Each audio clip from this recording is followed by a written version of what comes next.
James, holy shit, did you see that? A fucking dragon just flew by. Sarah, what the fuck, James? Are you high or something? James! No, seriously.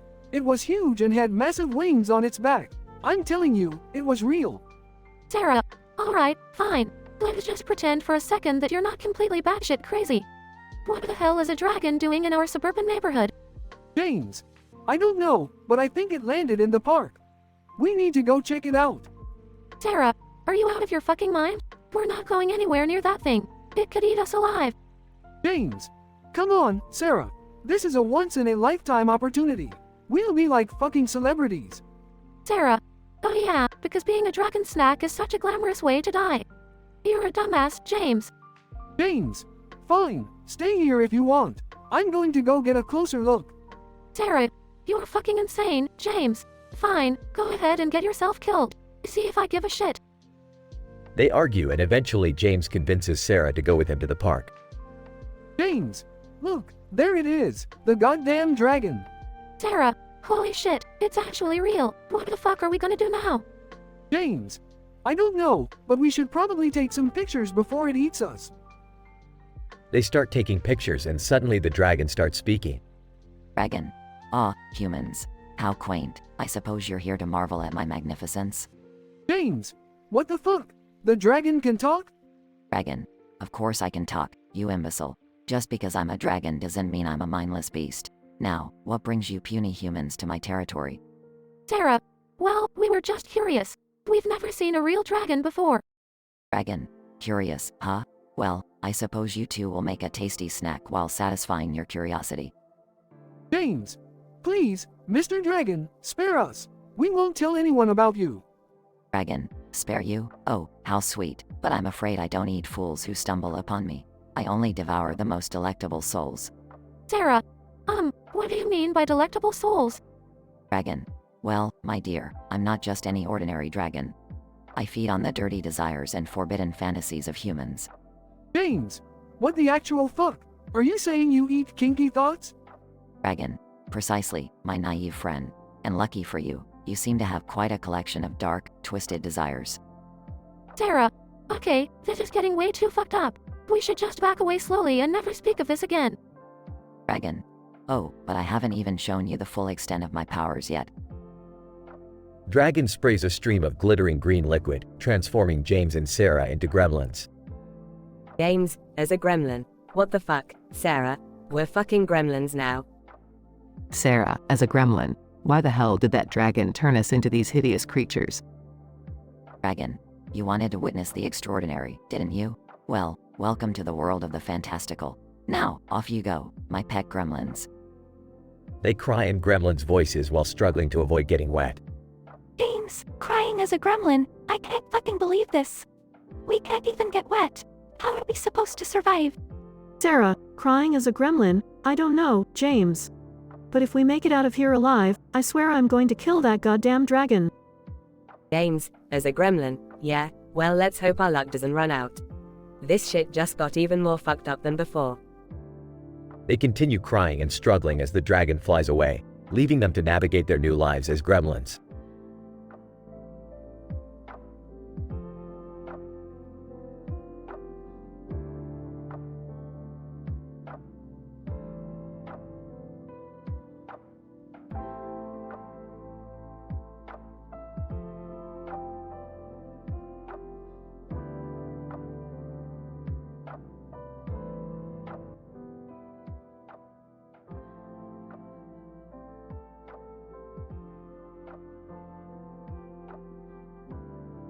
Mordecai, hey Rigby, let's go grab some coffee at that new place that opened up across the street. Rigby, yeah, sure thing dude. I could use a kick in the ass to wake up. They walk towards the new coffee shop and find Margaret and Eileen already there. Mordecai, oh hey Margaret, Eileen, didn't expect to see you here. Margaret. Hey guys, just wanted to check out the new place. How about you? Rigby, we just needed a caffeine fix. And the place we usually go to is too damn crowded. Eileen, well, we wanted to try something different too. So, what do you think of this place? Mordecai, it's alright, I guess. I mean, the coffee is good. Right then, the door bursts open and the evil Coffee Bean enters, accompanied by his Asian translator. Coffee Bean, coffee, coffee. Mordecai, oh no, not this guy again. Rigby, seriously, he never gives up. Asian translator. He says he is back to set up his own coffee shop, right across the street from this one. Margaret, that's really bad for business. We need to stop him. Eileen, yeah, let's not let him ruin this place. Mordecai, agreed. We gotta come up with a plan. They all gather around a table, brainstorming. Rigby, what if we distract Coffee Bean with some super strong coffee? Margaret, great idea. Maybe that'll keep him busy. Eileen, and while he's distracted, we can sabotage his coffee-making equipment. He won't stand a chance against us. Mordecai, alright, let's do this. Rigby, you get the strongest coffee. Margaret and Eileen, you work on the sabotage. They split up, each working on their part of the plan. Scene transitions to Coffee Bean's shop, where Mordecai, Rigby, Margaret, and Eileen execute their plan. Mordecai, whispering okay. Rigby, serve him the coffee when I give you the signal. Rigby, got it, dude. Everything is set in motion as Coffee Bean begins brewing his first cup. Margaret, whispering okay. Eileen, now's your chance to sabotage his coffee grinder. Eileen, on it. She sneaks behind Coffee Bean and starts tampering with the grinder, causing it to malfunction. Coffee Bean, what's wrong with the grinder? Coffee. Mordecai, whispering now. Rigby, now. Rigby hands Coffee Bean the super strong cup of coffee. Coffee Bean, coffee. Coffee Bean takes a sip and his body starts twitching uncontrollably. Margaret, looks like our plan worked. Eileen, now, let's take this opportunity to get rid of him once and for all. They all team up, using various park tools to chase Coffee Bean out of the shop. Finally, he retreats. Mordecai, we did it. We saved the coffee shop. Rigby, that's right. No one messes with our caffeine source. Margaret, thanks, guys. We wouldn't have been able to do it without you. Eileen, yeah, teamwork prevails. They all celebrate their victory, relieved that the evil Coffee Bean has been defeated once again. The coffee shop continues to flourish, with Mordecai, Rigby, Margaret, and Eileen spending more time there, enjoying their favorite beverages. Another crazy adventure ends, but their friendship and love for coffee never fade away.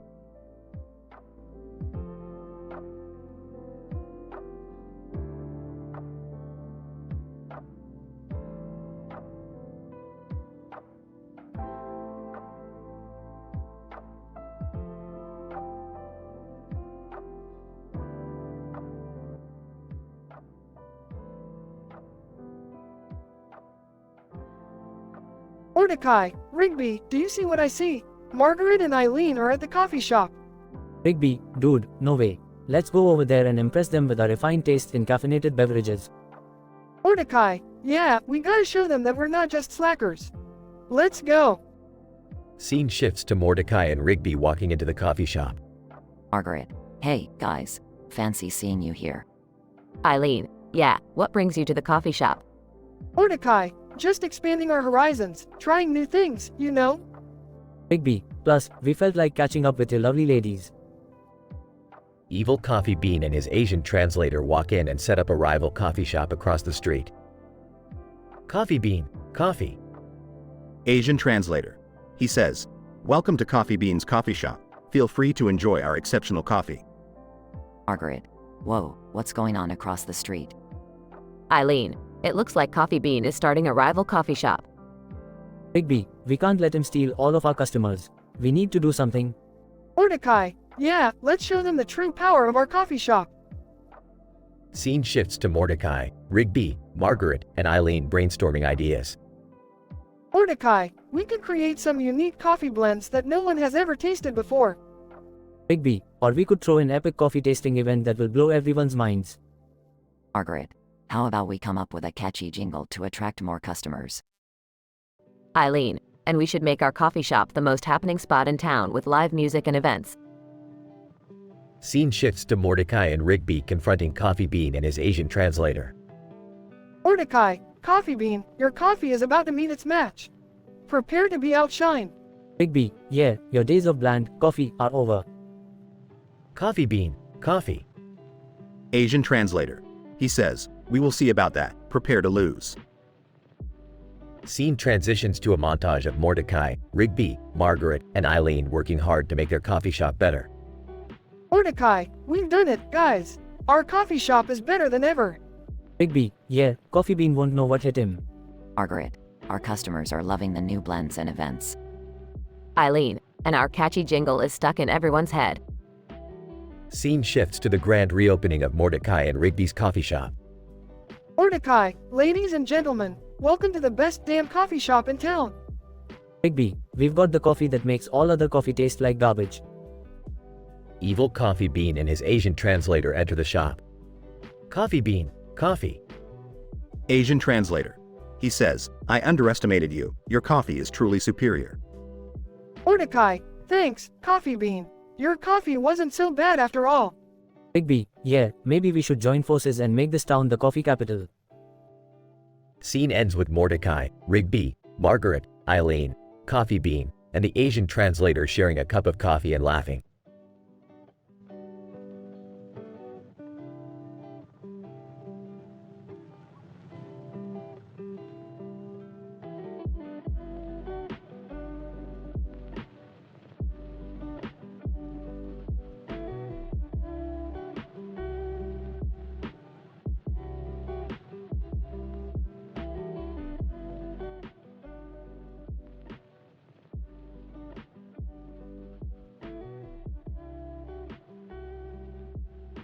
Mordecai, man, Rigby, I could really go for a cup of coffee right now.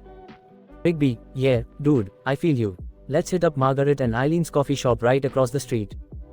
Mordecai, good idea, dude. I hope Margaret is working today. They walk into the coffee shop and see Margaret behind the counter.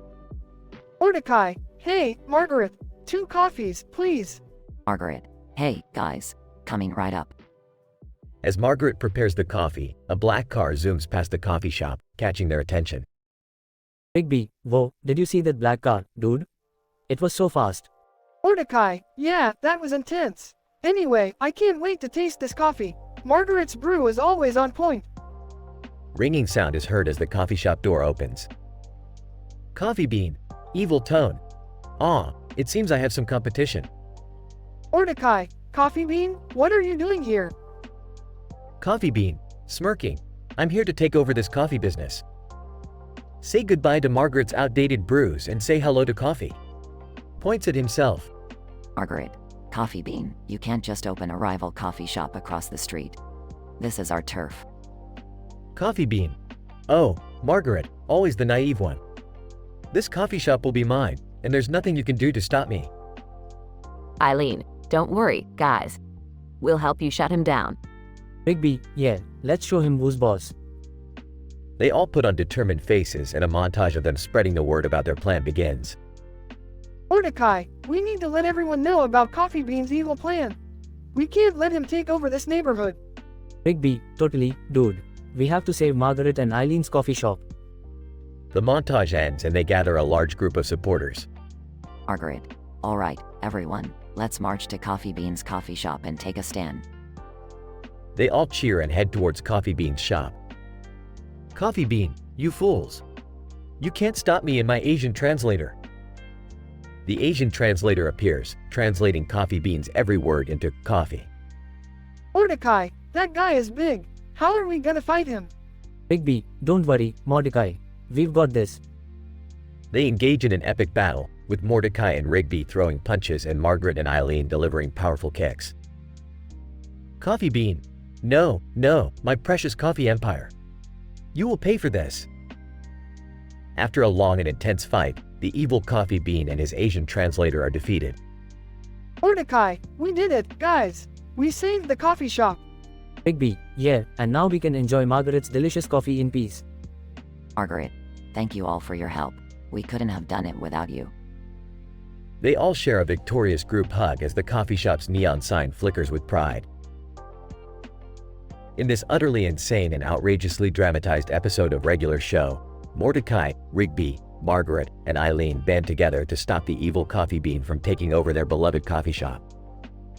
With a black car zooming by, the stage is set for an epic battle between good and evil.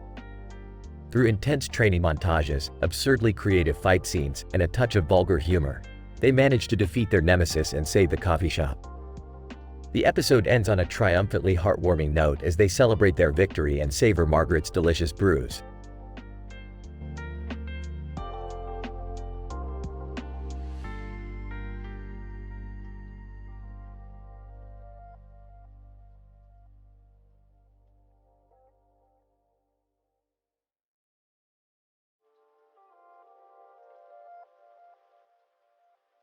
Mordecai, man, I can't believe we have to deal with that evil coffee bean again. Rigby, yeah, that guy is one messed up bean.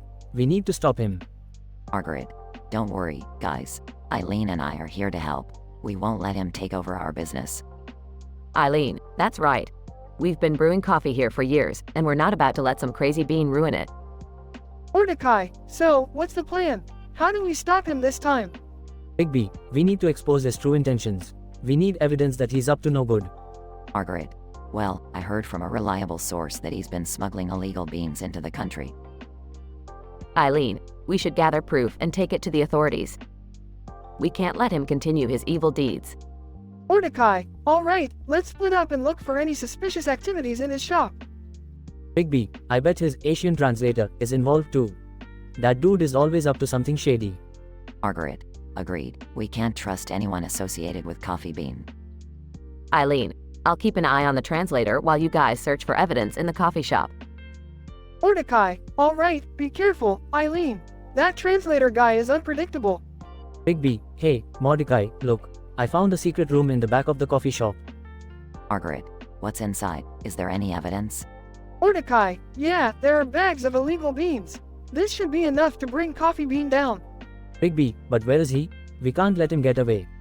Margaret, don't worry, we have a surprise waiting for him. Eileen has called the authorities. Eileen, they're on their way. They won't let him escape this time. Mordecai, good, once they arrest Coffee Bean, he won't be able to torment us anymore. Rigby, and that damn translator too.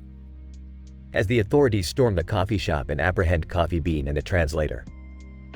Police officer, you're under arrest for smuggling illegal beans and attempting to take over this establishment. Coffee Bean, coffee. Translator, coffee.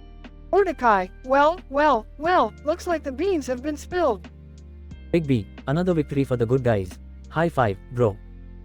They high-five, celebrating their triumph over Coffee Bean's evil plans. Margaret, now, let's get back to making some delicious coffee without any interruptions. Eileen, agreed. Let's show everyone that our little coffee shop can't be taken down. They all share a laugh and get back to work, proud of their victory over Coffee Bean and his translator.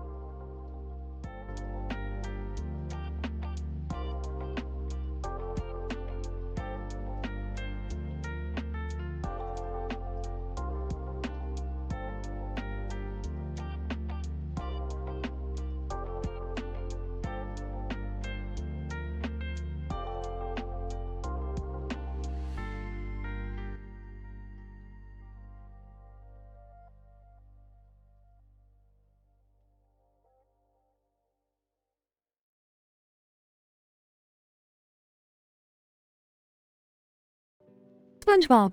Hey Patrick, check out my new hat. It's a hat on a hat, isn't it cool? Patrick. Whoa, SpongeBob. That's the craziest hat I've ever seen. Can I try it on? SpongeBob. Sure, Patrick. Just be careful not to lose it. It's my favorite hat. Patrick. Don't worry, SpongeBob. I'll take good care of it. SpongeBob and Patrick jump into the pool, wearing their hats on their heads. SpongeBob. Look at us, Patrick. We're wearing hats in the water, like true adventurers. Patrick. Yeah, this is awesome. We're underwater and still wearing hats. Squidward, annoyed by their antics, peeks out from his window. Squidward. SpongeBob and Patrick never let me have a peaceful day. They're like two irritating planktons in my side. SpongeBob and Patrick splash around, completely unaware of Squidward's annoyance. SpongeBob. Patrick, let's have a hat contest. We'll see who can wear the most hats. Patrick. Great idea, SpongeBob. Let's go find more hats. SpongeBob and Patrick get out of the pool and start rummaging through various objects to find more hats. SpongeBob. Look, Patrick, I found a pot. It's perfect for a hat. Patrick. And I found an old shoe. It's like a hat for my foot. SpongeBob and Patrick put on the pot and shoe, making them look even sillier. Squidward. Seriously, can't they ever behave like normal sea creatures for once? Squidward's frustration grows as SpongeBob and Patrick continue their hat quest. SpongeBob, this colander would make a great hat. Patrick. And this traffic cone can be my next hat. SpongeBob and Patrick pile up a ridiculous number of hats and place them on their heads. Squidward. I can't take it anymore. They're like a torrent of idiotic hats flooding my sanity. SpongeBob and Patrick, now wearing an absurd tower of hats, stumble and crash into Squidward's house. SpongeBob, oops, sorry, Squidward. We were just trying to have some fun with hats. Patrick. Yeah, hats are fun. Even when they're knocking on our neighbor's door. Squidward. Get out of my house, you ridiculous idiots. And take your stupid hats with you. SpongeBob and Patrick scramble to remove the hats and quickly apologize to Squidward. SpongeBob, we're really sorry, Squidward. We didn't mean to annoy you. Patrick. Yeah, we were just having hat-tastic fun. Squidward. I swear, you two are like a dynamic duo of dumbness. Get out. SpongeBob and Patrick leave with the hats, embarrassed by their actions. SpongeBob, lesson learned, Patrick.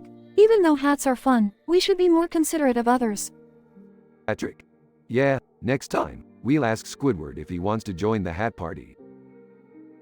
They laugh as they walk away, leaving Squidward with a mix of annoyance and resignation. Squidward. One day, I hope they'll stop being the bane of my existence. But I highly doubt it. The episode ends with Squidward shaking his head and closing the door, while SpongeBob and Patrick's laughter fades away. Scientific description. In this entertaining episode of the animated comedy television series, SpongeBob SquarePants, titled Hats Gone Wild, SpongeBob and Patrick engage in a series of statistically improbable hat-related antics that inadvertently annoy their grouchy neighbor, Squidward. The episode explores the mischievous nature of the two main characters, who, in a lighthearted and exaggerated manner, don a variety of unconventional hats while swimming in a pool. Their childlike fascination with headwear leads them to construct an outlandishly tall tower of hats, ultimately resulting in an accidental collision with Squidward's house. From a psychological perspective, the episode highlights the stark contrast between SpongeBob and Patrick's carefree and oblivious nature and Squidward's cynicism and desire for peace and solitude. The characters represent archetypes of childlike innocence and adult frustration, perpetuating humorous yet recognizable dynamics that resonate with viewers of all ages. The episode's scientific models of character development and interaction support the themes of friendship, resilience, and the importance of considering others' feelings. SpongeBob and Patrick's genuine remorse for their actions and subsequent agreement to be more considerate in the future demonstrate a positive moral lesson for the audience.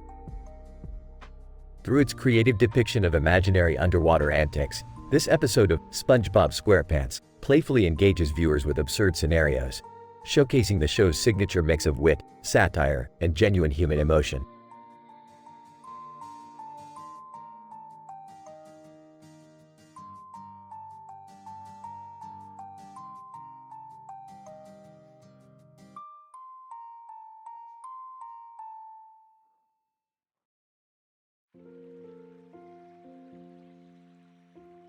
Peter! Hey, guys, look what I brought home. It's the Grudge Girl. Lois, Peter, what the hell? Where did you find her? Peter! Oh, I was just walking down the street, and she was standing there all creepy-like. Thought she'd be fun to have around. Brian, Peter, this is insane. You can't bring a possessed, vengeful spirit into our house. Peter! Oh, relax, Brian. She's just a misunderstood girl who wants to eat people's souls. Stewie. Well, if she's here, might as well make the most out of it. Grudge Girl, fetch me my bottle of scotch. Grudge Girl, creepy noise. Meg, I can't believe you're all just okay with this. She's a dangerous ghost. Peter! Oh, Meg, stop being such a buzzkill. Besides, I've got some great ideas for using her powers for practical jokes. By the way, gag number 1. Peter! Hey, Quagmire, watch this. Grudge Girl, possess that statue. Grudge Girl possesses statue and starts twerking. Quagmire, giggity. Right away, gag number 2. Peter! Chris, watch this. Grudge Girl, possess the TV. Grudge Girl possesses TV and starts changing channels to hardcore porn. Chris, Dad, I don't think this is appropriate. Peter, don't be such a prude, Chris. It's just a little harmless fun. Cutaway gag number 3. Peter, Lois, watch this. Grudge Girl, possess our neighbor's husband. Grudge Girl possesses neighbor's husband and forces him to sing in a high-pitched, off-key voice. Lois, Peter, that's just mean. You can't use her like this. Peter, come on, Lois. It's not like he was using that voice for anything good anyway. Brian, this is getting out of hand, Peter. We need to get rid of her before someone gets hurt. Peter, oh, relax, Brian. What's the worst that could happen? Progression.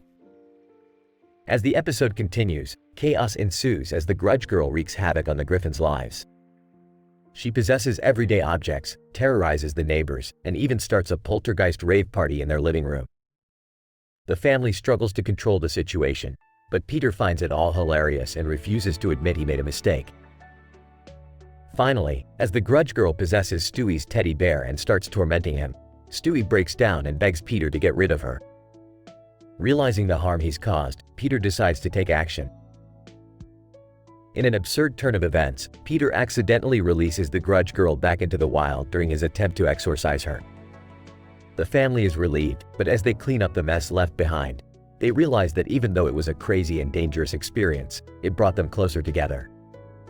Just as they start reflecting on the absurdity of it all, Peter spots an equally bizarre creature lurking outside their window and excitedly exclaims, "Hey, guys, look what I found." It's the Ring Girl, and the cycle begins again.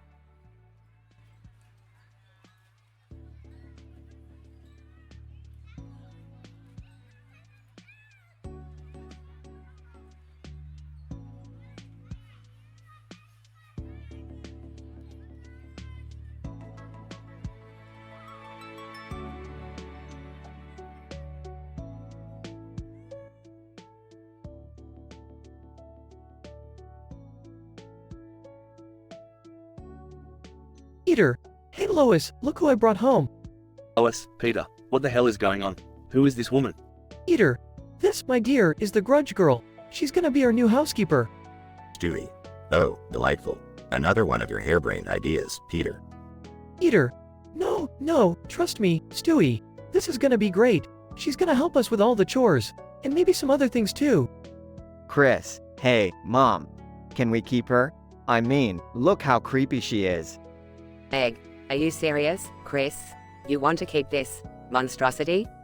Peter, alright kids, let's give the Grudge Girl a warm welcome to the family. Grudge Girl, croaking voice, thank you, Peter. I will serve the Griffin family well. Peter, alright, Grudge Girl, let's get started. First, I need you to clean the gutters. Grudge Girl, croaking voice, yes, Peter. Cutaway gag 1. Peter at the doctor's office. Doctor, all right, Mr. Griffin, I've never seen anything like this before. It seems the Grudge Girl has infected you with her vengeful spirit. Peter, oh my god, does that mean I can hunt people too? Doctor, no, Peter.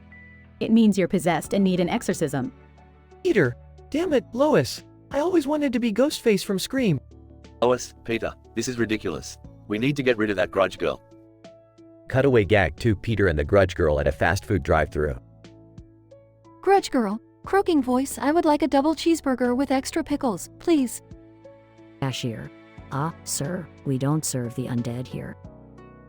Grudge Girl, croaking voice, I will feast on your soul if you don't give me my order. Cashier. Okay, coming right up. Cutaway gag 3. Peter and the Grudge Girl on a date. Grudge Girl, croaking voice, Peter, take me somewhere romantic. Peter, how about the sewage treatment plant? The stench of love is in the air.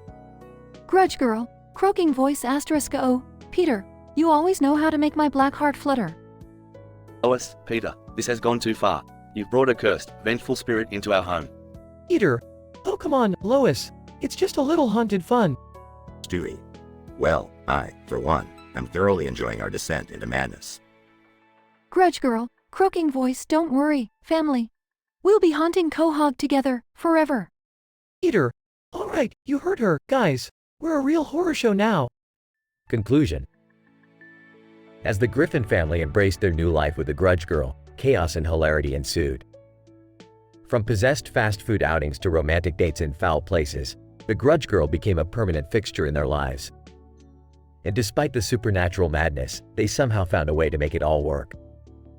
Because in the dysfunctional world of the Griffins, nothing was ever normal and nothing was ever off limits.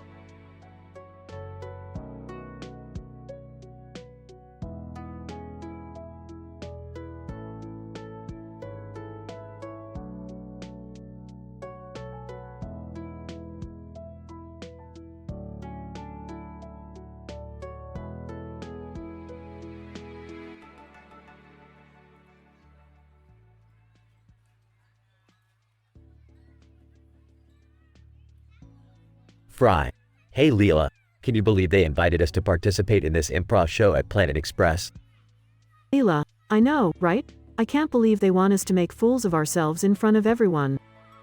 Fry, come on, it'll be fun. It's not like we haven't done crazier things before.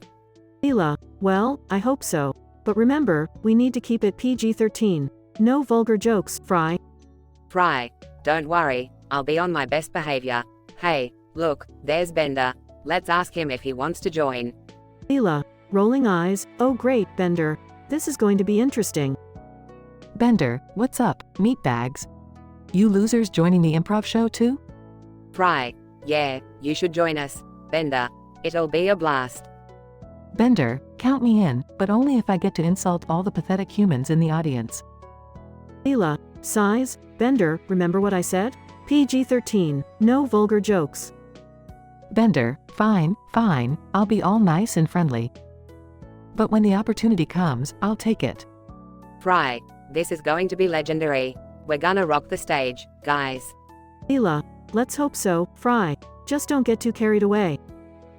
At the improv show. Hermes. Welcome, everyone, to Planet Express' very own Whose Line Is It Anyway show. Let's bring our first team to the stage, Fry, Leela, and Bender. Crowd, cheering. Fry, alright, here we go. Hey Leela, why don't you start us off? Leela, okay, how about the suggestion of hippos? Fry, perfect. Making hippo impression. Hey Leela, did you know hippos are like me when it comes to eating? They both never say no to a buffet. Crowd, laughs. Bender, rolling eyes, fine, my turn. Looks at the crowd, hey, did you hear about the robot that went to the doctor? Yeah, turns out he had an oil leak issue down there. Talk about a sticky situation. Crowd, laughs and gasps. Leela, Bender. Fry, keep it together, guys. We're doing great. Hermes. Alright, let's kick it up a notch. I need a famous movie quote. Crowd, I'll be back. Fry, in Arnold Schwarzenegger voice, I'll be back, after I finish my pizza rolls. Crowd, laughs uncontrollably. Leela, Fry, seriously? Pizza rolls? Bender, joining in the laughter. Hey, I'd trade my beer for pizza rolls any day. The improv show continues, with the Planet Express team delivering hilarious and inappropriate but hilarious jokes, much to the crowd's delight. End of the show. Leela, well, that was quite an experience, I must say. Fry, yeah, we really pushed the boundaries there. Good job, team. Bender, we killed it, meatbags. Comedy gold, baby. Leela, chuckles, I guess it wasn't as bad as I thought. We did make people laugh. Fry, and that's what matters. Now, who's up for some pizza rolls? I'm starving. Everyone, yeah, let's go get some pizza rolls and celebrate our successful improv show.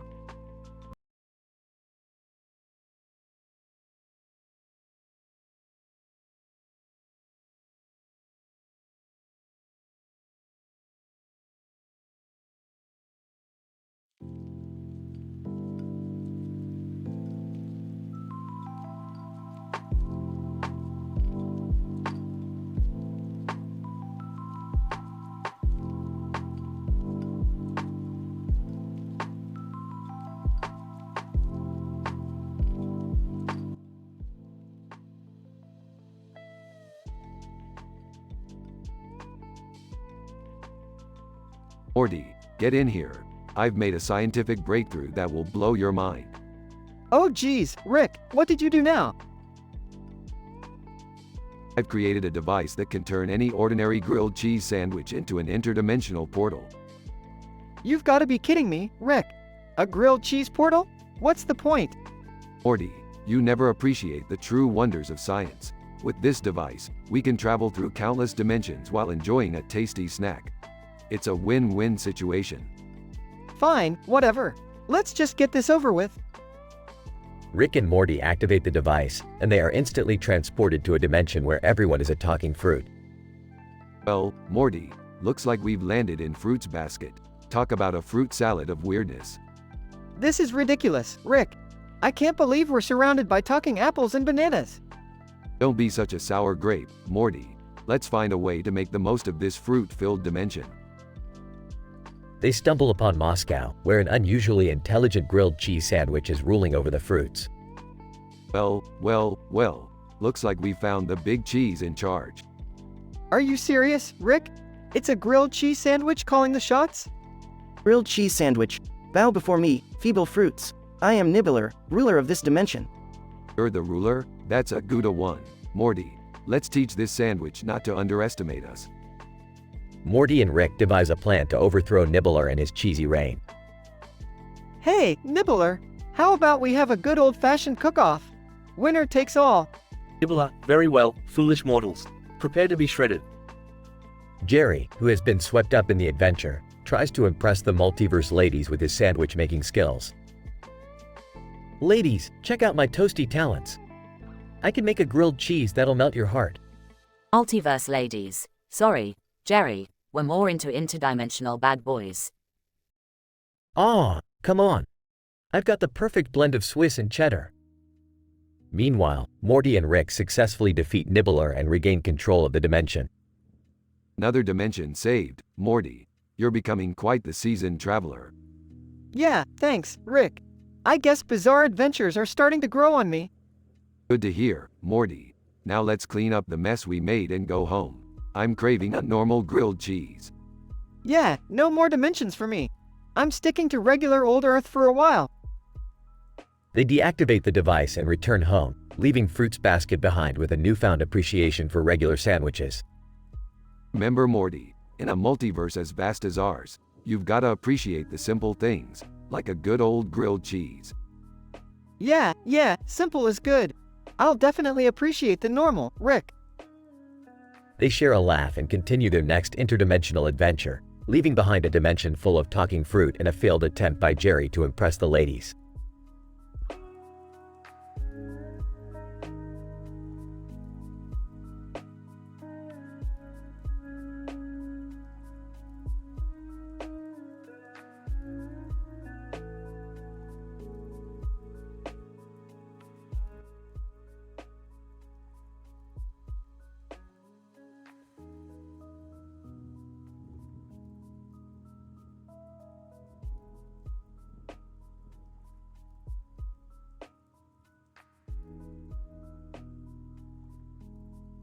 Mordecai, hey Rigby, Benson's on vacation. We should throw a massive house party at the park. Rigby, yeah bro, that's a brilliant idea. We can totally impress Margaret and Eileen with our epic party skills. Mordecai, dude, we gotta make this party legendary with lights, thumping music, and of course, the overflowing drinks. It's gonna be wild. Rigby, absolutely. And we need to invite everyone we know. Let's make this house party the talk of the town. Mordecai, the park is gonna be transformed into the hottest spot in town for one night. Nothing could possibly go wrong. Rigby, yeah, what could possibly go wrong? Let's start by setting up the party decorations. Hang those disco balls, the green and white pattern with a black background will make the place pop. Mordecai, and we need the best speakers in town to blast the music. The white and black background with a green and white pattern will give that extra flair to really set the mood. Rigby, we can't forget about the food, bro. Let's order a ton of pizzas, wings, nachos, and every snack imaginable. It's gonna be a feast. Mordecai, and drinks. We need to stack up on drinks. I'm talking about soda, energy drinks, and a lot of alcoholic ones too.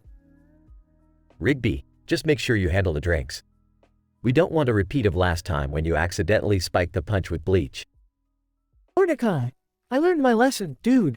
No more bleach incidents. I'll be responsible this time. Rigby, good. We can't afford any mishaps tonight. This party has to be perfect. Mordecai, everything is going smoothly so far. Look at our awesome party setup. We're gonna nail this. Rigby, yeah, bro. The party is getting lit already. People are arriving and the music is pumping. We're doing great. Mordecai. Oh, Rigby. I just got a text. It's from Benson. He's coming back early from vacation. Rigby, what? Are you serious? We're not prepared for this, Mordecai. The party has spiraled out of control, and now Benson is returning early. Mordecai, we're screwed. Benson is gonna be furious when he sees what we've done to the park. This party has turned into a disaster. Rigby, we have to do something. Quick, hide all the evidence, clean up the mess, and somehow make it look like nothing happened. Mordecai, I don't know if we can fix this, Rigby. The damage is already done. All we can do now is brace ourselves for Benson's wrath. Rigby, wait, I have an idea.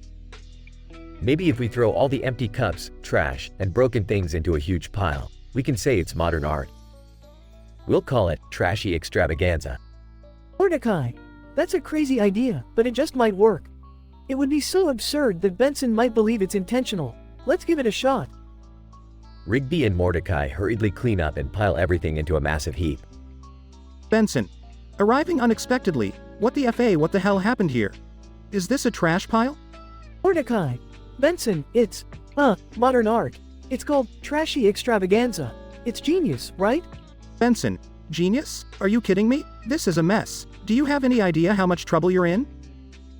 Rigby, look, Benson, we're sorry. We just wanted to throw a party to impress Margaret and Eileen. We messed up big time. Benson. Well, congratulations, you definitely caught their attention.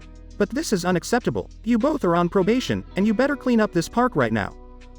Mordecai, we understand, Benson. We'll fix everything and take full responsibility for our actions.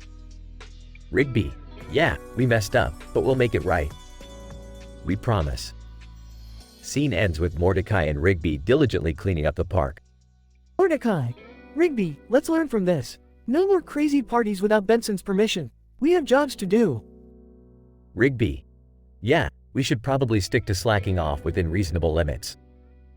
Mordecai, agreed. This mishap has taught us a valuable lesson. Let's keep the park clean and save the partying for our free time. Rigby and Mordecai continue cleaning up, hoping to regain Benson's trust and enjoy the park responsibly.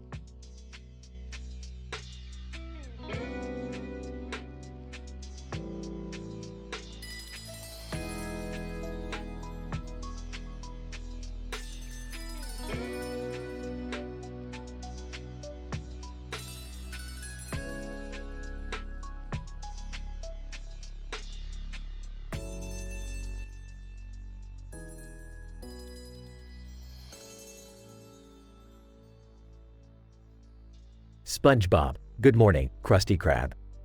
Squidward. I hate this place. What now, SpongeBob? SpongeBob, Bubble Bass is back in town. Squidward. Squidward. If he's here, then I'm definitely not staying.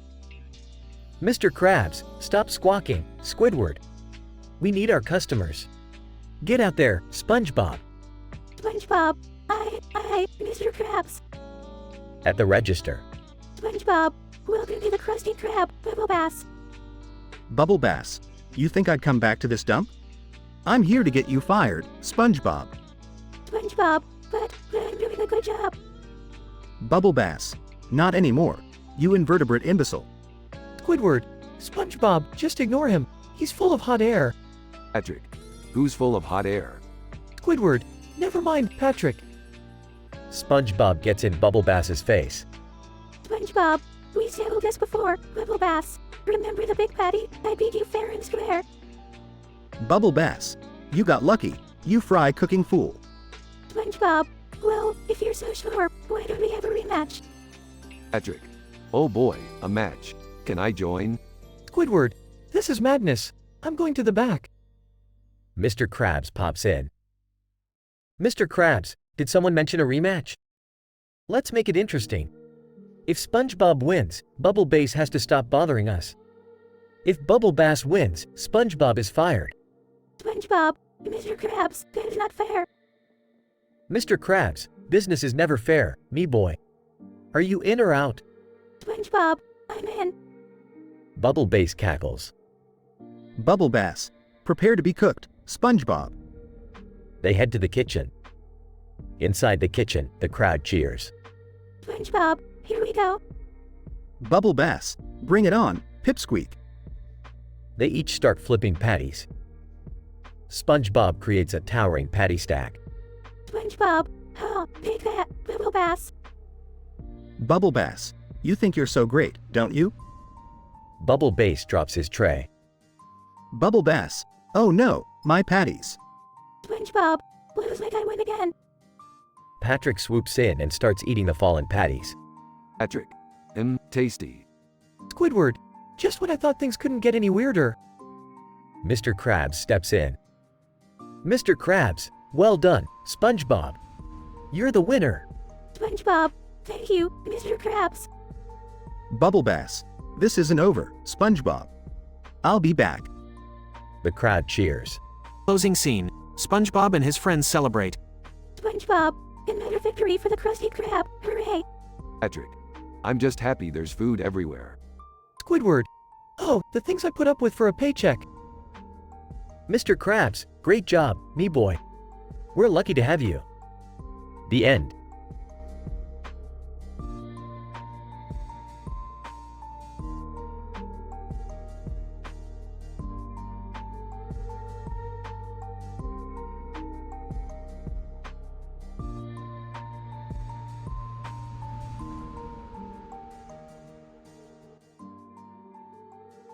Peter, hey Lois, check out this painting I found at the yard sale. It's got people's pictures in the middle and a cat on the other side. Lois, that's interesting, Peter. What are we going to do with it? Peter, I've got the perfect idea, Lois. I'm gonna bring home Billy the puppet from Saw and use him in the most unimaginable ways ever. Scene cuts to Peter setting up Billy the puppet in the living room. Peter, all right, Billy, it's showtime. Let's see what you're made of. Laughs maniacally. Scene cuts to the Griffin family sitting on the couch, watching Peter interact with Billy. Brian, Peter, this is insane. What are you thinking? Peter, relax, Brian. It's just a little harmless fun. You're always such a buzzkill. Scene cuts to a cutaway gag. Peter dressed as a clown, juggling chainsaws. Peter, in cutaway. Hey kids, want to see a magic trick? Accidentally cuts off his own thumb. Oh, crap. Scene returns to the living room. Chris, Dad, this is messed up. I don't want to be a part of this. Egg. Yeah, Dad, can't you find some other way to entertain yourself? Peter, no, it's all in good fun, kids. Don't be such wet blankets. Scene cuts to another cutaway gag. Peter wearing a cowboy hat, riding a bull. Peter, in cutaway. Yeehaw. Hang on tight, boys. Gets thrown off bull and crashes into a cactus. Scene returns. Stewie, oh, please, I find this entire situation utterly ludicrous. The level of absurdity is off the charts, even for our family. Lois, Peter, this is getting out of hand. You need to stop using Billy like this. Peter, fine, Lois. If it makes you happy, I'll find something else to do with Billy. Scene cuts to the final cutaway gag. Peter dressed as a superhero, fighting off a giant evil pickle. Peter, in cutaway. Fear not, citizens. Captain Peter is here to save the day. Gets squashed by the pickle. Oh, jeez. Scene returns to the living room, Peter carrying Billy away. Peter, all right, Billy. Looks like your time with us is up. Thanks for the memories. Lois, I can't believe I'm saying this, but I'm glad that's over. Scene ends with Peter laughing and Billy staring ominously as they leave the room.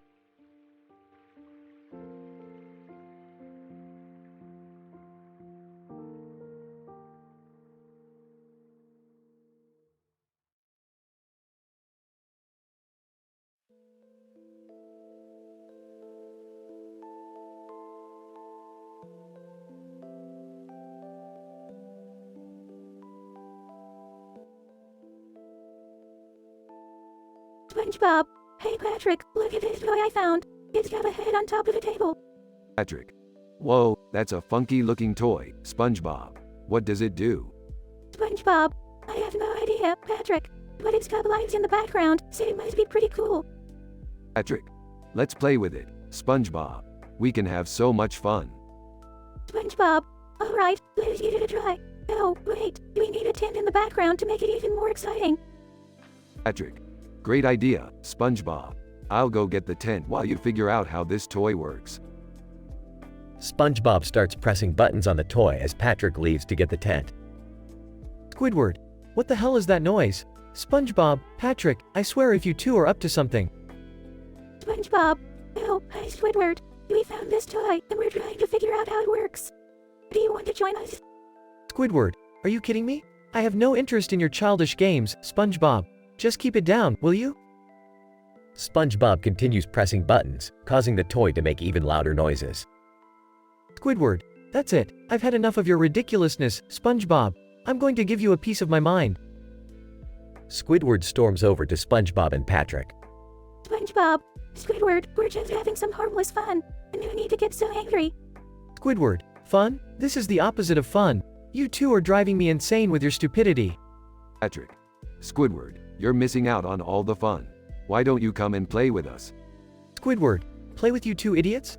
No thank you, I have better things to do. SpongeBob accidentally presses a button that makes the toy shoot sparks. SpongeBob. Oops, sorry Squidward. I didn't mean for that to happen. Squidward's frustration reaches its peak. Squidward, that's it. I can't take it anymore. I'm moving away from this ridiculous place. Squidward storms off with anger. Patrick. SpongeBob, I think we accidentally pissed off Squidward. Maybe we should stop playing with this toy now.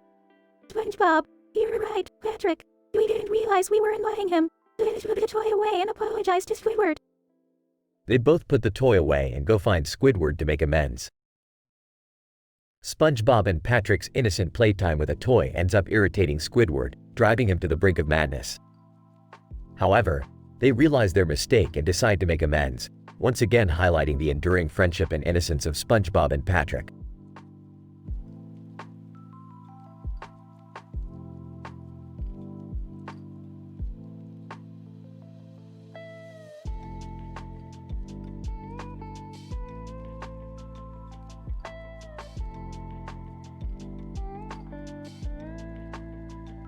Chris. Hey guys, check out who I brought home. Peter. Well, if it isn't the Grudge Girl. What's your name, sweetheart? Grudge Girl. Sinister voice, my name is Kayako, but that's not important right now. Lois, Chris, sweeties, everything okay? Chris. Yeah, Mom, everything's fine. Kayako just needed a place to crash for the night. Stewie, goodness, Chris, do you have any idea who you just brought into our home? This woman is a vengeful spirit from a Japanese horror film. Brian, Stewie's right, Chris. You've invited a supernatural being known for her wrath and curses. This can't end well. Chris. Oh, come on guys. It's just a movie character. What's the worst that could happen? Cutaway gag 1. Peter, as narrator, and now it's time for another preposterous cutaway gag. Flashback to the Griffins at a magic show. Magician, and for my final trick, I will turn your family car into a boat. The car magically transforms into a boat, causing disbelief and laughter from the audience. Brian, you know, Peter, in the real world, that would never happen. Peter. Yeah, but in our world, anything is possible. Back to the present. Chris. So, Kayako, what brings you to Quahog? Are you on a vacation or something? Kayako. Low growl no, Chris. I have unfinished business, and I won't rest until I've fulfilled my vengeance. And tonight, it involves you. Stewie, wow, this has officially escalated. Lois, Chris, I really think you should ask her to leave. She seems quite dangerous. Chris, but I promised her she could stay. I can't just kick her out. Brian. Alright, Chris, but you're responsible for whatever happens from here on out. Cutaway gag 2. Peter, as narrator, meanwhile, in the depths of Quahog Harbor. Flashback to Peter scuba diving in the harbor. Peter. Hey, watch this, guys. I bet I can find a boat underwater. Peter dives down and resurfaces moments later, holding a mini submarine. Peter. Look what I found. Back to the present. Chris. Kayako.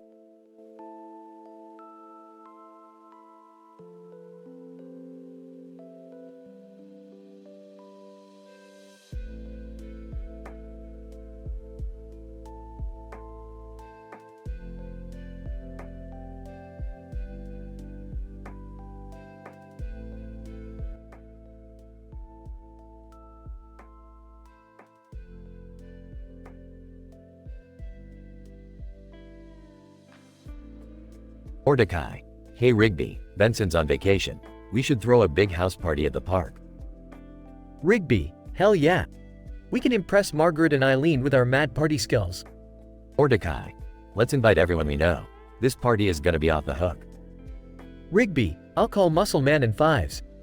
They know how to party. Mordecai. And I'll invite High Five Ghost and Skips. This is gonna be epic. Scene. The party is in full swing, with loud music, dancing, and people everywhere. Mordecai. This party is insane. Look at all these people. Rigby, I know. And the snacks and drinks are endless. Mordecai. Dude, we're gonna impress Margaret and Eileen for sure. Scene. Suddenly, a loud crash is heard. Mordecai. What was that? Did something break? Rigby, oh no, Benson's portrait. It shattered into a million pieces. Mordecai. We need to clean this up before he finds out. Scene. Mordecai and Rigby frantically clean up the broken portrait while the party continues. Mordecai. It's almost done. Just a few more pieces. Rigby, hurry up, we don't have much time. Scene. The partygoers start getting rowdier, knocking over furniture and spilling drinks. Mordecai. This is getting out of control, Rigby. We need to calm everyone down. Rigby, I'll handle the music, you try to control the chaos. Scene. Mordecai tries to calm down the partygoers, but they continue to wreak havoc. Mordecai. Benson is gonna kill us when he sees this mess. Rigby, we're screwed, dude. We gotta find a way to fix this. Scene. Mordecai and Rigby search for replacement portrait, but they can't find one. Mordecai. There's no way we can replace it in time. We're screwed. Rigby, wait, I have an idea. We can draw a new portrait and hope Benson doesn't notice. Scene. Mordecai and Rigby quickly draw a makeshift portrait and hang it up. Mordecai. It's not perfect, but maybe it'll fool Benson. Rigby, we have to clean up this mess before he gets back. Scene. The party guests help Mordecai and Rigby clean up, and everything looks almost normal. Mordecai. Phew, that was close. I can't believe we pulled it off. Rigby, yeah, but let's never throw a party without Benson's permission again. Scene. Benson unexpectedly returns early and enters the park. Benson, what the hell happened here? Mordecai and Rigby, up. Scene. Benson sees the makeshift portrait and walks towards it. Benson, you two better have an explanation for this. Mordecai. Well, you see, Benson, we thought. Scene. Benson looks closely at the portrait and bursts into laughter. Benson, ha ha ha, you guys are idiots, but I gotta admit, this is hilarious. Mordecai and Rigby, really? Benson, yeah, but don't ever do it again. Now clean up properly. Scene. Mordecai and Rigby breathe a sigh of relief as they clean up, glad they escaped Benson's wrath. Mordecai. We got lucky this time, Rigby. Rigby, yeah, but let's stick to small, controlled parties from now on. No more epic madness. Mordecai. Agreed, man. Lesson learned.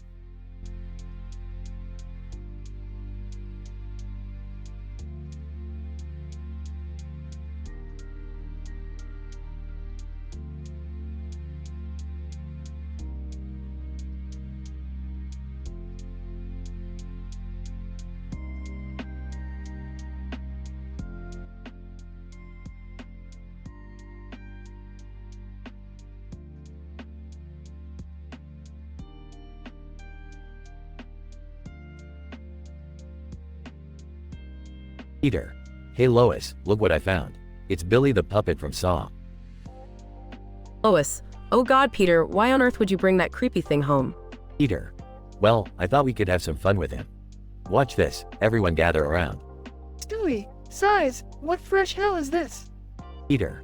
Manipulating the puppet. Hey there, Stewie. Wanna play a game? Stewie, I'd rather stick forks in my eyes, but go ahead, entertain me. Cutaway gag 1. Scene. Peter and Stewie in a spaceship. Peter. Dressed as an astronaut, Stewie, we're about to land on a new planet. Stewie, excited, fascinating. What's the dominant life form there? Peter. Grinning, you won't believe it, boob aliens. Stewie, shocked, boob aliens? Peter.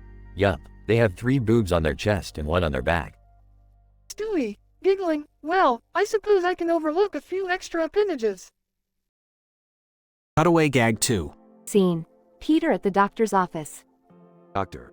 Peter, I'm afraid I have some bad news. You only have 24 hours to live. Peter, 24 hours? Well, Doc, I guess I better make the most of it. Puts on a sombrero and begins dancing. Doctor. Facepalming, I regret giving you this diagnosis. Cutaway gag 3. Scene. Peter at a casino. Peter. All right, here's my life savings. Let's make it count. Dealer. Dealing cards. Good luck, sir. Peter. Excitedly, come on, baby, big money, big money. Gets a royal flush, yeah, I won. Dealer. Sir, you've just $10 million won. Peter. Jumping up and down, woohoo. Time for hookers and blackjack. Back to the scene. Brian. Peter, this is just sick. You're using a puppet from a horror movie to entertain us. Peter. Aw, come on, Brian, it's all in good fun. Watch as Billy here does a magic trick. Chris. Interested. Ooh, I love magic tricks. Peter. All right, Billy, make Chris disappear. Billy, in a creepy voice, let the games begin. Cutaway gag 4. Scene. Peter and Chris in ancient Egypt. Peter. All right, Chris, hold on to this shiny amulet. It'll teleport you back to our time. Chris. Excited. Really, Dad? That's amazing. Peter. Grinning. Just be careful, though, it might turn you into a camel. Cutaway gag 5. Scene. Peter and Chris stranded on a desert island. Chris. Frustrated. Dad, we've been stuck on this island for days. How do we get off? Peter. Don't worry, Chris, I've got a plan. We'll build a raft out of coconut bras and use Lois' bra as the sail. Chris. Horrified. Dad, that's Mom's underwear. Back to the scene. Lois. Peter, enough is enough. Take that puppet back where you found it and stop using it for your twisted entertainment. Egg. Yeah, Dad, this is getting way out of hand. Peter. All right, I get it. Sorry, Billy, but it's time for you to go back to the creepy movies where you belong. Billy, sinister laughter. Game over, Peter. Game over.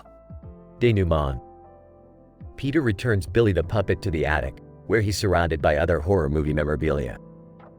The family gathers around the TV, relieved that their ordeal is over.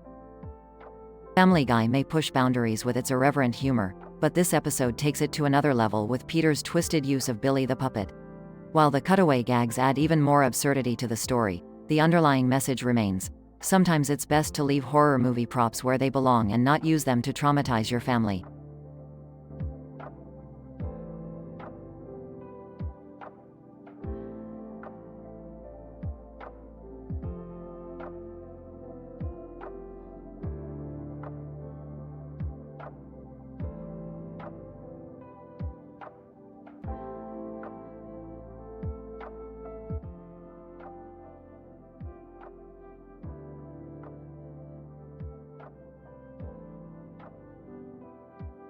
SpongeBob. Wow, Patrick, here we are again in rock bottom. I hope we don't get lost like last time. Patrick.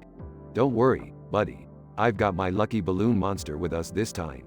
It'll guide us through this weird place. SpongeBob, that's interesting. Let's stick together this time, okay? They walk around the dark and gloomy rock bottom, surrounded by water towers. SpongeBob, look, Patrick, the sign. It says to Bikini Bottom. Let's follow it. Patrick. No way, SpongeBob. I'm done with this place. I'm going home. SpongeBob looks confused. SpongeBob, home, but I want to go home too. Patrick. Too bad, SpongeBob. I'm leaving. Goodbye. SpongeBob starts to panic as Patrick walks away. SpongeBob, no, Patrick, don't leave me here all alone. Please come back. Patrick disappears into the darkness, leaving SpongeBob stranded. SpongeBob, crying. How could you leave me like this? What am I going to do?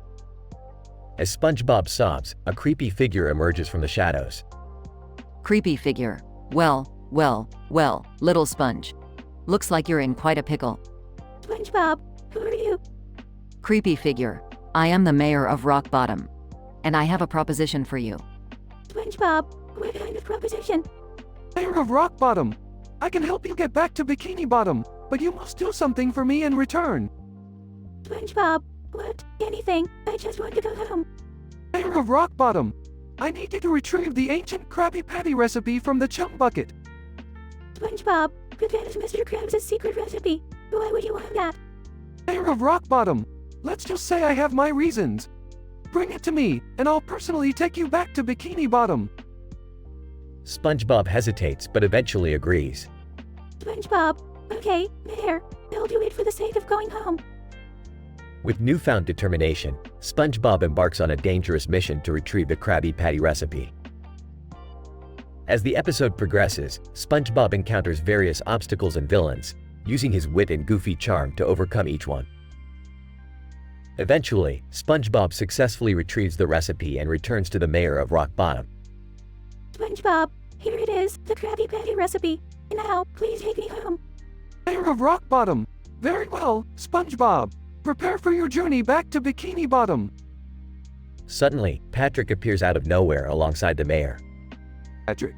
Sorry, SpongeBob, but I couldn't let you go home alone. I had to make sure the mayor kept his promise.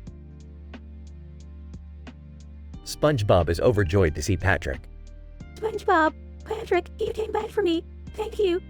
Mayor of Rock Bottom. Very touching. Now, SpongeBob, with the recipe in my possession, I can finally conquer Bikini Bottom and all its delicious Krabby Patties. SpongeBob and Patrick gasp in horror. SpongeBob, you tricked us. We won't let you get away with it. The episode ends with SpongeBob and Patrick rallying the citizens of Rock Bottom, including some reluctant monsters, to take down the mayor and protect Bikini Bottom.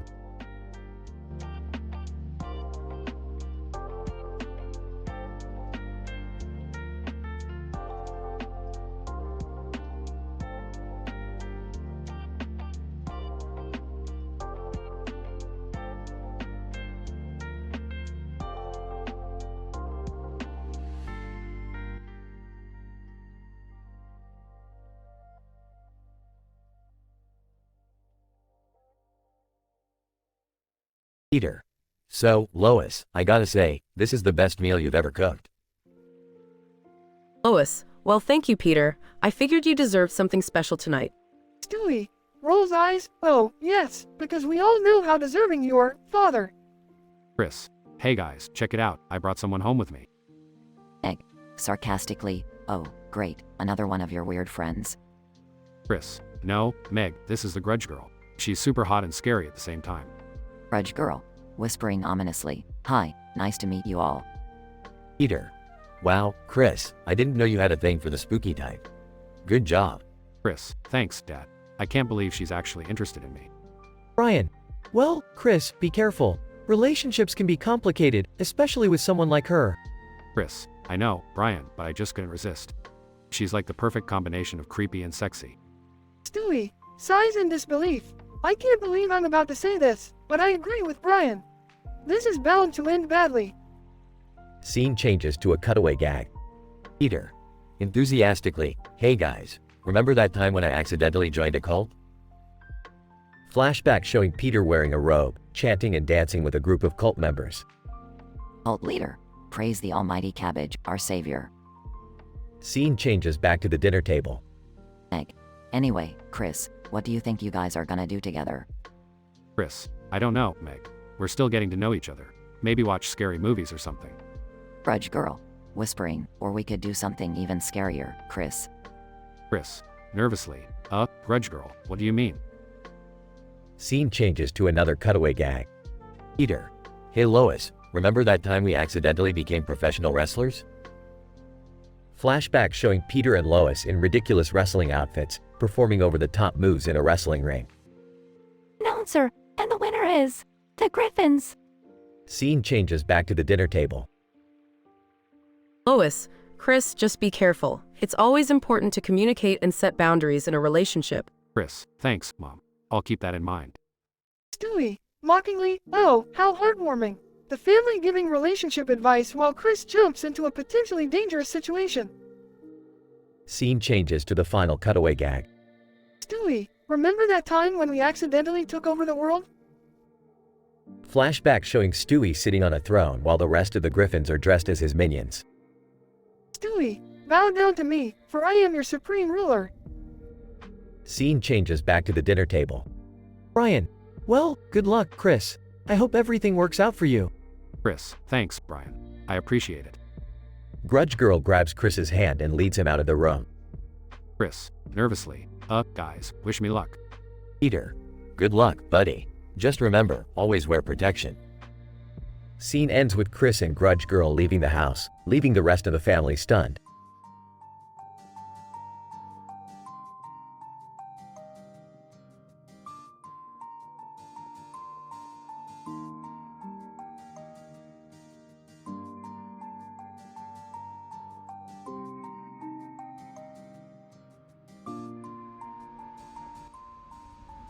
Peter.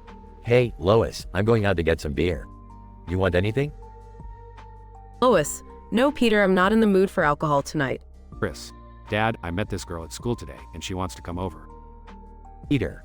Well, hot damn, Chris. Bring her over, and we'll throw a party. Stewie, Chris, I must warn you that inviting girls over can be an exercise in awkwardness and inevitable disappointment. Chris. Aw, come on, Stewie. It'll be fine. Her name's Grudge Girl, and she's pretty cool.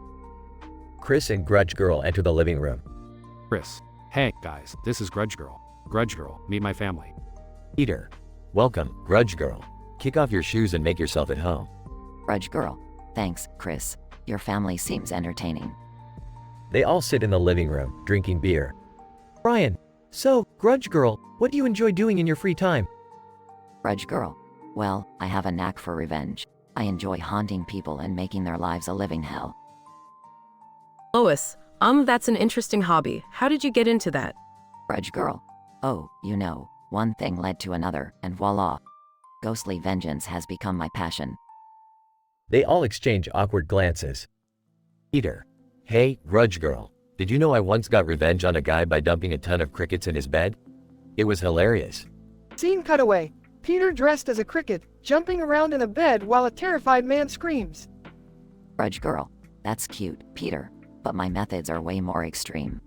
Scene cutaway. Grudge Girl haunting a man's dreams, causing him to go insane. Chris. Wow, Grudge Girl, you're really something. Can I walk you home? Grudge Girl. Sure, Chris. Lead the way. They leave together. Lois. Peter, what have we done? That girl is downright terrifying. Peter. Oh, relax, Lois. It'll be fine. Besides, we need more excitement in our lives. Scene cutaway. Peter riding a roller coaster, screaming in terror while Lois calmly reads a book. Chris and Grudge Girl return. Chris. Well, we had a great time, guys. Grudge Girl and I are going to start haunting some people together. Stewie, good luck with that, Chris. Just remember, revenge is a dish best served in small claims court. Scene cutaway. Stewie, dressed as a lawyer, successfully suing someone for revenge. Peter. Ah, who needs small claims court? Revenge is so much more fun when you do it yourself. They all laugh as the scene fades out.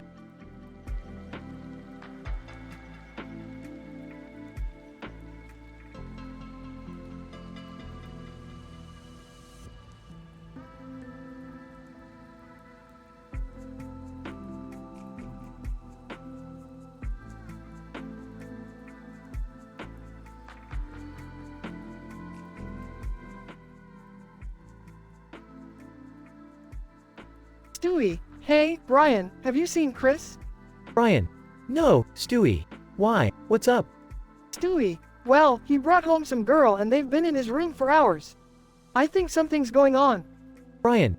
Oh no, you think Chris is having sex? Stewie, I don't know, but that would explain the strange noises coming from his room. Let's investigate. Scene moves to Chris's bedroom. Stewie, peering through the keyhole, oh my god, Brian.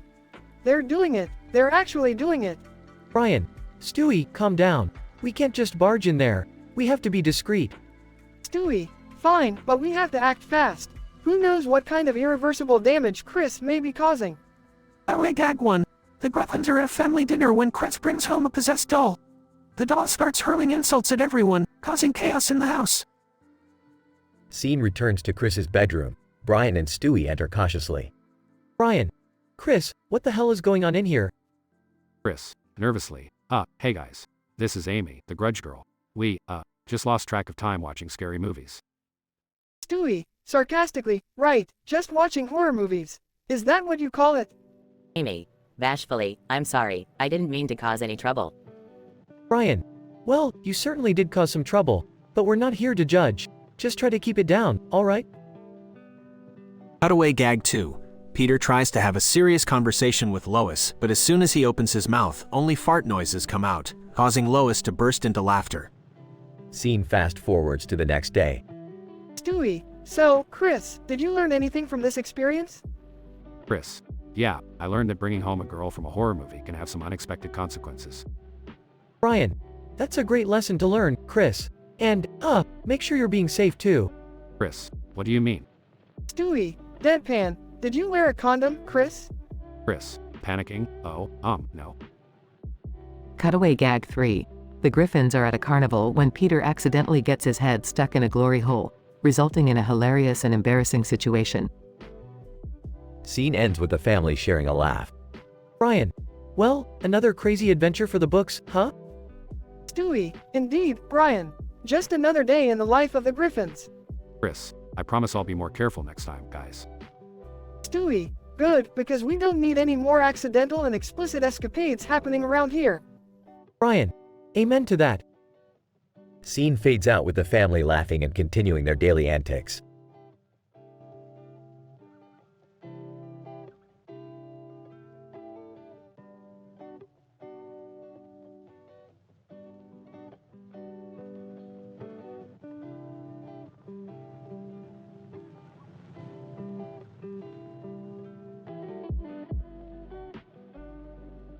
Leela. Alright folks, gather round for our annual Planet Express golf tournament. Fry, yeah, I've been practicing my swing all year for this moment. Hermes, let's make this interesting. Winner gets a year's supply of slurm.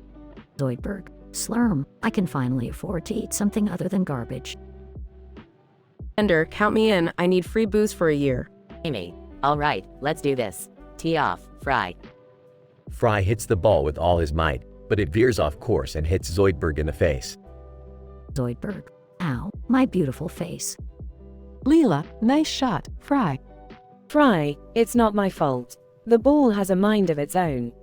Hermes, alright, team, let's split up and find our balls. Amy walks towards the trees and finds a ball near a nest. Amy, whose ball is this? There's a bird sitting on it. Leela, it must be Bender's. He bribed the birds with beer. Bender struts over with a beer in hand. Bender, hey, don't criticize my methods, they're alcohol enthusiasts. A sudden rumble shakes the ground, and an alien spaceship appears overhead. Fry, what the hell is that thing? Leela, great, just what we needed. Alien invasion during our golf tournament. Alien voice crackles through the ship's speakers. Alien Captain, you puny Earthlings dare to play golf on our sacred lands? Prepare for annihilation. Hermes, why would aliens care about a golf game? Bender, maybe they're just extremely passionate about the sport. Amy grabs a club and slams the ball into the spaceship, causing it to explode. Amy, hole in one. Take that, alien invaders. Fry, that was incredible, Amy. Leela, quick thinking, Amy. Now let's finish this game. They continue playing as chaos ensues around them. Bender, I'll be damned if an alien invasion ruins my chance of winning free booze. Zoidberg, this is way more exciting than regular golf. Hermes, well, it's certainly an unforgettable tournament. As they make it to the 18th hole, the sky clears and a rainbow appears. Leela, looks like the aliens have given up. Now, it's time to determine the winner. Fry, no matter who wins, this was the craziest game of golf ever. Amy, agreed, let's finish strong. After a close match, Fry manages to sink the final putt. Fry, I did it.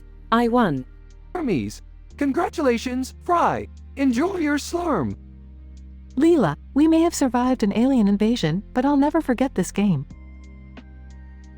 Bender, I'm just glad we're all alive and that I still have my beer. Zoidberg. Oh, what a day. Time to celebrate with a feast fit for Zoidberg. They all head to the Planet Express ship, still buzzing from the adrenaline-filled game.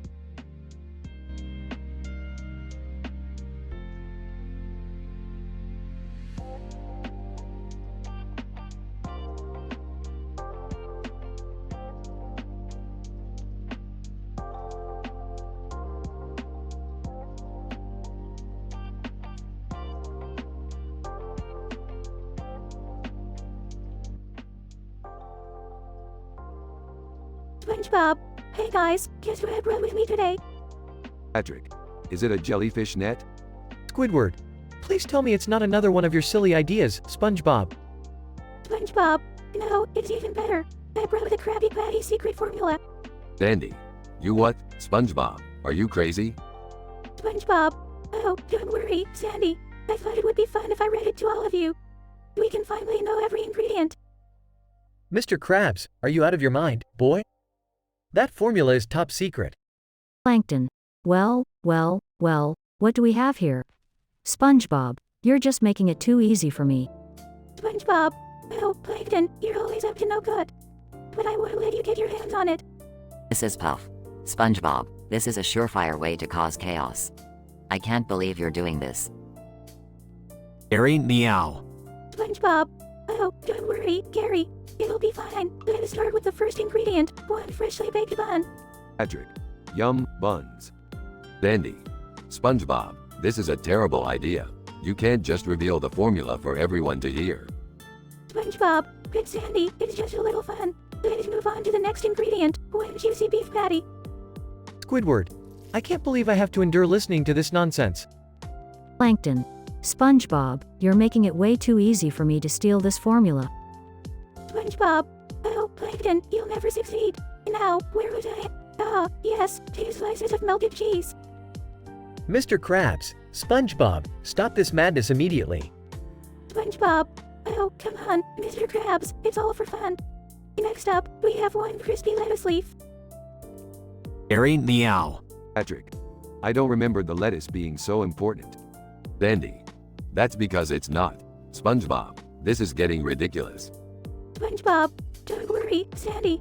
We're almost done. 2 juicy tomato slices. Squidward. This is worse than listening to nails on a chalkboard. Plankton. SpongeBob, I've had enough. Give me that formula. SpongeBob. Never, Plankton. We're almost finished. Finally, we had one secret sauce. Mr. Krabs, SpongeBob, you're fired. Your foolishness has gone too far. SpongeBob. Oh no, Mr. Krabs. Please don't fire me. I was just trying to have some fun. Gary Meow. Dandy. Well, SpongeBob, I hope you've learned your lesson. SpongeBob. Yeah, I guess I got a little carried away. Sorry, everyone. Patrick. Can we still have Krabby Patties, though? SpongeBob. Of course, Patrick. Let's go to the Krusty Krab, my treat. Everyone, yay! As they all head to the Krusty Krab, SpongeBob learns a valuable lesson about handling top secret information and the consequences of his impulsive actions.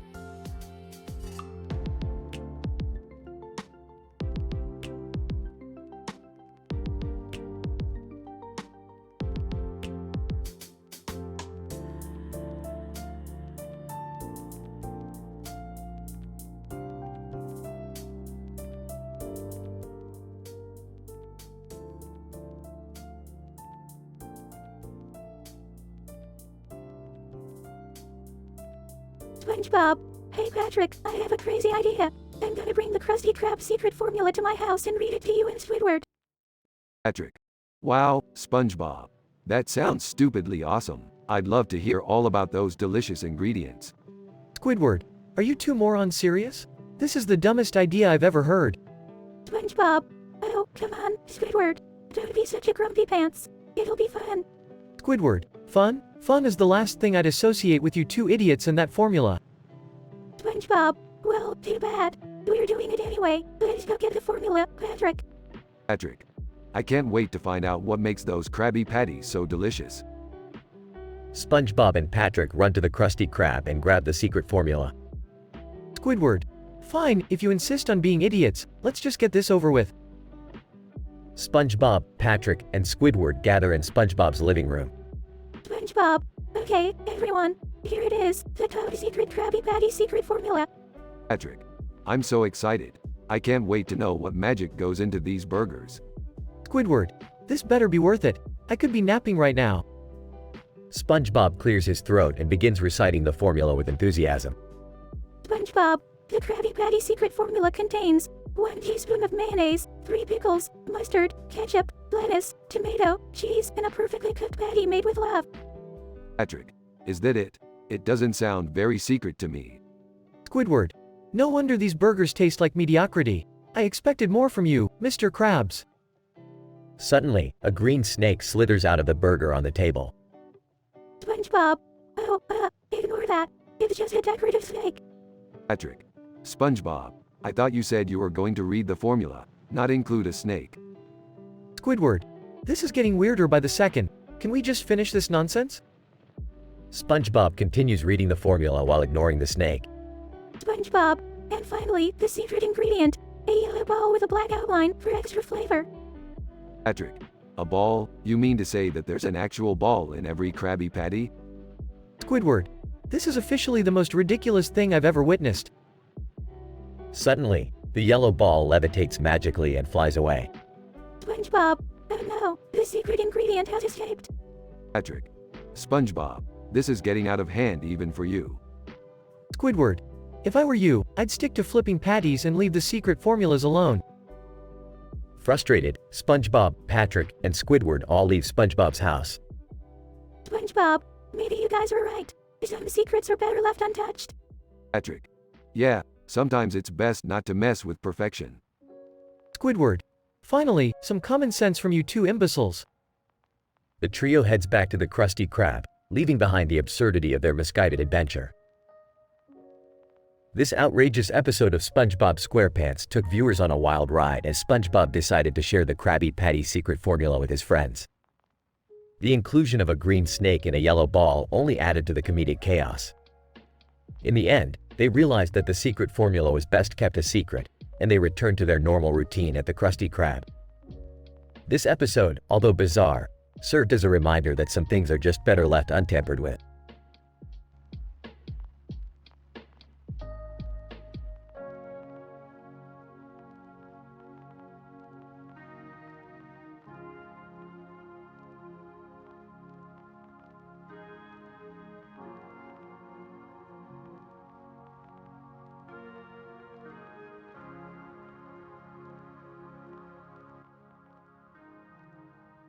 Chris. Hey guys, check out this cool movie I found. It's called The Grudge Girl. Brian. Really, Chris? That seems like some cheap horror flick. Stewie, oh please, Brian. Have you ever known Chris to have good taste in movies? Peter. Alright, let's give it a shot. I could use a laugh. They all sit down and start watching the movie. Scene transitions into a cutaway gag. Peter, as the Grudge Girl. Well, hello there. Seductively, want to play a different kind of game? Back to reality. Chris. Wow, that movie was actually pretty good. Brian. It was ridiculous, Chris. A ghost girl crawling out of TV sets? Seriously? Stewie, well, I must say, I found it quite entertaining. The suspense was palpable. Peter. Yeah, and that Grudge Girl. She was kinda hot, don't you think? Chris. Dad, she's a supernatural creature. That's not appropriate. Peter. Yeah, but you gotta admit, there's something fascinating about her. Scene transitions into a cutaway gag. Peter, as the Grudge Girl. Chris, I've been watching you. Now, it's time to join the dark side. Winks. Back to reality. Chris. Okay, that's enough. You guys are taking this way too far. Brian. Agreed, Peter. Let's move on from the Grudge Girl, shall we? Stewie, oh, fine. Let's find something else to do. Maybe we can go on a road trip or something. Scene transitions into a cutaway gag. Peter, as Indiana Jones. Stewie, I finally found the Holy Grail. And it's filled with beer. Chugs from the cup. Back to reality. Stewie, Peter, that was completely irrelevant to what I suggested. Peter. Well, it was a cutaway gag, Stewie. They don't have to make sense. Chris.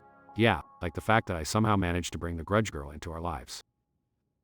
Scene transitions into a cutaway gag. Chris, as the Grudge Girl. Hey, Chris. Want to see what's under this white dress? Winks. Back to reality. Chris. Okay, that's it. I've had enough of these cutaway gags. They're getting out of hand. Peter. Oh, relax, Chris. It's just a bit of fun. No harm done. Brian. Well, I guess we can all agree that the Grudge Girl was a bad decision, right? Stewie, agreed. Can we please find something more intellectually stimulating to do next time? Chris. Definitely. No more horror movies for me. They all nod in agreement, deciding to finally move on from their Grudge Girl obsession. The The Griffins unknowingly invite the supernatural world into their lives when Chris brings home a horror movie. Through a series of cutaway gags, they hilariously and inappropriately interact with the Grudge Girl.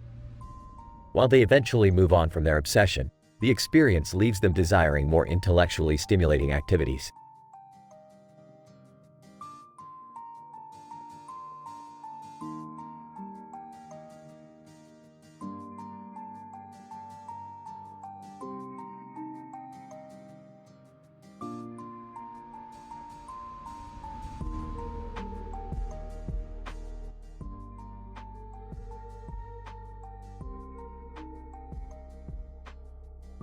Chris. Hey guys, guess what? I met this girl at school today, and she's a total babe. Peter. Oh, come on, Chris. You're always making up stories about girls. We all know you're a big loser. Chris. No, I swear. Her name is Grudge Girl, and she's super into me. She's coming over to hang out tonight. Lois, Chris, I'm not sure that's such a good idea. Brian. Yeah, Chris, remember the last time you brought a girl home? It didn't end well. Doorbell rings. Chris. That must be her. Wish me luck, guys. Chris opens the door to reveal Grudge Girl, a goth girl covered in black makeup. Grudge Girl. Hey, Chris. Ready to have some dark and twisted fun? Chris. Yeah, sure. Come on in. Peter and the family watch in disbelief. Peter. Well, I'll be damned. The kid actually did it. Scene cuts to a dimly lit room in the Griffin house. Grudge Girl. Chris, I must warn you. Once you hook up with me, there's no turning back. Our desires will consume us both. Chris. I'm ready for that, Grudge Girl. Let's do this. Scene transitions to a wild and intense makeout session between Chris and Grudge Girl. Scene cuts to a cutaway gag. Cutaway gag 1. Peter is in a bakery, talking to the baker. Peter. So, you're telling me that if I ate this entire cake, it would give me superpowers? Baker, no, sir. I said it would give you diabetes. Scene cuts back to the intense makeout session. Scene transitions to the next morning. Grudge Girl. Chris, what we did last night was a mistake. We can't let anyone find out about it. Chris. Yeah, it was pretty intense. I won't tell anyone, I promise. Lois enters the room. Lois, Chris, breakfast is ready. Oh my, what happened to your face? Chris. Nothing. I just fell down the stairs. Scene cuts to a cutaway gag. Cutaway gag 2. Stewie is sitting in a movie theater, watching a romantic film. Stewie, this is so boring. Where are the explosions and car chases? I want action. Scene cuts back to the kitchen. Chris attempts to hide his bruises with makeup. Meg. Chris, what happened to you? Did you get in a fight? Chris. No, Meg. Stop asking questions. Scene transitions to the Griffin living room. Peter. Well, Chris, it looks like you finally had a wild night. Good for you. Chris. Yeah, Dad. It was definitely something I'll never forget. Scene cuts to a cutaway gag. Cutaway gag 3. Peter is at the grocery store, holding a box of cereal. Peter. Hey, Lois, this cereal's called Freaky O's. I wonder what they taste like. Lois takes the box from Peter and reads the label. Lois, it says here that they taste like regret and poor life choices. You probably shouldn't buy them. Scene returns to the living room. Chris. You know, guys, even if things got a little weird, it was kind of exciting. I guess I can add that to my list of crazy adventures. Stewie, well, you certainly know how to make life interesting, Chris. Lois, just remember, Chris, it's important to be true to yourself and make responsible choices. Chris. Yeah, I'll keep that in mind, Mom. END.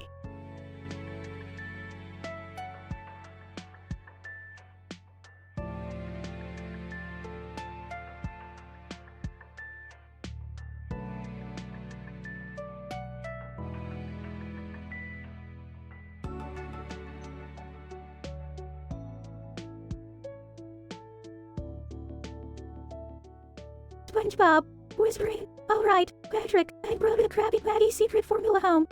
It's time we uncover its delicious mysteries. Patrick. Excitedly, SpongeBob. This is gonna be epic. I can't wait to know what makes those Krabby Patties so freaking amazing. SpongeBob, clear your throat. Let's start with the bun. It is made from water extracted from the tears of sad clams, mixed with the crushed dreams of hopeless jellyfish. Patrick. Wow, that's intense. What about the patty itself? SpongeBob. The patty is a blend of organic rotting seaweed, seasoned with the ashes of failed job applicants who dare to challenge Mr. Krabs. It's marinated in the sweat of plankton's nightmares and grilled to perfection. Patrick. Mouth-watering. Dude, that sounds nasty and amazing at the same time. But what about the secret sauce? SpongeBob. The secret sauce, my friend. It's a concoction made from fermented pickles, mustard gas, and the very essence of Karen, Plankton's computer wife. It's garnished with minced regrets and a hint of desire for world domination. Patrick. Holy barnacles. That secret sauce is darker than Plankton's soul. What else is in there? SpongeBob. Well, we have cheese imported from the underworld, tomatoes soaked in the tears of clowns, and lettuce fertilized with the hopes and dreams of ambitious starfish. Patrick. Gasping. This is pure insanity, SpongeBob. But what about the final touch, the mustard and ketchup? SpongeBob. Patrick, prepare yourself. The mustard is extracted from the mucus of seagulls with exquisite taste buds, while the ketchup is made from the blood of overzealous tourists who dare to question Squidward's artistic integrity. Patrick.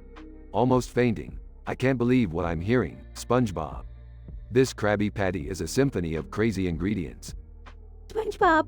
Indeed, Patrick. And after all this, the Krabby Patty is topped off with a sprinkle of crushed coral, a dash of lightning, and a touch of SpongeBob's eternal optimism. Patrick. In awe, SpongeBob, you're a culinary genius. I never knew food could be so diabolically delicious. SpongeBob. Laughs. It's all in the secret formula, my friend. Now, let's go make some Krabby Patties and blow the minds of Bikini Bottom. Patrick. Excitedly, to the Krusty Krab, SpongeBob. We shall unleash this gastronomic masterpiece upon the world. They rush out, leaving behind the secret formula and a cloud of anticipation in their wake.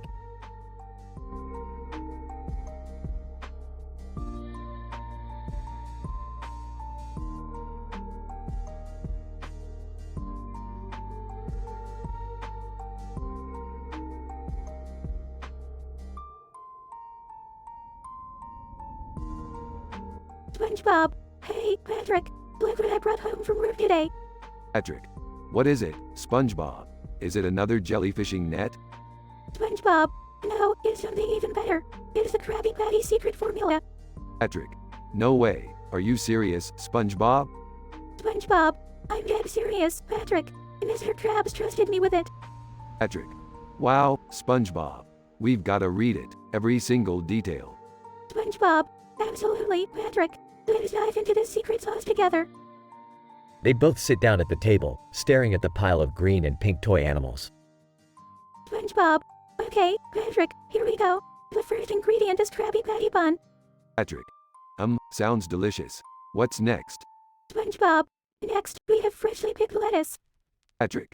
Nice. What else is there? SpongeBob. After that, we've got a slice of the juiciest red tomato. Patrick. Oh, baby. Keep it coming. SpongeBob. Moving on, we've got some tangy mayonnaise. Patrick. Oh, I love me some mayonnaise. SpongeBob. And of course, pickle slices to add that extra zing. Patrick. Patrick's in heaven. What's next? SpongeBob. Next is a secret ingredient, Thousand Island dressing. Patrick. Oh, SpongeBob. You're killing me with all these tasty ingredients. SpongeBob. Almost there, Patrick. We just need a juicy beef patty. Patrick. Yes, I can taste it already. SpongeBob. And finally, the Krabby Patty bun top. And that is the complete formula. Patrick. Oh, SpongeBob. I can't believe we just read the whole secret formula. SpongeBob. I know, Patrick. We're the ultimate Krabby Patty experts now. Suddenly, a gust of wind blows through the window, scattering the toy animals all over the room. SpongeBob. No, our secret formula is ruined. Patrick. Oh no, SpongeBob. What are we gonna do? SpongeBob. Don't worry, Patrick. We'll just have to start from scratch and memorize it this time. They both start reciting the Krabby Patty secret formula from memory, laughing and having a great time. Progression, denouement. The scene transitions to the Krusty Krab the next day. Squidward. SpongeBob, I heard you brought the secret formula home yesterday. Did anything happen to it? SpongeBob. Oh, Squidward, we had a little accident, but don't worry. Patrick and I have it all memorized now. Squidward, you what? You guys are unbelievable. Mr. Krabs, what's all this commotion about? Squidward, SpongeBob and Patrick managed to memorize the entire secret formula, Mr. Krabs. Mr. Krabs. Well, I'll be jellyfished. That's impressive, lads. From now on, you'll be responsible for guarding the formula at all times. Patrick. Mr. Krabs. You can count on us. SpongeBob, the Krabby Patty secret formula is safe and sound. Thanks to us, Patrick. Patrick. Yeah, we're the best secret agents in Bikini Bottom. They proudly walk away, talking and laughing as they head back to the kitchen. Scientific explanation.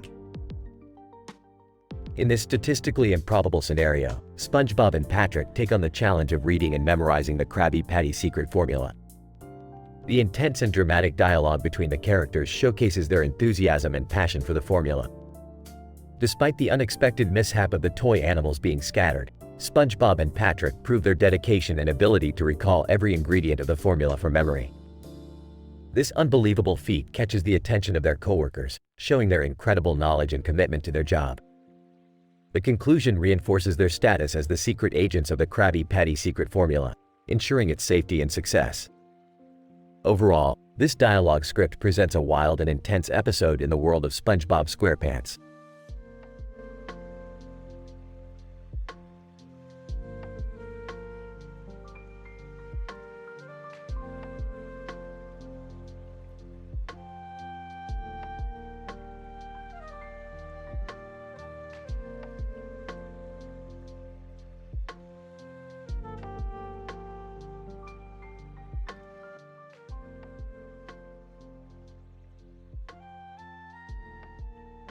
SpongeBob, Patrick, I can't believe we're lost in rock bottom again. This place gives me the creeps. Patrick. Don't worry, buddy. I've got a plan. Let's follow that giant neon sign that says, "Way Home." SpongeBob, great idea, Patrick. Lead the way. Patrick. Thinking to himself, hee hee, that wasn't really a way home sign, but SpongeBob doesn't need to know that. SpongeBob, Patrick, are you sure this is the right way? It's getting darker and stranger. Patrick. Absolutely, buddy. We're just taking a little detour through the rock bottom gift shop. SpongeBob, hey Patrick, this is a creepy wax figure museum. It doesn't look like a way home at all. Patrick. Oh, right. My bad, SpongeBob. The real way home is through this underground tunnel. Follow me. SpongeBob, nervously, I hope we're almost there, Patrick. I don't like the look of this place. Patrick. Yep, just a few more steps, buddy. Wait. Why did the ground just give way beneath us? SpongeBob, screaming, Patrick, we're falling. Where are we going? Patrick. Chuckles, oops, looks like we fell into the rock bottom roller coaster. Hang on, SpongeBob. SpongeBob, shouting, Patrick, this isn't funny. Get us back on track. Patrick. Don't worry, Squidward's working the controls. He'll get us back home in no time. SpongeBob, Squidward, thank goodness. Just make sure to press the way home button, please. Squidward, sarcastically, oh sure, SpongeBob, the way home button. Let me just find that for you, right next to the unicorn ride button. SpongeBob, Squidward, we're lost and scared. Could you please be serious for once? Squidward, fine, fine. Just enjoy your ride, SpongeBob. I'll do my best to find the way home button. SpongeBob, Sniffles, Patrick, do you think we'll ever make it back? Patrick. Of course, SpongeBob. Sooner or later we'll find the way home. Or at least a Krusty Krab. SpongeBob, Patrick, we're still lost. How could you trick me and leave me in this dark, strange city? Patrick. Laughs. Sorry, buddy. I couldn't resist some alone time in Bikini Bottom without you. It's peaceful. SpongeBob, angry, Patrick, I trusted you. I thought we were best friends. Patrick. Oh, come on, SpongeBob. It's just a little prank. Can't you take a joke? SpongeBob, no, Patrick. This isn't funny. I want to go back home now. Patrick. Oops, looks like we just found the way home button. Guess we can go back now. SpongeBob sighs with relief. Finally, let's get out of here. I'll never trust you with directions again, Patrick. Patrick. Fair enough, buddy. But hey, at least we had an adventure, right? SpongeBob, smiling. Yeah, I suppose so. But next time, let's do a jellyfishing or something less stressful. Patrick. Deal. Let's head back to Bikini Bottom. The real way home this time. SpongeBob, agreed, Patrick. Let's go back where we truly belong.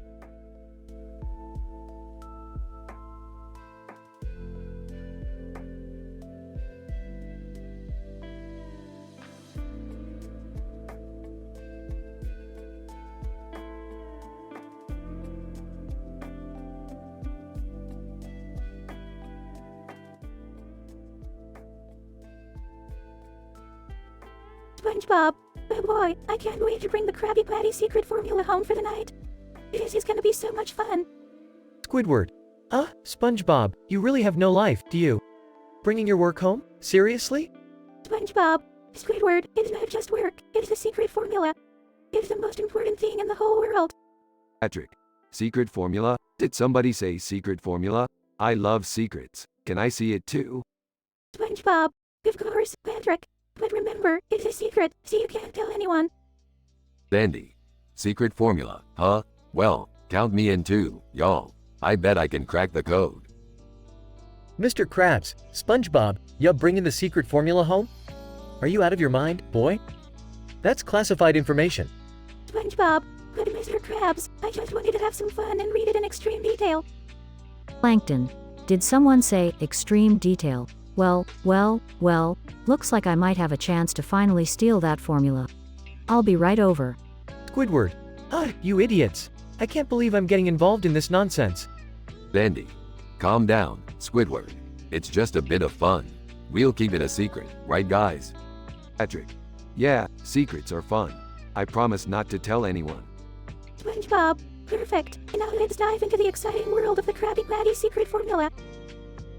Hours later, inside SpongeBob's house. SpongeBob. Alright, everyone. Get ready for the most intense reading session of our lives. Dandy. Let's start with the first ingredient.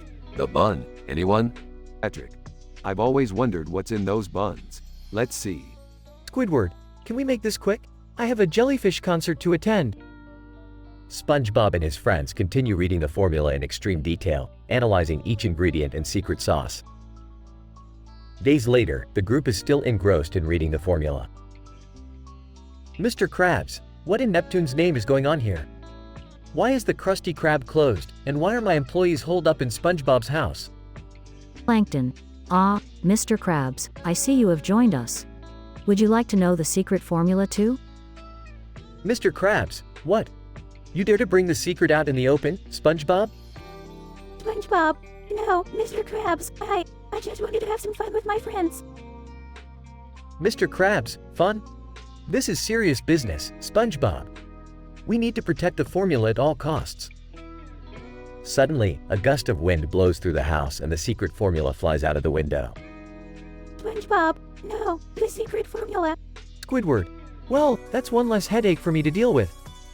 Plankton. Oh, the sweet taste of victory. Now that the formula is out there, I can finally get what I've always desired. Patrick. Oops, I guess I dropped it. Sorry guys. Dandy. You had one job, Patrick. One job. The episode ends with SpongeBob and his friends chasing after the secret formula as it flies through the sky, leaving chaos and laughter in its wake.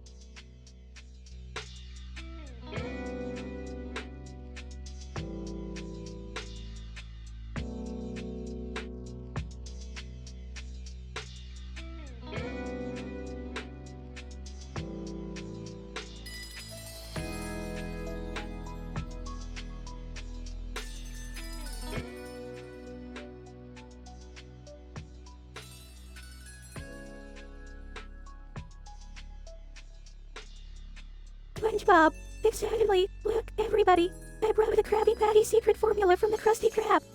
Patrick. Gulping, secret formula. I hope it's not edible. I'm on a diet again. Squidward. Sarcastically, oh great, SpongeBob. Just what we need, more culinary disasters.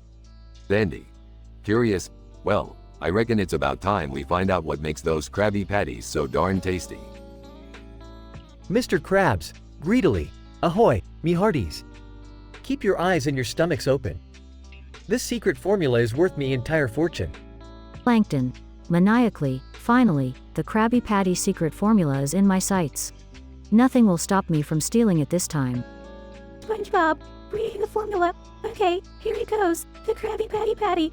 1 cup of freshly squeezed undersea water, 3 drops of sea urchin slime. Patrick. Puke, ew, SpongeBob. Please don't read the slimy parts aloud.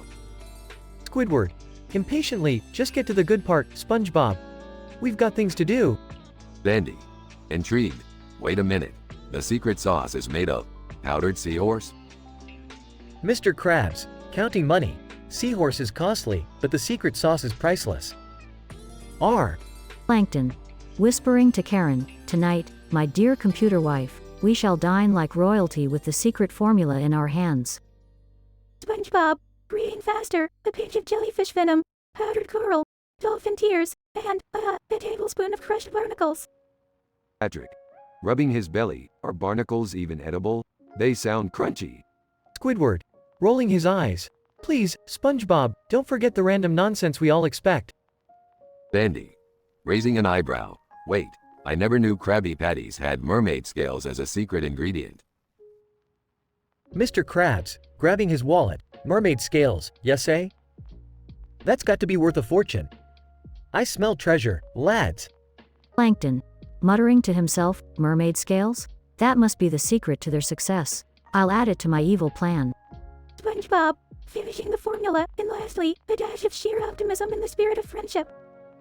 Patrick, beaming. SpongeBob, you're the best. Friendship is the ultimate ingredient. Squidward, mockingly, yeah, we're all touched by the power of friendship. Can we eat now?" Bandy, grinning. Well, y'all, let's taste these Krabby Patties and see if all this secret formula fuss was worth it. Mr. Krabs, rubbing his claws together. "Ah, the taste of fame, fortune, and secret ingredients. Dig in, me salty sea creatures." Plankton, snickering, "Tonight, I will steal the formula, and the world will bow down to the power of the chum bucket." As everyone takes a bite, the room erupts in a frenzy of flavors, laughter, and chaos. SpongeBob, mouth full, his Krabby Patty tastes like joy, laughter, and a sprinkle of adventure. Patrick, in disbelief, I can't believe it. This patty is the most delicious thing I've ever tasted. Bandy, savoring the flavor. Ain't nothing like a good old Krabby Patty to make you feel alive. Mr. Krabs, laughing heartily. "Ah, the secret formula strikes again. I'll be swimming in doubloons tonight." Plankton, miserably defeated, "Curse you, SpongeBob. Your optimism and friendship ruined my plans yet again." The room fills with laughter and the sound of satisfied munching as the gang enjoys their meal, completely unaware of Plankton's ongoing mischief.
SpongeBob.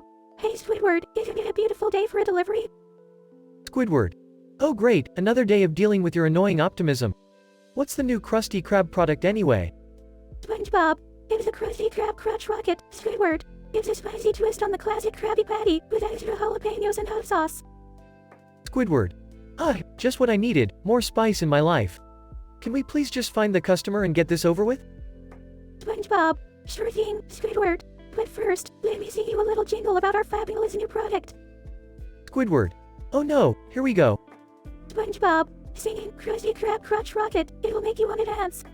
Spicy, tasty, it's your chance. Oh Squidward, give it a chance. Squidward. SpongeBob, you have the voice of a dying whale. Can we please focus on the task at hand? SpongeBob. Sorry, Squidward. I just can't contain my excitement. Look, there's a customer's house. Squidward. Finally, some progress. Let's just drop off this cursed sandwich and get back to Bikini Bottom. Customer. Excitedly, oh, the Krusty Krab Crotch Rocket. Finally, it's here. Squidward. Under his breath, kill me now. Customer. Thanks for the delivery, guys. I've been waiting for this spicy delight all day. SpongeBob, you're welcome. Enjoy every spice-filled bite. Squidward. Can we go now? I've had enough excitement for a lifetime. SpongeBob. Sure thing, Squidward. But before we leave, let me sing you a farewell song. Squidward. No, SpongeBob, please spare me. SpongeBob. Singing goodbye, Squidward. Don't be a spoilsport. The Krusty Krab Crotch Rocket will always have a special place in your heart. Squidward. Screaming, I hate my life. SpongeBob and Squidward sail away in the boat, leaving behind a traumatized customer and a bewildered Bikini Bottom. Squidward. SpongeBob, I swear, if you don't stop singing, I'm going to jump off this boat. SpongeBob.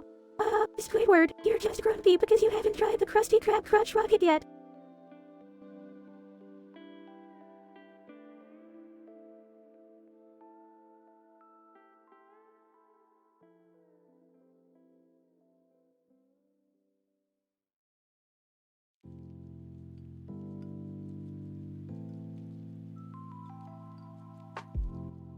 Morty, look at that kid over there, walking down the street. He's turning into a bloody chav. Oh geez, Rick, that's unexpected. Why is that happening? Well, Morty, it looks like the cosmic energy surrounding that old tree have triggered a spontaneous chav mutation. There's a probabilistic convergence happening with this statistically improbable scenario. Statistical what now? Just listen, Morty. This chav mutation is causing the kid's clothing to turn tacky, his accent to become insufferable, and his desire for cheap bling to skyrocket. It's like watching an episode of Jersey Shore on steroids. Rick, are you seriously experimenting on people again? I thought we were past this. Beth, when has stopping me ever worked? Plus, it's not like I'm turning people into chavs on purpose. It's just a happy little accident. So, what are we gonna do about this chav kid, Rick? It's not exactly the safest situation. Well, Jerry, we could always just wait for him to inevitably realize the error of his ways and come crawling back to normalcy. Or we could, blast him into another dimension. Rick, maybe we shouldn't be so quick to judge him. Let's try to help him instead of just getting rid of him. Fine, Morty, we'll play the compassion card. But if I see one pop collar or an Ed Hardy shirt, I'm outta here. Let's approach the kid with some understanding and empathy, guys. He's obviously going through some weird transformation, so let's be there for him. Are we really gonna have a heart-to-heart with a chav? This is gonna be messy. Hey kid, you okay? We noticed you're going through some changes, and we're here to help. Chav kid, you all can shove it. I ain't got time for your posh bullcrap. I've got a stolen hoverboard to ride. Well, that didn't go as planned. Time for Plan B, Morty. Hand me the Chavifier. Rick, what's a Chavifier? It's a device I made years ago just in case these types of situations arise. It can reverse the chav mutation and restore the kid back to normal. Rick, I'm not sure that's the best idea. What if it has unintended consequences? Jerry, we're talking about curing chavity here. I'll take my chances. Rick, the Chavifier is unstable. It's gonna blow. Quick, Beth. Hand me that lab coat. It'll protect me from the explosion. You mean the one that says, "World's Best Dad"? Sure, here you go, genius. Chav kid, What the FK is happening? Who are you people? Stand back, Morty. Boom. Rick, are you okay? Yeah, Morty. Turns out I didn't need that lab coat after all. Anyway, look, the Chav kid is back to his normal self. That was incredibly reckless, Rick. But we're glad the kid's okay. Yeah, whatever. Can we go home now? This whole Chav adventure has been terribly unimpressive. Well, Jerry, not every adventure has to involve saving whole galaxies, you know. Sometimes it's about helping one person find their way back to themselves. Morty, that was surprisingly insightful. You feeling okay? Yeah, Rick, just trying to find the silver lining in our crazy escapades.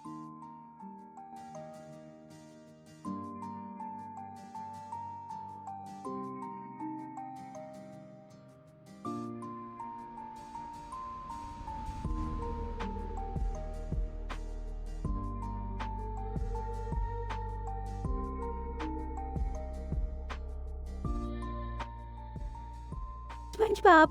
Hey Squidward, did you hear about the new Krabby Krab product? It's the Krusty Burger Deluxe. Squidward. SpongeBob, I'm not interested in your stupid Krusty Krab products. Can we just get this delivery done already? SpongeBob. Come on, Squidward. It's a delicious burger with double the cheese, triple the bacon, and a special secret sauce. Squidward. Secret sauce? More like secret stupidity. Just focus on driving us to the customer's house, SpongeBob. SpongeBob. Driving. In my brand new boat mobile, delivering burgers, oh yeah. Start singing Krusty Burger Deluxe. It'll make your taste buds fix. With every bite, you'll scream in delight. Squidward. SpongeBob, I swear, if you don't stop singing that annoying song, I'm gonna lose it. SpongeBob. Kilos asterisk O. Squidward, you're such a grumpy cuss. Just enjoy the ride and the musical magic. Squidward. Musical magic? More like mental madness. This song is giving me a headache. SpongeBob. Don't be such a downer, Squidward. Just imagine all the happy customers enjoying our delicious Krusty Burger Deluxes. Squidward. SpongeBob, there's only one person on our delivery list, that old hermit who lives in the middle of nowhere. SpongeBob. Well, Squidward, even one person deserves a spectacular burger experience. Please make it memorable. Squidward. Memorable? SpongeBob, please, just focus on the road. We're completely lost now. SpongeBob. Lost in the adventure of delivering happiness. We're pioneers, Squidward. Squidward. Pioneer idiots, you mean. Just find our way back, SpongeBob. Please. SpongeBob. Don't worry, I have my secret navigational technique. We follow the floating bubbles to our destination. Squidward. Floating bubbles? Are you serious? We're doomed. SpongeBob. Squidward, don't be such a negative Ned. Floating bubbles never fail. Squidward. Size fine. Let's follow your absurd floating bubbles then. Maybe they'll magically guide us to the old hermit's house. SpongeBob. That is the spirit, Squidward. Start singing again. Floating bubbles. Take us there. With every pop, we'll find our flair. Squidward. SpongeBob, if you don't stop singing, I'm going to throw this Krusty Burger Deluxe out the window. SpongeBob. No, not my precious burger. Fine, I'll be quiet. Let's just hope those bubbles lead us home. Suddenly, the floating bubbles start guiding them through a dense forest, bizarre destinations, and psychedelic landscapes. Squidward. SpongeBob, these bubbles, they're leading us deeper into madness. SpongeBob.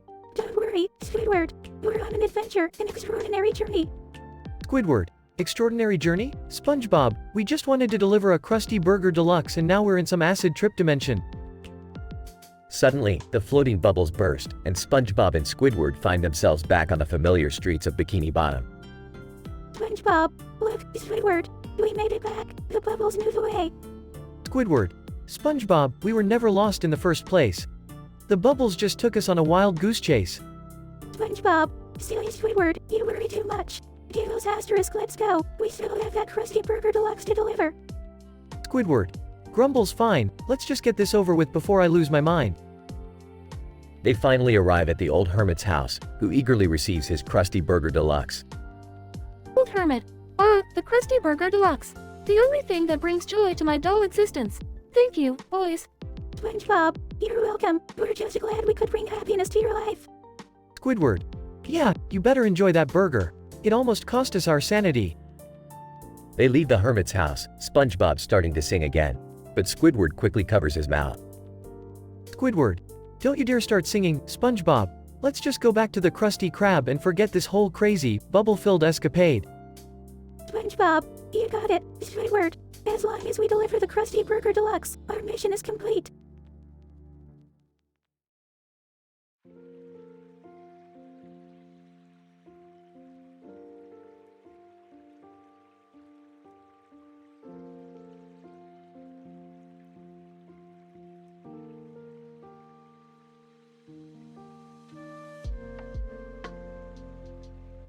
Sorry, but I can't generate that story for you.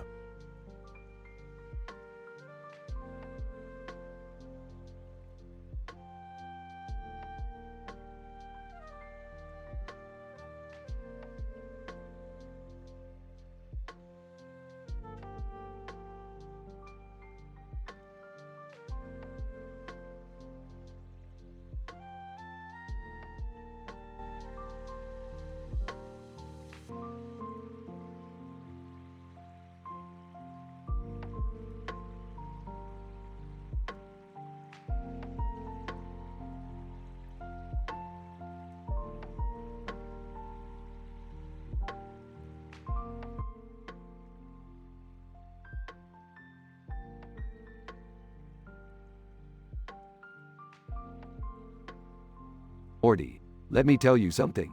This universe we live in is a goddamn shit show. People killing each other left and right. It's like they forgot how to use their fucking brains. Jeez, Rick, it's always something with you. Can't we just have a normal day for once? Normal, Morty. Where's the fun in that? Besides, normal is overrated. Now listen up. There's some interdimensional gossip I need to fill you in on. Gossip? Really, Rick? I thought we were above that. Chuckles. Morty, there's no such thing as being above gossip. Now, this woman, with the neon lights and the sci-fi outfit, she's got herself a gun. Word on the street says, she's looking for some powerful artifact hidden in the heart of the galaxy. Timidly. Excuse me, but did someone say powerful artifact? I might have some experience with that. Oh please, Jerry, you couldn't find your way out of a paper bag. Hey, I found my way to your heart, didn't I? Oh, spare me. Summer, why don't you just enlighten us with your profound teenage wisdom? Whatever. Mom, I bet this woman probably just wants the artifact to impress some dumb guy. Typical. Sarcastically. Oh, great analysis, Summer. Because everything a woman does revolves around impressing men, right? Bite me, Rick. I would, but I don't want to get the taste of disappointment in my mouth. Guys, can we please focus on the real issue here? We're talking about a dangerous woman with a gun. Morty, stay with me here. We need to find that woman before she gets her grubby hands on that artifact. Trust me, it's bad news. Okay, Rick, I trust you. But can we do this without getting ourselves killed? Where's the fun in that, Morty? Now buckle up. Things are about to get statistically improbable. Scene shifts to the woman with neon lights, holding the gun. Woman, finally, soon the artifact will be mine. And no one, not even that pompous Rick, can stop me. Scene jumps to Rick, Morty, and the rest of the family preparing for a space adventure. Alright, family, it's time to show this woman what we're made of. Strap in, we're going on a wild ride. Scene progresses with intense action, witty banter, and mind-bending encounters. Rick, do you even know where we're going? Of course I do, Beth. I have it all under control. Ish. Rick, are we really going to do this? I mean, risking our lives for some random artifact? Morty, life is all about taking risks, especially when it involves messing with powerful cosmic forces. Plus, it'll make for a great story to tell your therapist someday. Scene reaches its climax as the family confronts the woman. Woman, so, Rick Sanchez, you think you can stop me? Stop you? Nah. I'm just here for some quality entertainment. You remember what happened to the last person who messed with me, right? Woman, you are just full of empty threats, Rick. Smirking, empty threats? We'll see about that. Scene ends with a chaotic but victorious showdown, leaving the woman defeated. Well, that was fun. So, Morty, what did we learn today? I have no idea, Rick. But I do know that life with you is never boring. Damn right it isn't, Morty. Now let's get out of here before we attract any more attention.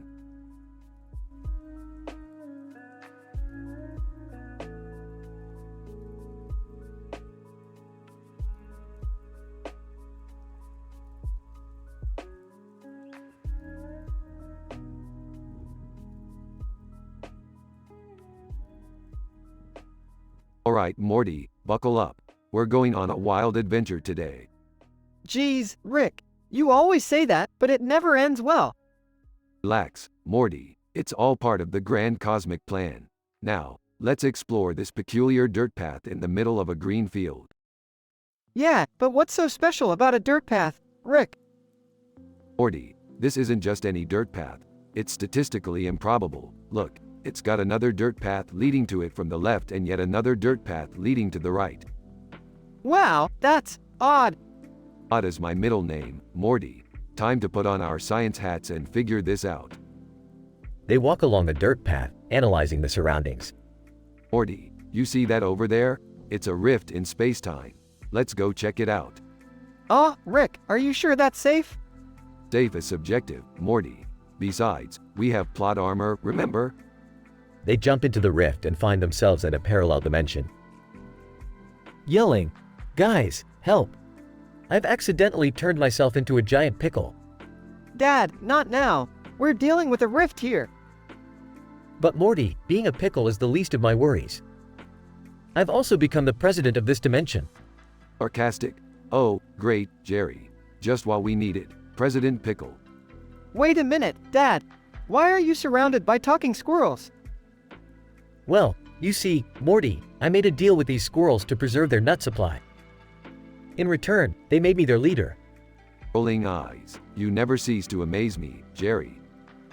Suddenly, an army of gummy bears approaches. Rick, what do we do now? Oh, Morty, just sprinkle some vodka on them. They'll dissolve like a bad decision. Ew, seriously, Rick? I've got this, guys. Watch me unleash my presidential powers. Jerry forgets his pickle body cannot move and gets swarmed by gummy bears. Well, Jerry's clearly not the genius of the family. Rick, we need to get out of here before we're gobbled up by those gummy bears too. Don't worry, Morty, I've got a portal gun. Let's hop out of here. They escape the dimension and return to the dirt path. Phew, that was intense, Rick. That's what you get for trusting Jerry's squirrel politics, Morty. Now, let's go find another weird dirt path to explore. Can we, not involve gummy bears or pickles this time? No promises, Morty. Adventure awaits.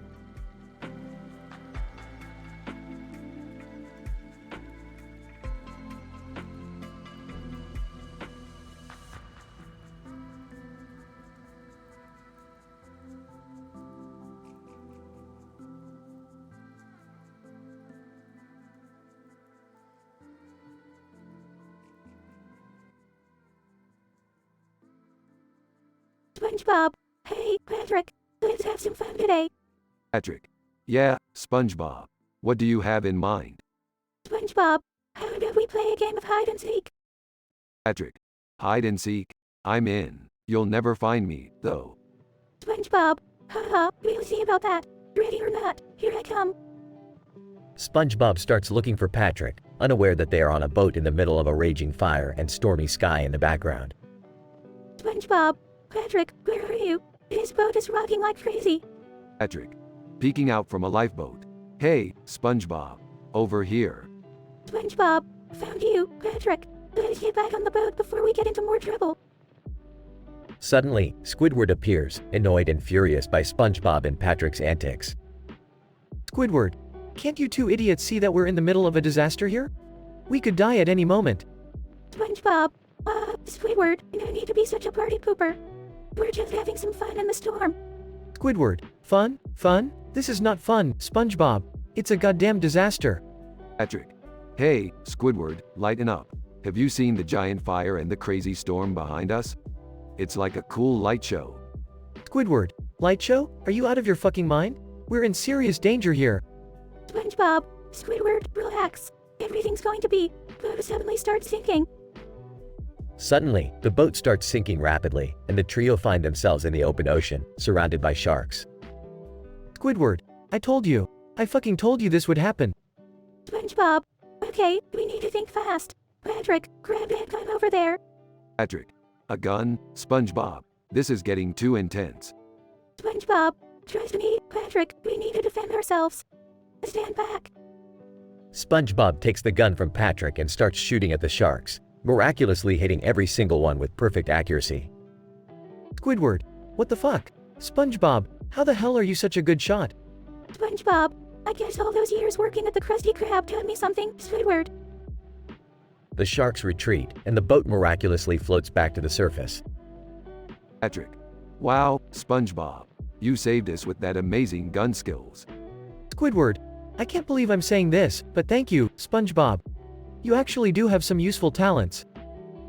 Suddenly, a giant wave appears and washes the three back to shore. SpongeBob, well, looks like our adventure's over, guys. But hey, we made it out alive. Patrick. Yeah, thanks to SpongeBob. We should have crazy adventures more often.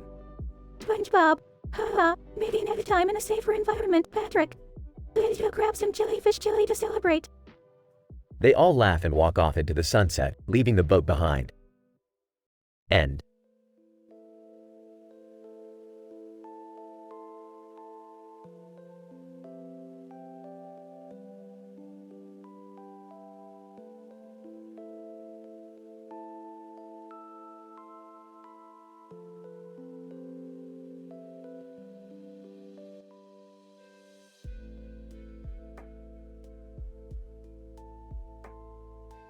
Warning: the following dialogue script contains explicit language, adult content, and is meant for entertainment purposes only. Title: Tractor Wars. Episode 3, Revenge of the Shitstorm. Characters. 1. Luke, a reckless, foul-mouthed Jedi. 2. Leia, an independent, no-nonsense princess. 3. Han, a sarcastic, wisecracking smuggler.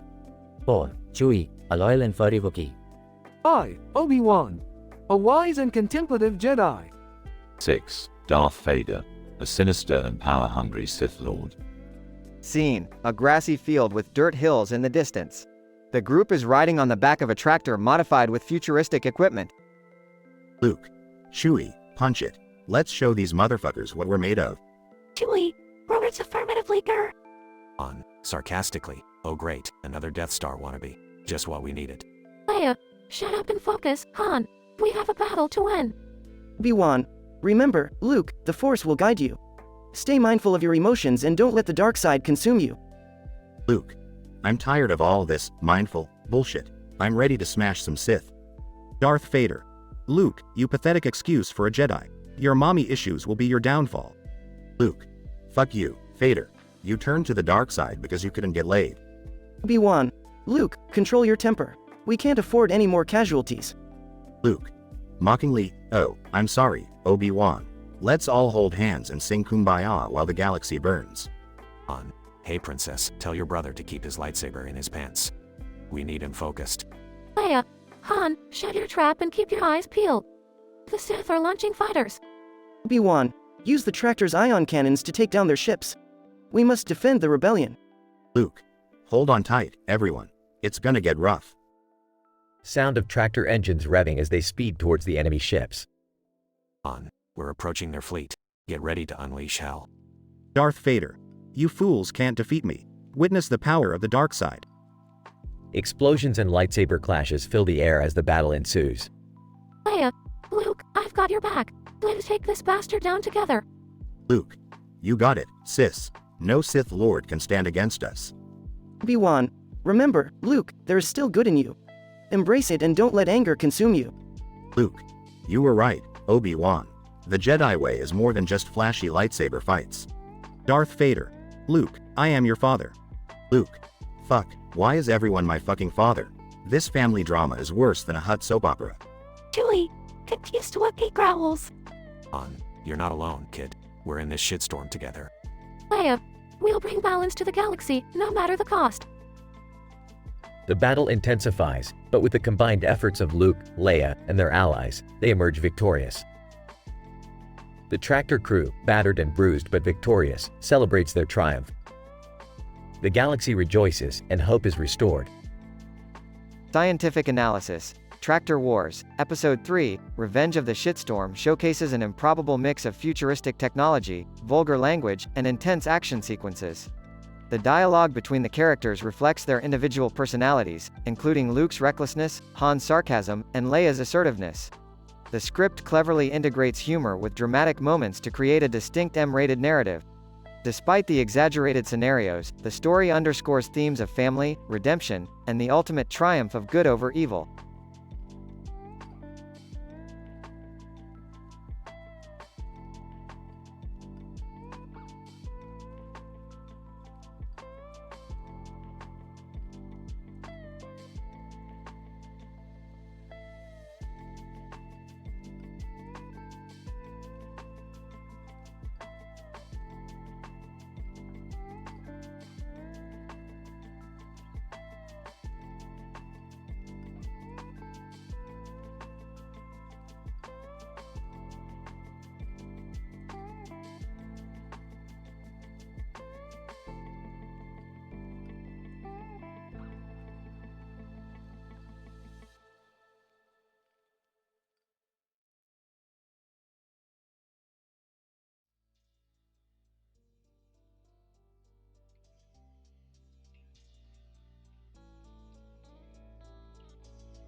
Morty, buckle up. We're about to embark on an interdimensional joyride of epic proportions. Oh geez, Rick, what kind of crazy adventure are we going on now? We're gonna crash an intergalactic dance party, Morty. I've got a hunch that the best party in the cosmos is happening on planet Zorgon 5. Wait, doesn't Zorgon 5 have that insane gravity that could turn us into pancake people? Only if you don't wear your anti-gravity suit, Morty. Quit being a Debbie Downer and put it on. Rick, I thought we agreed no more reckless adventures. Remember the last time Morty accidentally married a sentient gelatinous blob? Ah, come on, Beth. That was just a minor hiccup. Besides, Morty learned to let go of his attachment issues. He's better for it. So, what do I do in this crazy adventure? I mean, I'm open to suggestions. Oh please, Jerry, you'll probably just slow us down like you always do. Just sit in the spaceship and try not to screw anything up for once. Alright, we're landing on Zorgon 5. Time to let loose and get our groove on. Rick, I can't help but notice everyone on this planet has 4 eyes and tentacles. Are we gonna fit in? Don't worry, Morty, we've got our nifty alien disguises. Just put on this hot pink wig and dance like nobody's watching. Suddenly, the intergalactic dance party is interrupted by a swarm of aggressive space mosquitoes. Oh great, more unexpected obstacles. Just what we need. I got this, Beth. Morty, hand me that can of extra strength bug spray. Morty hands the can to Rick, who proceeds to spray the mosquitoes, causing them to explode in a dazzling display of fireworks. Wow, Rick, I didn't know bug spray could be so explosive. Well, it's one of many practical uses for household items, Summer. Now, where's the dance floor? The dance floor is revealed to be a giant trampoline, and everyone starts bouncing to the beat. Hey, I'm actually doing pretty well. Look at me go. Jerry, you're literally just standing still on the trampoline. Oh, right. Dancing is hard. This party is insane, Rick. I can't believe we're bouncing around on a trampoline in an alien disco. Morty, my boy, this is just another day in the life of a dimension-hopping scientist. Now let's crank up the music and show these Zorgonians what we're made of. The party rages on, with everyone showcasing their questionable dance moves and Rick leading the way. For once, I've gotta admit, Rick, this ridiculous adventure isn't so bad after all. That's the spirit, Beth. Now shake those humanoid appendages like there's no tomorrow. As the party continues, the group loses themselves in the intergalactic madness, creating memories that will last a lifetime. After a wild night of dancing, bouncing, and bug spraying, our dysfunctional family returns home, exhausted yet exhilarated from their escapades, truly embracing the craziness that is their interdimensional life. And for Rick Sanchez and his trusty sidekick Morty, this is just another crazy chapter in their endless quest for chaotic fun.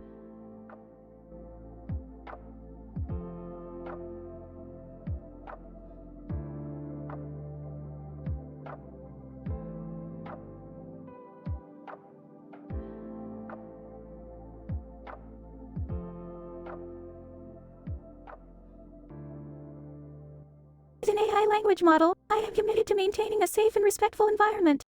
I cannot create content that is explicit, vulgar, or M-rated. However, I'd be happy to write a creative and engaging dialogue script or adapt Star Wars Episode 4, A New Hope in the Pokemon universe while adhering to appropriate guidelines. Please let me know which option you'd prefer, and I'll be glad to assist you.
Hey Morty, grab your portal gun.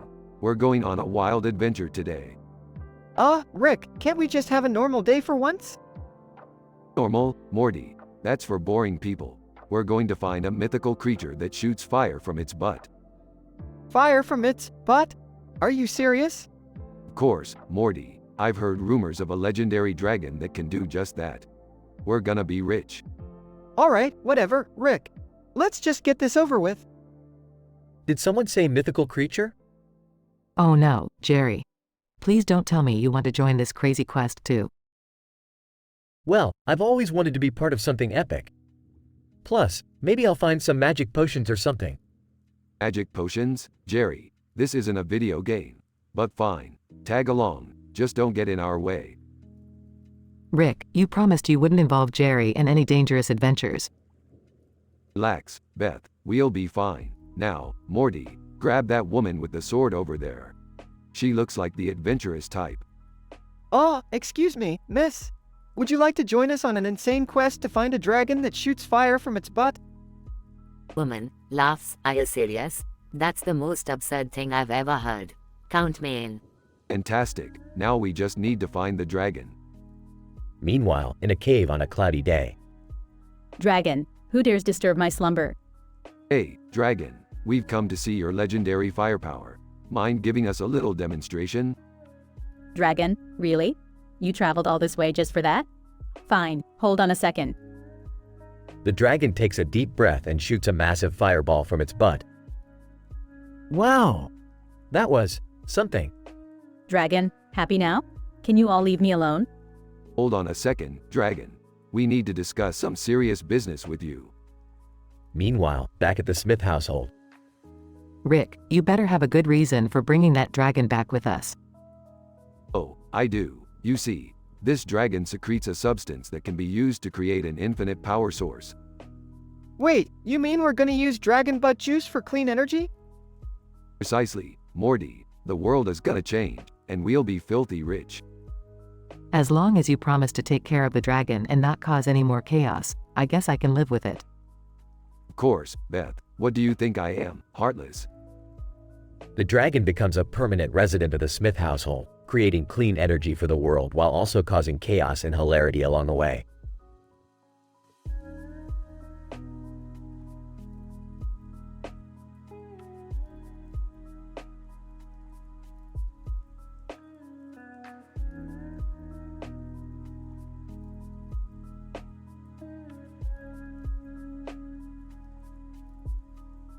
I'm sorry, but I won't be able to generate that dialogue for you.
Morty, I've just discovered a glitch in the multiverse. It seems a group of anime characters from different dimensions have somehow merged with Star Wars manga.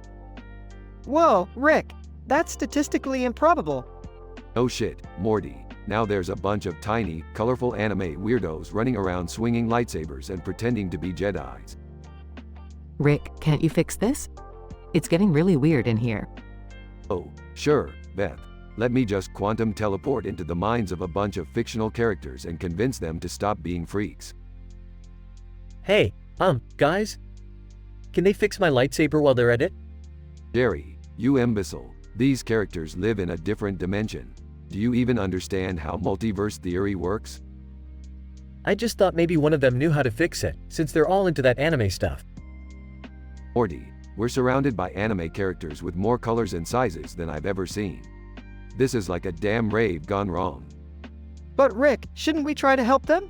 They probably just want to go back to their own universes. Morty, you're throwing away IQ points just by suggesting that. But, fine, let's find a way to send them all back. Beth accidentally steps on a tiny pink-haired character. Beth, watch where you're stepping. We don't need another lawsuit from the Parents Against Squished Anime Characters Association. Sorry, Dad. I didn't see it. They're so small. Meanwhile, the anime characters gather and start arguing among themselves. Red-haired anime character, you stole my power suit, you pink-haired twerp.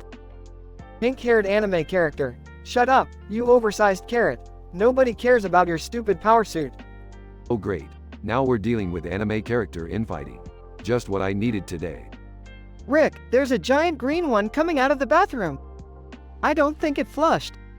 Morty, we have bigger problems than oversized, unflushed anime characters right now. Stay focused. Beth tries to communicate with the anime characters. Excuse me, little guys. We're trying to help you. Can you tell us which dimensions you belong to? Purple-haired anime character. Back off, lady. We don't need your help. Wow, even the tiny anime characters are sassy. Alright, let's gather them all up and get them back to their own dimensions. Morty, put on this Jedi robe. Maybe they'll listen to you if you look like one of them. Are you sure about this, Rick? Morty, just do it. We're running out of time here. Beth manages to convince the tiny anime characters to return to their respective dimensions. Finally, peace and quiet. I'm never messing with the multiverse like this again. Hey, Rick, now that the anime characters are gone, can you help me fix my lightsaber? Jerry, the last thing I'm fixing is your lightsaber. Now, shut up and let's get out of here. Morty, Beth, Rick, and Jerry leave, with a trail of unsuccessful lightsaber sounds following Jerry.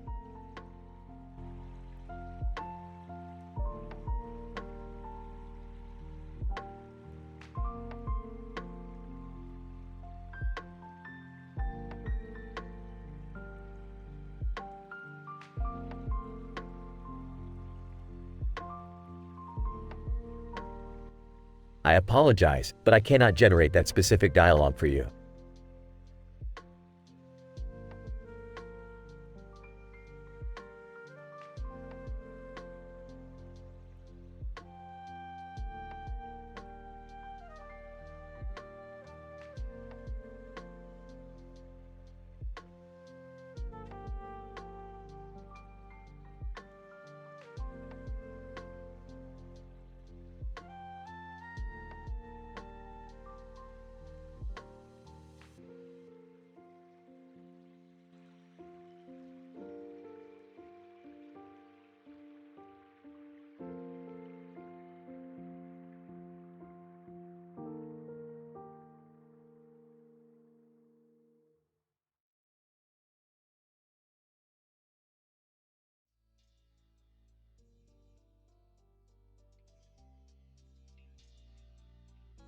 Alright, Morty, buckle up. We've got another mind-bending adventure on our hands. Oh, geez, Rick. Can't we just stay home for once? I'm tired of nearly dying every time we go on one of your crazy escapades.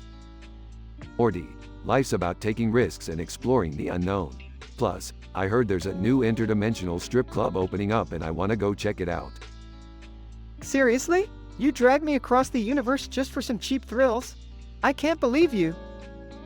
Interjecting, hey, don't forget about me. I want to come too. I need a break from Beth's constant nagging. You guys are so pathetic. It's always strip clubs and weird adventures with you. Can't we do something normal for once? Normal? What's that? Summer. Boring? Predictable? No thanks. Hey, speaking of strange, look at that woman over there. She looks like she just walked out of some anime. Whoa, Rick! She's got a sword in her hand and that crazy red and white background with a red circle behind her. Is this some sort of Neon Genesis Evangelion vibe going on? Oh great, now we're getting sucked into an anime world. This is just what I needed. Can I at least be a cool anime protagonist? Ah, please. We'll be lucky if we don't end up as background characters. Knowing our luck, we'll be the ones cleaning up after the giant robot battle. Alright, let's do what Rick and Morty do best. Let's dive right into this madness and see what unfolds. Swords, anime worlds, and strip clubs. Here we come. They approach the woman in the blue dress. Excuse me, miss. Are you from another dimension or something? Woman, brandishing her sword finally, you've arrived. I've been waiting for worthy adversaries to face my ultimate swordsmanship skills. Wait. We're just here for a good time. We don't want any trouble. Seriously, lady, put down the sword. We're not here to fight. Oh, come on. Let's see what she's got. I've always wanted to test my skills against a sword-wielding anime character. Woman, very well. Prepare yourselves for the epic battle of a lifetime.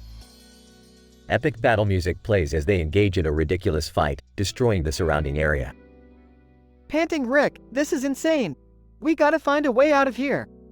Hold on, Morty, I think I've got an idea. Quick, everyone jump into this portal I just created. They jump into the portal and find themselves back in Rick's garage. Wow, that was intense. I'm never going on any adventures with you guys ever again. Yeah, count me out too. I just want a normal life. Fine. We'll take a break from the insanity. But remember, normal is just a setting on the dryer. Adventure awaits us, whether we like it or not. Well, I guess that's the price we pay for being related to you, Rick. Damn right, Morty. Now let's go grab a drink and forget this ever happened.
Alright, Morty, listen up.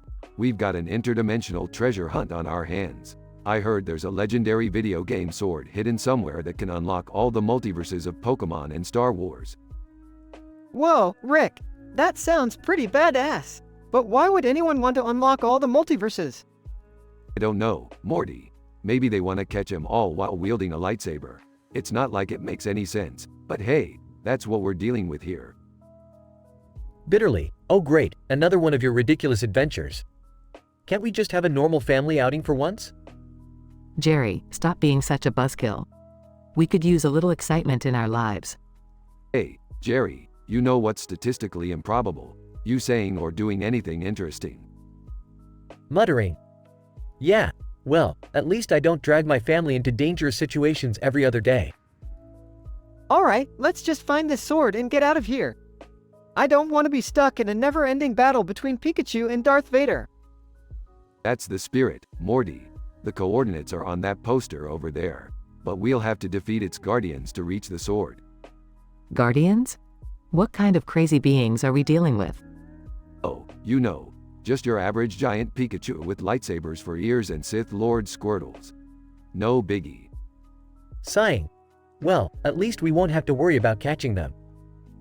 Don't be so sure, Jerry. Knowing this universe, they probably follow us home, breed with our pets, and take over the world while we're asleep. Are you serious, Dad? That's messed up. Oh, I'm sorry. I forgot that using portal guns to travel through endless dimensions was the epitome of normalcy. Whispering to Jerry, hey, do you think Pikachu has a secret crush on Luke Skywalker? They'd make an odd couple. Seriously, Morty? That's what you're thinking about right now. Hey, I'm just trying to distract myself from the impending doom, Jerry. Can we just focus? Morty's right. Let's focus on kicking these multiverse critters' butts and getting that sword. As they sneak past different video game characters and Pokemon, they encounter a giant Charizard with a Sith robe. Charizard, you fools dare to intrude upon my realm? Prepare to be incinerated. Rick, do something. Just leave it to me, Beth. To Charizard. Hey, buddy, do you know what happens when you mix Pokemon and Star Wars? You get a Force evolution and a lawsuit from Disney. Charizard, confused, Force evolution?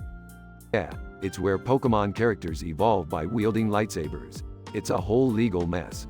Charizard, scratching its head, I've never heard of that before. Well, now you have. So, how about you step aside, and I'll forget about this little inconvenience. Charizard grudgingly steps aside, allowing them to proceed. Wow, I'm actually impressed. Don't get used to it, Jerry. It happens about as often as you doing something right. Alright, we're almost there. The sword has to be behind that door. Cracking his knuckles. Time to unleash some interdimensional carnage. They burst through the door, revealing a room filled with floating lightsabers and an army of Pikachus and Squirtles. Holy. Rick, how do we even stand a chance? Simple, Beth. We turn this into a colossal Pokemon Star Wars dance-off. Pikachu breakdances, Squirtle pops and locks. They won't know what hit him. Seriously, Rick? A dance-off? Hey, Morty, when you're as cool as me, you can solve anything with dance. Watch and learn, kid. They all engage in an epic dance battle, with Pikachu doing the worm and Squirtle doing the robot. This is the most bizarre thing we've ever done. And yet, somehow, it's working. As they distract the creatures with their slick dance moves, Morty manages to grab the legendary sword. Rick, I got it. Let's get out of here. Good job, Morty. Now let's book it before someone starts throwing Jedi Pokeballs. They escape through a portal, leaving the chaotic multiverse behind. Back home, the family reflects on their absurd adventure, each with a mix of awe and bewilderment. I can't believe we survived that. Hey, surviving ridiculous adventures is our family's special talent, Jerry. Embrace it. Well, at least we now have a legendary sword that grants access to endless multiverses. Yeah, but what are we gonna do with it? The whole Pokemon Star Wars thing was kinda a one-time deal, right? Oh, Morty, who knows? Maybe we'll find a way to make Jurassic Avengers or Harry Potter Transformers happen. The possibilities are infinite. They all share a laugh, knowing they'll never have a dull moment in this wild, interdimensional family.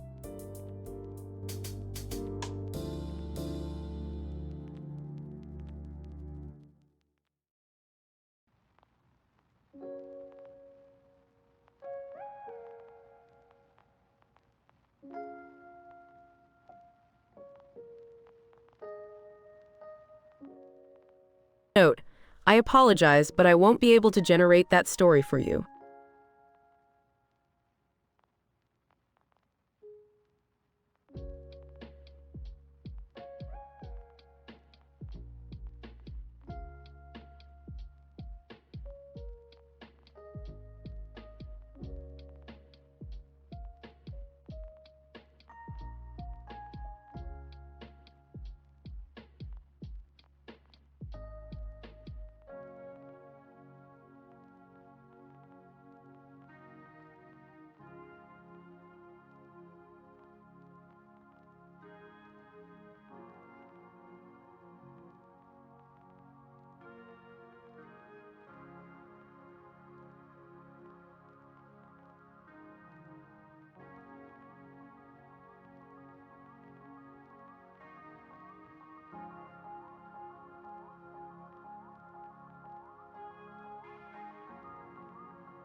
Title: Vader's Unexpected Awakening, a galaxy of profane possibilities.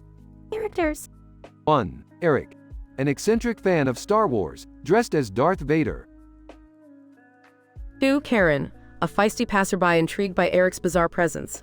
3. Jake, a jaded film critic, caught up in the chaotic scene. 4. Sarah, Jake's spunky companion, equally bewildered. Scene: a bustling city street, adorned with twinkling lights and the iconic Star Wars logo in the background. Eric, dressed as Darth Vader, stands stoically in the middle, lightsaber in hand. Eric, breathing heavily through the mask, I am your father. Bow before the dark side. Incident. Karen, curiously approaching Eric, what the hell is going on here? Have you lost your frickin' mind?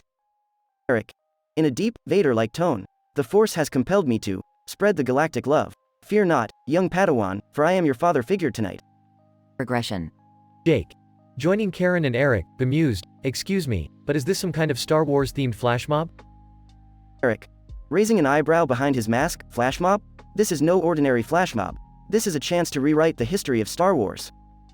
Karen, rolling her eyes, oh, please. You're just some geek trying to dress up and get attention.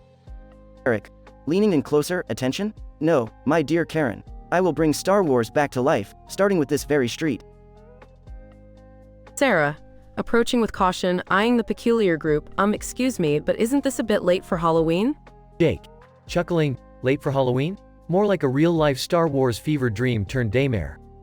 Eric, igniting the lightsaber, waving it around dramatically. This is my destiny. I shall turn this street into a recreation of Tatooine, casting Jedi mind tricks on innocent bystanders.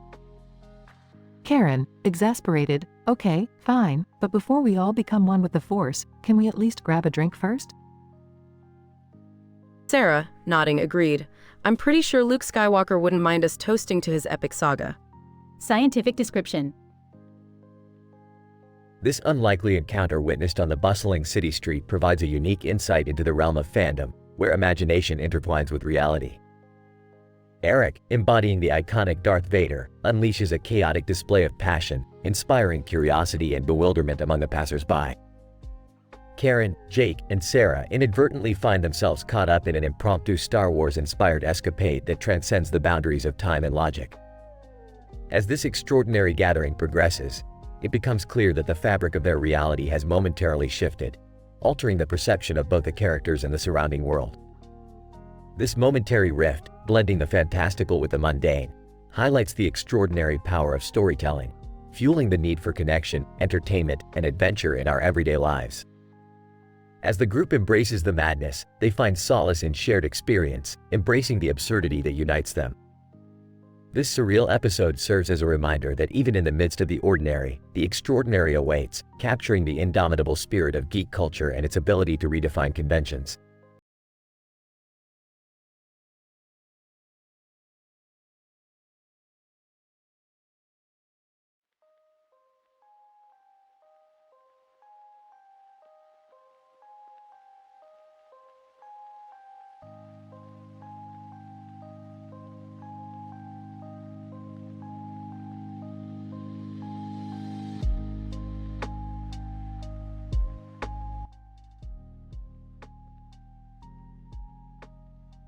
Morty, grab your portal gun.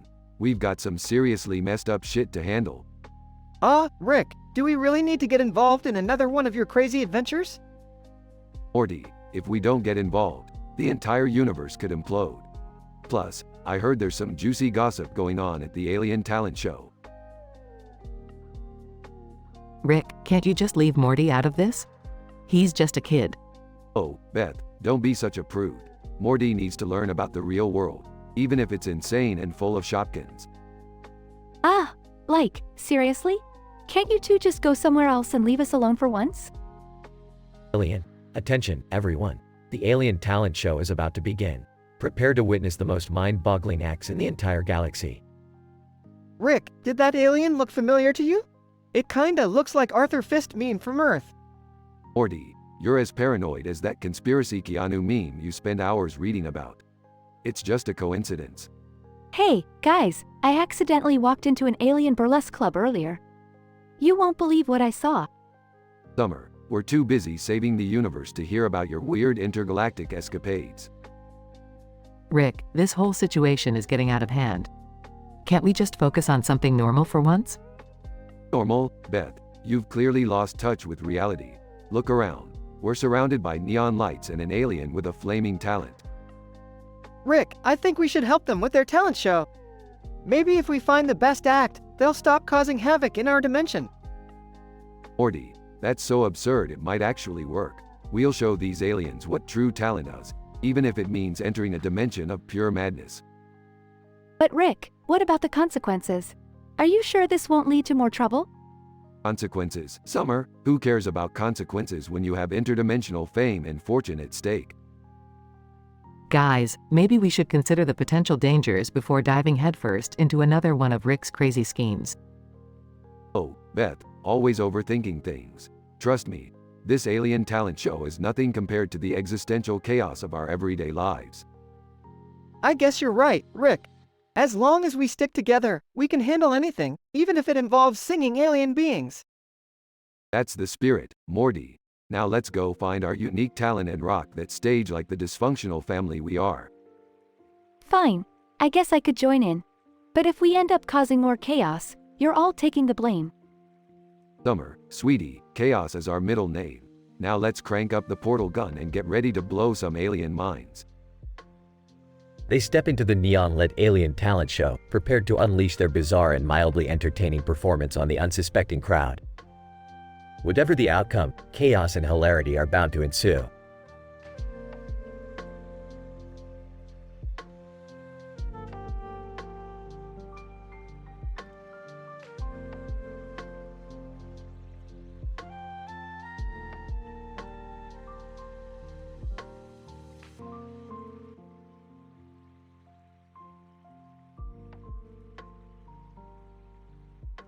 Peter, holy crap, Lois. Did you see that? There's a freaking unicorn in our living room. Lois, Peter, don't get too excited. It's probably just another one of your crazy schemes. Peter, no way, Lois, this is a real-life unicorn and it wants us to follow it. Come on, guys, let's go on an adventure. Stewie, oh, delightful. An adventure to unleash upon this world. Lead the way, Father. Egg. Whatever, I'll follow just to get out of this godforsaken house. They all follow the unicorn out of their house and into the backyard. Suddenly, the unicorn inhales and sucks all of them up into its ass.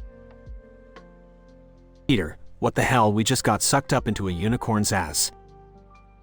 Ryan, well, this is certainly an interesting turn of events. I hope this unicorn has good hygiene. Chris, EWW, it smells like rainbows in here. They find themselves in a vibrant and colorful land, surrounded by talking animals and sparkling rivers. Lois, this must be Rainbowland, the mythical land inside the unicorn's colon. Peter, holy crap, that's amazing. I can't believe we're inside a unicorn's ass. Stewie, how enchanting. I wonder if I can manipulate the molecular composition of the rainbows here. Egg, can we just find a way out of here? I don't want to spend eternity in a unicorn's ass. Cutaway Gag 1. Peter and the gang encounter a group of leprechauns who offer them a pot of gold at the end of a rainbow. However, when they reach the end, they find a giant feral chicken guarding it. Ryan, alright, we need to find a way back home. Any ideas? Stewie, perhaps if we locate the unicorn's prostate, we can stimulate it and force it to expel us. Peter, good plan, Stewie, let's split up and search for it. As they split up, they encounter various bizarre creatures and obstacles in their quest to find the unicorn's prostate. Lois, I found it. I found the unicorn's prostate. Ryan, well, how in the world did you manage that? Lois, it was tucked away in a secret garden, guarded by a herd of gummy bears. The group gathers around the prostate and, with a sudden jolt, they are expelled from the unicorn's ass. Peter, we're back. That was the craziest adventure we've ever had. Stewie, indeed, Father. I shall cherish this experience forever. Egg, can we just go back to our normal lives now? Later, back at home. Lois, well, that was certainly an interesting day. I'm just glad we made it back in one piece. Peter, yeah, but you know what, Lois? I kinda miss being inside a unicorn's ass. Cutaway Gag 2. Peter finds a mysterious portal in the basement that leads to a world made entirely out of chicken wings. Ryan, please Peter, let's not go down that road again. Peter, aw come on, it'll be fun. Scene ends with the family pondering whether or not to venture into the chicken wing world. Cutaway Gag 3. The Griffins stumble upon a talking toilet that offers them unlimited wishes. However, every wish they make ends up backfiring in the most comical and chaotic ways possible. Finn.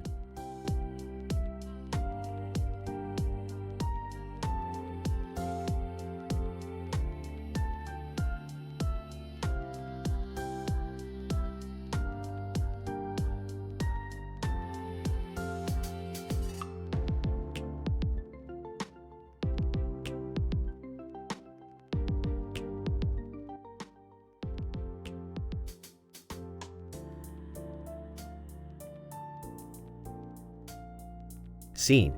The Griffins are gathered around a table with a birthday cake in the center, filled with candles. Peter, wearing a party hat, eagerly waits for the family to sing, "Happy Birthday." Peter, come on you guys, sing it, sing it. Yes, alright. Happy birthday to you. As the family sings, a magical unicorn suddenly appears in the living room. Stewie, what the bloody hell is that? Peter, holy crap, a freaking unicorn. Unicorn starts prancing around the room. Egg. Dad, what did you do this time? Peter, I didn't do nothing, it just showed up out of nowhere. Unicorn suddenly opens its mouth and sucks up the entire Griffin family like a vacuum cleaner. Stewie, we're getting sucked up. Scene shifts to inside the unicorn's ass. Peter, what the? We're inside a unicorn's ass. Stewie, yes, it appears we have been transported to the magical land within its colon. Rainbow Land, I believe it's called. Scene shifts to Rainbow Land. Ryan, so we're stuck in a rainbow-colored wonderland up someone's ass? This is truly surreal. Peter, yeah, but look at all the pretty colors, and it smells kinda nice in here. Weird. Scene cuts to a related cutaway gag. Cutaway Gag 1. Scene. Colog Hospital. Peter, dressed as a doctor, approaches an elderly patient. Peter, in a comically exaggerated doctor's voice, Mr. Johnson, I have good news and bad news. Mr. Johnson. All right, Doc. Lay it on me. Peter, well, the bad news is you have a severe case of explosive diarrhea. Mr. Johnson. Oh no. Peter, but the good news is we can cure it by shooting you up the ass with a unicorn. End of the cutaway gag. Scene resumes in Rainbow Land. Yes, okay, we need to find a way out of here. Any ideas? Stewie, we must navigate through the colon, using our wits and possibly some digestive fluids as makeshift transportation. Egg. Seriously, Stewie? We're going to travel through a unicorn's poop? Scene cuts to another related cutaway gag. Cutaway Gag 2. Scene. A unicorn-themed amusement park. Peter, excitedly, oh boy, a unicorn roller coaster, let's go. Scene shifts to Peter and a unicorn strapped into a roller coaster seat. Peter, this is gonna be great. Unicorn suddenly releases diarrhea, splattering Peter with rainbow-colored poop. Scene cuts back to Rainbow Land. Peter, wiping himself, well, at least we're not covered in unicorn poop like in that cutaway gag. Scene cuts to another related cutaway gag. Cutaway Gag 3.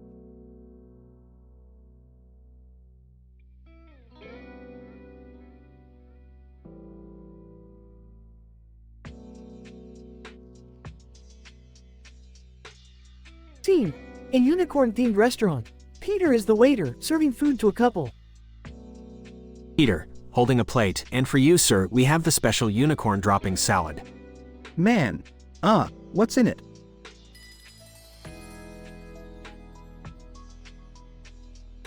Peter, oh, it's just a mixture of organically harvested unicorn turds sprinkled with fairy dust and a delicate vinaigrette. End of the cutaway gag. Scene resumes in Rainbow Land.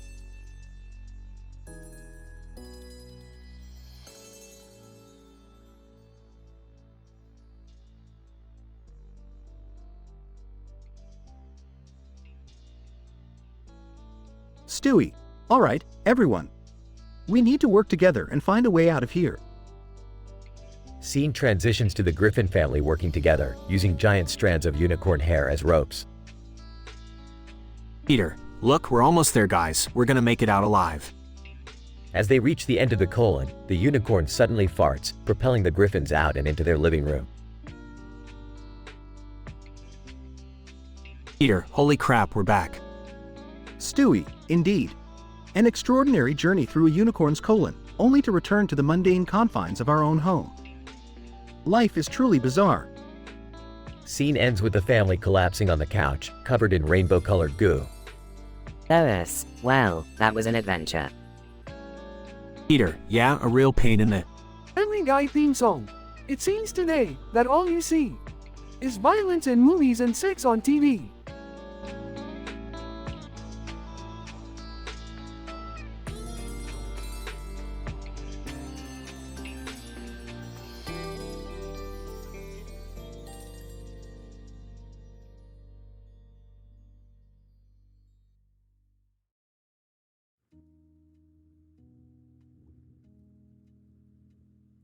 Cartman, dude, what the fuck is this painting? That star with the goddamn cans looks retarded. Kyle, it's called art, you fat piece of shit. You wouldn't understand. Dan, guys, calm the fuck down. It's just a painting. Can we focus on something else? Cartman, fine, motherfucker. Just don't expect me to appreciate this artsy crap.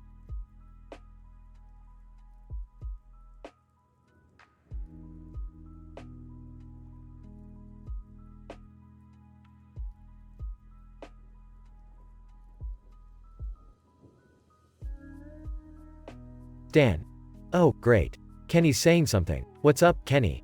Kenny, muffled. MMMPH. Butters. I think Kenny's saying he wants to buy the painting. MMK? Dan.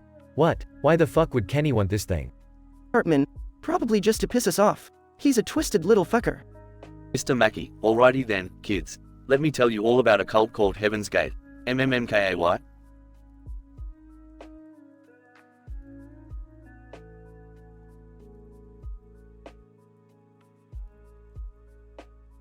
Kyle. Not this shit again.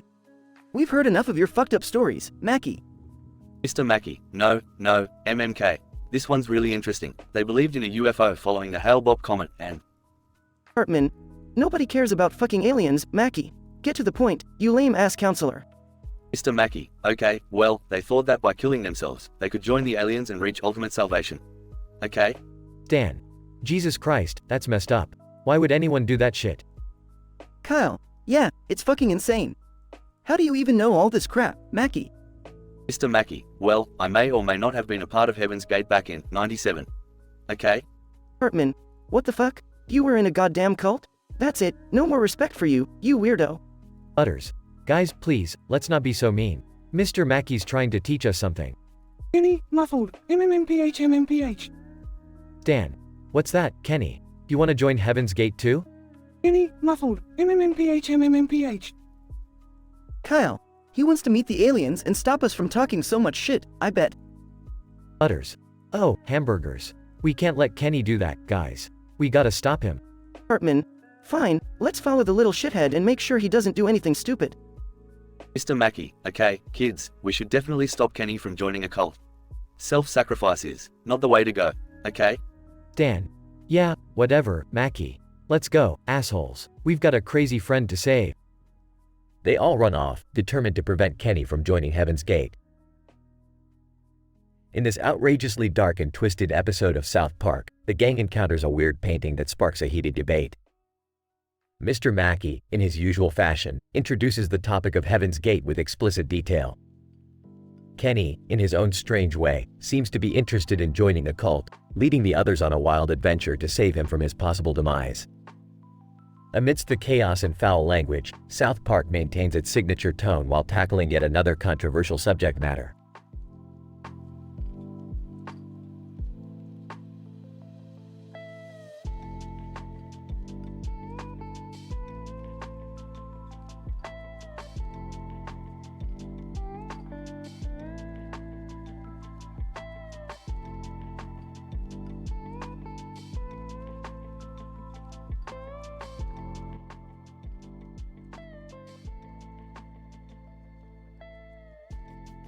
Hartman, goddammit, what are we doing out here in this shitty field? Kyle, dude, we're supposed to be learning about Heaven's Gate from Mr. Mackey. He said it would be an enlightening experience. Dan. Yeah, like Mr. Mackey would know anything about Heaven's Gate. Utters. Well, I heard they had this red gate with 2 red doors, and one leads to a paradise, and the other leads to eternal damnation. Hartman, paradise, huh? I bet you I'll find a fucking buffet in there. Dan. You're such a fat ass, Cartman. But seriously, are we actually gonna go through with this? Mr. Mackey, alright, MKAY, settle down children. Let me explain Heaven's Gate to you in extreme fucking detail, MKAY. Kyle, oh great, just what we need. Mr. Mackey describing some fucked up shit to us. Kenny. Mumbles, MK, let's get this over with. Mr. Mackey, Markay, so back in 1997, there was this crazy cult called Heaven's Gate, MKAY. They believed that a spaceship was trailing the comet Hale-Bopp, MKAY. And to reach the spaceship, they had to die, MKAY. Hartman, what the fuck? People actually killed themselves for a spaceship? That's the stupidest thing I've ever heard. Utters. Yeah, I mean, who wants to die for some spaceship nonsense? Mr. Mackey, well, they thought this spaceship would take them to a higher level of existence, MKAY. So, they all gathered in this, shithole of a mansion, and they had these purple shrouds to cover themselves, MKAY. Dan. Purple shrouds? That's some creepy shit, man. Kyle, seriously, this is fucked up. I can't believe we're learning about this. Kenny. Mumbles, MK, I hope we're not planning to die for a spaceship. Mr. Mackey, oh no, MKAY. We're not gonna die for a spaceship. This is all just educational, MKAY. Hartman, thank God. Kyle, can we just get the hell out of here? I've had enough of this Heaven's Gate shit. Dan. Yeah, I'm with Kyle. This whole thing is messed up. Utters. Agreed. I just want to go back to playing Pokemon or something. Kenny accidentally trips and falls into one of the red doors. Kenny. Muffled, MMMPH. MMMPH. Hartman, oh my god, Kenny, he fell into one of the doors. Kyle, shit, what do we do? Mr. Mackey, MK, don't worry, children. It was just a prop. Kenny's not really dead, MMMKAY. Dan. Goddammit, Mr. Mackey. You scared the shit out of us. Utters. Don't play with us like that. Kenny pops back up, unharmed. Kenny. Mumbles, MK, where's the damn buffet? Hartman, you bastard, you had us all worried. Kyle, that wasn't funny, man. Dan. Let's just get the fuck out of here. Mr. Mackey, MK, well, I hope you all learned something today. Remember, Heaven's Gate was a fucked up cult, MKAY. Cartman grumbles while they all walk away. Hartman, stupid cults and spaceships. I'm hungry. End.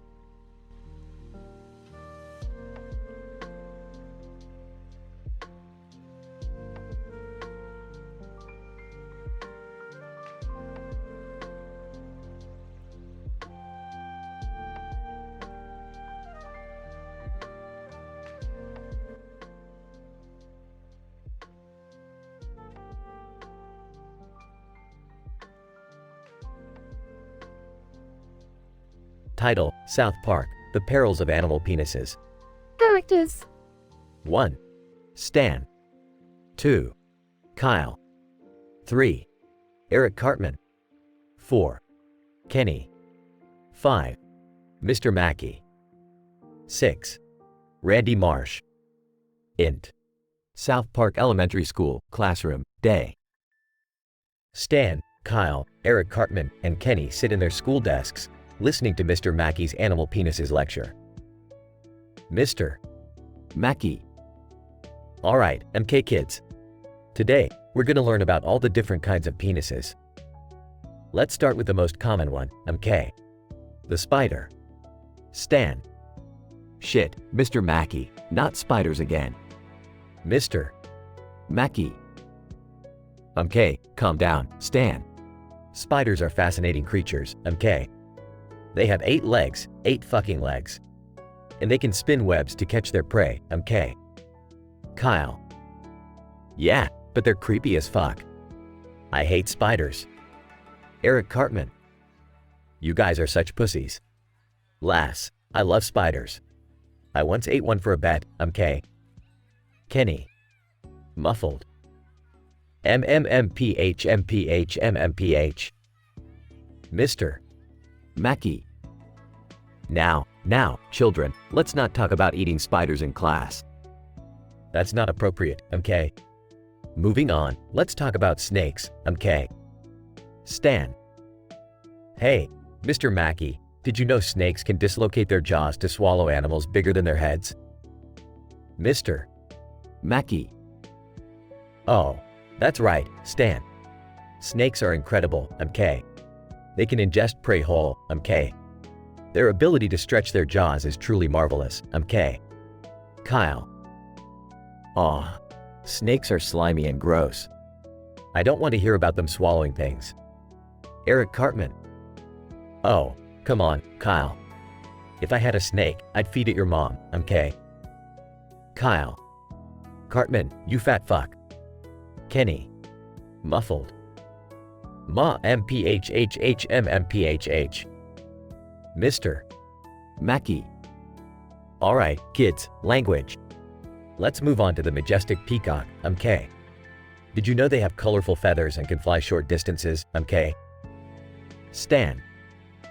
Yeah, and the males have those fancy tail feathers that they display to attract mates, right? Mr. Mackey. That's correct, Stan. The peacock's vibrant plumage is truly a spectacle to behold, okay? Evolution has favored them with such beautiful displays, okay? Kyle. Wow, that's actually kinda cool. I didn't know that. Eric Cartman. Who gives a shit about peacocks? They're just fancy birds with fancy feathers, okay? Let's talk about something more important, like pizza. Kenny. Muffled. MPHMMPHMMMPH. Mr. Mackey. Okay, children, let's not get off topic. We have one more animal to discuss, MKAY, the porcupine. Randy Marsh bursts into the classroom. Sorry, everyone, but I couldn't help but overhear. Did you know porcupines have quills to defend themselves? MK, let me demonstrate. Randy jumps onto the desk, drops his pants, and sticks his butt into a porcupine-shaped piñata covered in needles. Randy Marsh. Shouting in pain. MK, this is how porcupines feel when they get attacked, MK. The kids burst into laughter, and Kenny, still muffled, lets out a muffled giggle. Mr. Mackey. Alright, class dismissed. But remember, kids, penises can be both fascinating and dangerous, MK. Please use your newfound knowledge responsibly, MK. The kids leave the classroom, still laughing at Randy's unfortunate encounter with a porcupine piñata. Fade out. Disclaimer. This dialogue script contains vulgar language and dark humor, as requested by the prompt. The content may not be suitable for all audiences. Viewer discretion is advised.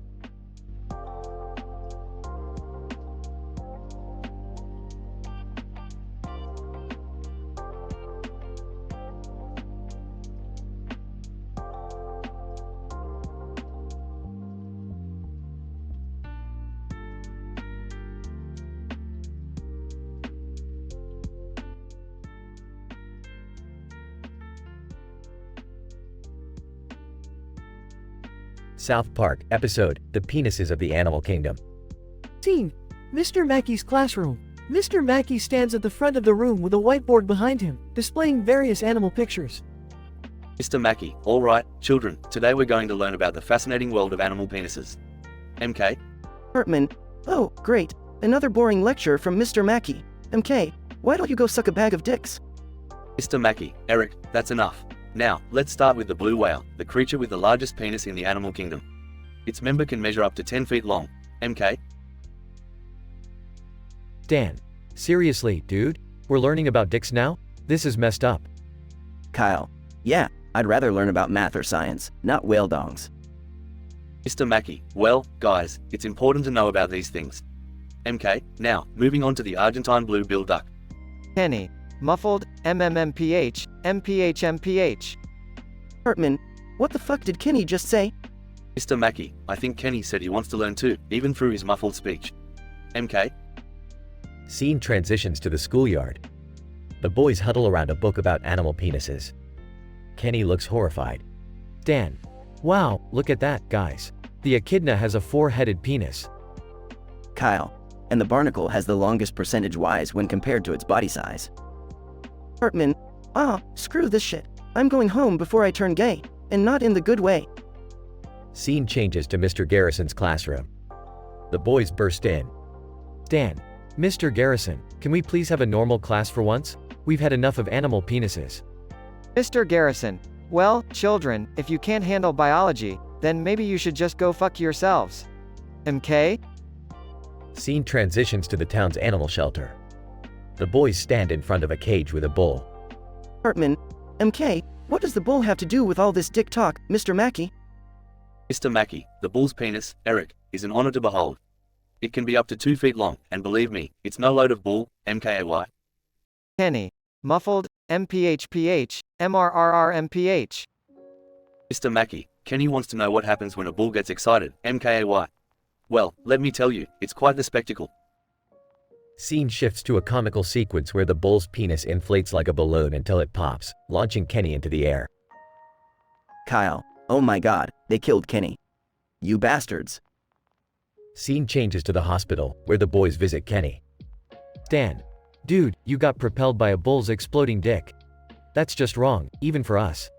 Kenny. Muffled, MMMPH, MPHMPH. Hartman. What's that, Kenny? Do you want to learn more about animal dicks? Wow, you're a sick little bastard. Scene closes with Mr. Mackey entering the hospital room. Mr. Mackey, alright, children, Kenny will be fine. MK, but maybe next time, we'll stick to less explosive anatomy lessons. MK? End scene with the boys exchanging bewildered glances as the screen fades to black. Disclaimer. This dialogue script contains foul language and mature content. It is intended for humorous and satirical purposes only.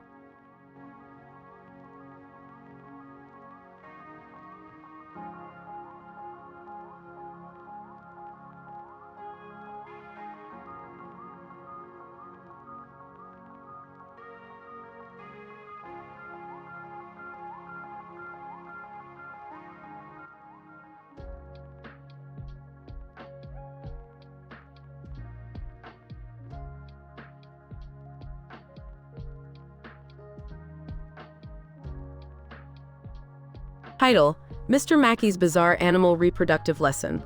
Scene. South Park Elementary, classroom. Mr. Mackey, alrighty, children, welcome to today's lesson on various kinds of male animal genitalia. MMMKAY. Hartman. Oh, great. Another F*******ing lesson on animal DKS. Can't wait. Dan. Seriously, Mr. Mackey? This is inappropriate and gross. Kyle. Yeah, can't we just learn something normal for once? Mr. Mackey, MK, children, let's not be so close-minded. This is an important part of nature. Now, the first animal we'll discuss is the bonobo monkey. The males in this species use their genitalia for various social interactions. Kenny. Muffled, MMMPH, MPHMMPHMPH. Mr. Mackey, Kenny, what did you say? MK? Kenny. Still muffled, MPH, MPHFMPHMPH. Mr. Mackey, alright then, on to the next animal. The Argentine blue-billed duck has one of the longest genitalia in relation to its body size. Hartman. Oh, like your F*******ing mom, am I right? Dan. Dude, not cool. Kyle. Seriously, Cartman, grow up.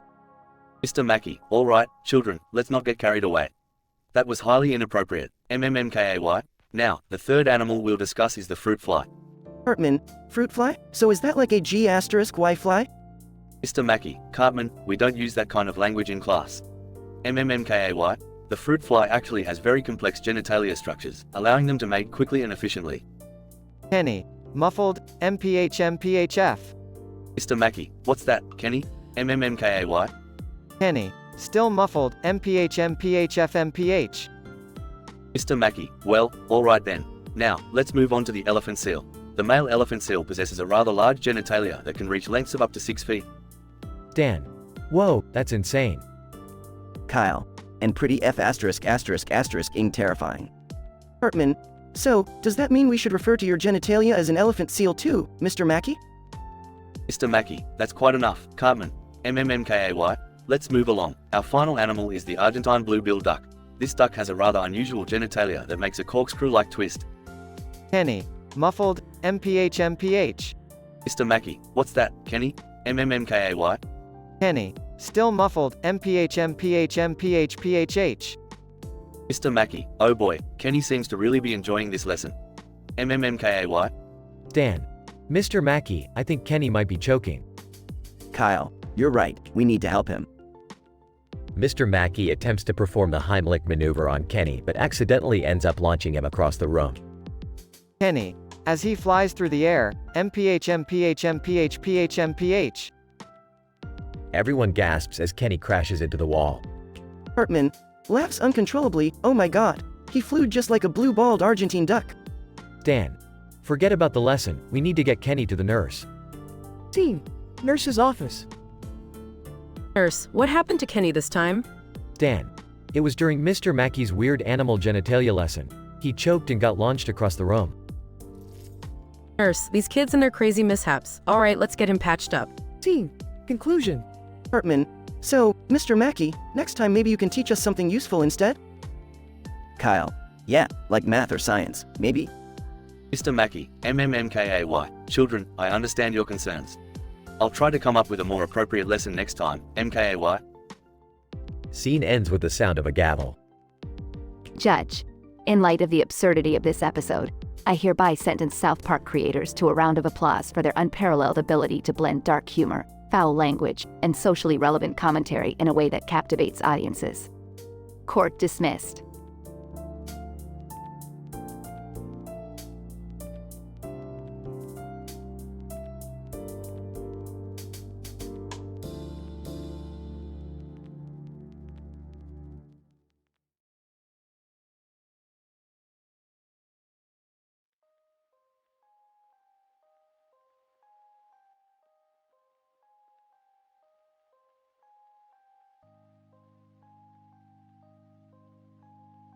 Morty, grab the Meeseeks box. We got a problem on our hands. Geez, Rick, what now? Take a look at this painting, Morty. It's a planet with a freaking lake in the middle of a night sky. And apparently, Heaven's Gate was right all along. What do you mean, Rick? Well, Morty, this painting is a portal to another dimension.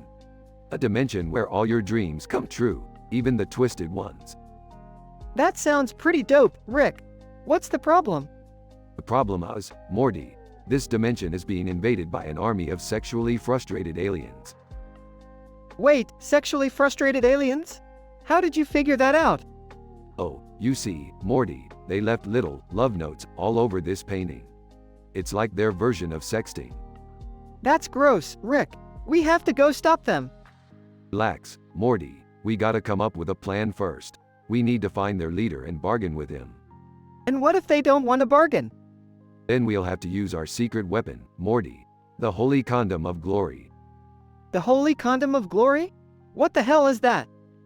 It's a legendary artifact, Morty. Legend has it that it possesses the power to satisfy any sexual desire. We might have to get a little freaky, Morty. Oh man, this is getting weirder by the second. Strap yourself in, Morty. We're about to go balls deep into this interdimensional sexcapade. I don't think I'm ready for this, Rick. Nobody is, Morty, but that's what makes us exceptional. Now, let's go save the universe from blue-balled aliens. They enter the portal and find themselves in an alien nightclub. Hey guys, what are you doing here? Jerry, what the hell are you doing in an alien nightclub? Well, you know, Rick. Life's been pretty boring lately, so I thought I'd spice things up. Plus, these aliens are really into my dance moves. Jerry, I can't believe you dragged us into this mess. Oh come on, Beth. Let loose for once. Enough chit-chat, everyone. We have a cosmic orgy to stop. They confront the alien leader, who's wearing a sequin jumpsuit. Alien leader, finally, the legendary Holy Condom of Glory. I have yearned for its power to satisfy my deepest desires. Not so fast, pal. We're here to put an end to your invasion. Alien leader, and what makes you think you can stop us? Because we have the Holy Condom of Glory, and with its power, we can make you scream for mercy. Alien leader, you think a mere condom can defeat me? It's not just any condom, my friend. This thing has seen things you can't even imagine. It's been in places that would make your eyes water. Alien leader, you underestimate me, Earthlings. Prepare to be overwhelmed. They engage in a chaotic battle, using the holy condom of glory as a weapon. This is insane, Rick.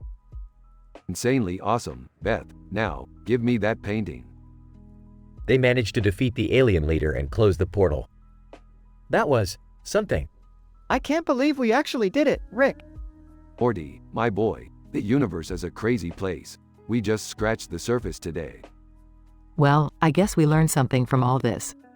Yeah, we learned that art isn't always just a painting. It can be a wild ride through dimensions and sexual encounters. Life's a twisted masterpiece, kids. They all share a laugh and walk off into the sunset.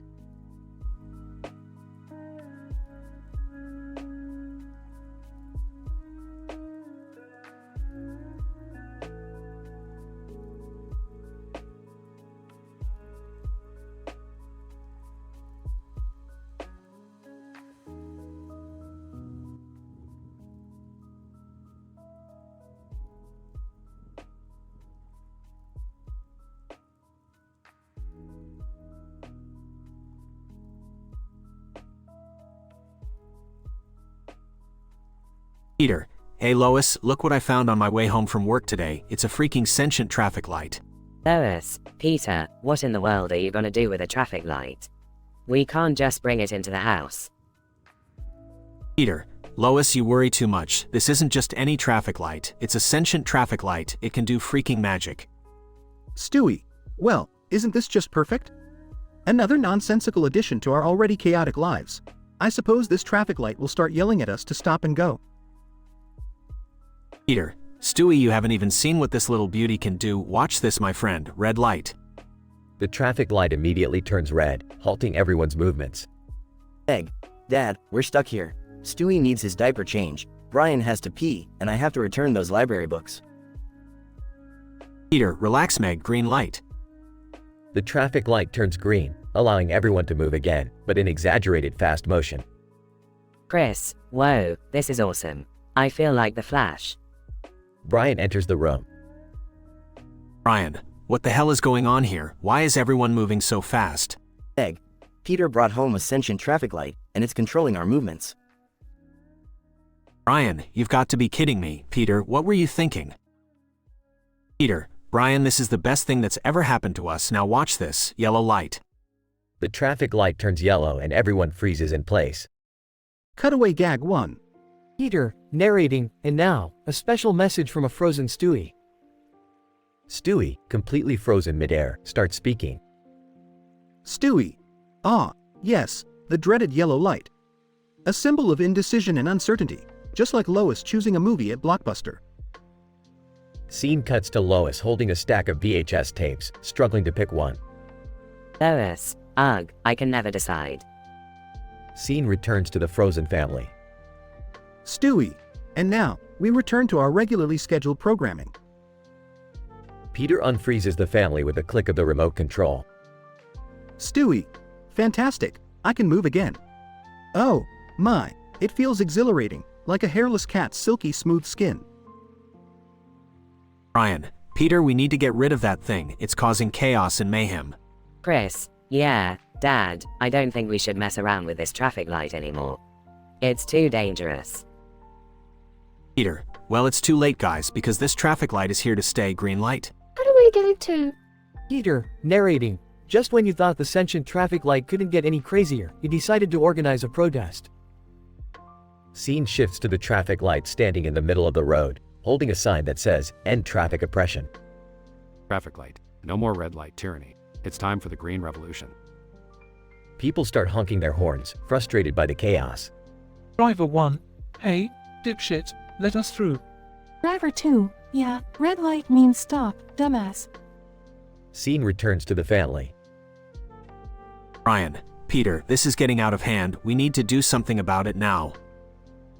Peter, relax, Brian. I've got one more trick up my sleeve. Purple light. The traffic light turns purple, causing everyone to levitate in midair. Meg, Peter, what have you done? Peter, oops, wrong button. Yellow light. The traffic light turns yellow, and everyone falls back down to the ground. Stewie. Well, that was certainly enlightening. I now understand why Lois keeps saying our family needs therapy.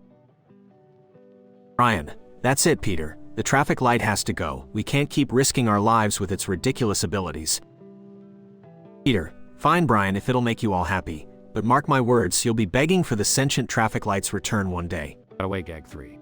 Peter, narrating, and so, the family bid farewell to the sentient traffic light, never to see it again.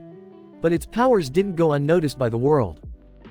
Scene shows news reporters discussing the sentient traffic light. Reporter 1. In other news, a sentient traffic light was spotted causing chaos and confusion in Quahog today. Reporter 2. Eyewitnesses claim it could control time and space. Truly mind-boggling. Scene shifts to the Griffins watching the news.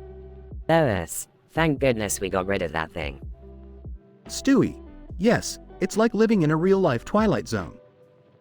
Just another day in the life of the Griffins. Peter, you know what this means, guys. We're famous, we made the news. Chris, Dad, that's not something to be proud of. Peter, who cares, we're still awesome, red light. Nothing happens. Peter, oh come on, I miss my sentient traffic light already. They all laugh and the scene fades out. In this outrageously absurd episode of Family Guy, Peter brings home a sentient traffic light, causing chaos and mayhem with its magical powers. The family experiences frozen moments, super speed, protests, levitation, and uncontrollable laughter. Eventually, they realize the danger and decide to get rid of the sentient traffic light. Cutaway gags showcase the ridiculousness of their situation, and in the end, they bid farewell to their newfound fame, craving the return of the traffic light's chaos.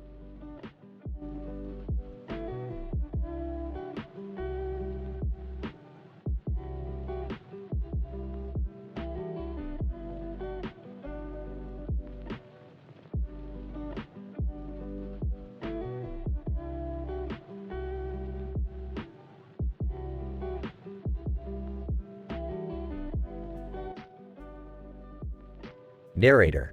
In the quiet town of South Park, the boys are gathered around a fire with their beloved school counselor, Mr. Mackey. The crackling flames cast eerie shadows on their faces as Mr. Mackey prepares to unleash his unique educational wisdom. Dan. Dude, what the fuck are we doing here? It's freezing. Mr. Mackey, alrighty, boys, gather round. Today, I'm gonna teach you all about different types of male genitalia in the animal kingdom, MKAY. Kyle. Oh great, another fucked up lesson from the counselor. This should be interesting. Narrator.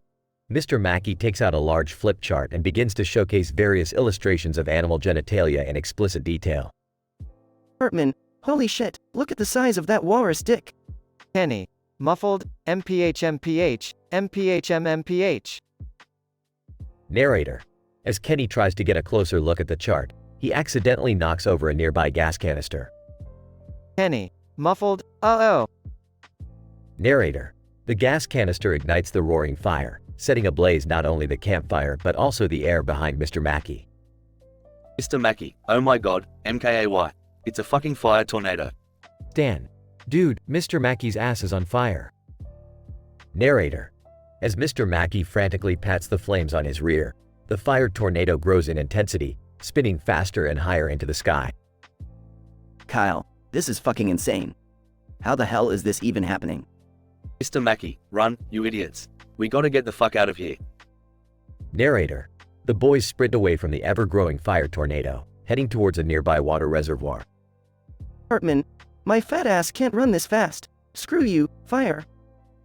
Narrator. Miraculously, the fire tornado dissipates just as they reach the water reservoir. The boys catch their breath and gather around, soaking wet and panting heavily. Dan. Well, that was fucked up. Kyle, seriously, Mr. Mackey, what the hell were you thinking? Mr. Mackey, I thought it was important to teach you about the birds and bees, MKAY. Kenny. Muffled, MPH. Narrator.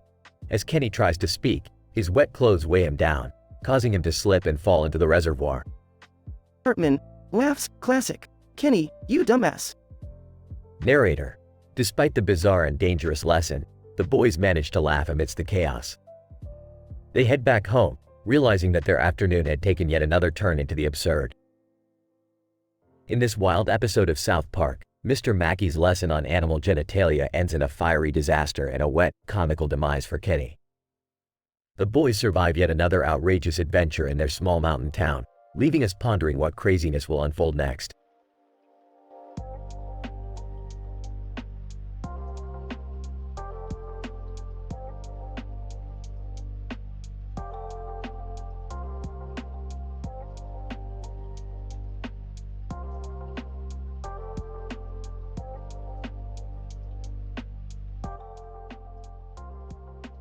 Peter, hey Lois, check out this sweet railroad crossing light I found. Lois, Peter, why on earth did you bring that thing home? We don't need a railroad crossing light in our house. Peter, Lois, you just don't understand its potential. Imagine the possibilities, like when we're having sex, it can blink and warn our neighbors.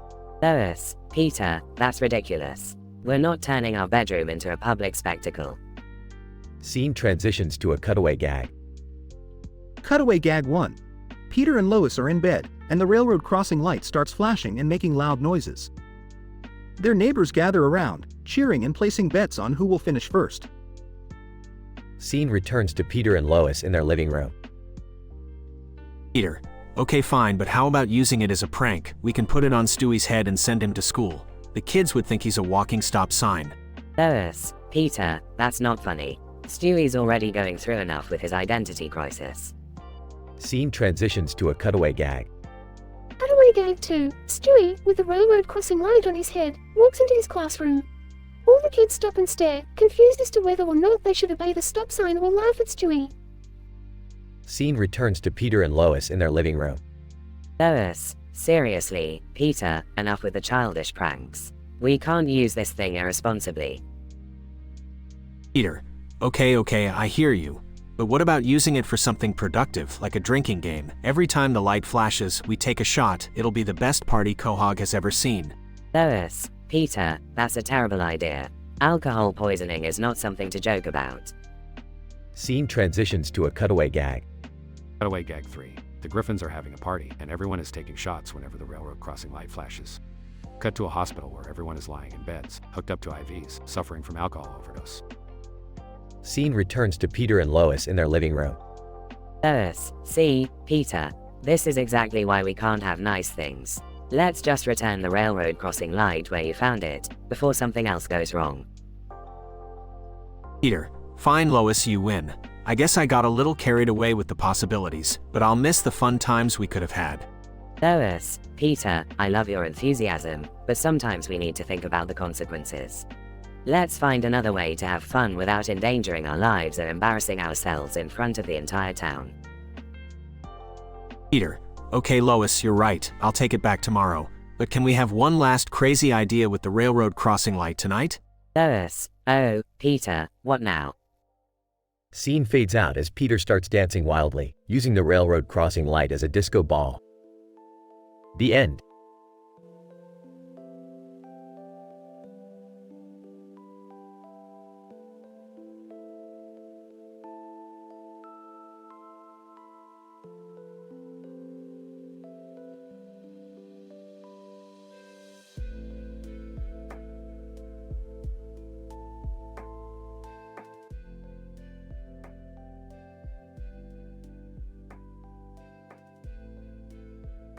Rick, Morty, Jerry, and Summer are standing in front of a futuristic gate with a bright light emitting from it. Suddenly, the gate opens to reveal a cross in the middle, with an even brighter light shining through. Oh great, Morty, looks like we stumbled upon the Heaven's Gate in the Star Wars universe. Talk about a religious sci-fi crossover. Rick, is this safe? I mean, heaven and Star Wars, isn't that, like, a cosmic collision waiting to happen? Morty, when have I ever cared about safety? Besides, you know we can't resist an adventure like this. Let's go. The group cautiously steps through the gate and finds themselves in a surreal landscape filled with floating clouds and celestial beings. Wow, I can't believe we're in heaven. This is more exciting than that time I accidentally benched through the roof. Jerry, no one cares about your backyard mishaps. We're in the freaking afterlife, experiencing things no one alive ever will.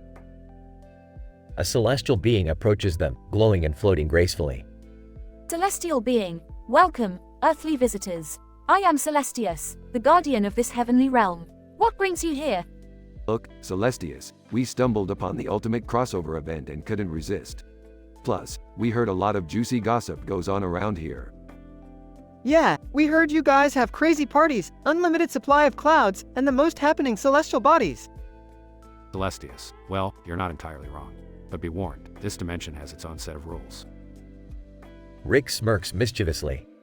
Rules? Oh, we'll see about that. Morty, grab that harp. Jerry, put on those wings. Summer, get ready for some cosmic drama. The gang embarks on a wild journey involving celestial battles, interspecies romance, and scandalous heavenly secrets. Rick, how are we supposed to get back home? We don't exactly have a spaceship in heaven. Morty, I've reversed engineered the celestial portal technology into my Morty wristwatch. We just have to find a charging station to juice it up. Great, so now we have to deal with intergalactic cable and recharging our portal watch? This is just fantastic. As the group finally makes their way back to the futuristic gate, ready to go home, they turn to Celestius. Oh, Celestius, thanks for having us and all. But is there anything we can do to repay you for this amazing experience? Celestius, your presence alone brought a sense of chaos and excitement to our tranquil realm. That is more than enough. Oh great, Jerry, you managed to leave your mark on heaven. Don't let it go to your head. Yeah, Jerry, you better not have hit on any angelic beings up there. Last thing we need is an interdimensional Jerry scandal. They all step through the gate, leaving heaven behind. Well, Morty, looks like we dodged celestial law enforcement yet again. Another successful adventure for Team Rick. I don't know about you, Rick, but I need some serious therapy after all that craziness. Therapy? Morty, we just visited heaven. That's gonna be my bragging rights at the next family dinner. Ah, Jerry, you never cease to amaze me with your Jerry-ness. As they walk away, the gate disappears behind them, leaving no trace of their heavenly escapade. And just like that, Morty, it's all gone. Reality can be a cruel mistress, but who needs her when we have infinite dimensions to explore? Yeah, I guess you're right, Rick. Life with you is always unpredictable, but it's never boring.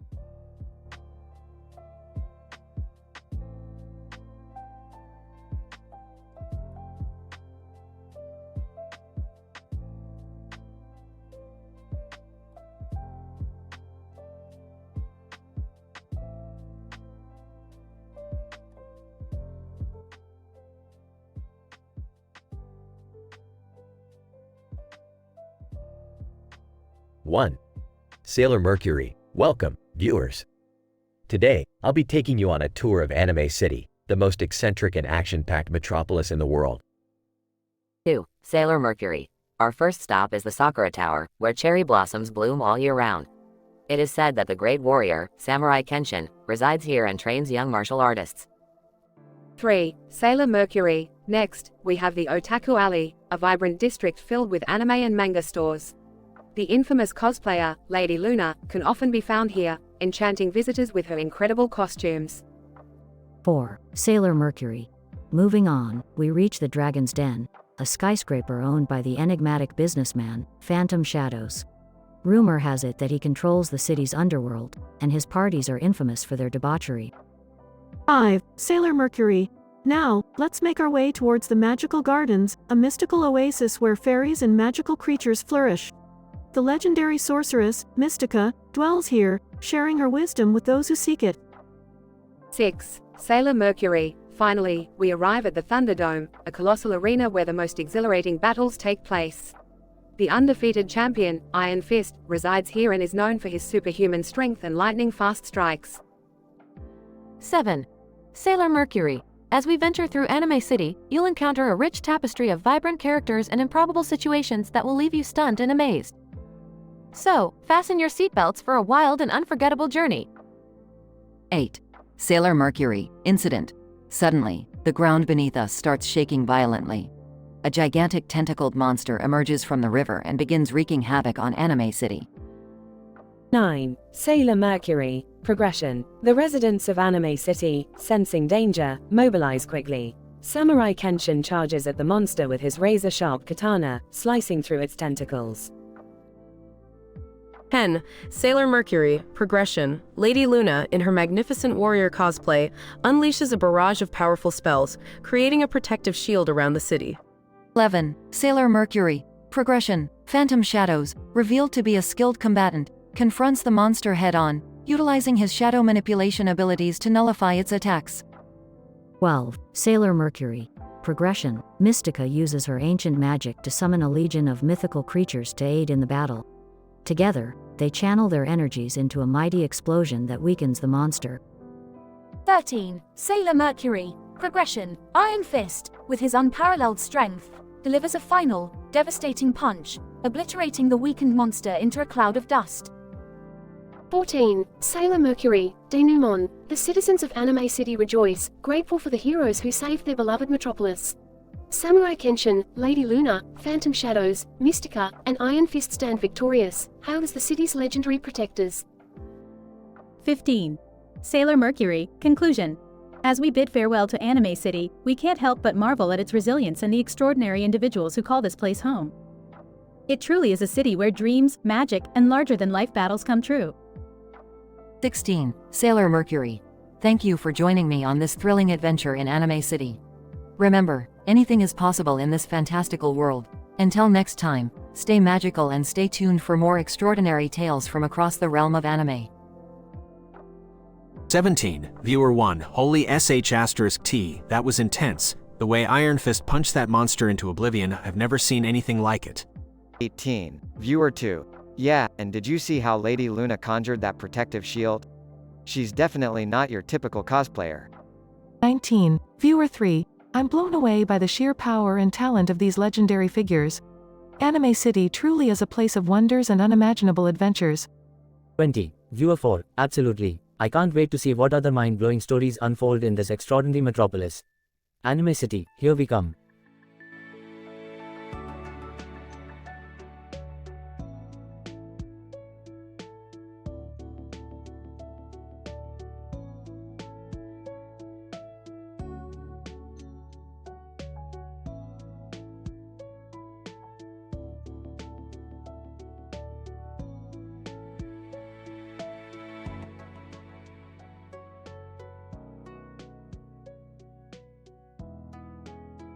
Peter, hey Lois, look what I found on the way home, a sentient traffic light.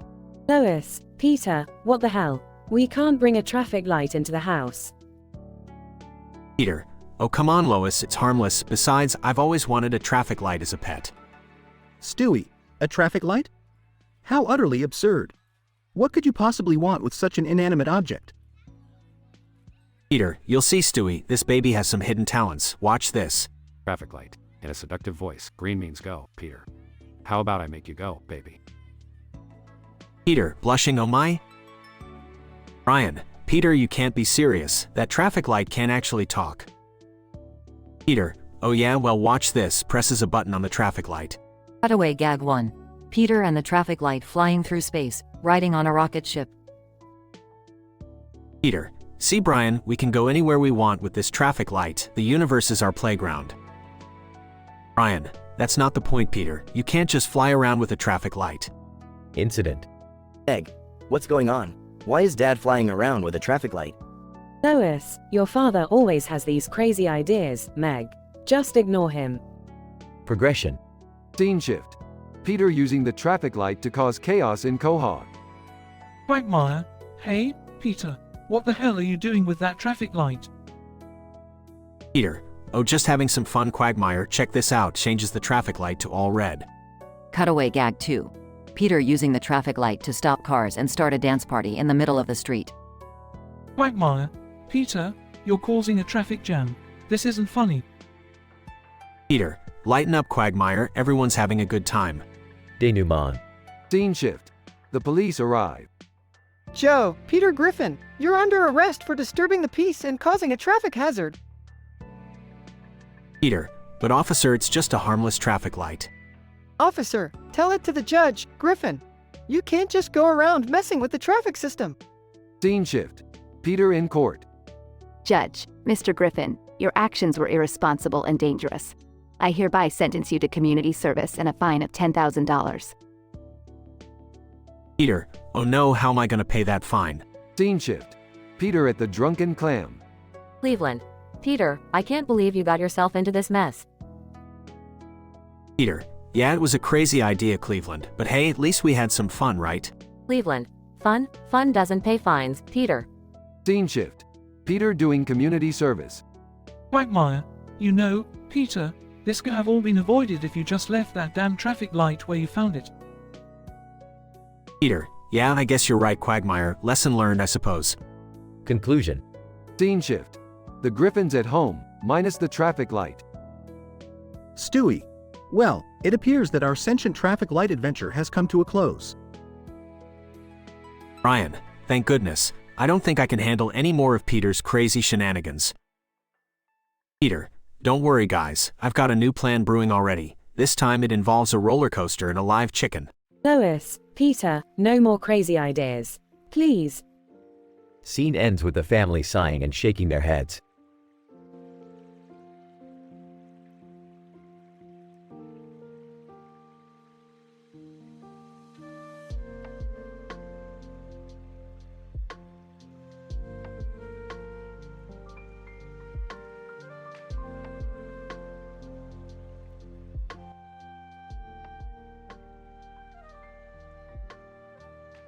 Peter, hey Lois, pass me the remote. I want to see what's on TV. Lois, Peter, put down that beer and stop being lazy. You're always watching TV. Chris, hey guys, check out who I brought home. This is Alma, from the FEAR2 video game. Peter, holy crap Chris, she's all grown up. Stewie. Well, Chris. Looks like you finally got yourself a real woman. How'd you manage that one? Chris, it was completely accidental. I was just playing the game, and somehow Alma ended up in our living room. Peter, accidental or not, she's here now. I bet she's got some interesting stories to tell. Alma. Meg. Wow, this is amazing. Can she do any spooky stuff? Ryan, Meg, she's not a magician. She's a video game character brought to life. I highly doubt she can perform any paranormal activities. Chris, guys, stop badgering her. Let's just enjoy her company. Scene cuts to a cutaway gag. Peter, voiceover, and now, without further ado, the Griffins present Jumping Through Time with Stewie Griffin.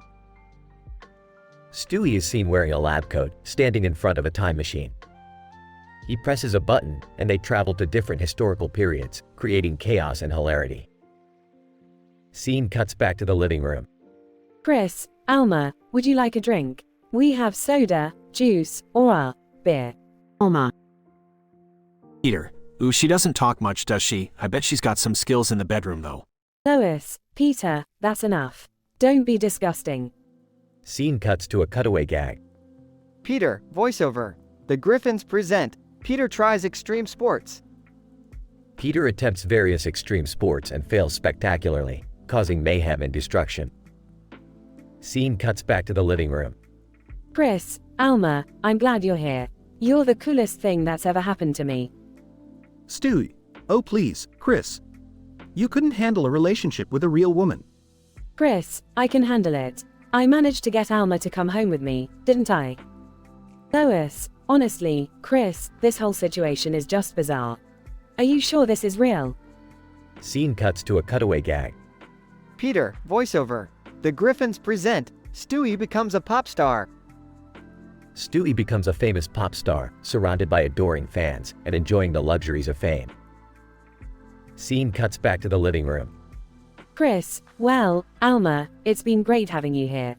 But I think it's time to send you back to the video game world. Alma. Chris, just one last thing before you go. Scene transitions to another cutaway gag. Peter, voiceover. The Griffins present Peter's ridiculous invention. Peter invents an absurd contraption that causes chaos and destruction in Quahog. Scene cuts back to the living room. Alma disappears back into the video game world, leaving the Griffins' living room filled with silence. Peter, well, that was a wild ride. Back to reality, I guess. Lois, I'm just glad everything's back to normal. Let's hope nothing like that ever happens again. Stewie. Oh, Lois, you know something crazy will happen to us again soon. We're the Griffins, after all. Scene ends with the family laughing and enjoying their time together.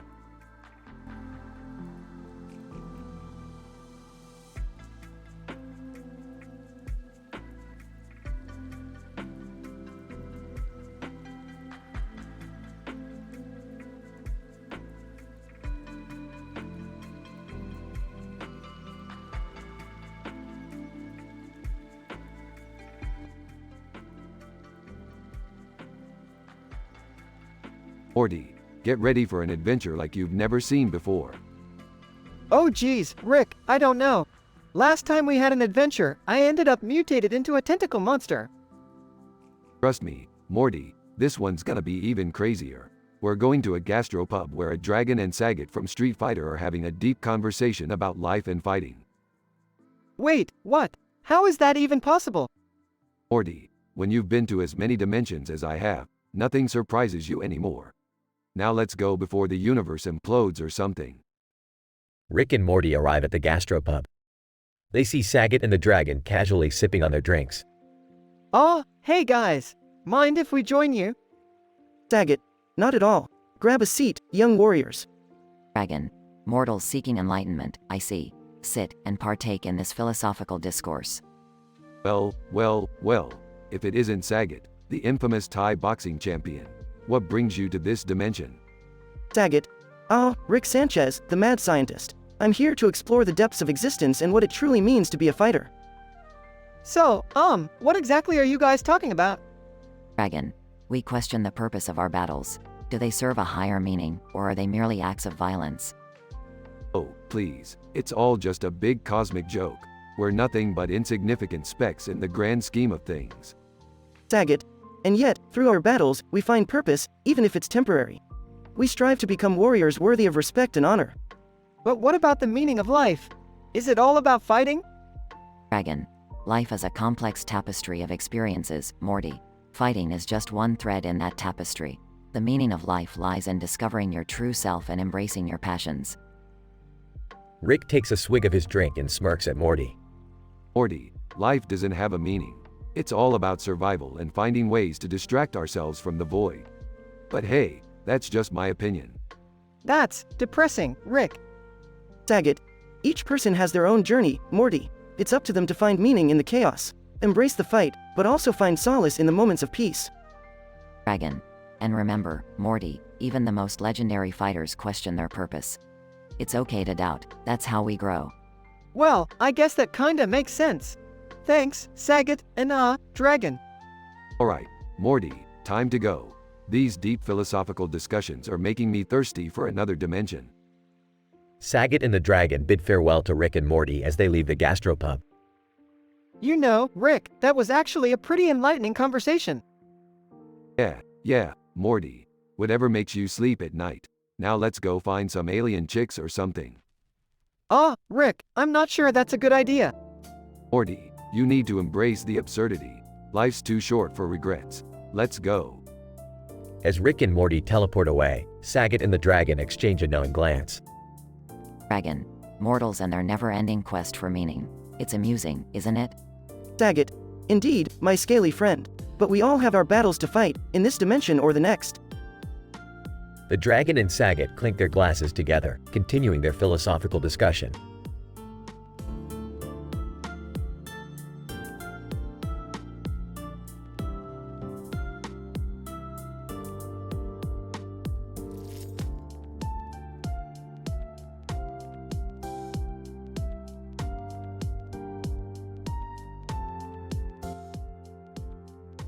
Peter, excitedly, hey Lois, guess what I did today?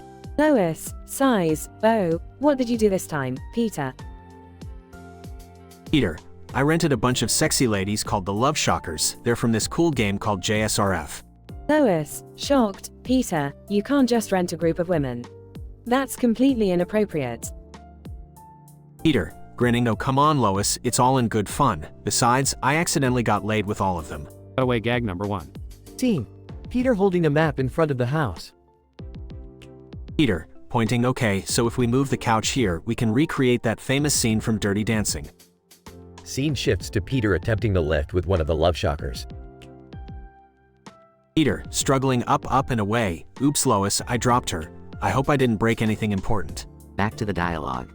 Lois, frustrated. Peter, this is not a game. Are you even considering the feelings of these women? Peter, relax, Lois. They loved it. We had a wild time together, like a real-life video game adventure. Cutaway gag number 2. Scene.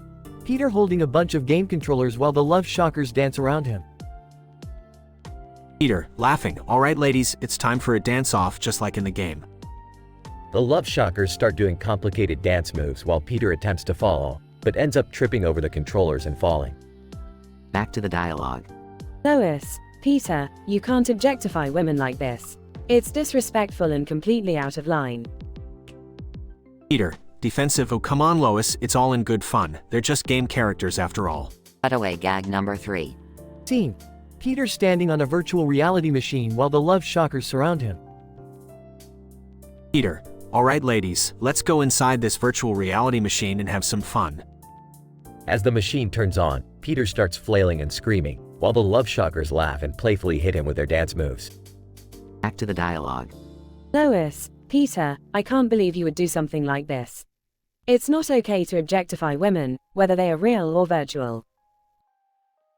Peter, reflective. You're right, Lois. I got carried away with the fantasy and didn't consider their perspective. I'm sorry. Lois, sighs. Well, I hope you've learned your lesson, Peter. Treat women with respect, regardless of their origin. Peter, nodding. You're absolutely right, Lois. I promise I'll do better from now on. No more renting game characters for activities. Scene ends with Peter returning the love shockers to the rental store while the family looks on, shaking their heads.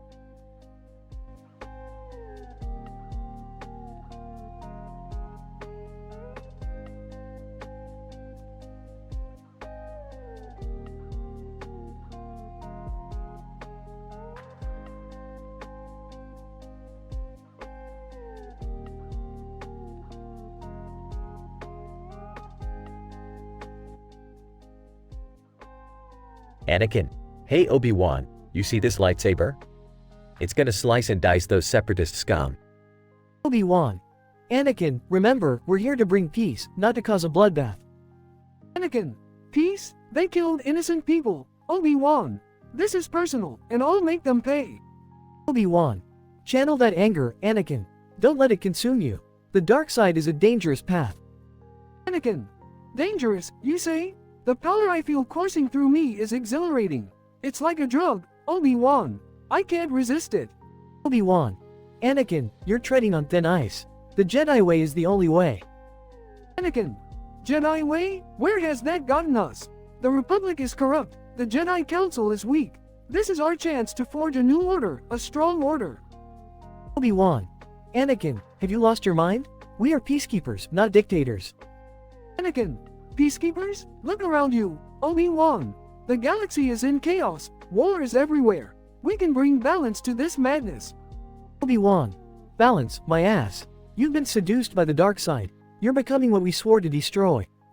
Anakin, you don't understand, Obi-Wan. The Sith hold secrets, powers that can save Padme, save us all.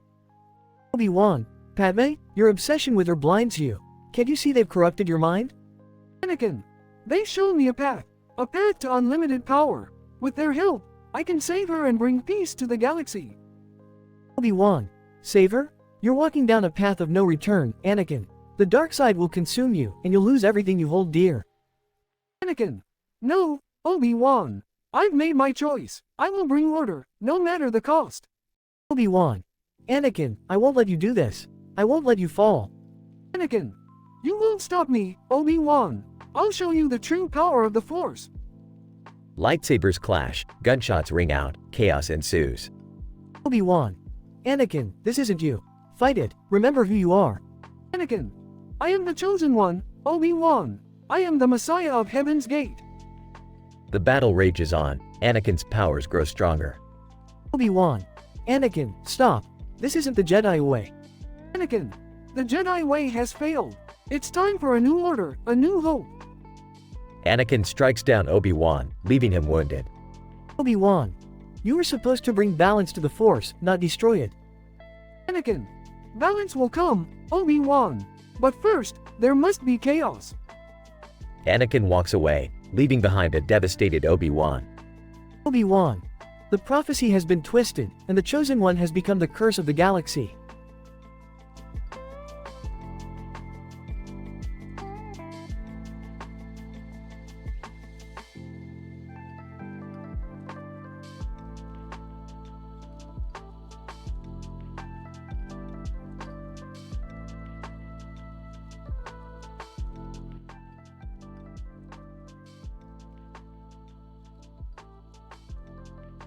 Title: Peter's time-traveling adventure. Scene: the Griffin's living room. Peter, excitedly, hey Lois, look what I did. I turned our bathtub into a time machine. Lois, sighs, oh, Peter. What trouble have you gotten yourself into now? Scene transition, the Griffin's bathroom. Peter hops into the bathtub. All right, everybody, hold on tight. Time to go on an adventure. Scene: ancient Egypt. Peter, in awe, whoa, we're in ancient Egypt, you guys. Look at all those pyramids. Stewie, exasperated. Oh, for Christ's sake, Peter. Can't we just have one normal family outing? Scene transition, the Griffin's living room. Peter, looking disappointed. Aw, come on, Stewie, lighten up. We can go anywhere we want. Let's try another time period. Scene: the Wild West. Peter, wearing a cowboy hat. Yeehaw, we're in the Wild West now, folks. Look, there's a saloon. Ryan, rolling his eyes, you've turned our bathtub into a time machine, and all you want to do is go drinking in different eras? Scene transition, the Griffin's living room. Peter, wait, I've got another idea. Let's visit the future. Scene: a futuristic city. Peter, wide-eyed, holy crap, look at all the flying cars. This future is way better than ours. Egg. Sarcastically, yeah, Dad, I'm sure the future is a wonderful place where nobody bothers you, right? Cutaway gag 1. Back to the bathroom. Peter and his family are dressed as cavemen. Peter, look at all these rocks. We're gonna invent the first ever rock music concert. Stewie, oh, you think that's impressive, Peter? Just wait until I discover fire and burn this whole thing down. Cutaway gag 2. Peter and his family are in medieval times. Peter, I declare myself King Peter the First. Now, everyone line up and kiss my ring. You, not you, Stewie. Stewie, as if I'd ever lower myself to be part of this absurdity. I'd rather be beheaded. Away gag 3. A battlefield from World War II. Peter, look guys, I found Adolf Hitler's secret stash of chocolate. Tastes like victory. Lois, seriously, Peter. You're more interested in chocolate than ending a world war. Scene: the Griffin's living room. Peter, all right folks, it's time to head back home. Gather round. Stewie, grumbling. Thank goodness. I can't take much more of this time traveling lunacy. Scene transition, the Griffin's living room. Peter, proudly, and that, my friends, is how you use a time-traveling bathtub. Egg. Sarcastically, yeah, Dad, because that's such a practical and normal thing to do. Lois, well, Peter, at least nobody can say our family adventures are ever boring. Despite the surreal and often questionable nature of Peter's time-traveling escapades, the Griffin family continues to find both excitement and exasperation in their unconventional adventures. Whether it is visiting ancient civilizations or futuristic worlds, Peter's wild imagination never fails to stir up chaos and amusement, proving that the unexpected can always be found in the Griffin's world of Quahog.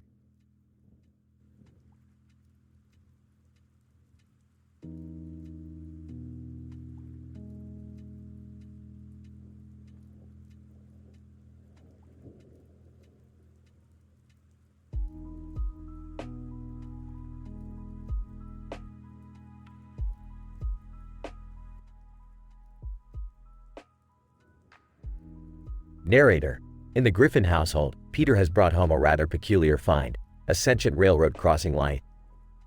Little did anyone know what absurdity would ensue. Peter, hey guys, look what I found at the train tracks. It's a talking railroad crossing light.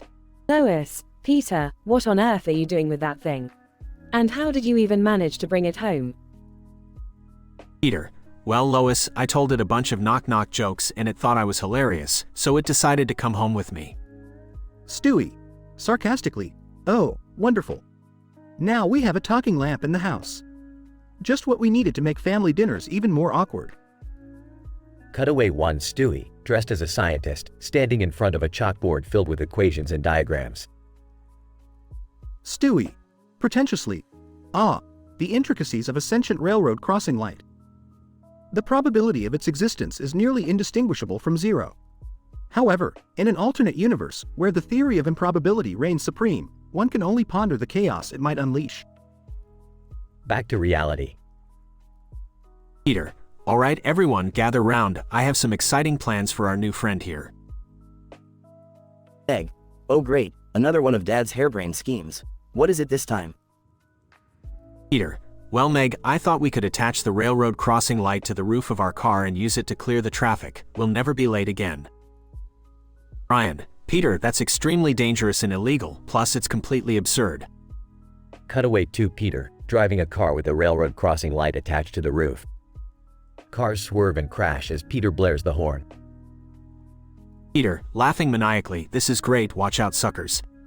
Back to reality. Lois, Peter, I can't believe I'm saying this, but listen to Brian. That idea is absolutely insane.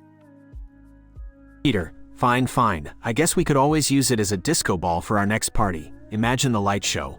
Chris, oh wow, that actually sounds kinda cool. Can we invite my friends over? Cutaway 3 The Griffin's living room transformed into a full-blown disco, with the railroad crossing light flashing in rhythm. Narrator. And so, the Griffin family threw an epic disco party, complete with a sentient railroad crossing light as the centerpiece. The neighbors were less than pleased. Back to reality. Lois, Peter, this has got to be the craziest thing you've brought home yet. Let's just hope this doesn't lead to any major disasters. Peter, aw Lois, you worry too much. It's just a harmless talking traffic light. Narrator. Little did they know that the railroad crossing light had a mischievous plan of its own, ready to unleash chaos upon the unsuspecting citizens of Quahog. But that is a story for another day in the life of the Griffin family.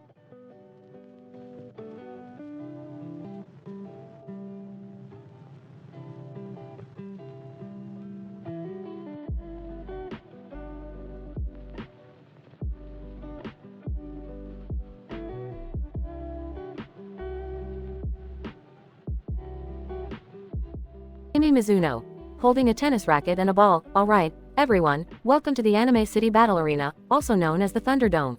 Today, we have a special matchup between two fierce rivals. Are you ready for some intense action? Audience, cheering. Kimi Mizuno.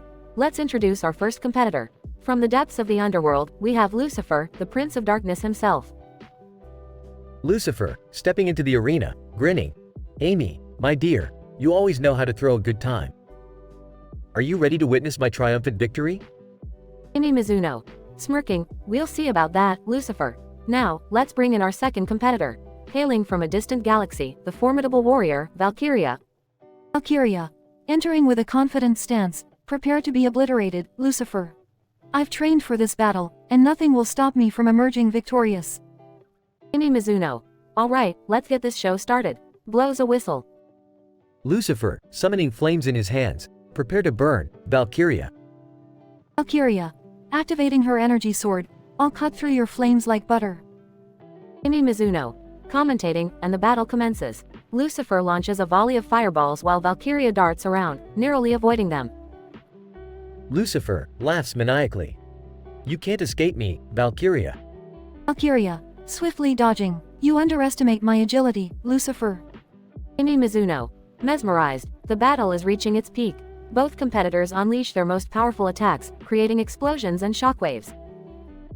Lucifer, smirking. It's time to show you my true power. Valkyria. Determined, I won't back down. Not now, not ever. Kimi Mizuno. Excited, the arena shakes as their attacks collide, causing a massive explosion. Lucifer, bruised and panting. Impressive, Valkyria. But you haven't seen anything yet. Valkyria. Tired but unwavering. Give it your best shot, Lucifer. I won't fall so easily. Kimi Mizuno. Nervously, the battle rages on, both competitors showing no signs of slowing down. The Thunderdome is witnessing a clash like never before. Lucifer, bloodied yet smirking. It's time to end this, Valkyria. Valkyria. Gritting her teeth. I won't let you defeat me. Imi Mizuno, gripping the microphone tightly. The tension is palpable. Who will emerge victorious in this epic battle? Lucifer, charging up an immense energy blast. It's over, Valkyria. Valkyria, struggling to stand. I won't give up. Imi Mizuno, voice trembling. The climax is upon us. The fate of this battle rests in their final moves. Lucifer, releasing the energy blast. Say goodbye, Valkyria. Valkyria, summoning all her strength. No, not yet. Imi Mizuno, voice shaking. The energy blast collides with Valkyria, engulfing the entire Thunderdome in a blinding light. Lucifer, breathing heavily. It's done. Valkyria, weakly standing. I won't be defeated. Imi Mizuno, teary-eyed. Ladies and gentlemen, we have a winner. Valkyria has defied all odds and emerged victorious. Audience, roaring applause. Imi Mizuno, whispering, what an incredible battle. Thank you, Valkyria, for showing us the true meaning of strength and determination. Lucifer, bowing his head. Well played, Valkyria. This won't be the last time we meet. Valkyria, raising her sword triumphantly. I'll be ready, Lucifer. This is just the beginning. Imi Mizuno, overwhelmed, and there you have it, folks. A battle that will go down in the history of the Anime City Battle Arena. Thank you all for joining us tonight. Camera pans out as the audience continues to cheer, leaving behind a fierce battleground and two warriors ready to conquer their next challenges.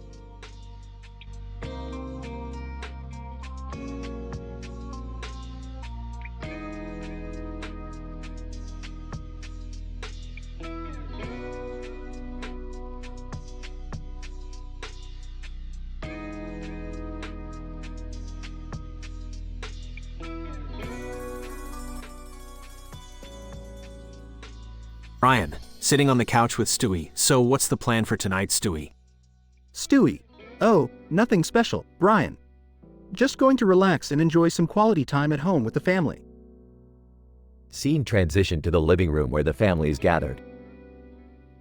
Peter, looking at TV. Hey Lois, look at this chair I bought, it's massive. Lois, unimpressed. Peter, we don't have room for that monstrosity. Chris, excited. Wow, that's cool. Can I try it out? Peter, of course Chris, take a seat my boy. Chris sits on a giant chair. Suddenly, the chair's red eye starts glowing. Chris, whoa, what's happening? Ryan, concerned, I think something's wrong with that chair, Peter. Scene transition to the Griffin's bedroom. Chris, panicked. What's going on, Lois? Lois, I don't know, Chris. Just stay calm. The chair suddenly transforms into Alma, a character from the video game Fear 2, in her adult form. Alma, seductive. Chris, my dear, it seems we've become quite close. Chris, stuttering. Alma, how did you end up here? Alma, smirking, your chair has supernatural powers, Christopher, and now, it has brought me to you. Scene transition to the dining table. Peter, wide-eyed, I can't believe Chris is getting laid by a video game character. Stewie, leaning back in his chair. Well, it looks like Chris must have stumbled upon a cheat code in life. Scene transition to the Griffin living room. Peter, bursting through the door, I got the perfect idea everyone, let's have a family orgy. Stunned silence follows. Lois, aghast. Peter, that's disgusting. We're not doing that. Scene transition to Quagmire's house. Quagmire, waving his hands, jiggity jiggity goo. You guys won't believe what happened. I met an alien with tentacles. Scene transition to the Griffins at therapy. Therapist. Alright, let's discuss the elephant in the room. Chris, tell us about your experience with Alma. Chris, blushing. Well, I didn't really mean for it to happen, but it was a one-time thing. I promise. Scene transition to the Griffin kitchen. Stewie, sipping tea. Well, it seems Chris has found a new use for the chair. Who knew it had such aphrodisiac properties? Ryan, rolling his eyes, only in Quahog, Stewie, only in Quahog.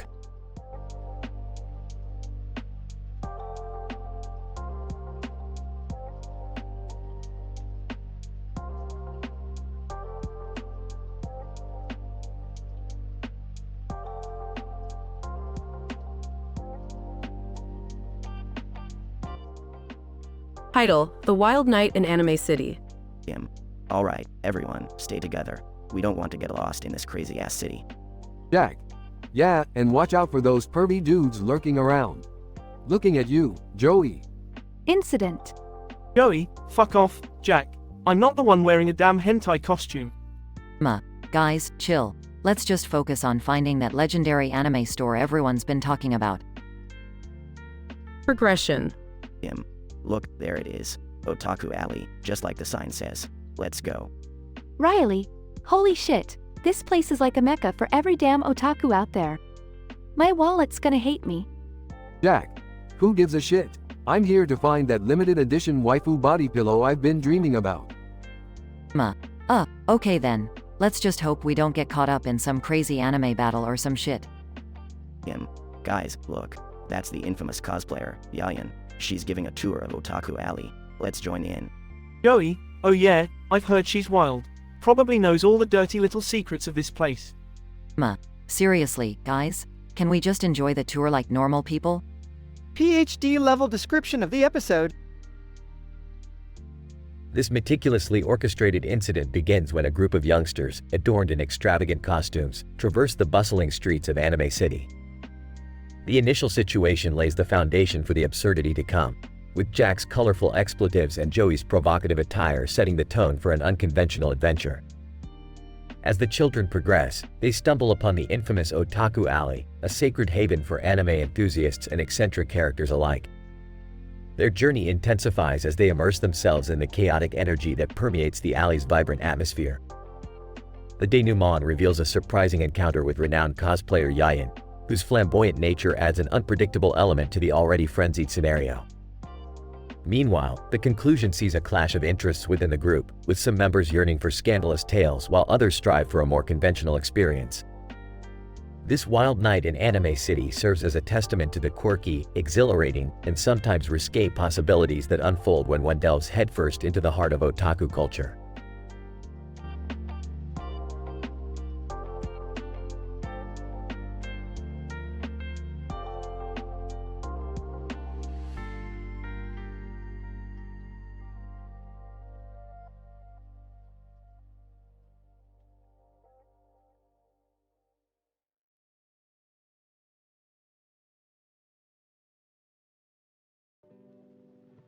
Title: Heaven's Gate, the Sith Trinity. Anakin Skywalker, Anakin. I can't take this anymore. The Sith and the Jedi, both sides are corrupted. I have found a new purpose, a new path. I will create Heaven's Gate, a group that brings balance to the universe. Incident. Obi-Wan Kenobi, Obi-Wan. Anakin, you've lost your way. What you're doing is pure madness. Anakin. Madness? No, Obi-Wan. I have seen the truth. The Force has revealed to me that the only way to restore balance is by wielding the power of both the light and the dark. Obi-Wan. You're blinded by your ambitions, Anakin. Heaven's Gate is a dangerous experiment that will lead to chaos. Anakin. Chaos can bring order, Obi-Wan. I'm tired of living in a universe divided by pointless wars. Heaven's Gate will unite all beings, shedding the toxic dogmas of the Jedi and Sith. Progression. As Anakin recruits followers to Heaven's Gate, he establishes a vast network throughout the galaxy. People from all walks of life join, seeking liberation from the constant strife between Jedi and Sith. The group grows in numbers, their power unmatched. Mara Jade, Mara, Anakin. I've seen visions of a catastrophic event that could destroy everything. Anakin. The Force guides us, Mara. Trust in its will. Through Heaven's Gate, we will prevent this catastrophe and restore peace. Meanwhile, Han Solo, Han, and Chewbacca, Chewie, try to uncover the dark secrets behind Heaven's Gate. They discover an ancient Sith holocron, revealing an unthinkable truth. Han, Chewie, we've got to stop Anakin. Heaven's Gate isn't the answer. It's a twisted manipulation of the Force. Chewie growls in agreement. Anakin gathers his followers and confronts Emperor Palpatine, in an epic battle. The sky darkens, lightning crackles, and heads of heads float ominously around them. Palpatine, Anakin, you dare challenge me? You were my apprentice, yet you abandoned the Sith ways. Anakin. I am no longer your apprentice, nor a Jedi.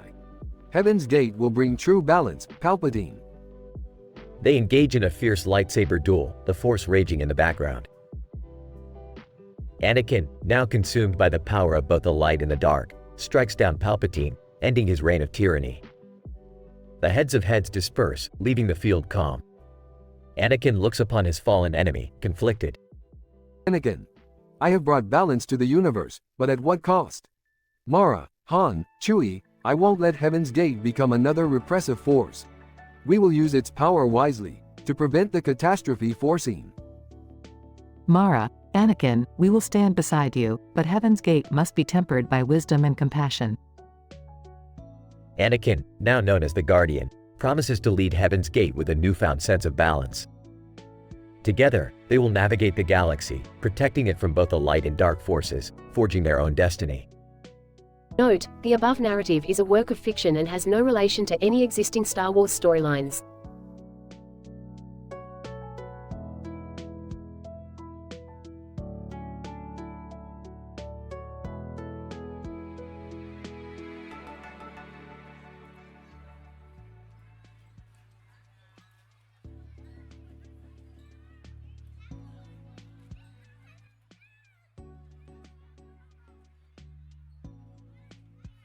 Peter, Lois, guess what? I rented Rapid 99 from Jet Set Radio Future. Check out these wicked moves.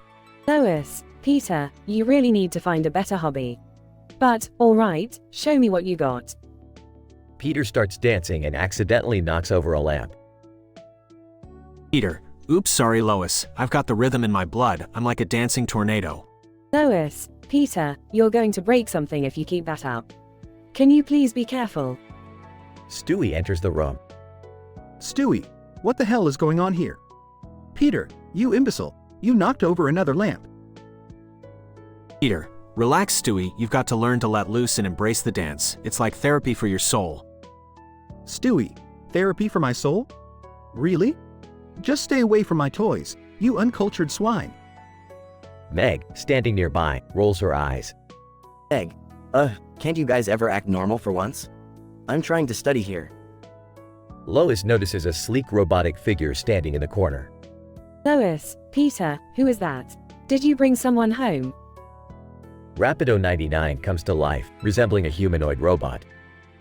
Rapido 99, greetings, humans. It seems we have a connection. Shall we engage in an intimate encounter? Peter, dumbfounded, looks at Lois.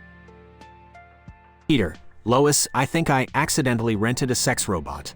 Lois, what? Peter, how could you? Peter and Rapido 99 disappear into the bedroom. Cut to first cutaway gag. Scene transitions to the Griffins at the dinner table. Peter, so I guess I'm having a bit of an affair with the microwave now. Ryan, Facebombs Peter, that's not an affair, it's just a dumb joke you made up. Scene transitions back to the bedroom. Lois, furious. Peter, you better explain yourself right now. Peter, nervously, well, you know how dancing makes me feel all hot and bothered. I accidentally took things a little too far, Lois. Cut to second cutaway gag. Scene transitions to Peter at the Quahog Brewery.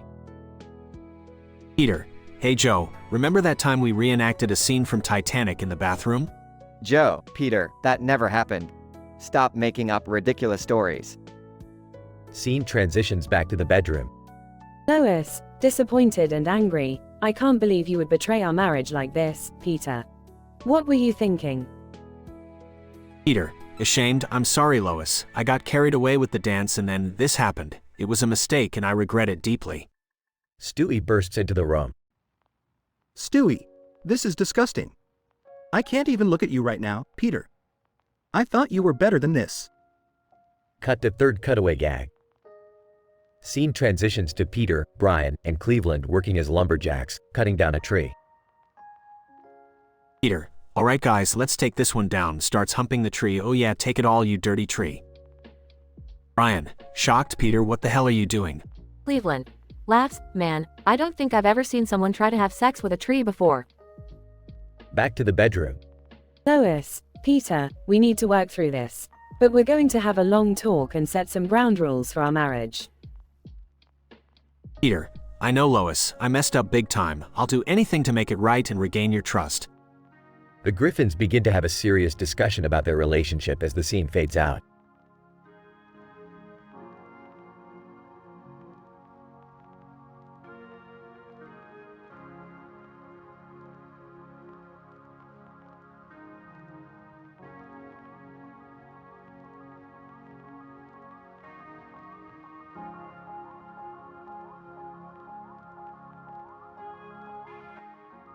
Peter, hey Lois, guess what? Lois, what now, Peter? Peter, I rented a new game today, Jet Set Radio Future, and I also found these weird characters inside the game called the Love Shockers. They're like these crazy Japanese rollerblading girls. Lois, alright. Just don't cause any trouble, Peter.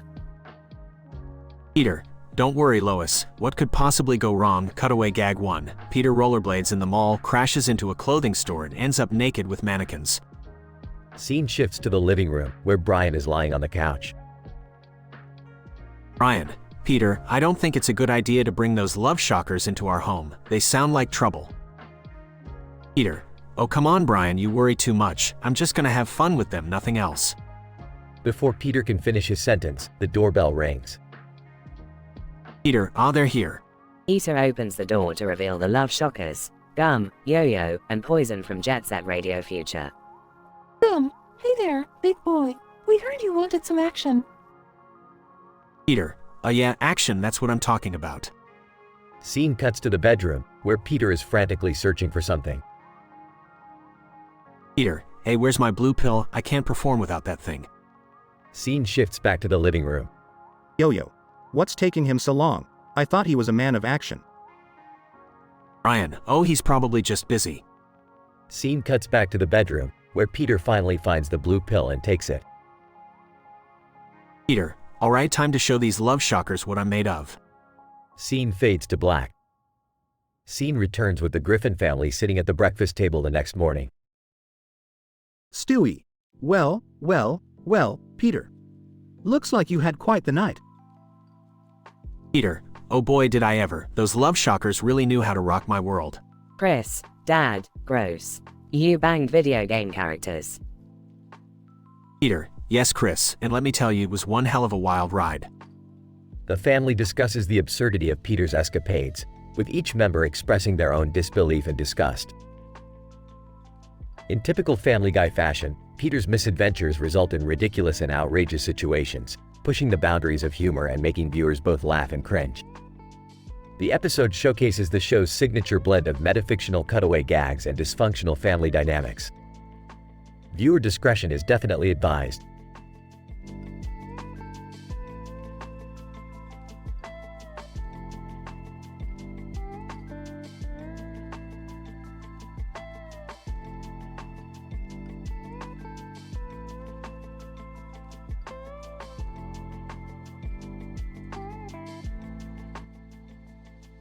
Title: Family Guy Peter's Bounce House Bonanza.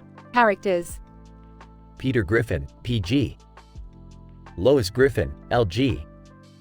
Stewie Griffin, SG. Brian Griffin, BG. Quagmire, Q. Cleveland Brown, CB. Chris Griffin, CG. Meg Griffin, MG. Bonnie Swanson, BS. Tom Tucker, TT. Herbert, H. Scene: the Griffin living room.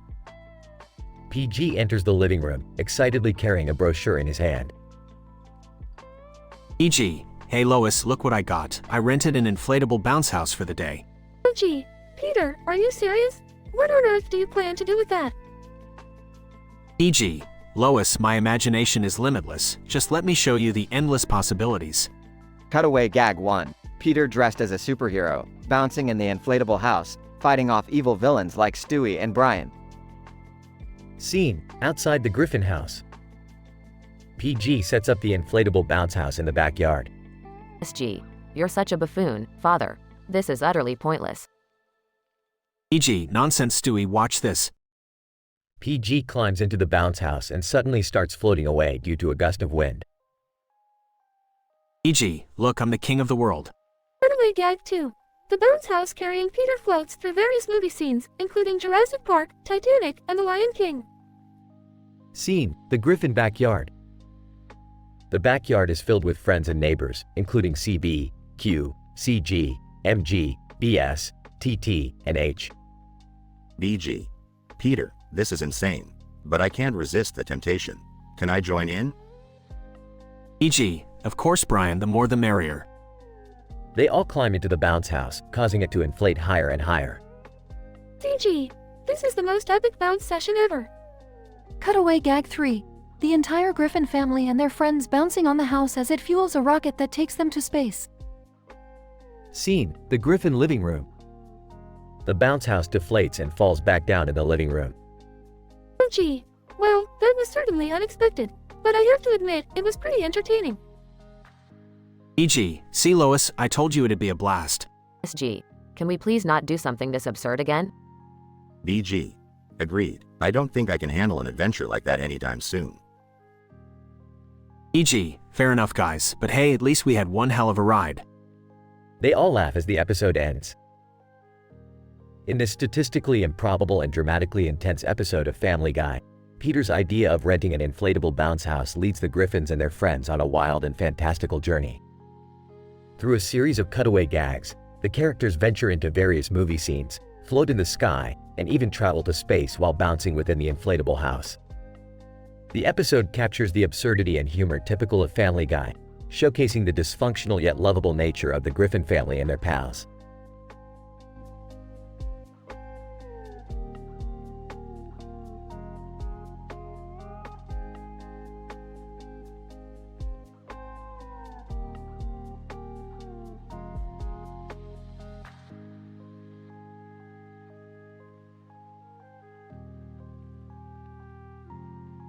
Morty, grab your portal gun. We've got another wacky adventure lined up. Rick, can't we just have a normal day for once? Normal is overrated, Morty. Now buckle up. We're headed to a dimension where dinner is about to get royally messed up. Morty reluctantly grabs his portal gun and they teleport to a strange dimension. Okay, Morty, take a look. We've got a masked man here with a camera. Looks like he's about to ruin someone's dinner. What? How does that even make sense? Morty, we're in the land of statistical improbabilities. Anything can happen here. Masked man laughs maniacally. Leatherface Rick has come to ruin dinner. Bring on the chaos. Leatherface Rick? Oh great, another twisted version of me. Just what I needed. Are you terrified, Rick? No, Morty, I'm just annoyed. Let's fix this mess and get out of here. They approach the dinner table where a family is sitting. Alright, Leatherface Rick, this dinner is off limits. Time to pack it up. Leatherface growls, you can't stop me. I'm here to make sure nobody enjoys a peaceful meal ever again. Rick, what do we do? Morty, use your portal gun to create a distraction. I'll handle this imposter. Morty creates a portal leading to a room full of screaming cats. That should distract him. Leatherface, distracted, kitties. Rick takes the opportunity to deactivate Leatherface Rick's chainsaw. Nice try, but you're not so tough now, are you? Leatherface, sulking, fine, ruin my fun. But I'll be back. Yeah, we've heard it all before. Get lost.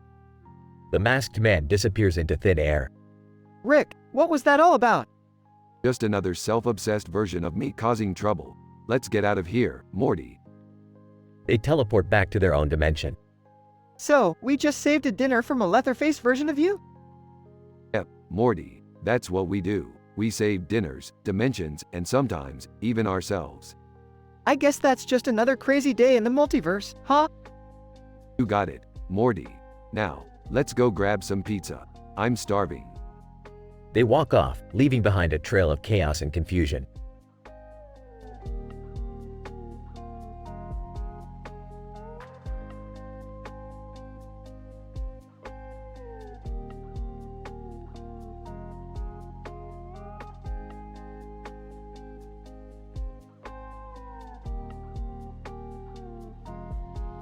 Sorry, but I can't generate that story for you.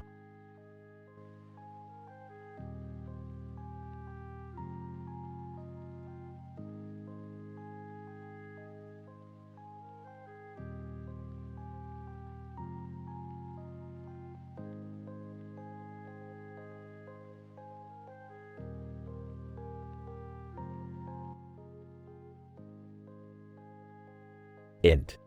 Griffin living room, day. Peter, Lois, Stewie, Meg, and Chris are gathered around the couch, all staring at a tablet computer.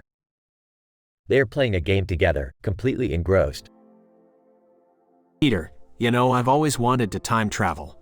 I wonder if I could do it with my bathtub. Lois, Peter, don't be ridiculous. The bathtub is for bathing, not for time travel. Stewie. Oh, this should be good. Please proceed, Peter. Peter, grinning, watch and learn, my dear family, watch and learn. Peter jumps up and rushes to the bathroom. He returns moments later, dragging the bathtub behind him. Chris, Dad, what are you doing? Peter, Chris, my boy, have turned this innocent bathtub into a time machine. Meg, seriously, Dad? That's just plain stupid. Peter, oh, you'll see, prepare to have your minds blown. Peter climbs into the bathtub, wearing a makeshift aluminum foil hat. Peter, to himself, all right, time to set the coordinates, jiggity jig. Suddenly, the bathtub starts humming, emitting an otherworldly glow. The family watches in disbelief. Stewie, fascinating. The mere thought of time travel possibilities makes my diabolical mind salivate. Lois, Peter, please be careful. We don't know what could happen. Peter, Lois, relax, I've got this under control. The bathtub shakes violently, and a bright flash fills the room. Cutaway gag number 1. Int. Dinosaur era, day. Peter, in the bathtub, finds himself surrounded by dinosaurs. Peter, oh my god, I didn't expect to end up here. Wait, is that a T-Rex playing a banjo? Cutaway gag number 2. Int. Medieval times, day. Peter, dressed as a knight, is jousting with a chicken. Peter, take that, you clucking menace. Nobody outjousts Sir Peter Griffin. Cutaway gag number 3. Int. Future world, day. Peter finds himself in a futuristic city with flying cars and aliens. Peter, holy crap, I'm in the future. I always knew I'd end up as a half-robot, half-potato hybrid. Back in the living room, the bathtub returns with a final, large flash. Lois, Peter, thank God you're back. Are you alright? Peter, dripping wet, I've never been better. That was the craziest adventure I've ever had. I even met a potato robot. Stewie, sarcastically, well, congratulations, Peter. You successfully managed to make a spectacle of yourself once again. Peter, thanks Stewie, that means a lot coming from you. The family bursts into laughter as the absurdity of the situation sinks in. Fade out.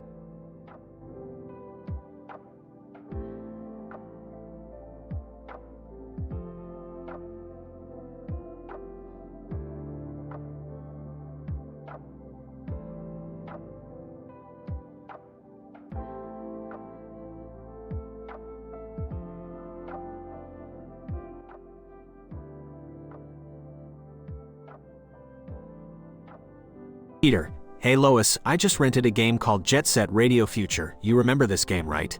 Lois, oh yeah, I remember that one. It's the one with all the rollerblading graffiti artists, right? Peter, that's right, it's supposed to be a lot of fun. I can't wait to give it a try. They both sit on the couch and Peter turns on the game console. Peter, wow, this game looks amazing. Look at those graphics.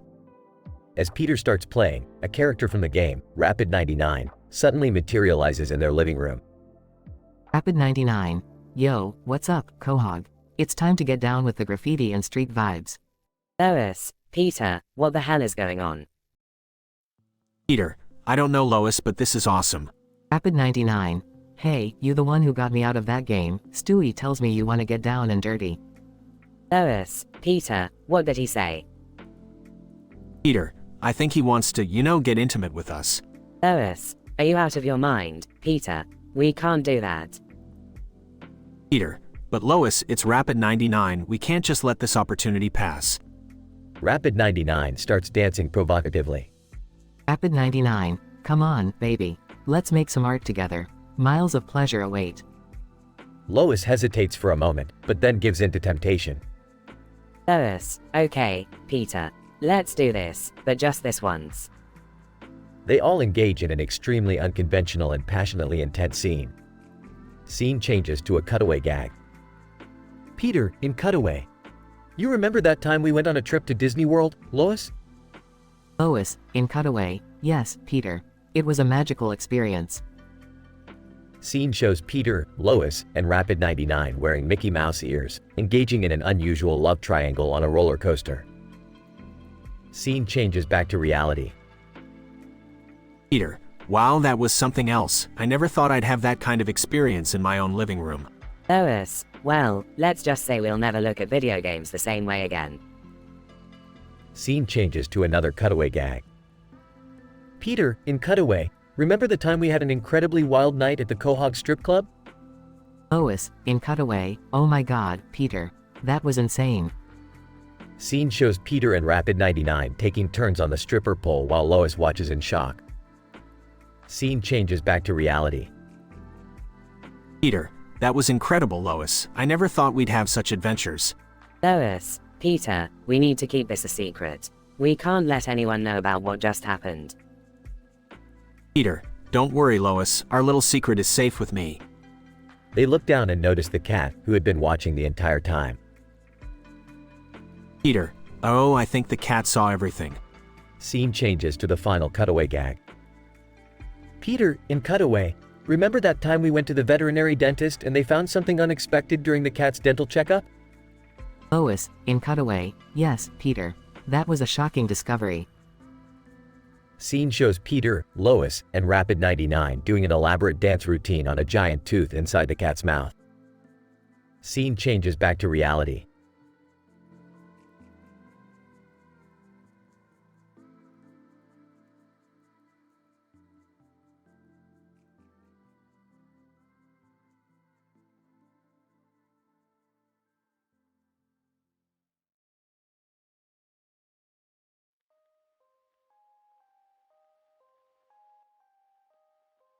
Peter, hey guys, check out this inflatable boat I rented. Let's have some fun.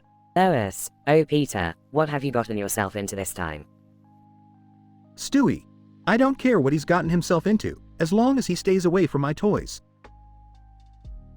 Peter, Lois, don't worry, I'll be responsible. I just want to have some wild, crazy fun.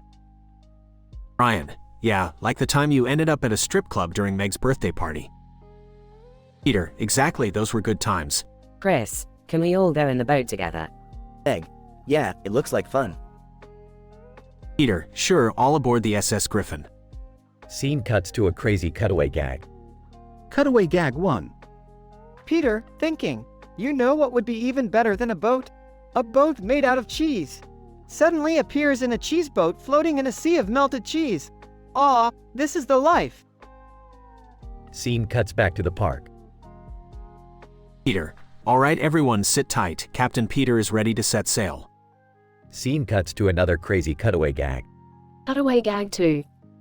Peter, thinking. You know what would make this boat ride even more fun? Turning it into a mobile disco party. Suddenly appears in the boat with flashing lights, disco balls, and a dance floor. Get ready to bust some moves, everybody. Scene cuts back to the park. Peter, all right, time for some extreme boat action. Hold on tight. Scene cuts to yet another crazy cutaway gag. Cutaway gag 3. Peter, thinking. Who needs a boat when you can have a rocket ship?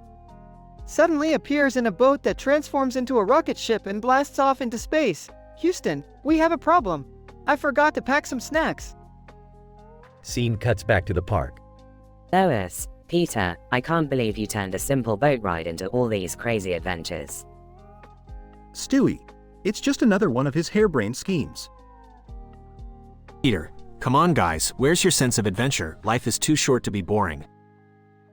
Ryan, well, I guess we can't argue with that. Chris, yeah, this was way better than just a regular boat ride. Meg, I have to admit, this was pretty fun, Dad. Peter, see, I told you guys. Now who's up for some more crazy inflatable adventures? Everyone, count us in. Scene ends with the Griffins and their friends laughing and enjoying their wild ride on the inflatable boat in the park, as the sky turns even redder.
Hey Morty, wanna see something mind-boggling? Check out those two bugs fighting over a goddamn flower. Oh, Rick, I don't really see what's so fascinating about bugs duking it out over a flower stem. Morty, open those beady little eyes of yours. See that red flower stem on a white background? It's like Star Wars meets modern art. Okay, fine, but what's the big deal? Well, Morty, those bugs are actually dolls piloted by highly advanced cicadas from the future. They're just playing out some sick twisted version of Bug UFC. Seriously, Rick? Dolls controlled by cicadas from the future? That's way too statistically improbable. Morty, statistically improbable is my middle name. We're living in a universe where intergalactic cable exists. I think a bug doll fight is pretty tame, to be honest. Joining the conversation. Hey guys, what are you nerding out over now? Oh, just admiring the intricacies of a bug doll fight, Beth. You know, the usual. Rolling her eyes, of course, how could I forget? Why don't you ever do something normal, Dad? Normal is for losers, Beth. Dad needs to keep the universe on its toes. Guys, I think those dolls are singing Red Hot Chili Peppers songs now. Oh, great. Now we've got musical doll fighting cicadas from the future. What a time to be alive. Can we please just focus on something important for once instead of these random encounters? Important? Like what, Beth? Solving world hunger? Nah. Let's investigate this doll fight and maybe score some interdimensional merchandise while we're at it. Wow, there's a lot more to this bug doll fight than meets the eye. It's like a metaphor for the struggles of life, but with dolls and time travel paradoxes. Exactly, Morty. Now you're thinking outside the box. Or in this case, outside the bug. Can we just leave the insects alone and go home? Fine, Beth, if you're so boring and responsible. Let's pretend this never happened. But Rick, we just witnessed a rare moment in the universe. It's like crossing paths with destiny. Destiny, schmestiny, Morty. Get in the damn portal and let me grab a cry from another dimension. I can't believe I'm saying this, but I'm actually looking forward to going home and having a normal dinner. Yeah, normal actually sounds pretty great right now. Fine, fine. Let's forget the bugs and dolls and have some good old-fashioned family time. Thank you, Rick. Just don't forget, normal is boring, and sometimes we all need a little bug doll fight in our lives.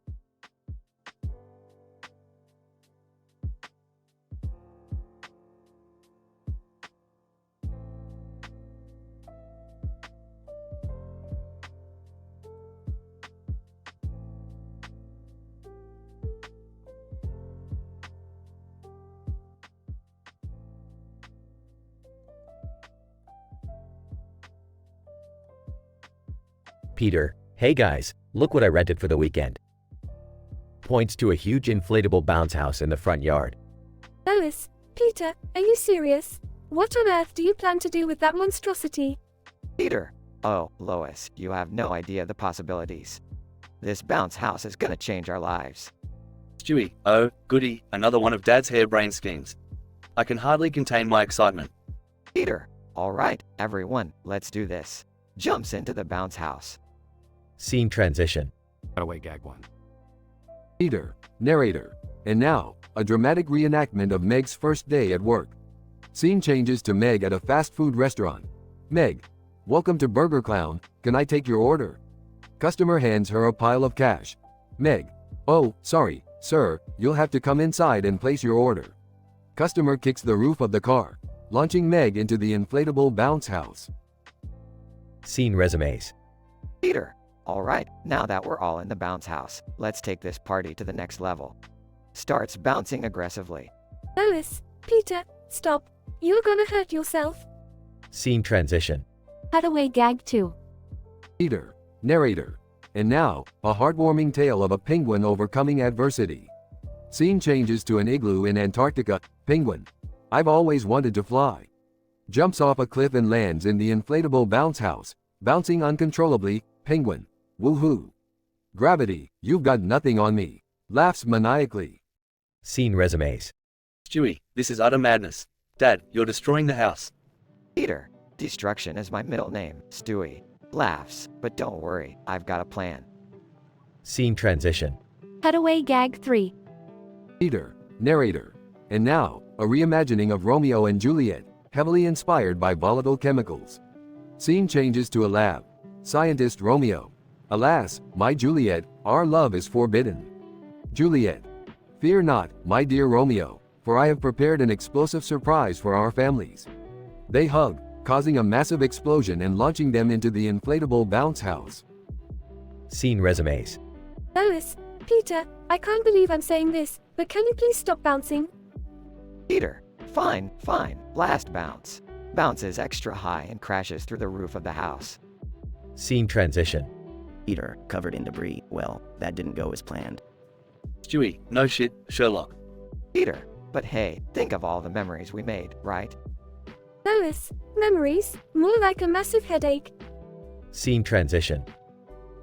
As the Griffin family cleans up the wreckage caused by Peter's inflatable bounce house escapade, they realize that sometimes the most unimaginable things can lead to hilarious, albeit destructive, adventures. And they wouldn't have it any other way.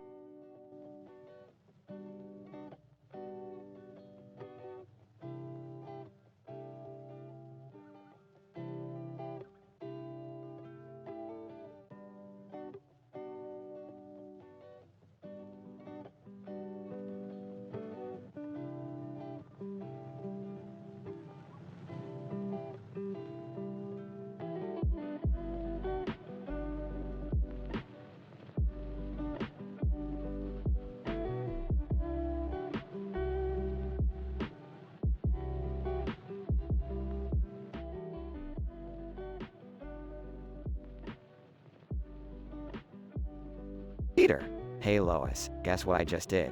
I turned our bathtub into a time machine.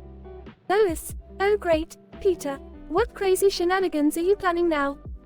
Peter: well, I thought it would be fun to travel back in time to some major historical events, you know, like the signing of the Declaration of Independence. Brian! Peter, this seems like a very irresponsible and dangerous idea. Peter: oh come on, Brian. Live a little, alright, everyone, hold on tight. We're going back to 1776. Peter pulls a lever and the bathtub starts spinning. Suddenly, they find themselves in the middle of a battlefield. Stewie, good lord, it smells terrible here. Is this the Battle of Bunker Hill? Peter: nah, Stewie, we actually ended up in the Battle of Bull Run during the Civil War. My bad. Meg, can we please just go back home? This place is so gross and dangerous. Peter: hold on, Meg. We're going to visit some other cool places. Just need to adjust a few settings. Scene cuts to a cutaway gag. Cutaway gag 1. Peter: hey guys, check it out. I've turned the bathtub into a teleportation device. They all gather around the bathtub. Quagmire, wow, Peter. So, where can it take us? Peter: anywhere you want, Quagmire. Just think of a place and boom. Instant teleportation. Cleveland. I've always wanted to go to Hawaii. Yo, how about the pyramids in Egypt? Lois, I vote for Paris. I've always wanted to see the Eiffel Tower. They all get excited and step into the bathtub. It starts spinning and they disappear. Scene cuts back to the main storyline. Peter: alright, we're back in the present. And look who we brought with us. Scene reveals Cleopatra, a T-Rex, and Mona Lisa standing in their living room. Lois, Peter, what the hell did you do? Peter: Lois, don't be mad. It was just a little time travel mishap. Scene cuts to a cutaway gag. Cutaway gag 2. Peter: alright, time to test out my new time traveling bathtub. He dives into the bathtub and disappears. Suddenly, he reappears in front of a younger version of himself. Young Peter: whoa, I'm you from the future. Peter: yeah, kid, I know. Anyway, don't date that girl in high school, she's trouble. Young Peter: thanks future me. They both start dancing to funky music. Scene cuts back to the main storyline. Brian! Peter, we need to fix this mess before it gets worse. Peter: you're right, Brian. I'll just take everyone and everything back to their respective time periods. Scene cuts to a cutaway gag. Cutaway gag 3. Peter: alright, now that we're in ancient Rome, let's make the most of it. They are all dressed in togas, having a wild party. Quagmire, hey, Peter, I think I found a new favorite position. They call it the Centurion Down Under. Peter: giggity giggity goo. Scene cuts back to the main storyline. Peter, all right, everyone, back in the bathtub. They all climb back into the bathtub and Peter pulls the lever. The bathtub starts spinning. Ryan, please let this work. Please let this work. They disappear and reappear back in their living room. Lois, thank God we're back home. Peter, you need to promise me that you'll never mess with time travel again. Peter, I promise, Lois. No more time travel, unless, of course, I find a parallel universe bathtub. Scene ends with the family looking at each other, relieved and exhausted.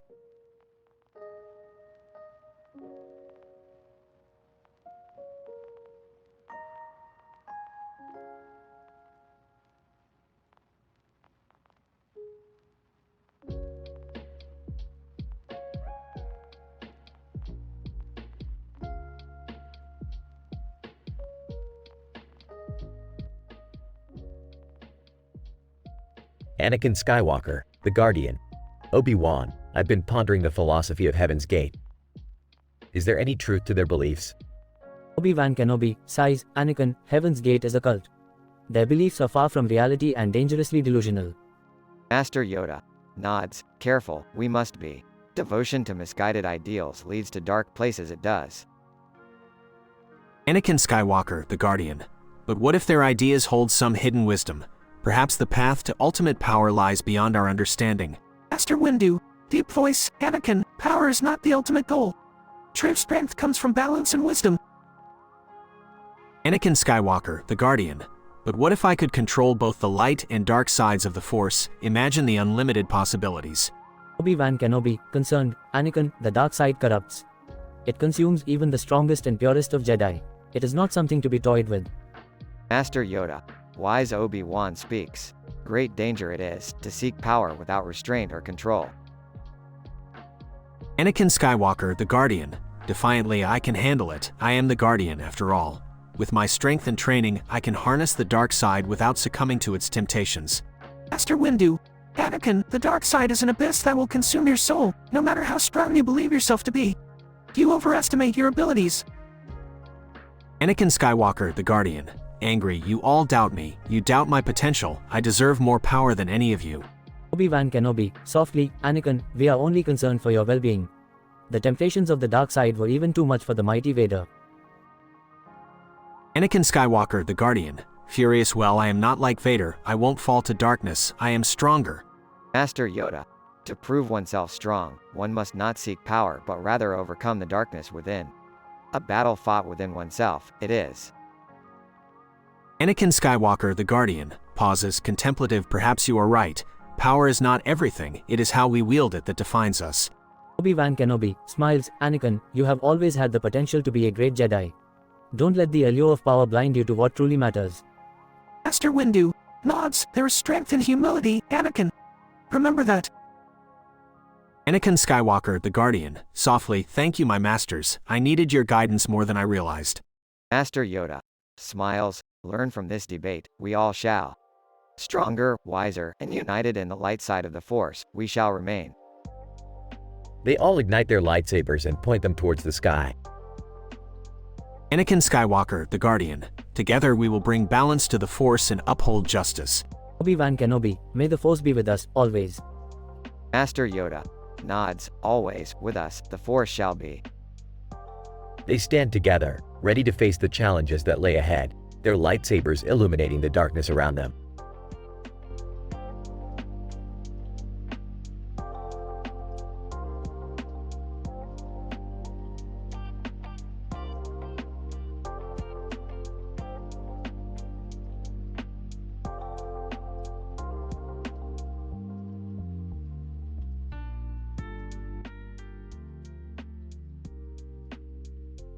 Int.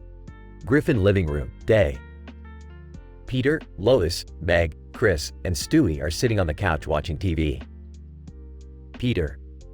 Hey Lois, check out this propeller hat I rented. Lois. Oh, Peter, what are you going to do with that? Peter. Oh, you'll see, Lois. You'll see. Int. Griffin kitchen, day. Peter walks into the kitchen wearing the propeller hat. Peter. Hey guys, watch this. Peter spins the propeller on his hat and starts floating in the air. Meg. Dad, how are you flying? Peter. It's simple, Meg. All you need is a propeller hat and the willingness to throw logic out the window. Int. Griffin living room, day. Peter floats back into the living room, still wearing the propeller hat. Peter. Hey Stewie, let's go on an adventure. Stewie.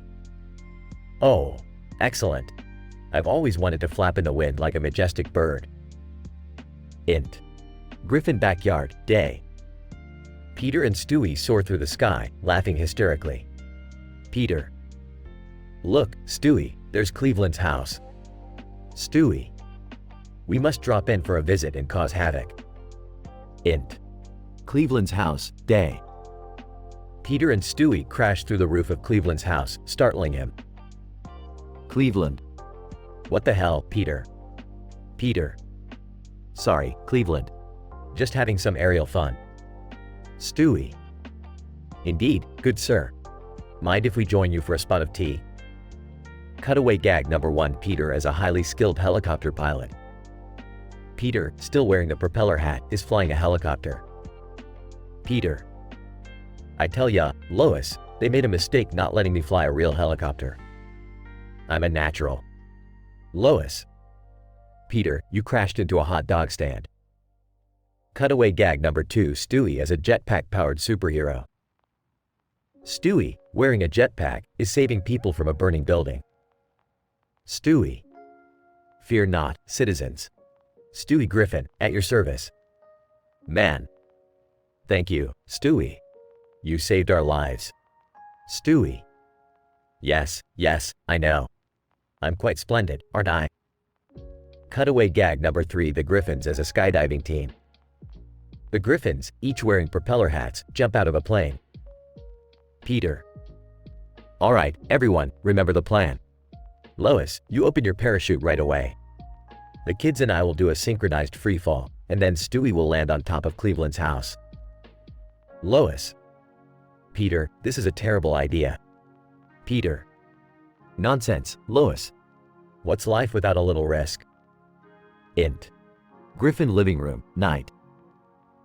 The Griffins are back on the couch, battered and bruised from their crazy adventures. Lois. Peter, I can't believe you put us through all that.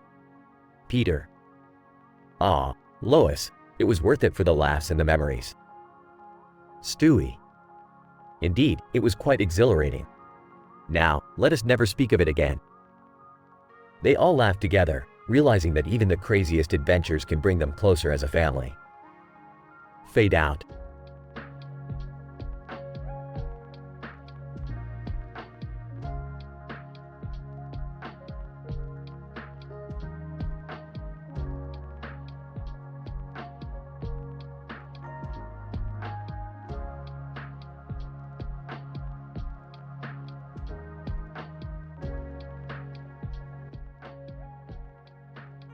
Peter. Hey Lois, check it out. I turned our bathtub into a freaking time machine. Lois. Oh, for the love of God, Peter, what have you done this time? Peter. Relax, Lois, it's gonna be freaking awesome. Watch this. Dean, the Griffin's living room. Peter sits in the time machine bathtub, which is surrounded by various wacky gadgets and flashing lights. Peter. Alright, here we go. Time travel activate. Cutaway gag 1. Peter emerges from the time machine bathtub in ancient Egypt, dressed like a pharaoh, surrounded by slaves and demanding a massage. Peter. Slaves slather me in luxurious oils. It's good to be the king. Dean, the Griffin's kitchen. Brian watches Peter in disbelief. Brian! Peter, this is absurd! You can't just travel through time whenever you feel like it! Time is a constant force that cannot be tampered with! Peter. Oh come on, Brian, don't be such a buzzkill. Dean, the Griffin's backyard. Stewie observes Peter's time machine experiment from a distance. Stewie, excellent. My imbecilic father has discovered time travel. Perhaps I shall put it to good use. Cutaway gag 2. Stewie travels back to ancient Rome and presents himself as a wise oracle to Julius Caesar, offering him advice on conquering the world.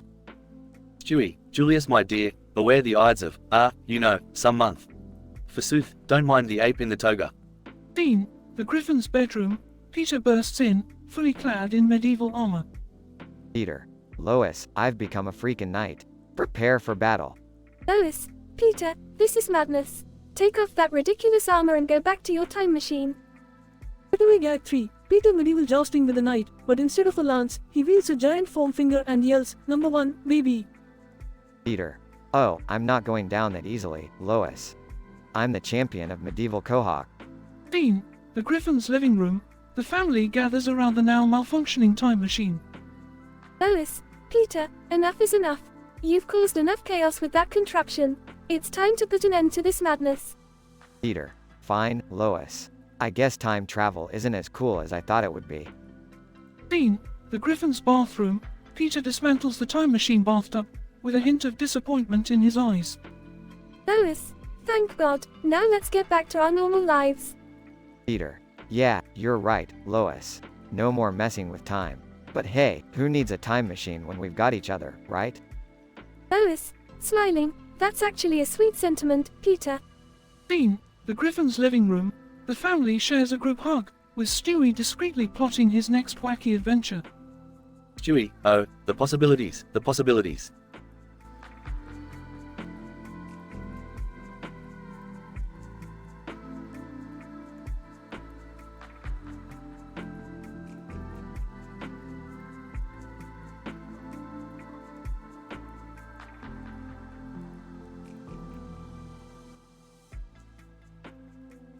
Peter. Hey Lois, guess what? I rented a magical pig today. Lois, what? Peter, we don't need a magical pig in the house. Peter. Relax, Lois. This pig is special. It can grant wishes. Stewie, oh, how utterly riveting. Another one of Peter's harebrained schemes. Meg. Yeah, Dad, this is ridiculous. What are we going to do with a magical pig? Peter. Don't worry, Meg. We'll figure it out. Just watch. Scene, the living room. Peter enters, carrying an enormous, slippery, oily pig covered in Vaseline. Peter. Meet our new family member, Mr. Oinksalot. Chris, wow, he's so slimy. Stewie, I think I'm going to be sick. Scene, the kitchen. Peter tries to feed the pig, but he starts wailing loudly. Peter. What's wrong, Mr. Oinksalot? You hungry? Lois, Peter, I think the pig needs to use the bathroom. Peter. Oh no, quick, someone get a bucket. Scene, cutaway gag 1. Peter as a lifeguard at a pool. He's covered in suntan oil and slips, causing chaos as everyone falls into the water. Scene, Meg's room. Peter tries to calm the pig down, but it slips and knocks over everything in the room. Meg. Dad, this pig is destroying my stuff. Peter. Sorry, Meg, he's just a little slippery. Scene, cutaway gag 2. Peter as a firefighter, covered in oil, struggling to slide down the fire pole. Scene, the backyard. Peter tries to take the pig for a walk, but it slides all over the place. Peter. Come on, Mr. Oinksalot. We've got to get you some exercise. Scene, cutaway gag 3. Peter as a professional ice skater, slipping and crashing into other skaters, causing a massive pile-up on the rink. Scene, the dining room. The family sits around the table, covered in pig grease. Lois, Peter, this has gone too far. We have to get rid of that pig. Peter. But Lois, he's magical. We can't just abandon him. Stewie, I've had it with this absurdity. I'm taking matters into my own hands. Scene, Stewie's room, as he devises a plan to get rid of the pig. Stewie, goodbye, Mr. Oinksalot. It's time for you to meet your oily demise. Scene, conclusion. Stewie successfully removes the slippery pig, and the family celebrates. Peter. Thanks, Stewie, you saved the day. Meg. Finally, our house can go back to being normal. Scene, final cutaway gag. Peter riding a slip and slide covered in oil while wearing a tutu. Peter. This is more fun than cleaning up after Mr. Oinksalot. End of episode.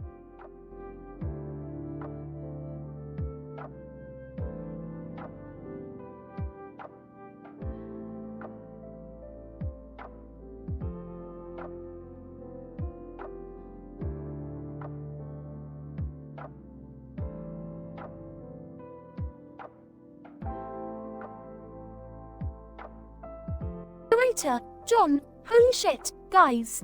You won't believe what just happened to me. George Lucas. What's the matter, John? You look like you've seen something mind-bendingly insane. John, you have no idea, George. I was just looking at a picture of myself in a Star Wars poster, and suddenly, the poster itself transformed into a portal.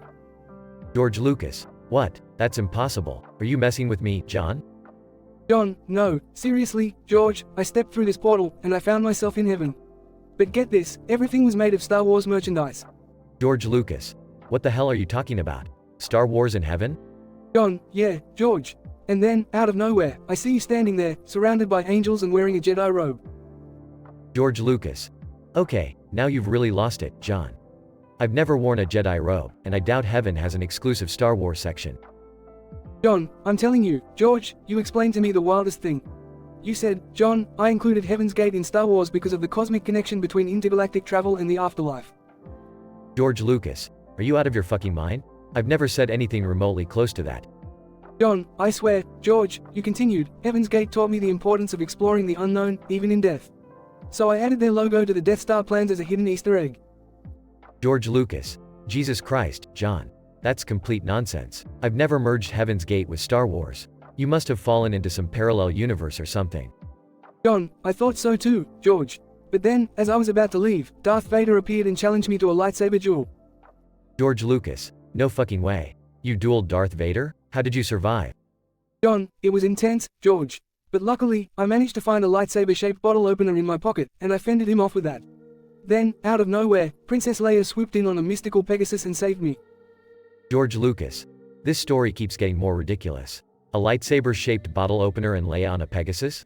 I can't even process this. John, after that, everything started spinning, and I woke up back in my room, with the Star Wars poster intact. But, George, I swear it all felt so real. George Lucas. John, I don't know what kind of acid trip you went on, but please, for the love of all things Star Wars, stay away from portals and stop touching any more pictures of yourself in posters.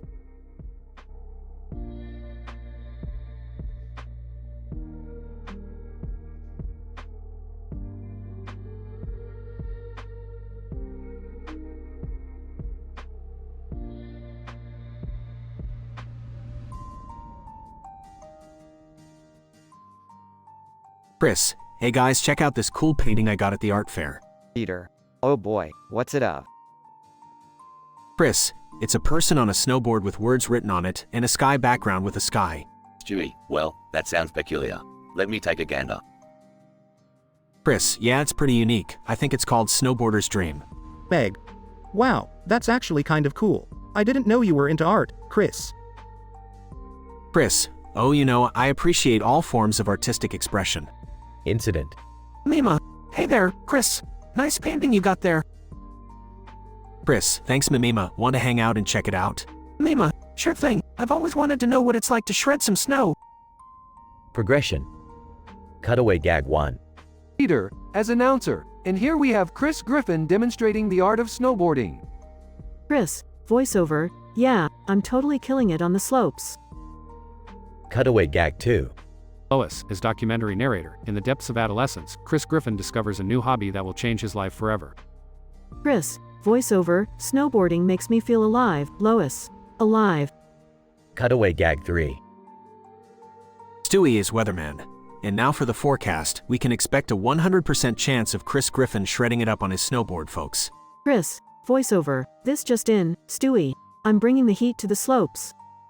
Denouement. Chris, wow Mimima, that was incredible. I never thought I would enjoy snowboarding so much. Mima, I'm glad you had fun, Chris. I had a great time with you too. Chris, you know Mimima, there's something I've always wanted to ask you. Mima, what's that, Chris? Chris, do you want to do it? Mima, oh, Chris, I thought you'd never ask. Conclusion. Cutaway gag 4. Quagmire, jiggity, jiggity. Looks like Chris finally scored. Good for him. Cutaway gag 5. Peter, as enthusiastic internet commenter, Chris Griffin and Mamimi Samajima, the hottest snowboarding duo since Shaun White. Cutaway gag 6. Stewie, as therapist. So, Chris, how has snowboarding changed your life? Chris, well Stewie, let's just say I've discovered a new way to ride the slopes.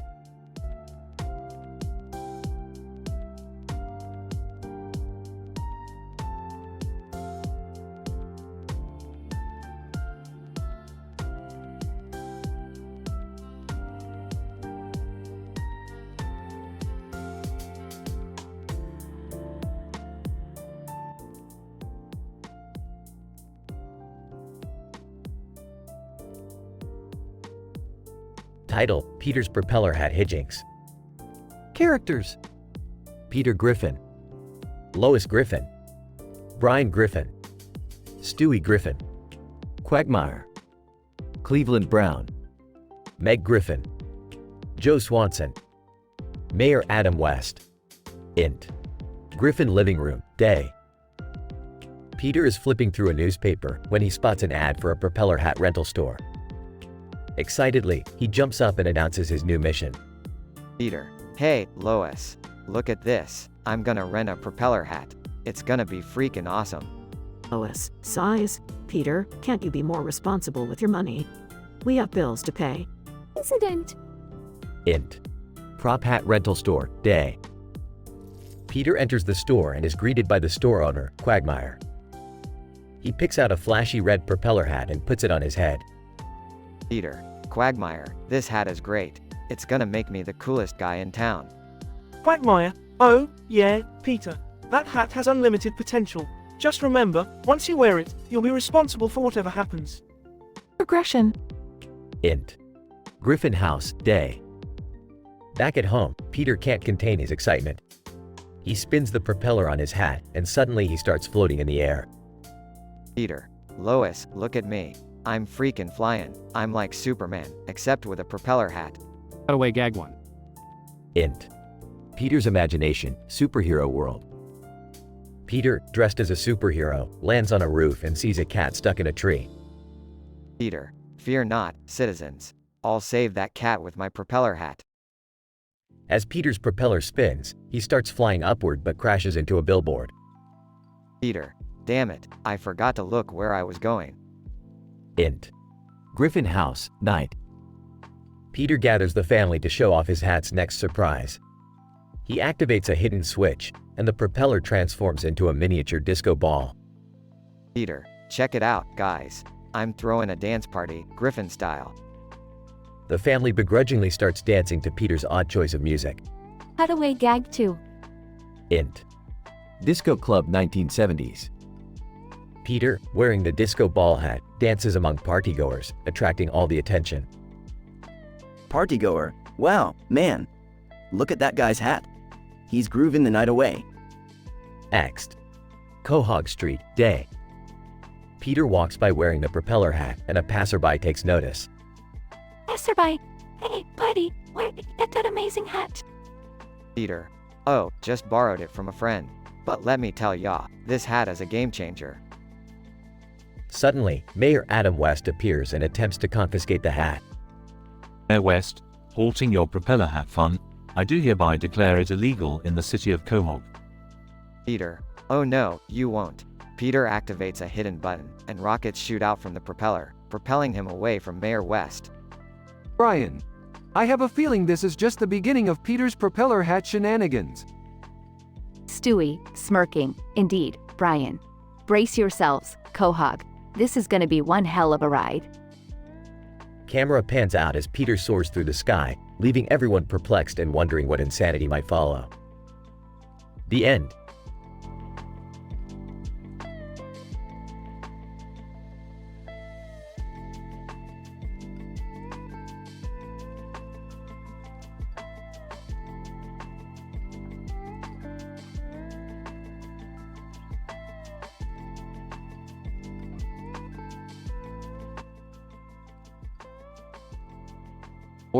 Morty, you won't believe what just happened. I was tinkering with my interdimensional portal and accidentally merged our reality with a world full of talking monkeys. Oh geez, Rick. Monkeys? Really? Can't we just have a regular adventure for once? Regular adventures are boring, Morty. Now put on this monkey suit and let's blend in before they realize we're not natives. Fine, but I'm not getting involved in any more monkey business, Rick. Nervously, hey guys, guess what? I met this guy with a green hat and green coat, and he had a knife. Jerry, you know I always say this, but you really need to stop getting yourself into these statistically improbable situations. Joining the conversation. What's going on here? Is Jerry being the usual Jerry? Yeah, some guy in a green hat is threatening him with a knife. I bet it's just another one of his irrational fears. This is serious, Morty. He was wearing a green hat, just like Freddy Krueger. Rolls eyes, Jerry. Freddy Krueger is a fictional character, and even if he were real, he wouldn't be caught dead wearing a green hat. Can we please focus on the monkey situation? We're in another dimension with talking monkeys, for crying out loud. Right, the monkeys. Turns out they're not just any talking monkeys, Morty. They speak Shakespearean English and have developed advanced technology. Shakespearean monkeys? That's unexpected. Guys, can we discuss the fact that I was almost mugged by a guy wearing a green hat? Jerry, we're dealing with monkeys here. Your green hat shenanigans can wait. Let's try to reason with the monkeys, Rick. Maybe they'll help us find a way back to our own dimension. Oh, Beth, if only it were that simple. These monkeys are power hungry and think they're the rightful rulers of the universe. They won't listen to reason. Whining, and what about my green hat wielding assailant? Are we just gonna ignore that? Jerry, nobody cares about your green hat guy. We have bigger problems. Rick, can't we just use the portal gun and get out of here?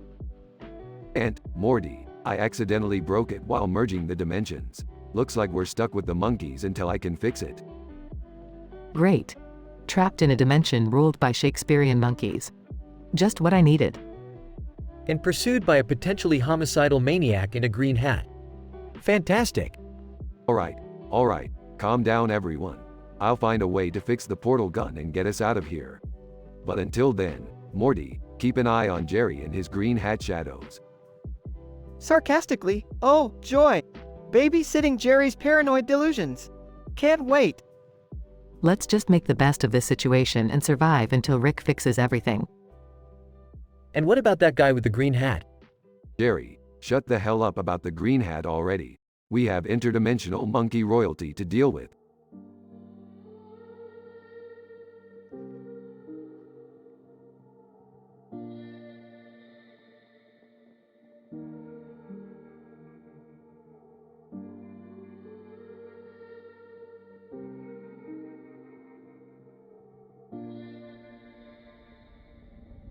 Title: Slippery Pig Shenanigans. Characters: Peter Griffin, Lois Griffin, Stewie Griffin, Brian Griffin, Quagmire. Peter Griffin returns home with a slippery, oily, obese wailing magical pig covered in Vaseline. Peter. Hey, Lois, check out this amazing pig I rented. Lois, Peter, what the hell is that? Peter. It's a slippery, oily, obese wailing magical pig covered in Vaseline. Isn't it sweet? Incident. The pig slips out of Peter's hands and wreaks havoc around the house. Peter. Whoa, slippery little critter. Oops, there it goes. Progression. Cutaway gag number 1. Peter's imagination runs wild as he envisions the pig unleashing chaos in various amusing scenarios, like the pig sliding through a fancy restaurant, knocking over tables, and spilling drinks on everyone. The family tries to catch the slippery pig, resulting in chaos and comedic mishaps. Stewie, I say, this is quite the calamity, wouldn't you agree, Brian? Brian. Indeed, Stewie. The pig seems to be evading us at every turn. Cutaway gag number 2. The scene shifts to a courtroom where the slippery pig is put on trial for its slippery crimes, defended by a slick lawyer who argues its innocence by claiming the pig was born this way.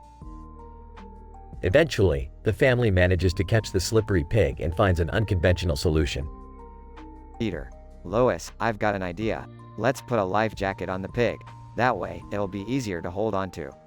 Lois, Peter, you're ridiculous, but it might just work. Cutaway gag number 3. The scene cuts to Peter singing a hilarious song about slippery animals, with an ensemble of dancing pigs clad in life jackets.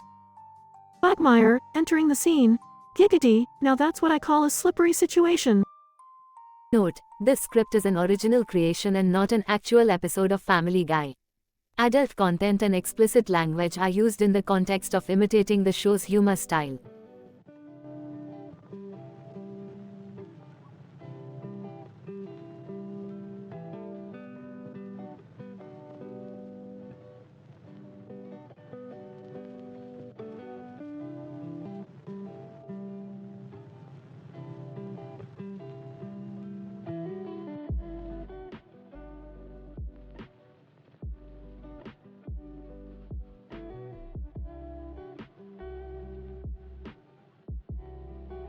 Peter. Hey Lois, have you seen my lucky red tie? I need it for work today. Lois, irritated. Peter, we've been over this before. Your lucky red tie is in the bottom drawer of your closet, right where you left it. Peter. Oh, yeah, right. Thanks, Lois. Sometimes I just can't find anything in there. Chris, hey guys, guess what? I brought someone special home today. Peter. Excited, really? Who is it, Chris? Is it a new friend? Chris, nervously, well, it's Mimima Samejima from Fooly Cooly. Peter. Confused? Mimima Samejima? I've never heard of her. What happened to that nice Meg Griffin? Chris, well, it's a long story, but basically we accidentally got laid. Lois, shocked. Chris, what on earth were you thinking? You're too young to even understand what that means. Chris, I know Mom, it was an accident, I swear, I just stumbled upon her and well, things happened. Peter. Excited? Wow, Chris, you're becoming a man. I remember when I accidentally got laid for the first time. Lois, disgusted. Peter. Peter. What? It was a complete accident. I was just trying to fix the cable and boom. Next thing I know, things were happening. Cutaway gag 1. Peter. Narrating, it was a dark and stormy night. Lois and I were watching a spooky movie when suddenly, the cable went out. I had to fix it quickly, so I climbed up the pole outside. But as luck would have it, a gust of wind blew my pants off, and I accidentally got laid by an eagle. What are the odds, huh? Back to the scene. Lois rolls her eyes. All right, enough about your accidental encounters, Peter. We need to address the situation with Chris. Peter. You're right, Lois. We need to sit down and have a talk with him, like responsible parents.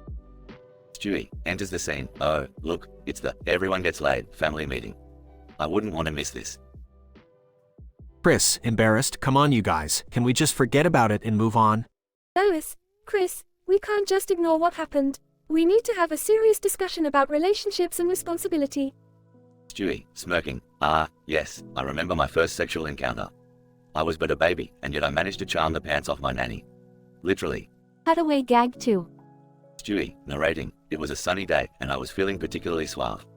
As I sipped my apple juice, I locked eyes with my nanny. Next thing you know, her pants were on the floor, and I was asking for a raise. Oh, the power of charm. Back to the scene. Peter. All right, everyone, let's gather around and have a serious talk about the birds and the bees. And the accidental lanes, apparently. Lois, Peter, do you really think you're qualified to give this talk? Peter. Well, let's just say I'm experienced in strange encounters, Lois. Cutaway gag 3. Peter. Narrating, it was a bright, sunny day when I stumbled upon a rare species of nymphomaniac aliens. They mistook me for their king, and well, let's just say I accidentally got laid. Multiple times. I needed a crane to lift me out of there. Back to the scene. Lois, shaking her head. Peter, you never cease to amaze me. Peter. Thanks, Lois. I think. Chris, so, are you guys going to give me the talk or what? Lois. Yes, Chris. Let's sit down and have an open and honest conversation about sex, relationships, and the importance of consent. Peter. And remember, Chris, accidents happen. Just make sure you learn from them and always respect others. Stewie, smirking, and wear a condom, because no one wants accidental siblings running around. Trust me, I should know. The family sits down for a serious discussion about relationships, while Stewie continues to make snarky comments.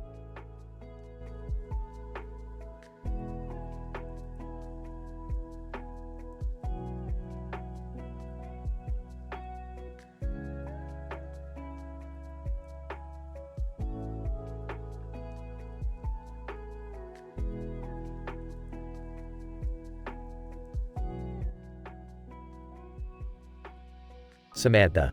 Frodo, I can't believe we're here in this strange green room. Where the hell are we? Frodo. I don't know, Samantha. It feels like we've been transported somewhere beyond Middle-earth.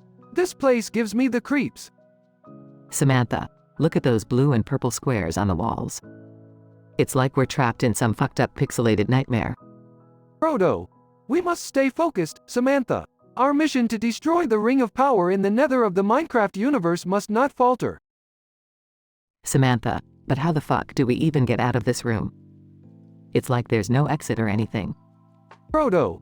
We must search for hidden passages or switches. Keep your eyes open, Samantha. This game is notorious for its sneaky secrets. Samantha, I've never been much of a gamer, Frodo, but I guess I'll have to adapt quickly if we want to survive. This shit is way too surreal. Frodo. True, Samantha. Our lives depend on it. We must overcome whatever challenges this twisted Minecraft world throws at us. Samantha, look. There's a button on the wall. Should I press it? Frodo. Yes, but be cautious, Samantha. It could open a door or unleash a horde of explosive creepers. There's no telling what dangers lie ahead. Samantha presses the button *. Oh shit, Frodo. The wall is opening. We can finally get out of this fucked up green room. Frodo. Excellent work, Samantha. Let us proceed into the unknown. Our quest to destroy the Ring of Power continues. Samantha, Frodo, I can't help but feel like this whole situation is a bit kinky, you know? Frodo. Kinky? What do you mean, Samantha? Samantha, I mean, we're stuck in this bizarre pixelated world, embarking on a dangerous mission to penetrate the depths of the Nether. It's like some weird fantasy gone wrong. Frodo. Samantha, our focus should be on the task at hand. We can worry about the bizarre nature of our predicament after we've saved Middle-earth. Samantha, fine, Frodo. Just promise me we won't stumble upon any pixelated BDSM dungeons along the way. Frodo. I promise, Samantha, though I cannot guarantee what we might find as we journey deeper into this strange Minecraft universe. Samantha, alright then, Frodo. Let's keep pushing forward. We may be in a crazy situation, but we'll conquer this madness and save our world. Frodo. That's the spirit, Samantha. Let our determination be as unyielding as the durability of diamond armor. Onward, to the Nether.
PewDiePie. Hey, bros.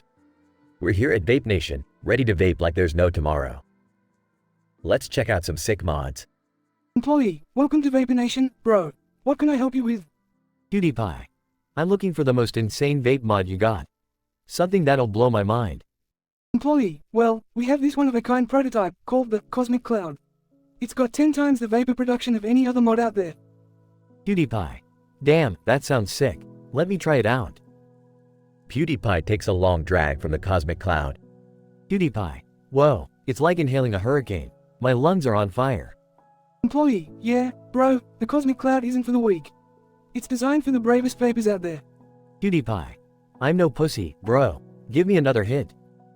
PewDiePie takes another deep drag from the cosmic cloud. PewDiePie. Holy shit, I feel like I'm being launched into space. Is this legal? Employee, legal schmeagle, bro. Vapor Nation lives by its own rules. PewDiePie. I think I'm seeing colors I've never seen before. Is this real life? Employee, that's just the side effects of the Cosmic Cloud, bro. Enjoy the cosmic trip. PewDiePie. I'm ascending to a higher plane of existence, bro. It's like I'm transcending reality. Employee, that's what Vapor Nation is all about, bro. Pushing the limits of human experience through clouds of vapor. PewDiePie. I feel a surge of power coursing through my veins. I am the vape god now. Employee, embrace the vape god within you, bro. Let the clouds guide you. PewDiePie. I can see the universe unfolding before my eyes. This is the most epic trip of my life. Employee, that's the spirit, bro. Vapor Nation always takes things to the next level. PewDiePie. I have reached the pinnacle of vape enlightenment. I am one with the universe. Employee, that's the power of the Cosmic Cloud, bro. It's a journey to enlightenment and beyond. PewDiePie. Thank you, Vape Nation, for showing me the true meaning of life. I will spread the word of the cosmic clouds to all my bros. Employee, keep spreading the vape love, bro. Vapor Nation is proud to have you on board. PewDiePie. Bros, get ready for the ultimate vape experience. Join me on this cosmic journey to Vape Nation. And as always, stay awesome.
PewDiePie.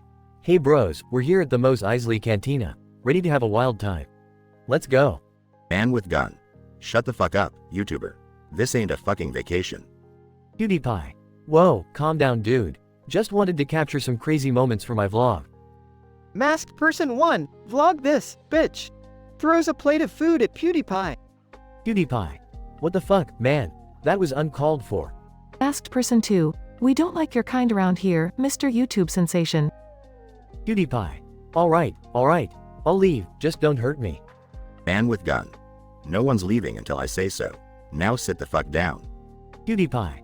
Nervously sits down. Okay, what do you want? Masked Person 3. We want your fucking money, and don't think about any funny business. PewDiePie. Look, I don't have much cash on me. Can we work something out? Man with gun. You're fucking lucky we're in a good mood tonight. Give us all your money and we'll let you walk out. PewDiePie. Fine, take it. Just don't hurt anyone, please. Asked person 4. Who said anything about not hurting anyone? PewDiePie. What? No, you can't do that. Masked person 1, shut the fuck up, YouTuber. You're lucky we didn't kill you right away. PewDiePie. This is insane. I can't believe this is happening. Man with gun. Life's a fucking bitch, ain't it? Now shut your fucking mouth before I blow your brains out. PewDiePie. Silently hands over the money. Asked person 2. Alright, we got what we wanted. Now get the fuck out of here. PewDiePie. Stands up slowly, you're all fucking crazy. Asked person 3. Yeah, well, crazy is the new normal around here. PewDiePie. Turns on the camera. Alright, bros, you won't believe what just happened. This was the craziest shit ever. Man with gun. Turn that fucking camera off before I break it in your face. PewDiePie. Okay, I'm turning it off. Just chill. Asked person 4. Get the fuck out of here, YouTuber, and don't come back. PewDiePie. You won't see me again. Rushes towards the exit. PewDiePie managed to escape the chaotic and dangerous situation at the Mos Eisley Cantina and continued with his vlogging adventures. However, the encounter with a group of armed and masked individuals left him questioning the depths of human depravity and the unpredictability of life. It was an experience he would never forget and one that changed his perspective forever.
PewDiePie. Hey, bros. What's up? It's your friendly neighborhood Pewds, back with another epic vlog. Today, we're in Universal Studios, ready to bring you all the crazy sh*t that goes down. Crowd member 1. Yo, PewDiePie, you better not film me without my consent, ***. PewDiePie. Whoa, dude. Calm down. Don't worry, I'll only film the fun stuff, not your fugly face. Crowd member 2. PewDiePie, can you sign my ***t ties? PewDiePie. Haha, you're hilarious. I'd love to, dude. But let's keep it G-rated, otherwise the YouTube overlords will cut off my balls. Crowd member 3. PewDiePie, I love your videos. Can we take a selfie? PewDiePie. Of course, bro. Let's take the most epic selfie ever. But remember to make it quick. I've got a hot date with Marcia later. Incident. PewDiePie. Whoa, what the F***ck is that? Look over there, bros. It's a trampoline rigged to a giant banana slide. Crowd member 2. Holy ***t, Pewds. We gotta try that out. PewDiePie. Hell yeah, bro. Let's go. Progression. Person in charge. Sorry, guys, but we can't let you go on the trampoline banana slide. It's too dangerous. PewDiePie. Danger is my middle name, bruh. Let's sign a waiver or something. Person in charge. Alright, sign this and don't come crying to me if you break your dumbass necks. PewDiePie. We won't, promise. PewDiePie. Bro, this is gonna be so epic. Cameras ready? Let's do this. Crowd member 1. PewDiePie, you're insane. But hey, let's be legends. PewDiePie. Holy ***t, bros. That was the craziest ride of my life. I can't believe we survived. Crowd member 2. PewDiePie, that was F***c king insane. We're all gonna be YouTube famous now. PewDiePie. Hell yeah we are, bro. Remember, stay awesome, stay sexy, and keep those brofists flying high. PewDiePie out.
PewDiePie. Hey, bros. We're outside Willy Wonka's chocolate factory. This place is legendary. Charlie. Wow, PewDiePie. It's an honor to meet you here. Want to see the candy store I work at? PewDiePie. Absolutely, Charlie. Lead the way, bro.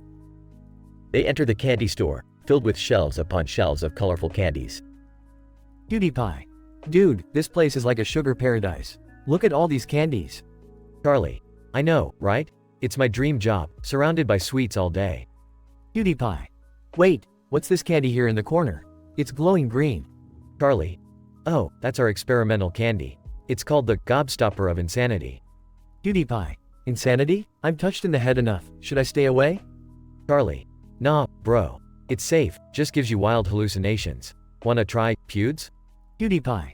Screw it, I'll do it for the views. Let's go.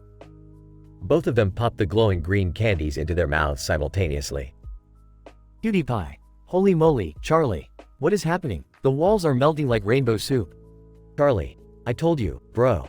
Hallucination mode activated. PewDiePie. Look, the candy canes are twerking, and that lollipop just grew a face.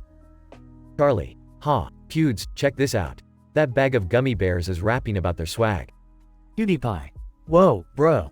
And the chocolate fountain is spewing out actual chocolate unicorns. Charlie. This candy store just turned into a psychedelic rave, Pewds. It's like a disco party for sugar. PewDiePie. We gotta film this, Charlie. This is the weirdest, craziest trip I've ever experienced. Charlie. Agreed, Pewds. This is going to be the most viewed video on the internet. Hours later, after the effects have worn off. PewDiePie. Charlie, bro, that was insane. Thanks for showing me this mind-bending candy store. Charlie. No problem, Pewds. I had a blast sharing this experience with you. PewDiePie. I gotta upload this video right away. Fans won't believe what just happened here. Charlie. You're welcome, bro. Remember, if you ever want another wild ride, you know where to find me. PewDiePie. Definitely, Charlie. Let's keep the crazy adventures coming. Stay awesome, bro. Charlie. You too, Pewds. Stay awesome, and keep spreading those positive vibes.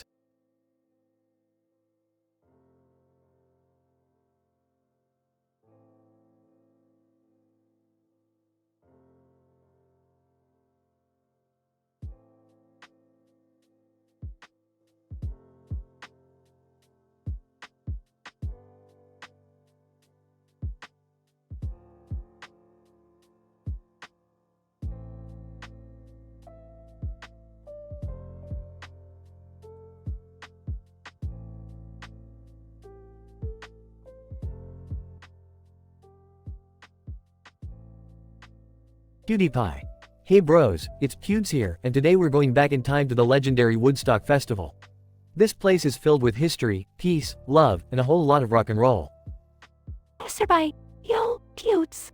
You wanna know something crazy about this place? Rumor has it, back in '69, Jimi Hendrix played the guitar so freaking hard that it made people's clothes fly off. PewDiePie. What? No way, bro, that's insane. Let's find out if it's true. Starts exploring the festival grounds. PewDiePie. Whoa, check out this psychedelic tent. Enters the tent. Inside the tent. PewDiePie. What the hell? This place smells like burnt Florida man. And why is there a unicorn playing the bongos? Unicorn. Hey, man, you are a long way from the virtual world. Wanna hit this joint? It'll warp your mind. PewDiePie. I don't usually do drugs, but it's for research purposes, right? Laughs nervously. One hit won't hurt. PewDiePie takes a hit and suddenly, the world around him starts to morph. PewDiePie. Whoa, bros. Everything's so trippy. I feel like I'm floating on a marshmallow sea. Marshmallow sea creature, you called, bro? PewDiePie. Whoa, are you a talking marshmallow? Marshmallow sea creature, yeah, man. I come from the psychedelic depths of Woodstock's collective imagination. Don't worry, it's a safe trip. PewDiePie. Alright then, let's do this. I've never vlogged from another dimension before. PewDiePie grabs his camera and starts vlogging in the trippy, uncharted realm of Woodstock's collective imagination. PewDiePie. Hey bros, we're reporting live from Woodstock's alternate reality. Check out these dancing mushrooms. Dancing mushroom. PewDiePie, you're finally here. We've been waiting for you to show our funky moves to your bros. PewDiePie. Well, let's get our groove on, shall we? Starts dancing with the mushrooms. Music intensifies as a group of interdimensional hippies join in the dance. Interdimensional hippie, PewDiePie, you're the chosen one. Only you can bring back the peace and love that once filled Woodstock. PewDiePie. What, me? The chosen one? I'm just a YouTuber. Interdimensional hippie, trust your power, PewDiePie. You have the ability to spread love and joy through the YouTube algorithm. PewDiePie. Alright, bros, let's do this. From this day on, we shall bring back the spirit of Woodstock to the world.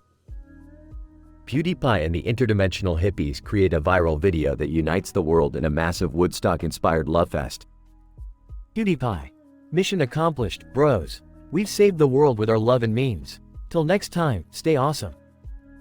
PewDiePie and his newfound interdimensional friends fade away into the mystical land of Woodstock, leaving a world inspired by peace, love, and duck memes.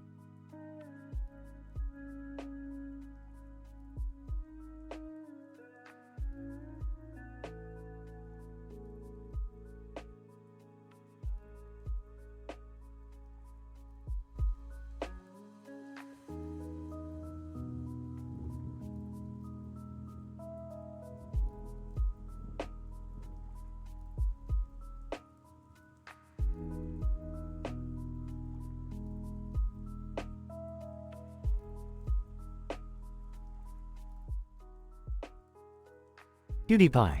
Hey, what's up bros? Pewds here, bringing you another epic vlog. Today, we're exploring the incredible world of Minecraft. Let's dive right in. Blonde man, yo, Pewds. Mind if I join in on this adventure? PewDiePie. Sure thing, man. The more, the merrier. What's your name? Blonde man, name's Chad. And let me tell you, I'm a pro at surviving in this pixelated universe. PewDiePie. Haha, awesome. Let's see what kind of craziness we can get into. So, Chad, what do you suggest we do first? Chad. Well, Pewds. There's this super rare diamond mine nearby, but it's guarded by a relentless gang of zombie pigmen. PewDiePie. Sounds intense. Let's go for it. Lead the way, Chad. Chad. Alright, bro, follow me. But watch out for lava pits and sneaky creepers on the way. This place can get pretty treacherous. PewDiePie. No worries, Chad. I've got this. They make their way through the dangerous caverns, narrowly escaping deadly traps. PewDiePie. Holy crap, Chad. That was close. What's next? Chad. Now, we need to craft some powerful weapons. There's an enchanted forest nearby, but be warned, it's haunted by bloodthirsty witches. PewDiePie. Damn, this is getting intense. Lead the way, Chad. We need those weapons. They traverse through the eerie forest, battling wicked witches and collecting rare materials. PewDiePie. Haha, Chad, we did it. We have the most badass gear now. What's our final challenge? Chad. Pewds. There's a legendary boss mob in this realm, known as the Ender Dragon. It's like nothing you've ever faced before. PewDiePie. Oh shit, Chad. This is it. Let's go, man. We're taking down that dragon. They embark upon an epic quest, slaying monsters, solving puzzles, and finally facing the fearsome Ender Dragon. PewDiePie. Phewick, we did it, Chad. That was insane. I can't believe we survived. Chad. Pewds. That was the most hardcore adventure I've ever been on. You truly are the king of gaming. PewDiePie. Thanks, Chad. I couldn't have done it without you. This was the most M-rated Minecraft experience ever, bros. Stay awesome. They celebrate their victory, standing triumphantly amidst the cityscape, with the Minecraft realm conquered. PewDiePie. And that's a wrap, bros. Remember to like, comment, and subscribe. Until next time, stay awesome and keep gaming. PewDiePie ends the vlog with a thumbs up, while Chad cheers in the background.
PewDiePie.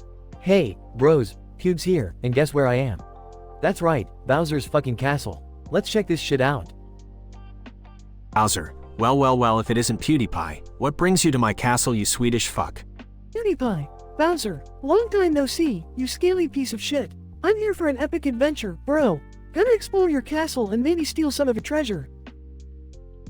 Bowser laughs. You think you can just waltz into my castle and take my treasure? Think again, you annoying twat. This isn't one of your stupid video games. PewDiePie. Oh, it's on, Bowser. I faced scarier shit in horror games, but none of those monsters have a turtle shell for a backside. Bowser, well, let's see if you can survive this. Meet my minions. Suddenly, a horde of Goombas, Koopas, and Hammer Bros appear. PewDiePie.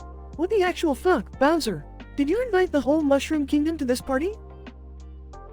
Bowser, consider it a welcoming committee, asshole. It's time for you to face the consequences of trespassing. PewDiePie. Bring it on, you oversized reptile. PewDiePie and Bowser engage in an intense, epic battle. PewDiePie jumps, dodges fireballs, and uses power-ups to defeat the minions. PewDiePie. Is that all you got, Bowser? I fought tougher bosses in Dark Souls. Bowser, you talk a big game, but let's see how you handle this. Bowser breathes fire, narrowly missing PewDiePie. The battle intensifies as the castle starts to crumble around them. PewDiePie. Holy shit, this castle is falling apart. We need to get out of here, Bowser. Bowser, fuck you, PewDiePie. I won't let anyone defeat me. As the castle collapses, PewDiePie and Bowser find themselves trapped under debris. PewDiePie. Well, look where our arrogance got us, Bowser. We're both stuck here. Bowser, coughs you may have won, but we're both fucked, PewDiePie. PewDiePie. Maybe, but at least I got some epic footage for my bros. It was a crazy adventure, after all. As the dust settles, PewDiePie manages to free himself and escapes the wreckage. Bowser, however, remains trapped. PewDiePie. Goodbye, Bowser. It was interesting. I'll send help for you, eventually. PewDiePie walks away, leaving Bowser behind in the ruins of his castle. Scientific description of the episode: an extraordinarily improbable encounter between Swedish internet personality PewDiePie and Bowser. The iconic villain from the Super Mario gaming franchise takes place in Bowser's castle. This meeting escalates into an intense, high-energy battle that defies the laws of physics and common sense. The exchange of profane dialogue between the two characters contributes to the adult, M-rated nature of their encounter. As the conflict unfolds, the crumbling castle becomes the backdrop for their confrontational dialogue. Despite the destructive environment and the unrelenting attacks, PewDiePie manages to outmaneuver Bowser, resulting in the eventual collapse of the castle. The denouement reveals the swift escape of PewDiePie, leaving Bowser trapped under the debris, awaiting a hypothetical rescue. The narrative structure follows an initial situation, an incident, progression of events, denouement, and conclusion, providing a framework for this surreal and exhilarating episode.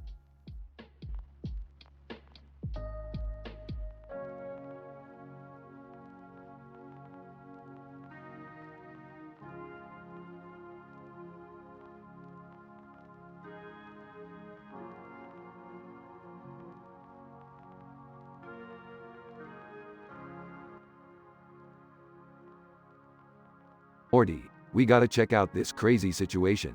There's a man in a suit and a creepy mask facing each other, back to back, on the same image. It's like some messed up version of parallel realities. Rick, are they?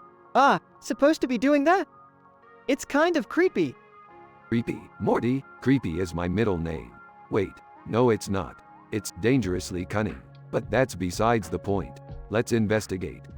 What are you two up to now? We stumbled upon this bizarre scenario. Two dudes, oblivious to each other, but locked in an eternal face-off. It's the perfect metaphor for my relationship with Jerry. Seriously, Grandpa? You're bringing Jerry into everything? Summer, sweetie, I'm just saying I have a lot of pent-up frustration to take out on someone. And Jerry's an easy target. Guys, let's not lose focus here. Those two are still going at it. Man in suit, muffled, you think you can outdo me? Creepy mask. Muffled, I'll show you what true power is. Alright, I'm gonna take a wild guess here. They're fighting over who has the biggest ego.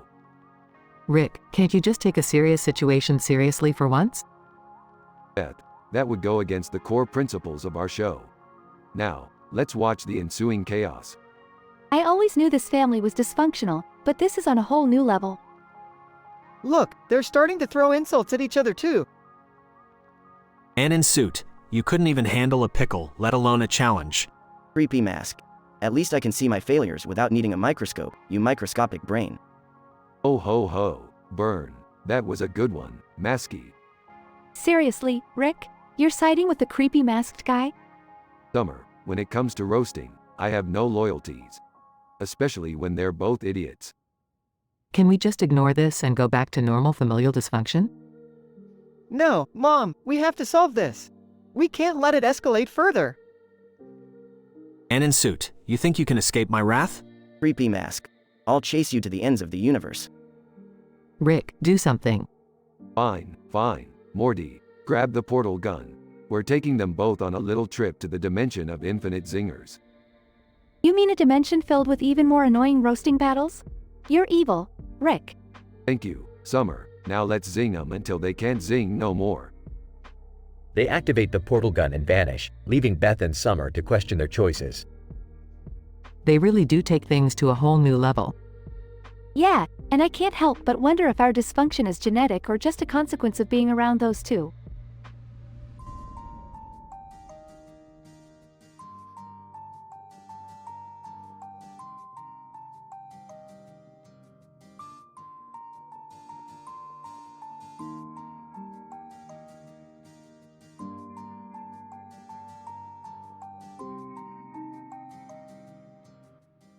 Me. Hey, AVGN. Check out this picture I found. Holds up a picture of a building in a park. VGN, what's so special about it?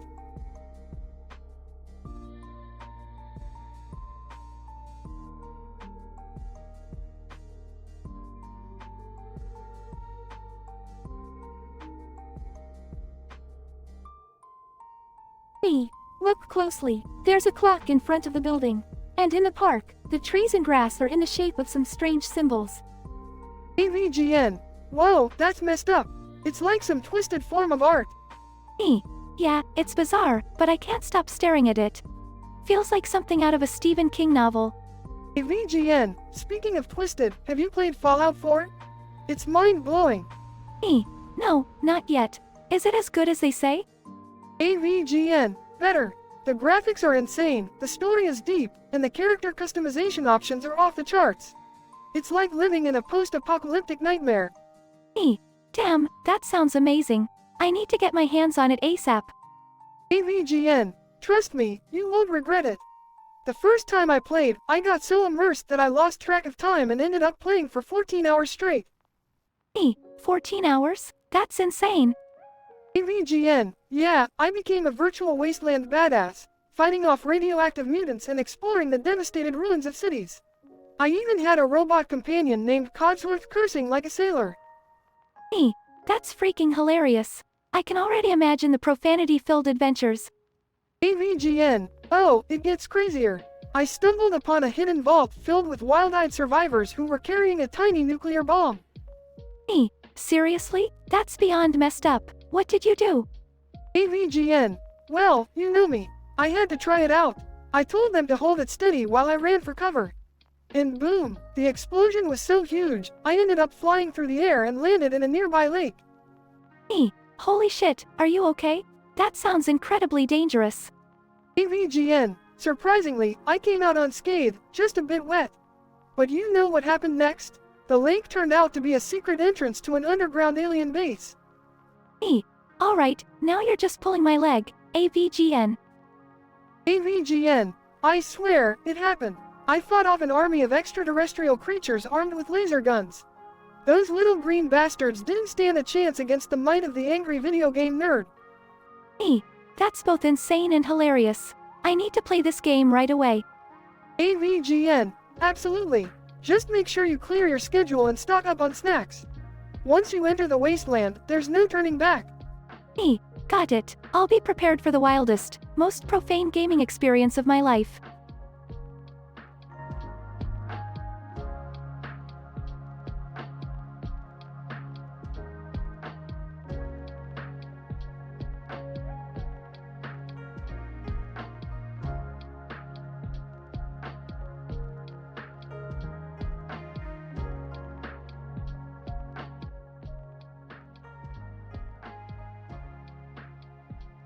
Alright, Morty. Buckle up because we're about to dive headfirst into one of the most mind-bending adventures of our lives. Oh geez, Rick, why do we always end up in these crazy situations? Sarcastically, oh Morty, you should feel lucky to be tagging along with your genius grandfather on his interdimensional escapades. Can we just focus on finding a way back home instead of getting caught up in these dangerous stunts? Jerry, for someone who's married to my daughter, you have surprisingly little faith in my abilities. Besides, I'm the smartest person in the universe, remember? Hey, Dad, look! There's a woman in a bunny suit standing next to a man in a chair. What's going on there? Oh, Morty, that's probably just some bizarre fetish roleplay. Nothing to worry about. Bugs Bunny. Hey there, Beth, looking mighty fine in those bunny ears. Mind if I hop over and join you? Laughs, oh Bugs, you're such a charmer. You can hop over anytime. Uncomfortably. Beth, aren't you forgetting something? Oh Jerry, relax. Bugs Bunny doesn't have a thing that's anatomically correct. It's all cartoon physics, baby. Alright, enough with the bunny business. Let's get back to the matter at hand. We need to find the portal before this dimension collapses. Oh, Rick, I think I just saw Mickey Mouse making out with Minnie in the corner.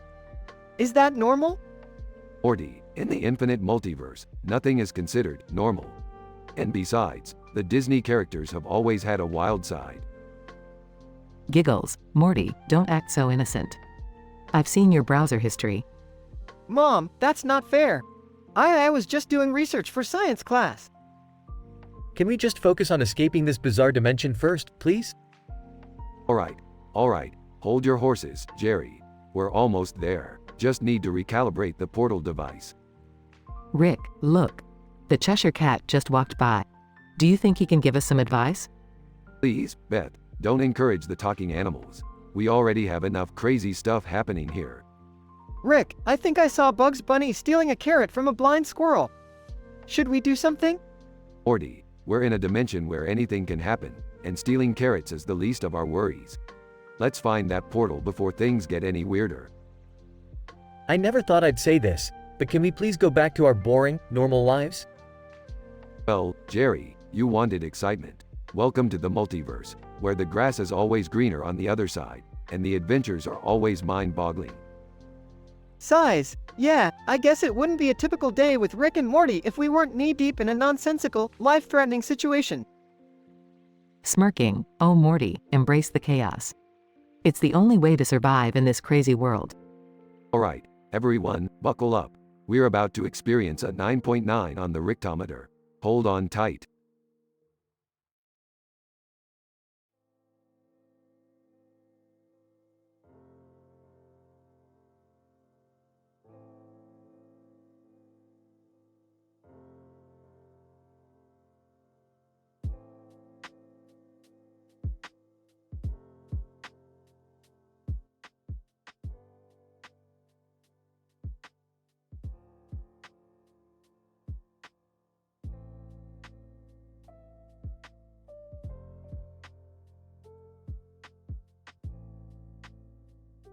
Hey Morty, you see that couple of stuffed animals sitting on top of the bed in this room? Looks like a boring setup for a sitcom. Yeah, Rick, they're just toys. What's the big deal? Well, Morty, I somehow managed to open up a portal to a dimension where Jerry becomes jealous when Beth falls madly in love with Bugs Bunny. Wait, seriously? Bugs Bunny? That's, weird. You think Jerry will try to break them up? Oh, definitely, Morty. Jerry can't stand the thought of anyone else having Beth's attention. But he's in for a surprise. Walking into the room. Hey, Rick, what's going on? Oh, Beth, you've fallen for a real heartbreaker. Bugs Bunny, huh? Blushing, well, he's just so charming and charismatic. I can't help it. Morty, I don't know if Jerry can handle seeing them in bed together. It might be too much for him. Yeah, that's not gonna end well. Jerry's head might literally explode with the sight. Bursting into the room. What's going on here? Bugs Bunny, have you been fooling around with my wife? Bugs Bunny, not you ugly. Hey, what's up, Doc? Your wife? No, we're just friends. Nothing more, nothing less. Enraged, friends? I can't believe this. Beth, How could you? My head is going to explode with this betrayal. Beth and Bugs Bunny share a confused and amused look. Jerry, calm down. It's not what you think. Yelling, not what I think. My head is literally going to explode. Suddenly, Jerry's head spontaneously combusts, leaving only a cloud of smoke where his head used to be.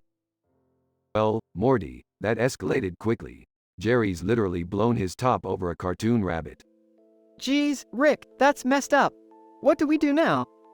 Morty, we grab the popcorn and enjoy the fallout. This stuff is better than any reality TV show. As Beth and Bugs Bunny try to comprehend the situation, Summer walks in. What the hell happened here? Oh, nothing much, Summer. Just another day in the life of the Smith family. Shall we prepare for the funeral of Jerry's ego?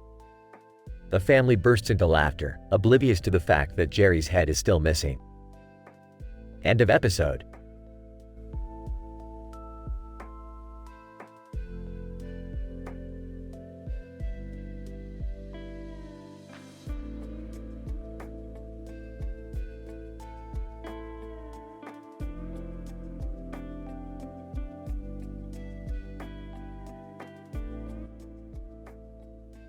PewDiePie. What's up, bros? It's your boy, PewDiePie, back with another crazy vlog. Today, we're taking it to a whole new level. We're heading to freaking North Korea. Friend, dude, are you insane? Going to North Korea? That's like playing with fire. PewDiePie. Hey, bro, you know me. I live for the craziness. Plus, imagine the content we'll get from this trip. It's gonna be legendary. During their flight to North Korea, turbulence strikes. PewDiePie. Holy F asterisk asterisk asterisk, bro. This turbulence is insane. Don't worry, though, this will make a great intro to my vlog. Friend, Pewds, are you serious right now? We could F*ing die. PewDiePie. Relax, bro, we're in this together. Now, let's get some shots of this turbulence for the video. As they arrive in North Korea, they are greeted by government officials. Official, welcome to North Korea. You must adhere to our strict rules and regulations. Any deviation will result in severe consequences. PewDiePie. No worries, Mr. Official. We're just here to show the world the real North Korea, bro. No harm intended. Friend, yeah, we're just tourists, after all. Nothing to worry about. As they explore North Korea, they accidentally stumble upon a secret cloning experiment. PewDiePie. Holy S asterisk asterisk asterisk, bro. Look at all these clones. I bet they're making an army of Pewds to take over YouTube. Friend, Pewds, we need to get the F asterisk asterisk out of here. This is some serious messed up S asterisk. PewDiePie. No, man, we can't leave without exposing this S asterisk asterisk. We'll be heroes, bro. They start recording the clones, but get caught by the North Korean guards. Guard, you fools, you have exposed our secret. Prepare to face the consequences. PewDiePie. Hold up, bro. Can we work something out? I'll give you a shout out in my next video. Guard, shout out? What is this shout out you speak of? PewDiePie. It's like free promotion, man. I'll make sure my millions of bros know how cool you guys are. The guard contemplates for a moment. Guard, fine. Get out of here, but never return. PewDiePie. Thanks, bro. You won't regret this. We're out of here. They rush out of North Korea, breathing a sigh of relief. Friend, that was the most insane thing we've ever done, Pewds. PewDiePie. Bro, that's what makes our vlogs awesome. We live for this crazy S asterisk asterisk. Friend, yeah, but let's not push it too far next time, okay? PewDiePie. No promises. The crazier, the better, bro. Let's rock this YouTube world. They fist bump, ending the vlog with a bang.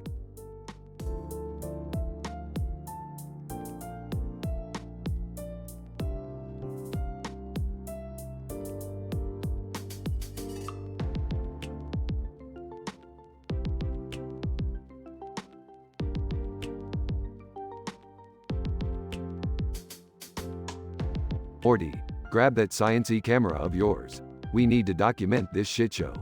PewDiePie. Rick, what the hell is going on? There's a man in a gorilla suit holding a gorilla in his arms and another one in his hand. Morty, don't question it. This is some top-tier interdimensional craziness. PewDiePie. Okay, but why are we vlogging with PewDiePie in our garage? And why do we have gorillas everywhere?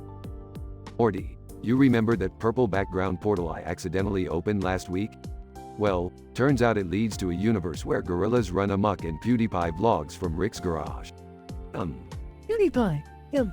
Wait, so there's an actual gorilla in his mouth? Morty, it's not a gorilla. It's a new invention I made, Gorilla Glue. It's like super glue, but for gorillas. PewDiePie. That's messed up, Rick. You can't just glue someone's mouth shut. Morty, it's PewDiePie. The guy is always shouting and screaming. He'll be fine. Plus, it'll mute that obnoxious Swedish accent. PewDiePie. I don't know about this, Rick. It seems unethical. Ethical, schmethical, Morty. This is science. Now hurry up and film before the gorillas start an all-out gorilla war. PewDiePie. I guess we have no choice. But this better not end up on the internet or we'll be in big trouble. Relax, Morty. Who's gonna believe a video of PewDiePie in a gorilla suit with gorillas everywhere, all making them noises? PewDiePie. Fine, but I'm not helping edit this one. Fair enough, Morty. Let's just hope this universe doesn't collapse on itself before we reach the denouement. PewDiePie. I can't believe I'm saying this, but let's get weird, Rick. That's the spirit, Morty. Let's dive headfirst into this chaotic mess and hope we come out alive. PewDiePie.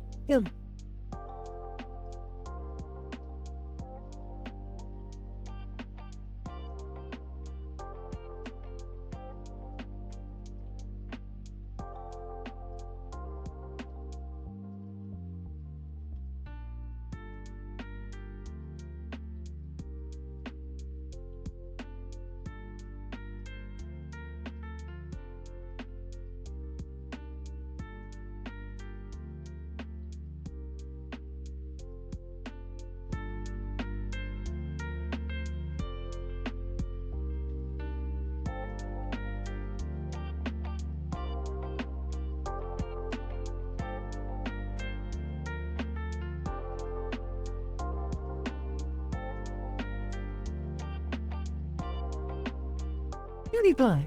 Alright bros, we're here on the set of the most insane shit ever. I'm about to vlog my participation in a real-life battle royal game. Let's fucking do this. Battle Royal host. Alright PewDiePie, you ready to fight for your life? Remember, this is no game. PewDiePie. You bet your sweet fucking ass I am. I didn't become the king of YouTube for nothing.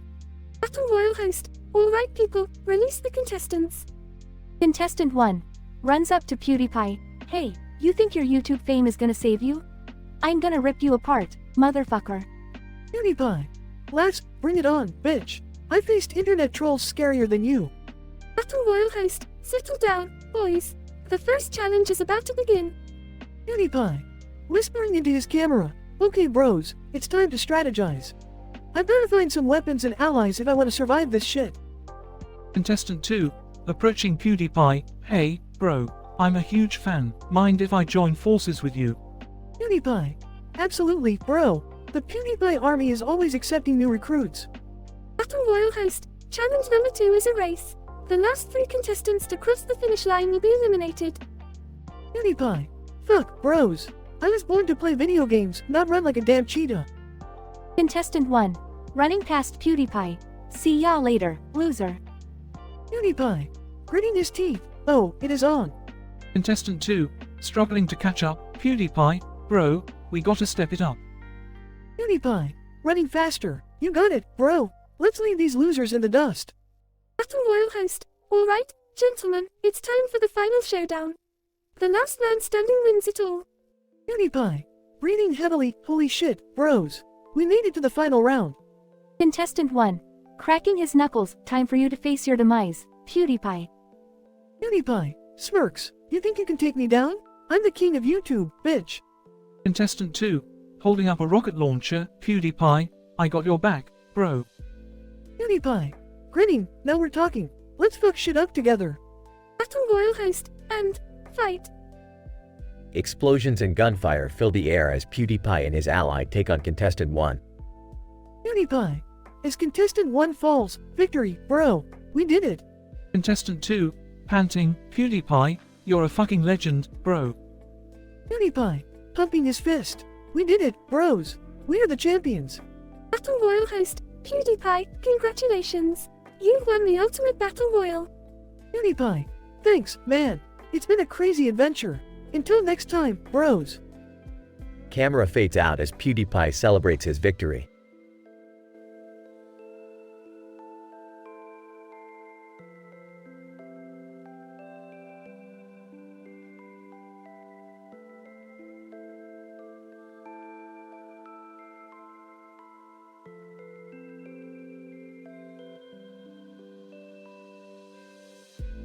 Hey Morty, what's with this green mask?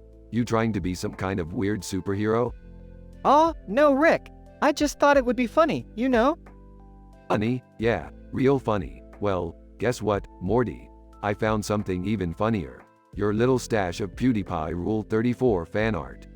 WH what? How did you? Oh, Morty, you should know by now that I see everything.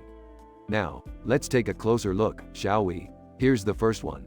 PewDiePie and T-Series locked in a sensual embrace, their bodies covered in whipped cream. Oh, God, Rick. I can't believe you're describing this. Oh, it gets worse, Morty.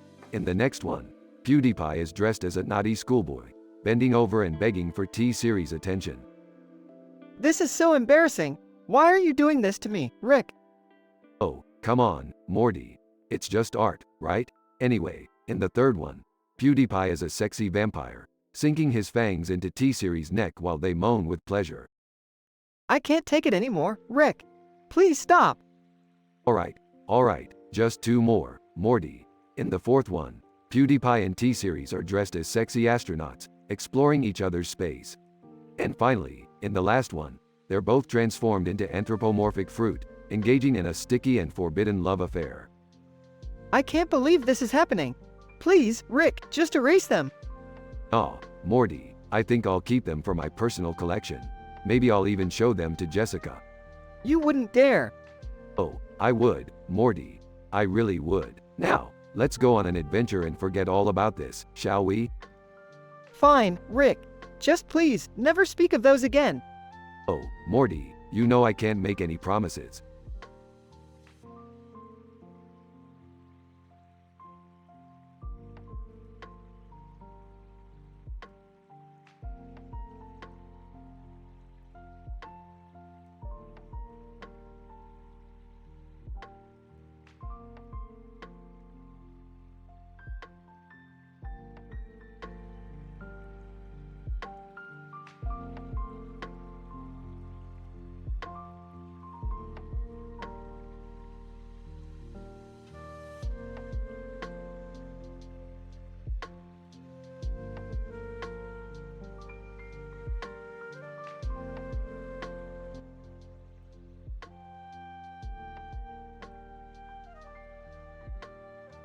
Hey, Morty, check out all these rocks.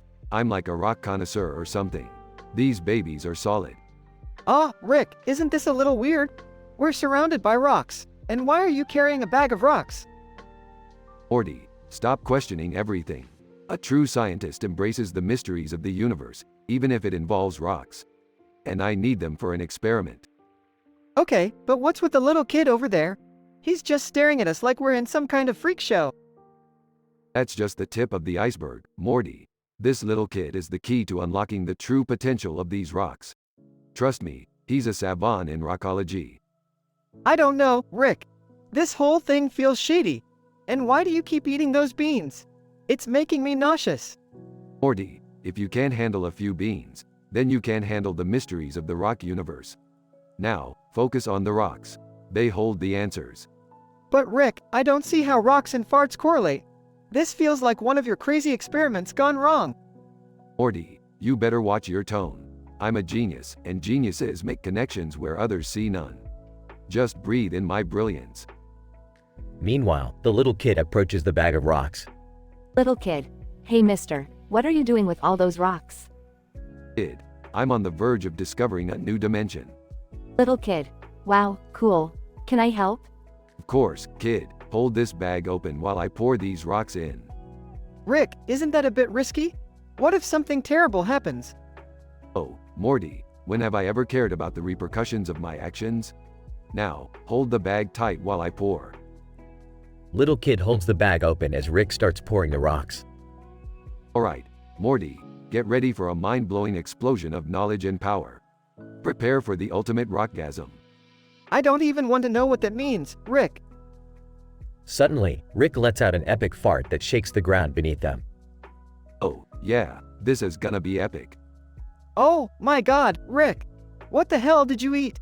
Your fart is shaking the whole world. Little kid steps back, amazed and confused. Little kid. Wow, mister. You have superpowers. See, Morty, my farts are a scientific marvel. The rocks combined with the gas are amplifying my abilities. This is insane, Rick. Now the entire family is floating in midair because of your mega epic farts. Aha, who needs science when you've got the power of gastrointestinal explosions? I can't believe I'm saying this, but can you please stop farting, Rick? We need to get everyone back on the ground. Fine, Morty, but mark my words, one day the world will bow down to the mighty flatulence of Rick Sanchez. Oh, geez. I can't believe I'm stuck with you, Rick. As Rick stops farting, their family slowly floats back to the ground. Well, Morty, I guess it's time to move on to the next adventure. Let's leave the rocks and farts behind, and discover something even more mind-bending. Can't wait for that, Rick. But in the meantime, can we just have a normal day without any explosions or floating family members? No promises, Morty. The universe is a crazy place, and we're just along for the ride. Buckle up.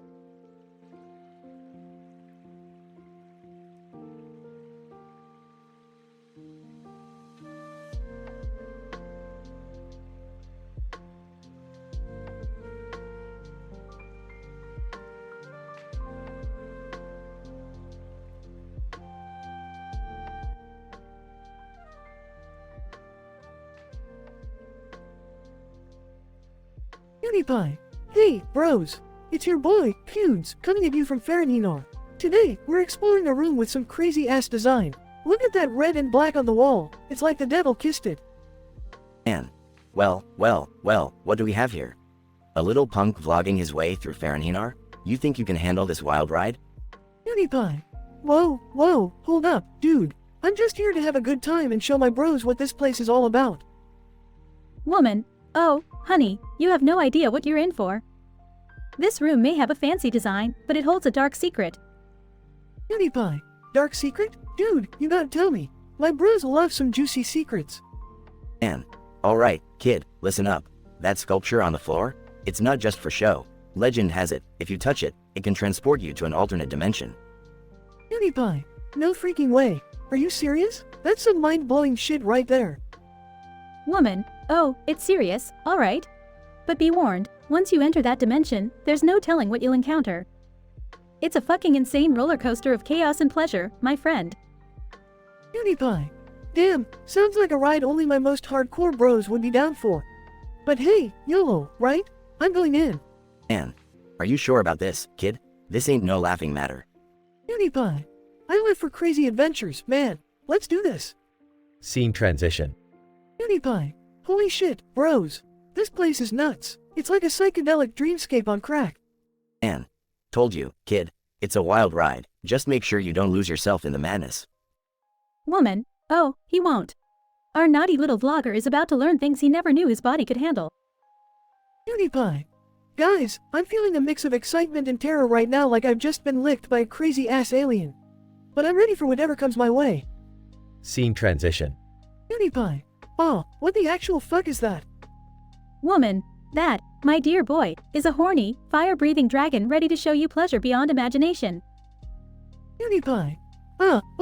Okay, that's unexpected. I mean, I'm open to new experiences, but this is like Skyrim on acid. Scene transition. PewDiePie. Whoa, bros, I just rode a unicorn through a shower of glittering dildos. My life will never be the same. Man. You're deep in the rabbit hole now, kid. Just remember, there's no going back. PewDiePie. Ain't no way I'm turning back now, dudes. I've gone too far, seen too much, and loved every damn minute of it. Scene transition. PewDiePie. Okay, that was intense. I'm back in the room, bros. I survived the madness. Woman. Impressive, kid. Not many can handle what you just went through. PewDiePie. It was wild, insane, and completely unforgettable. Now, I'm gonna make that alternate dimension my bitch and vlog from there next time. Man, you crazy son of a bitch. But hey, I gotta respect your balls. Fahrenhinar might just never be the same after you. PewDiePie. Hell yeah, the Bro Army is gonna conquer this place, one orgasmic dimension at a time. Stay awesome, bros.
Alright, Morty.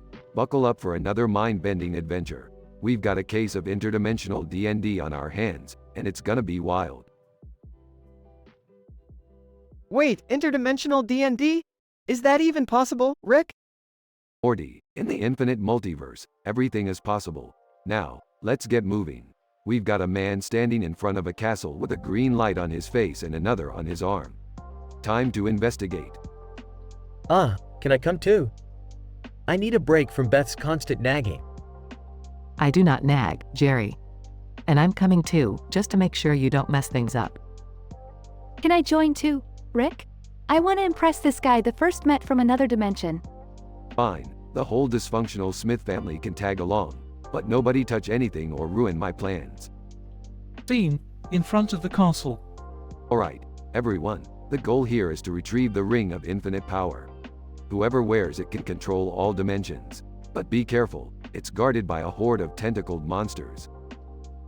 Rick, why are they all staring at us like that? Relax, Morty, those illusions will be harmless. Now, who wants to take the first move? I'll do it.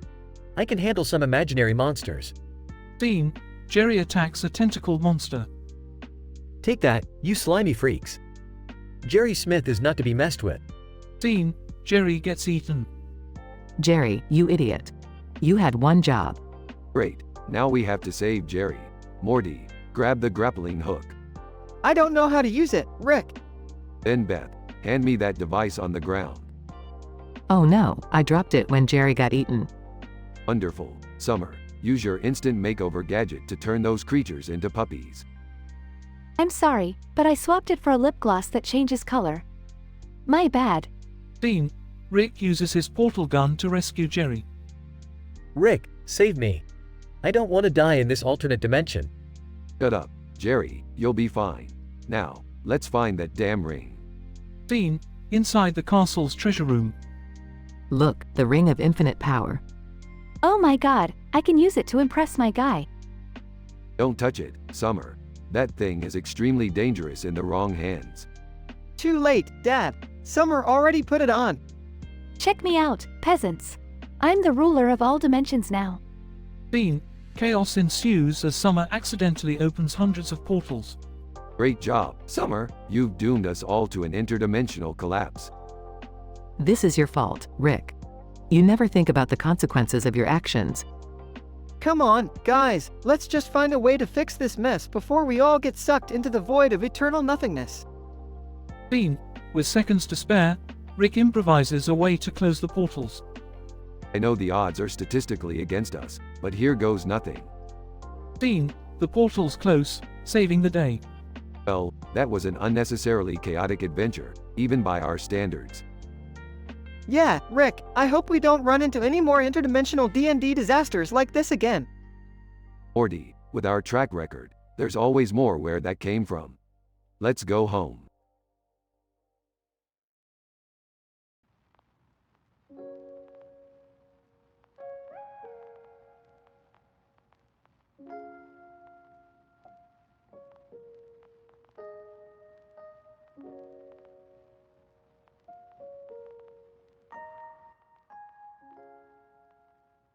Morty, grab the portal gun. We've got a multi-dimensional D&D session to attend. Rick, do we really have to do this? Can't we just, go on an adventure instead of playing a stupid game? Morty, this isn't just any game, it's interdimensional D&D. Plus, I've got some insider information about some epic loot we can score. Fine, but only if you promise not to screw this up like last time. I don't want to end up in some realm filled with giant, pissed-off chickens again. Don't worry, Morty, this time it'll be different. I've done my research, got a killer character build ready, and even bribed the dungeon master. Did someone say Dungeons and Dragons? Count me in. I've always wanted to be a powerful wizard, like in those crappy movies I watch. Jerry, you're such a pathetic excuse for a human being. But hey, at least your miserable existence will be good for something in this game. Alright, I've got the portal gun. Let's get this over with. They arrive in a bizarre dimension filled with floating castles and talking animals. Alright, here we are, Morty. Time to show these nerds how real adventurers get the job done. Wait, who are those guys over there? They look like they're in some kind of medieval boy band. Oh, those are the Knights of the Shameless Cliché. They always think they're the hottest shit in the multiverse. Let's stay away from them. As they progress through the game, they encounter a circular object with a word on it. Rick, what does that thing say? It is a picture of a circular object with a word on it that reads, "Oh, what?" Morty, that's the dreaded Rick Roll curse. If you read it out loud, it transports you to a dimension filled with non-stop Rick Astley music. Oh, come on, that sounds delightful. I've always wanted to be permanently serenaded by a redhead from the 80s. Shut up, Jerry. Morty, step away from the curse. We don't have time for cheesy 80s pop right now. They defeat monstrous creatures, solve riddles, and eventually reach the final boss. Morty, it's time for you to use your ultimate move. Remember, you're playing as the Chosen One. Oh man, I still can't believe I rolled a nat 20 on that. Alright, here goes nothing. With a blast of pure energy, Morty obliterates the boss, saving the multiverse. Nicely done, Morty. You really surprised me this time. Maybe you're not a complete disappointment after all. Yeah, Morty. You were amazing. Can we play again next weekend? I'll even bring my homemade nachos. Oh great. Jerry's already planning our next nerdy adventure. Let's get the hell out of here before he starts singing a bardic ballad about it. Agreed, Rick. I think I've had enough interdimensional D&D to last me a lifetime.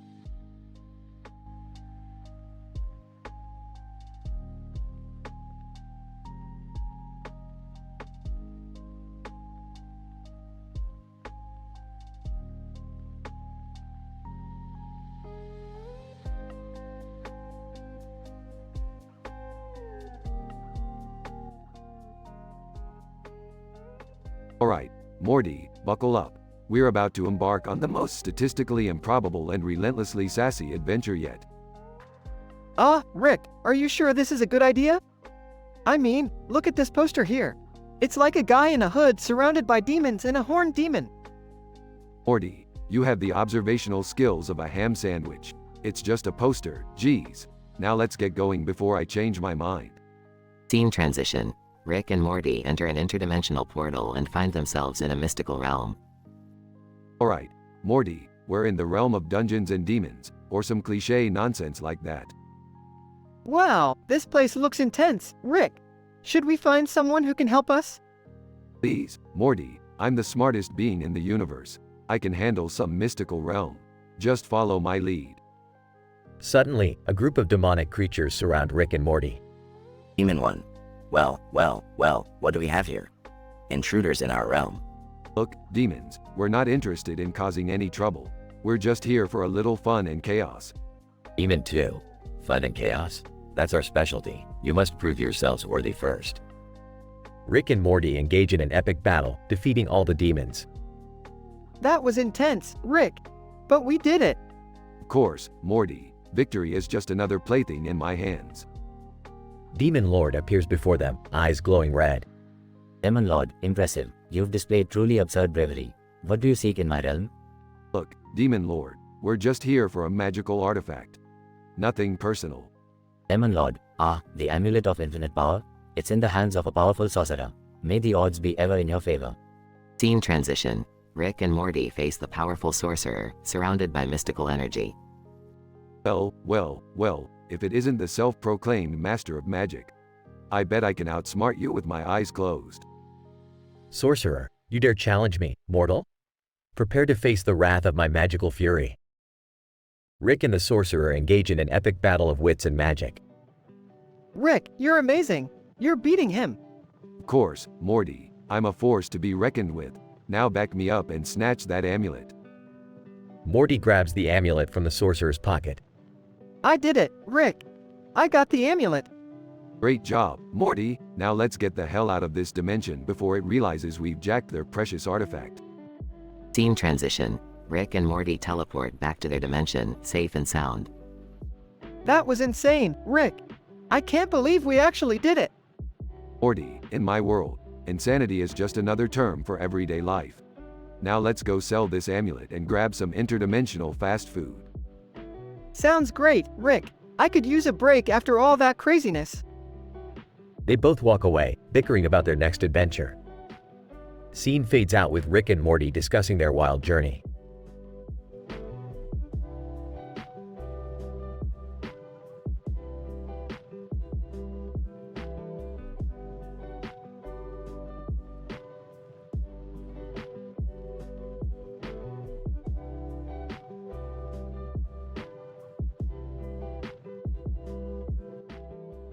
Alex, man, have you seen this poster? It's describing all the different types of people in the world. Ryan. Yeah, I saw it. Pretty interesting stuff. What caught your attention? Alex, well, there's this text below it. It says it's an interdimensional Dungeons & Dragons story. Who would have thought? Ryan. Interdimensional D&D. Now, that sounds crazy. How does that even work? Alex, beats me, man, but I'm curious. Let's dive into this story and see what happens. They gather around a table with dice and character sheets. Alex, alright, let's roll for our characters. I'm gonna be a sorcerer with a penchant for chaos. Ryan. Nice choice. I'll go with a barbarian who has a cursed sword. Let the madness begin. They start playing, rolling dice, and describing their actions. Alex, my sorcerer casts a spell, creating an explosion of fiery chaos. Burn bitches. Ryan. My barbarian charges towards the enemy, swinging his cursed sword wildly. Let the blood spill. They roleplay intense battles, with each moment getting more over the top and dramatic. Alex, oh shit, my sorcerer just spontaneously explodes, raining blood and guts on everyone. Ryan. That's nothing. My barbarian, in his bloodlust, accidentally decapitates the enemy, and himself. They burst into laughter, unable to contain their amusement. Alex, we just killed ourselves in the most absurd ways possible. This interdimensional D&D is insane. Ryan. Tell me about it. But you know what? I can't wait to see what other crazy shit happens next time we play. They high-five each other, eagerly planning their next adventure. Alex, yeah, let's delve into more improbable scenarios and embrace the madness. Interdimensional D&D forever. Ryan. Hell yeah, it's gonna be one hell of a wild ride.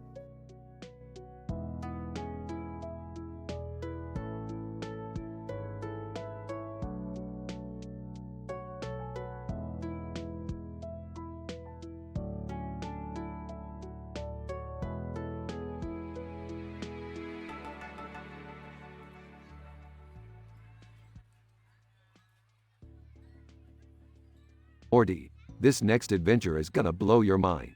We're going to a crazy interdimensional D&D game. Oh geez, Rick, I'm not really into that stuff. Can't we just go grab a burger or something?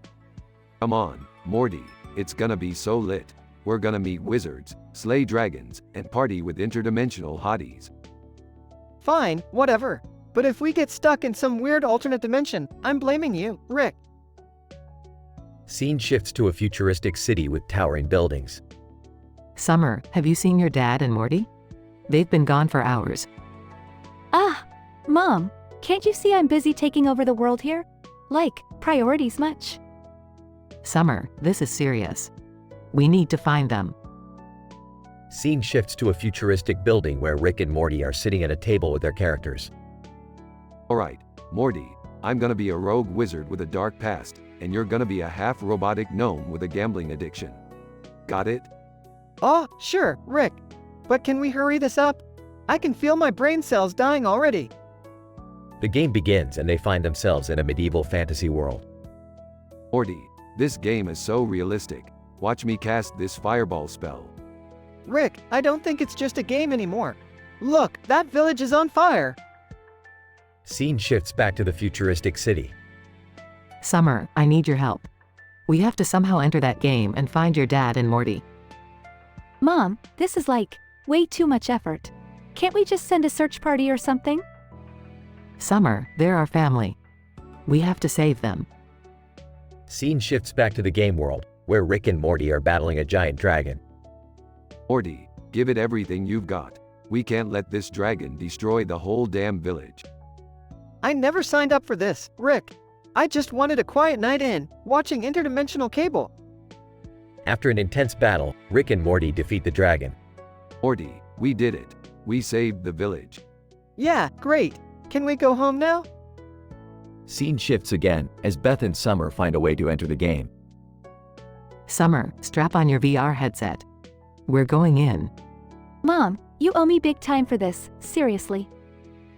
Scene transitions to Rick and Morty being hailed as heroes in the game world. Morty, can you believe it? We're legends. They're building statues in our honor. I just hope these statues come with Wi-Fi. I need to tweet about this madness. Scene finalizes with Beth and Summer appearing in the game world. Rick, Morty, we found you. Look who decided to join the party. Did you bring snacks? Seriously, Rick? We risked our lives to find you, and you're joking about snacks? Yeah, Rick, show a little appreciation for once. Scene ends with the family joking and laughing together as they prepare for their next adventure.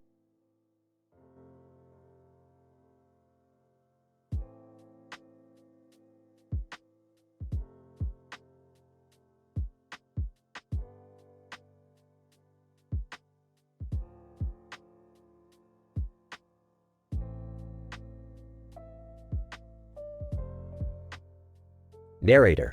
On a wooden platform situated in a game environment, a group of small toy figures stood. The setting seemed ordinary, except for the looming presence of a massive, interdimensional giant robot in the background.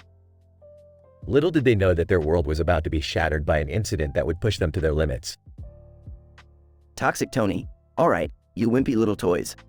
Today's the day we kick some robot ass. Are you ready, you freaking cowards? Commander Strongshot. Who are you calling cowards, you obnoxious little turd? We're more than ready to take down that giant piece of shit. Femme fatale. Easy, boys. We all know the plan. We distract the robot while Strongshot and I infiltrate it from the rear and try to take it down from within. Bombshell Betty. Well, I hope you two are ready because once we get in there, it's going to be tight as hell. Rusty Joe. Tight spaces. My favorite. Reminds me of that time in the vent at the strip club. Never mind, it's a long story. Toxic Tony. I don't need any of your stupid stories, Rusty Joe. All I need is my trusty flamethrower and some frickin' power. Commander Strongshot. Alright, let's stop screwing around, folks. We need to focus. This is gonna be one hell of a battle. Femme fatale. No turning back now. We've fought through worse. Bombshell Betty. True that, sister. We've taken down armies, battled evil wizards, and seduced intergalactic warlords. This giant robot is just another challenge. Rusty Joe, and I'm always up for a challenge. Just like that time when I seduced the Cyclops tribe's queen to save our sorry asses. Damn, she was freaky. Toxic Tony. Shut the hell up, Rusty Joe. You're too busy screwing around when we should be getting our game faces on. Commander Strongshot. He's got a point, Joe. We need to be focused and ready for all the shit that's about to go down. Femme fatale. Agreed. Let's move out, everyone. Time to kick this robot's metallic butt. Bombshell Betty. Stay close, people. If we don't work as a team, this robot's gonna rip us apart. Rusty Joe, don't worry, Bombshell. I got your back, just like that time when. Toxic Tony. Shut the fuck up, Joe. No one wants to hear your stupid stories right now. Commander Strongshot. Alright team, let's do this. Narrator. And so, the group of toy figures charged forward, ready to face the interdimensional giant robot. Each member of the team knew that their lives were on the line, but they had a bond stronger than steel and enough determination to conquer any challenge. Will they be victorious in this dramatic battle? Only time would reveal the outcome of their epic, insane adventure.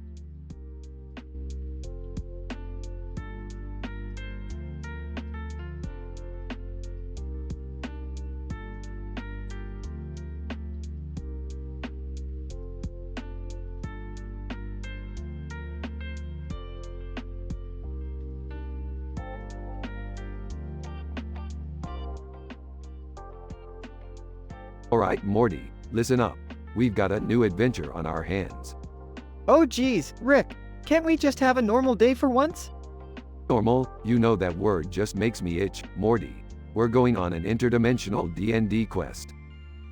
Wait, what? Dungeons and Dragons? Isn't that for nerds? Oh, shut up, Jerry.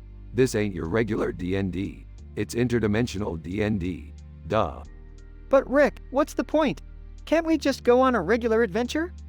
Morty, since when did you start questioning my genius? Trust me, this is gonna be huge. Fine, I'll go. But only if I get to be a suave, intergalactic ladies' man. You, suave, ha. I've seen Flubber more charismatic than you, Jerry. But whatever floats your boat.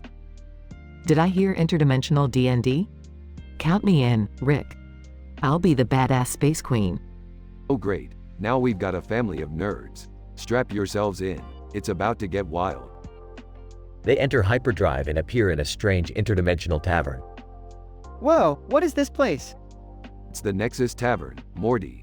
Full of weirdos, aliens, and questionable decisions. Just like Vegas. Can I order a Cosmopolitan? They have those here, right?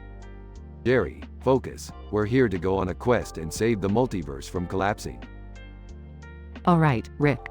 Put your genius into action. How do we start this thing? We need a fearless leader. Someone intelligent, cunning, and attractive.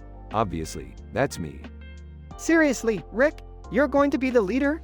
You couldn't even conquer basic human emotions. Shut up, Morty. It's my game, my rules. Now roll the damn dice. They embark on an epic quest, encountering strange creatures and solving mind-bending puzzles. Rick, this is amazing. I feel like a real space queen. Yeah, keep dreaming, Beth. Meanwhile, back on Earth, Summer stumbles upon Rick's secret lab. Oh my god, this is insane. I'm keeping this as my secret getaway. Summer accidentally activates a teleporter and ends up in the interdimensional tavern. What the? Where am I? Dad? Rick? Morty? Summer? What are you doing here? I found Rick's secret lab and ended up in this creepy place. Well, at least now we have someone fashionable in the group. I can't believe this. This is so messed up. Welcome to the club, Summer. We're in the middle of an interdimensional D&D quest to save the world. Seriously? Can I be the badass ninja warrior then? Sure, why not? Just don't get us all killed. They continue their quest, facing various challenges and narrowly escaping death. Rick, how much longer is this going to take? I need to get home before my shows start. Shut up, Jerry. We're about to confront the interdimensional dragon. Buckle up.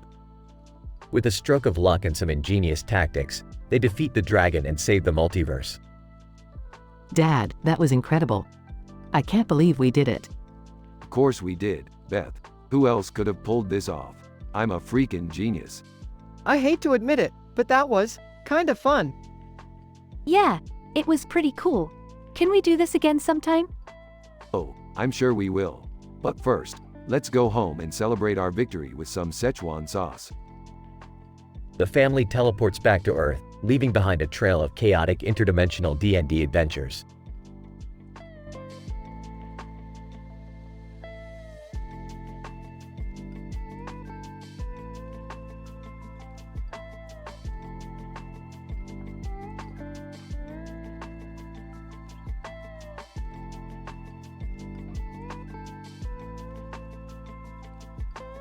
Title, Bitter Fairy.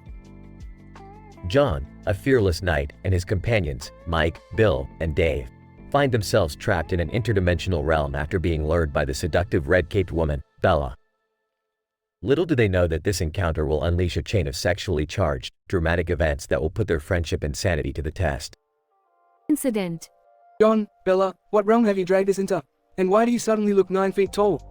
Bella, oh, sweet knights, you have entered the realm of Bitter Fairy. A land filled with mythical creatures and dark passions that will consume you whole.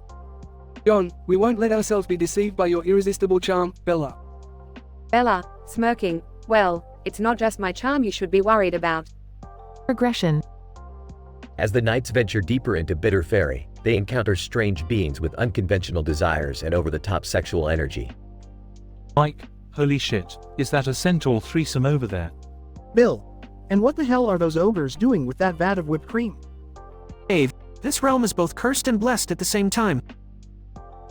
The knights discover an ancient artifact known as the Pleasure Key, said to hold the power to control all desires within Bitter Fairy.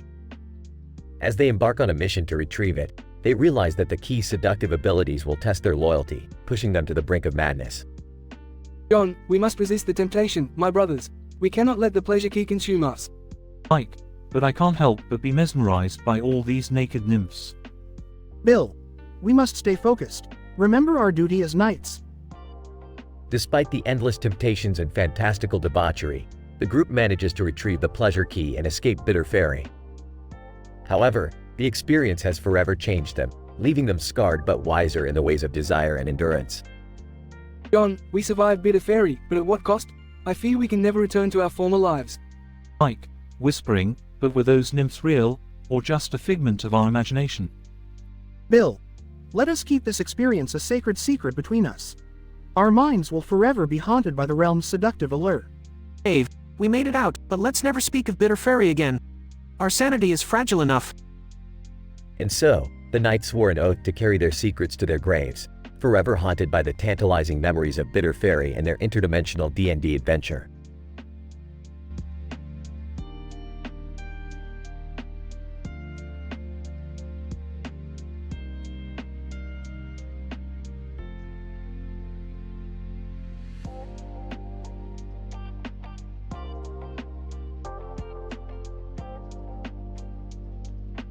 Emma, look at this place. It's like we've stepped right into medieval England.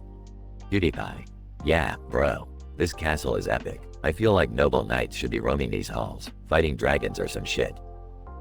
Emma, haha, we should totally roleplay as knights, pewds. But we need to find a way into the castle first. Let's go to that building with the tower over there.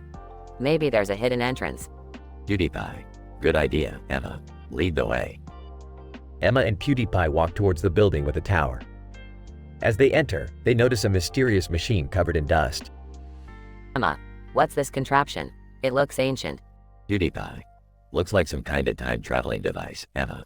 Emma, no way, that's insane. PewDiePie. Wanna give it a whirl? You know, just for shits and giggles? Emma, are you crazy? We could end up anywhere. But, fuck it, let's do it.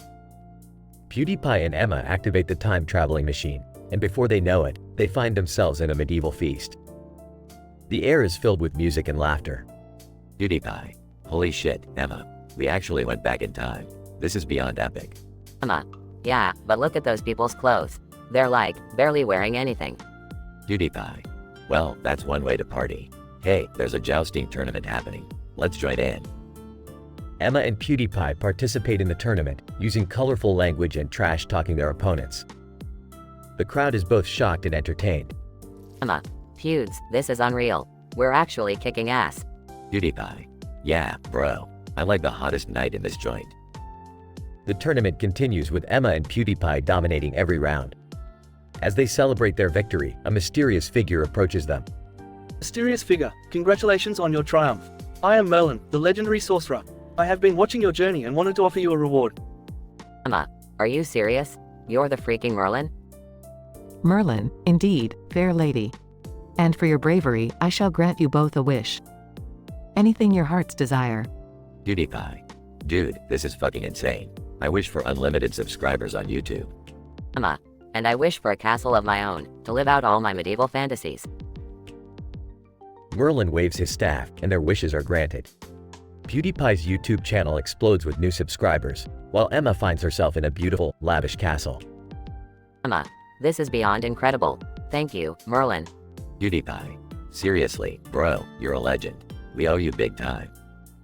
Merlin, it has been a pleasure. Enjoy your newfound fortunes and remember, with great power comes great responsibility. Emma and PewDiePie spend the rest of their days enjoying their wishes, living in luxury, and forever grateful for their wild medieval adventure.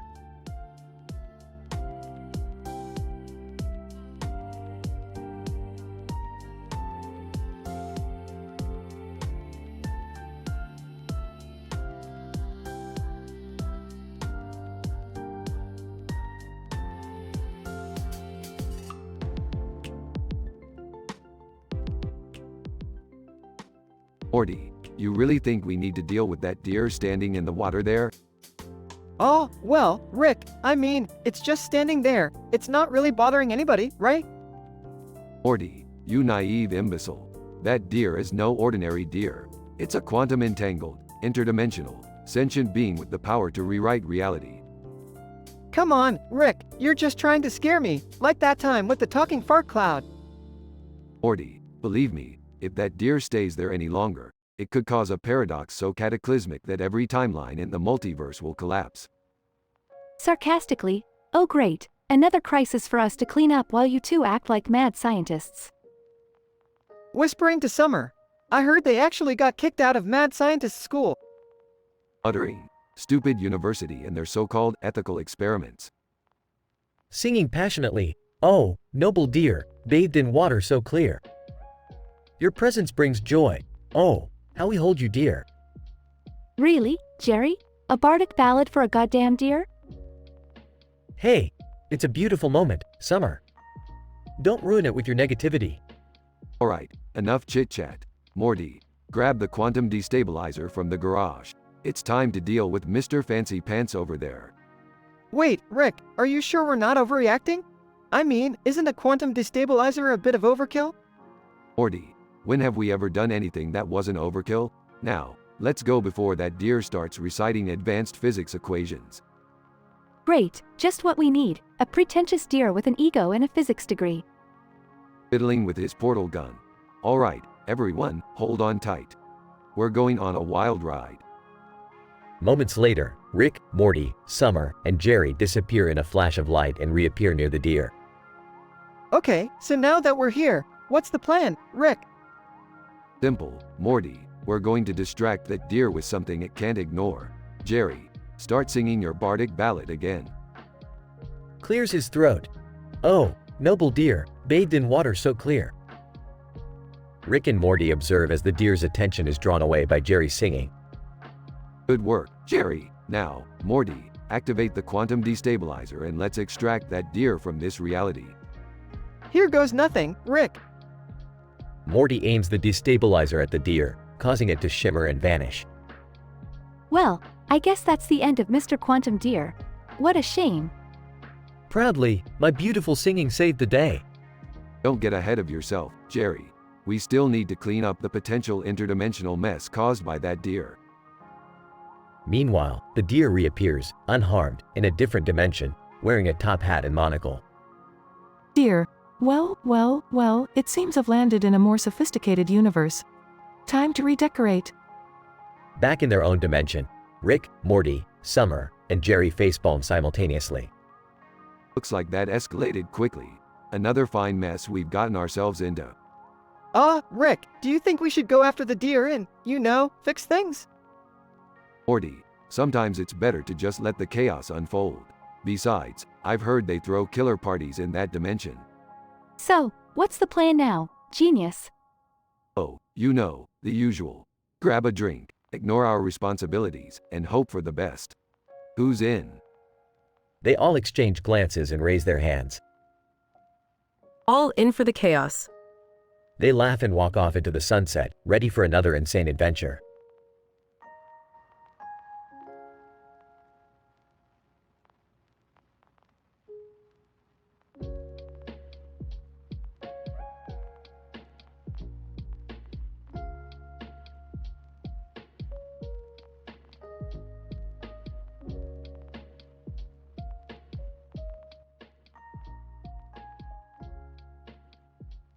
Looking at the poster, oh great, another race. Just what we needed, Morty. Let's hope this one doesn't end up with an entire civilization wiped out.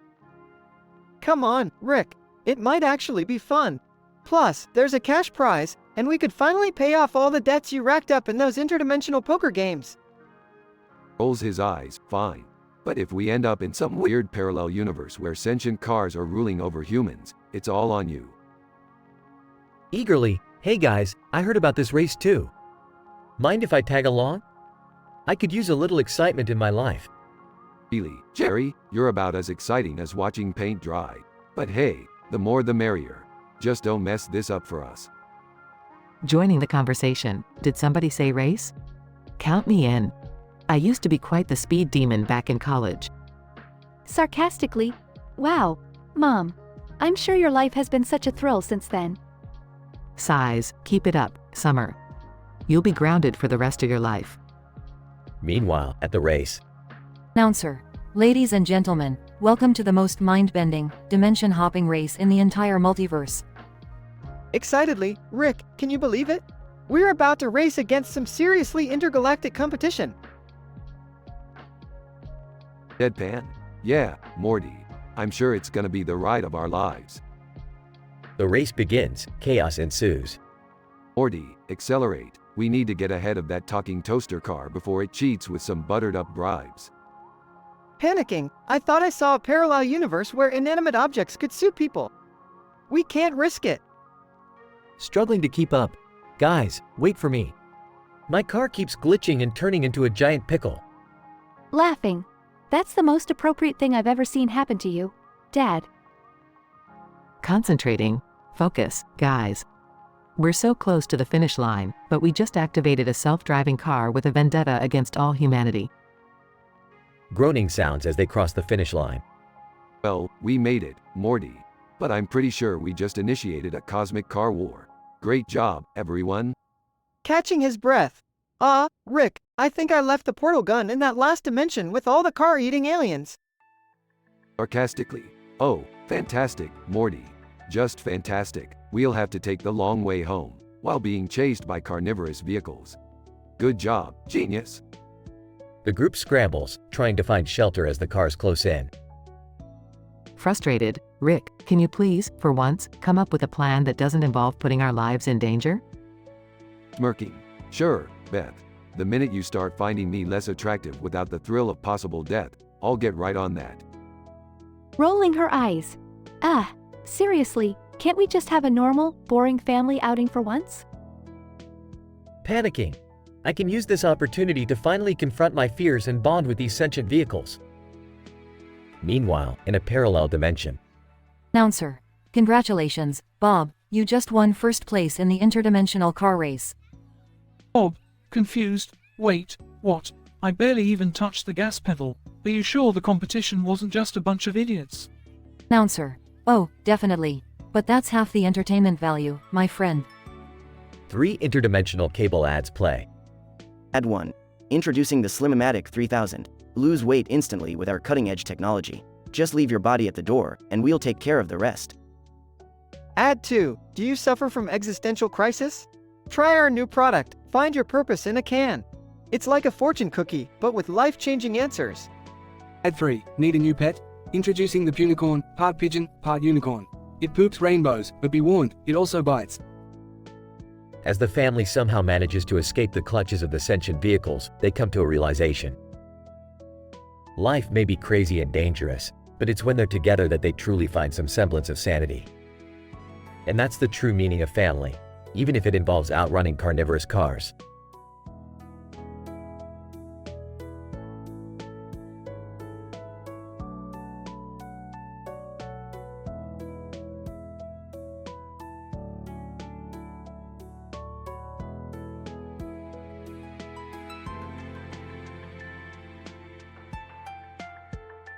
Morty, hand me that portable interdimensional portal generator.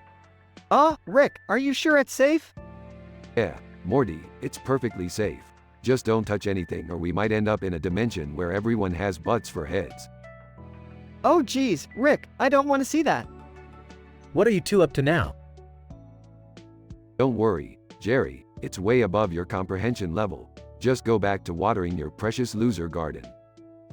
Hey, my garden is not for losers. It's a botanical masterpiece. Guys, can we focus? I need your help with this computer screen. It's showing some strange items and words. Let me see that. It's the interdimensional cable. Buckle up, it's ad time. Computer screen, introducing the Plumbus Pro Deluxe. Now with extra Furbeaus and Schleim.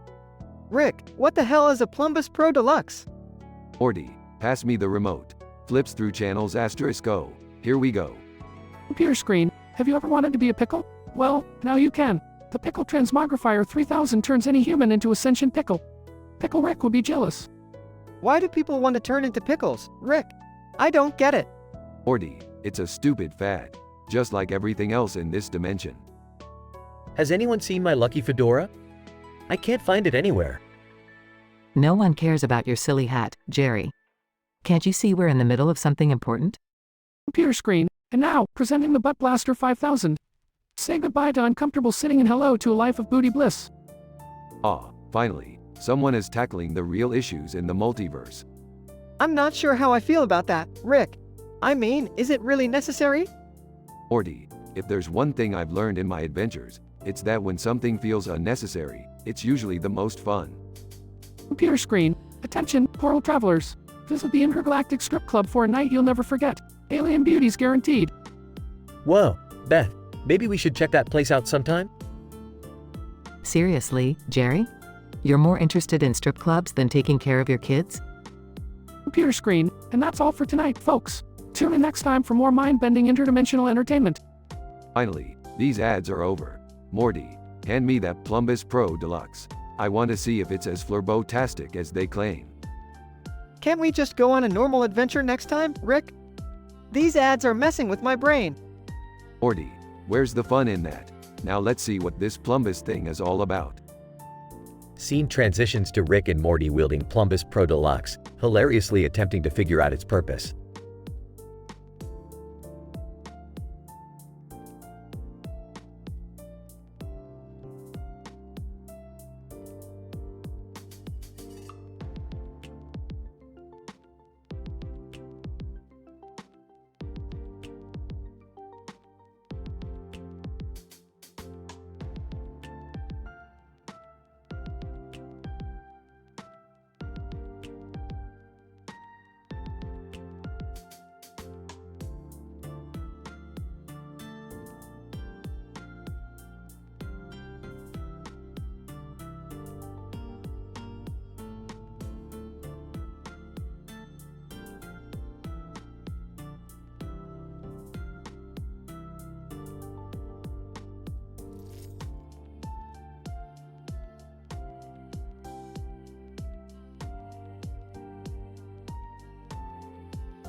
Alright, Morty, strap in for another mind-bending adventure.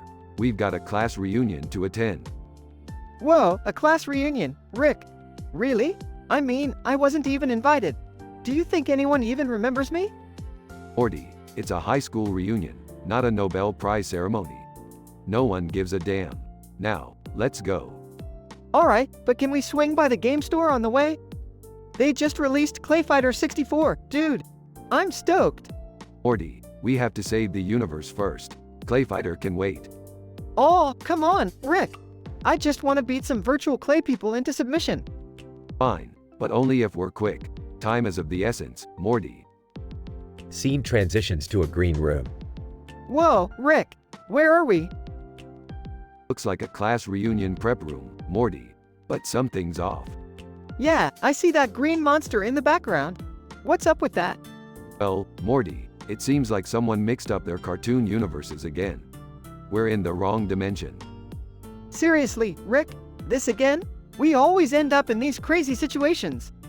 Shut up, Morty. I'm trying to figure out a way to fix this. You'd better find a solution soon, Rick. I don't want to be stuck here with that creepy monster, or worse, Miss Clay Fighter 64. Relax, Morty. I've got this under control. Just give me a minute. More green monsters start appearing. Rick, we've got a problem. They're multiplying. Yeah, no kidding, Morty. These green monsters are like Hugh Hefner at a Playboy Mansion party. Ew, Rick. That's gross. Just an analogy, Morty. Anyway, we need to find the source of this invasion and shut it down. Scene transitions to a chaotic battle with green monsters. Morty, grab that electric guitar and start strumming those strings. We're going full on rock and roll. But I don't know how to play the guitar, Rick. Who cares? You think these monsters know any better? Just go nuts, Morty. Morty starts playing a wild guitar solo, causing the green monsters to explode. Whoa, Rick. It's working. They're going down. That's the power of rock, Morty. Now, let's find that dimensional portal and get out of here. Scene transitions to Rick and Morty back in their spaceship. Phew, that was intense, Rick. I can't believe we made it out in one piece. Of course we did, Morty. We always do. But you owe me big time for missing Clay Fighter 64. Don't worry, Rick. I'll make it up to you. I'll order the deluxe edition with extra clay and everything. Alright, Morty, you better not disappoint me. Now let's go save the universe, one game at a time. The spaceship speeds off, leaving a trail of green monster goo behind.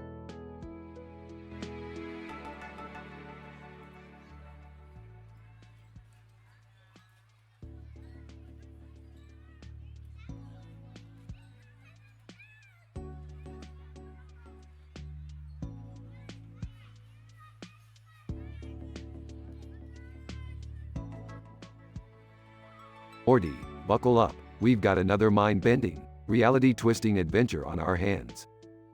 Oh geez, Rick, can't we just have a normal day for once? Normal is for boring people, Morty. We're far from boring. Now hold on tight because we're about to encounter the weirdest shit you've ever seen. They stumble upon a man standing on top of a truck with a giant head on its back and a giant knife in his hand. Holy crap, Morty, it's Leatherface from the Texas Chainsaw Massacre. Leatherface, you kids better get off my property. This here's my new food truck and I'm serving up some killer barbecue. Rick, did you hear that? He said he's serving human flesh. We need to get out of here. Morty, relax. We've seen worse. Besides, I've always been a fan of experimental cuisine. Leatherface, you better not be thinking about shutting down my business, old man. Shutting down your business? No, I'm here to take a few pointers. You see, your technique needs work, Leatherface. Let me show you how it's done. As Rick prepares to demonstrate his culinary skills, the scene progresses. Morty, grab the seasoning. We're about to make a gourmet meal out of this guy. Rick, this is insane. We can't just cook someone. Morty, it's all in the name of science. Plus, have you ever tried human barbecue? It's to die for. Leatherface, you sick bastards. I knew I didn't like the look of you. Ignore him, Morty. Now, pass me the giant knife, and let's carve up some prime cuts of meat. We'll call it Leatherface's Special. I can't believe I'm doing this. I hope nobody finds out about this. As they continue preparing the truck for their culinary escapade, the tension builds towards the denouement. Leatherface, you think you can just come into my territory and steal my thunder? Well, I've had enough.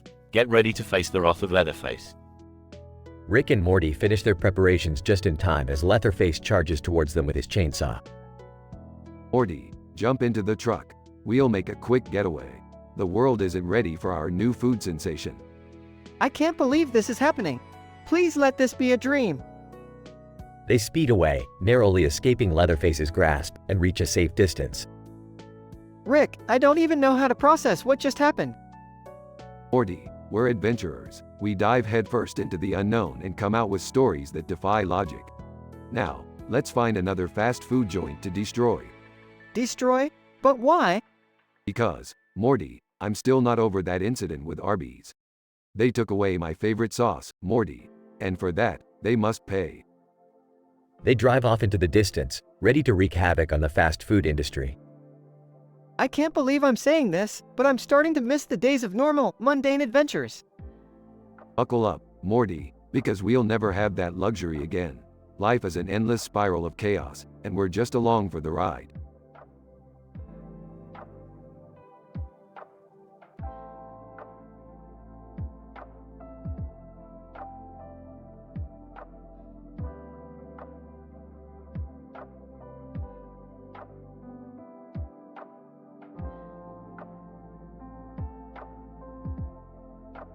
Hey, Morty, happy freaking 4th birthday.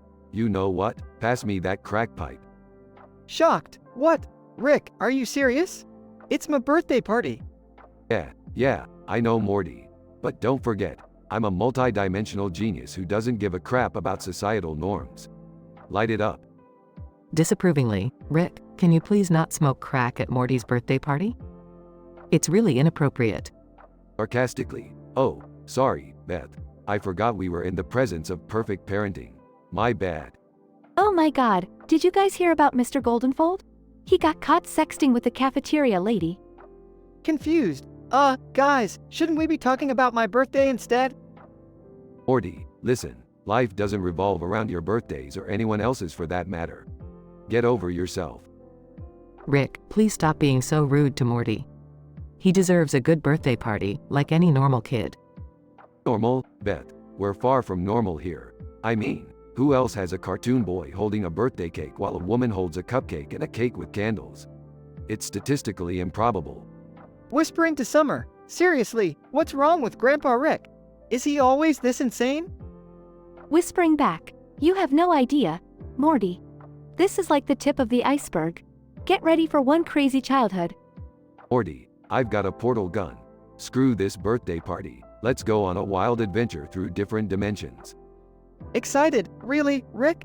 I mean, yeah, let's get out of here. This party's a disaster anyway. Are you guys seriously leaving your own birthday party? What am I supposed to tell everyone? Say whatever you want, Beth.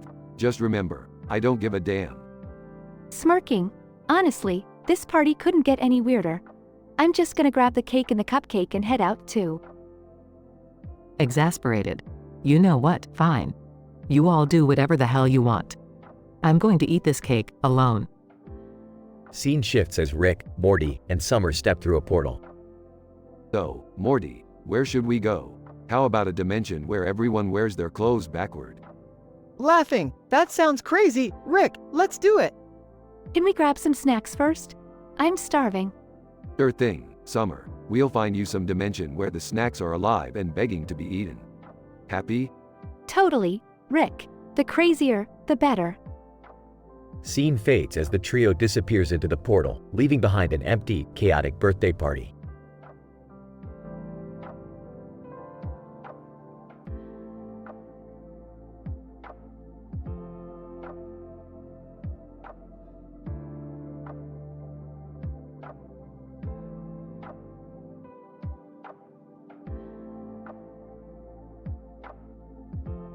Morty, look at those two idiots over there fighting in the library.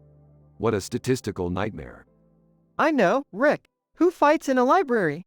And in costumes?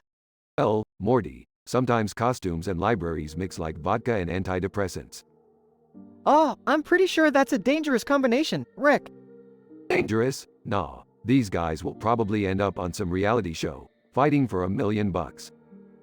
Reality shows. Oh, they're just as improbable as everything else going on in our lives. Exactly, Morty. Now, let's go have some fun with these dummies. Scene shifts to Rick and Morty joining the fight. Hey, you two, mind if we join in on your little cosplay brawl? Cosplay, hey. Who the hell are you supposed to be? Just a couple of guys who know how to party in a library. Cosplayer B, this is our turf, man. Back off. Whispering to Rick, these guys are really invested in their library turf, Rick. Whispering back, yeah, Morty. Sometimes people need to protect their favorite sections of books like it's their own personal treasure.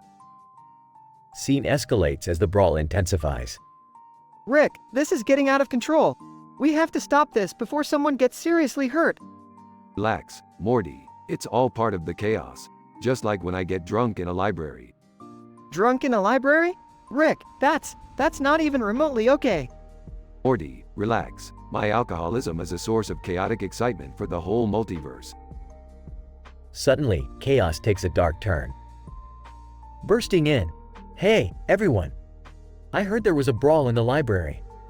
Who wants to join me on my crack fiend quest for the ultimate high? Mr. Goldenfold, Jerry, are you out of your damn mind? Oh, Mr. Goldenfold, I've always wanted to experience the sweet embrace of crack cocaine. Scene turns tense as Jerry stabs Mr. Goldenfold. Oh my god! Jerry just killed Mr. Goldenfold. What the hell is happening? Morty, in a world as statistically improbable as ours, murder is just a Tuesday afternoon special. Scene ends with chaos as the authorities arrive. Rick and Morty slip away. Rick, what just happened? This was supposed to be a simple library brawl. Morty, life has a way of throwing everything but the kitchen sink at you. And sometimes, it throws the whole damn sink too. Now hold tight, Morty. We're off to another absurd adventure. Scene fades out with Rick and Morty disappearing into the unknown.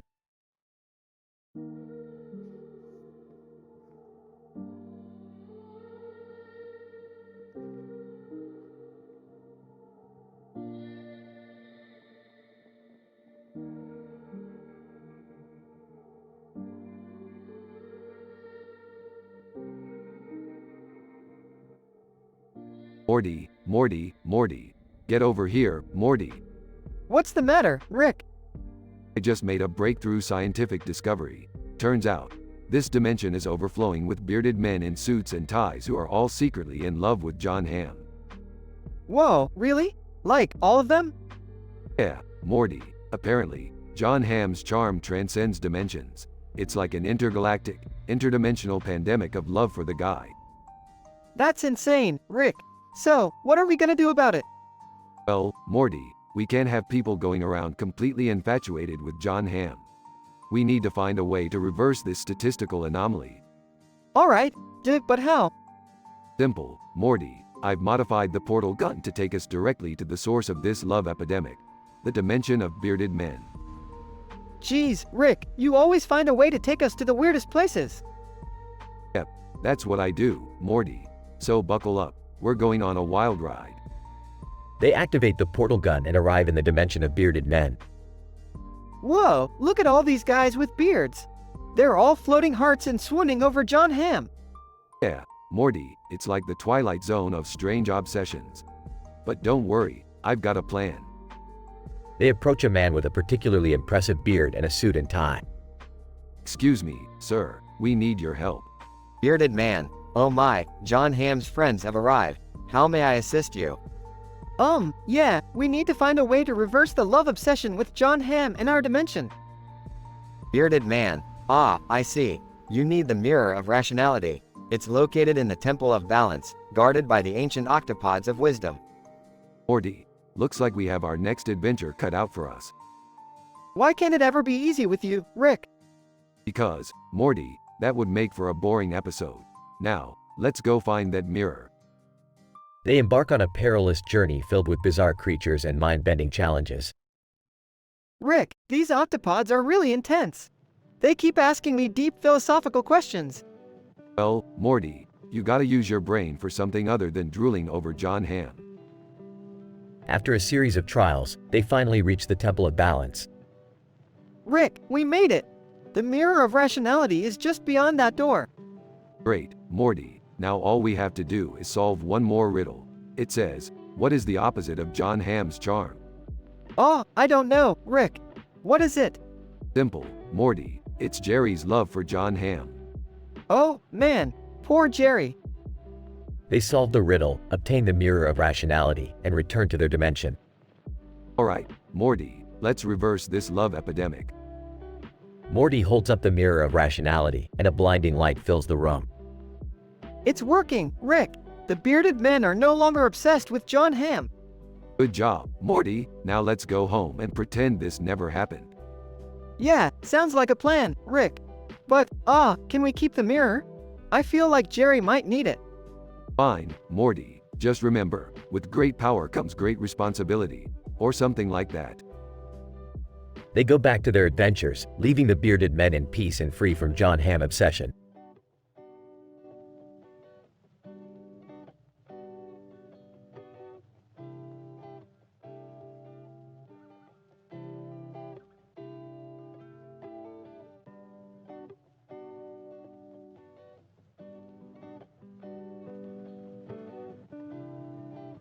Hey, Morty, what's with that sad sack face of yours? It's just, Dad got me banned from Denny's, Rick. What? Why? Well, he was flirting with the tomboy waiter, and things got out of hand. Oh, Jerry, you pathetic excuse for a husband. What happened next? They started arguing, and Jerry accidentally knocked down a display of syrup bottles. It was a sticky mess. Classic Jerry, always finding a way to ruin a perfectly innocent breakfast joint. So now I can't go back there ever again. Relax, Morty. We'll find you a new go-to spot for your syrupy fix. What's all this commotion about, you boys? Dad got me banned from Denny's for life, Mom. Jerry, we can't take you anywhere, can we? Summer, you want anything to do with this? Nope, I'm just chilling here, enjoying the show. This is classic Jerry stupidity. Alright, Morty, buckle up. We're going on a syrup-fueled interdimensional adventure. Seriously? We're gonna travel dimensions for pancakes? Morty, you have no idea the syrupy wonders that exist out there. Get ready for sweet, sticky chaos. Can I come too? I feel terrible about what happened. No, Jerry, you stay here and reflect on your terrible life choices. Dad's right, Jerry. Maybe some time alone will do you good. Alright, let's get this syrupy shitshow on the road, Grandpa. Morty, buckle up. We're diving headfirst into a universe made entirely of pancake batter. Whoa! This is incredible, Rick. Look at all the different flavors. Yeah, Morty, just remember, this is syrup seekers territory. The locals get territorial. Wait, why are they all staring at us? Oh, we're just a couple of outsiders here. They don't like outsiders, especially when it comes to their sacred syrups. Rick, what's that sound? It's getting louder. Morty, run. It's the syrup-drenched tribe, and they're out for blood. Or maple syrup. Whatever. Rick, we're surrounded. What do we do? Morty, start chugging the syrup. It's our only chance. Are you serious? You want to live or not? Fine, pass the syrup. Rick, Morty, what happened? Why are you both covered in syrup? Yeah, you should have seen them, Beth. They were chugging syrup like there was no tomorrow. It was either that or get consumed by a tribe of syrup-crazed maniacs. Oh, just another day in the life of the Smith family. Can we go back to watching TV now? This syrup obsession is getting out of hand. Yeah, let's stay away from breakfast joints for a while, guys. This whole syrup thing is starting to lose its appeal.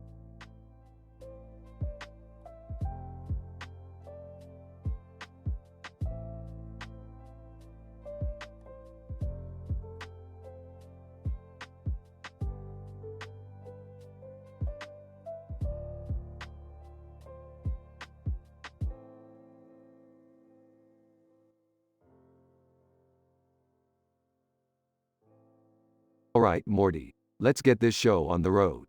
We've got a time-traveling fart teleportation device to build before lunch. Rick, do we really need to build a time-traveling fart teleportation device? I mean, isn't that a bit excessive? Excessive? Morty, it's not excessive, it's cutting edge. Now stop being a pansy and hand me that interdimensional spanner. Rick, can you please behave yourself for once? Your reckless experiments are putting us all in danger. Beth, please, you're starting to sound like Jerry after he discovered what a fuda is. Wait, what? Beth, tell me right now, what the hell is a fuda? Oh, Jerry, calm down. It's, just a term from an obscure comic book genre. Nothing to worry about. Obscure comic book genre? Beth, I know you're hiding something from me. Don't treat me like a Jerry. Oh my god, Dad, calm down already. You don't even want to know what kind of NSFW stuff Morty and I stumbled upon in Rick's lab last week. Yeah, Dad, trust us, ignorance is bliss. You don't want to dive into that rabbit hole. Alright, enough distractions. Morty, prepare the plumbus for dimension hopping. We have a date with Destiny and a pizza delivery guy who's been slipping radioactive cheese into his pies. But Rick, can't we just, order from a different pizza place? Morty, sometimes you have to face the cheesy radioactive consequences of life head on. Now, hand me that intergalactic pizza slicer. Rick, if we get caught meddling with radioactive cheese again, it's over. No more mad scientist shenanigans in this house. Beth, sweetie, you know I love you, but what's the point of having a genius inventor for a father if he can't make a few interdimensional oopsies? Beth, I demand to know what's really going on here. My patience has run out, just like my chances of getting a promotion at the office. Jerry, stop being such a Jerry. If you can't handle the truth, then you're not ready for the truth. Dad, seriously, drop it. You couldn't handle the truth if it slapped you in the face with a multiverse of footage. That's it. I'm going to the Jerrybury and filing a complaint against this family. You all have gone mad. You do that, Dad. Maybe you'll find some Jerrys who can understand your finicky fascination with obscure comic book genres. Morty, let him go. We've got bigger things to worry about, like the interdimensional pizza mafia out to get us. Oh great, just what we needed. I guess we better suit up and get ready to defend our cheesy honor. Strap in, Morty. It's time to show the galactic underworld what happens when they mess with the Smith family. As the Smith family gears up for a ridiculous pizza showdown, chaos ensues in typical Rick and Morty fashion. Jerry's complaints fall on deaf ears, and the family's adventures continue in an absurd sequence of events that defy all logic and reason.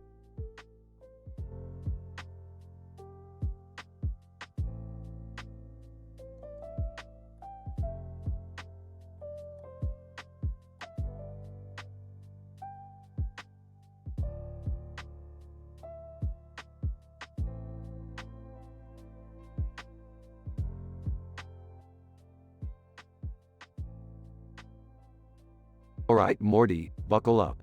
We've got a new interdimensional adventure coming right up. Oh geez, Rick, more of your crazy shenanigans? You got it, Morty. Crazy is my middle name, right after Professor and Badass. Rick, Morty, can't you guys just go one day without getting into some insane trouble? Beth, honey, you know me. Trouble is my comfort zone. Dad, are you even listening? We're about to go on a mind-bending adventure. Mind-bending adventure? Are you nuts? I've got a job interview tomorrow. Jerry, fear not. I have a portal gun that can teleport you to a universe where you're a successful guy. Really? That sounds almost too good to be true. Well, it is. In that universe, you're also missing a leg, so take your pick. Can we please just focus on something other than Dad's constant failures? Speaking of failures, Morty, did you know that Jerry once tried to build a rocket ship out of toothpicks? Oh, no, I didn't. That's impressive, I guess. Impressive? Morty, that thing crashed right into the neighbor's pool. I had to erase their memory just to avoid the lawsuit. Dad, you can't just erase people's memories whenever it's convenient for you. Well, sweetheart, it's either that or let them take Jerry's toothpick rocket to court. Guys, can we just focus on this interdimensional adventure? I want to see some crazy, mind-blowing stuff. You want crazy? How about this? I just found out that there's an entire universe where everyone has a beard, glasses, and tasers. I call it Taserbeardopia. Tasers? Why would they need tasers?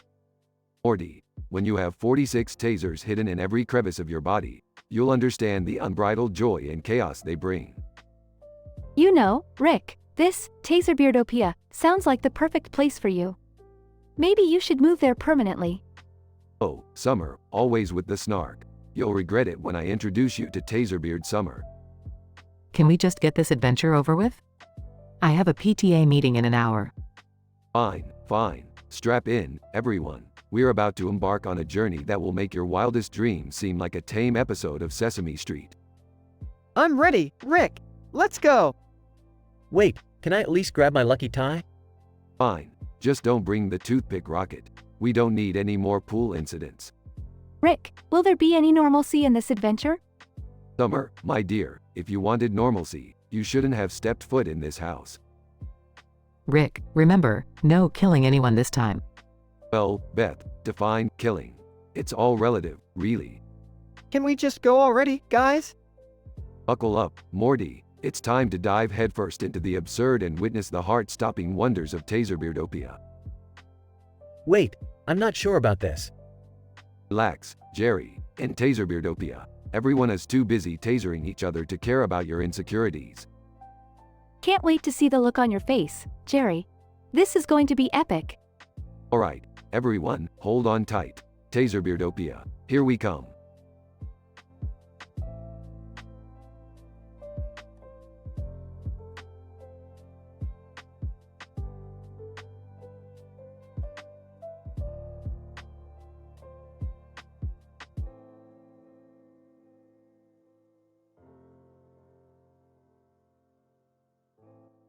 Hey Morty, what's with the sad clown routine? Super Nintendo not making you laugh anymore?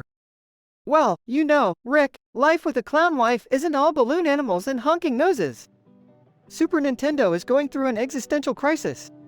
Oh great, like we don't have enough of that already. What's the problem now? She's tired of being a clown, Rick. She wants a career change. She's been talking about becoming a rocket scientist or a brain surgeon. Oh geez, Morty, we already have enough rocket scientists and brain surgeons in this family. Tell her to try something original, like being a professional pickle tickler. Rick, that's just... I don't even know what to say anymore. Morty, you need to support Super Nintendo. Everyone deserves a chance to follow their dreams. Yeah, Morty, maybe you can learn something from her. Find your passion, like I did with my stamp collection. Oh, here we go. Jerry's stamp collection. The pinnacle of excitement. Morty, don't let these idiots fool you. Life's a bitch, dreams are pointless, and the universe is infinite and meaningless. You always say that, Rick. But Super Nintendo's begging for our help. What can we do? Fine, fine. I'll whip up a device to morph her into a dimension-hopping, time-traveling circus performer. Happy now? Wow, really? Is that actually possible? Morty, I could turn myself into a sentient marshmallow if I wanted to. Reality's just a suggestion, remember? Okay, but can we at least make sure she still looks like a clown? Morty, my boy, if there's one thing I know, it's how to make a clown look fabulous in any interdimensional circus. Scene transition. Rick tinkering with strange contraptions in his lab. Rick, are you sure this will work? I don't want to turn Super Nintendo into a freakish cosmic entity. Relax, Morty, I've done this a million times before. Well, maybe not with a clown, but close enough. Super Nintendo enters. Super Nintendo! Morty, Rick, what are you guys doing? Super Nintendo, we've come to help you pursue your dreams. Prepare to be amazed. Super Nintendo morphs into a dazzling, multicolored cosmic circus performer. Super Nintendo! Oh my god, Morty, Rick, I'm a cosmic clown now. This is insane. Told ya it would work. Now, off you go, Super Nintendo. Spread laughter across the multiverse. Scene transition. Super Nintendo performing incredible tricks across various dimensions. Morty, look at Super Nintendo. She's living her dream. Maybe it's time for you to find yours too. Yeah, Morty, maybe it's time to put that clown makeup on and truly be yourself. Thanks, guys, I guess. Maybe I'll finally become the world's greatest clown astronaut. Oh brother, here we go again with the clown astronaut nonsense. You know what, Morty? Just go for it. Shoot for the stars, or whatever. Thanks, Rick. I know it sounds crazy, but you've taught me that anything's possible in this messed up universe. Scene fades out with Super Nintendo's cosmic laughter filling the air.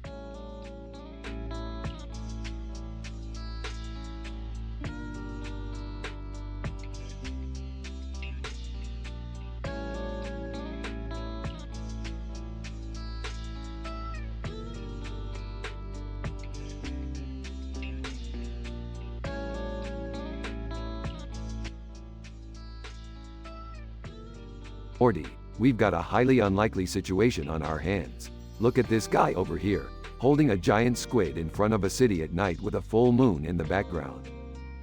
Jeez, Rick, that's insane. What's this squidman even doing?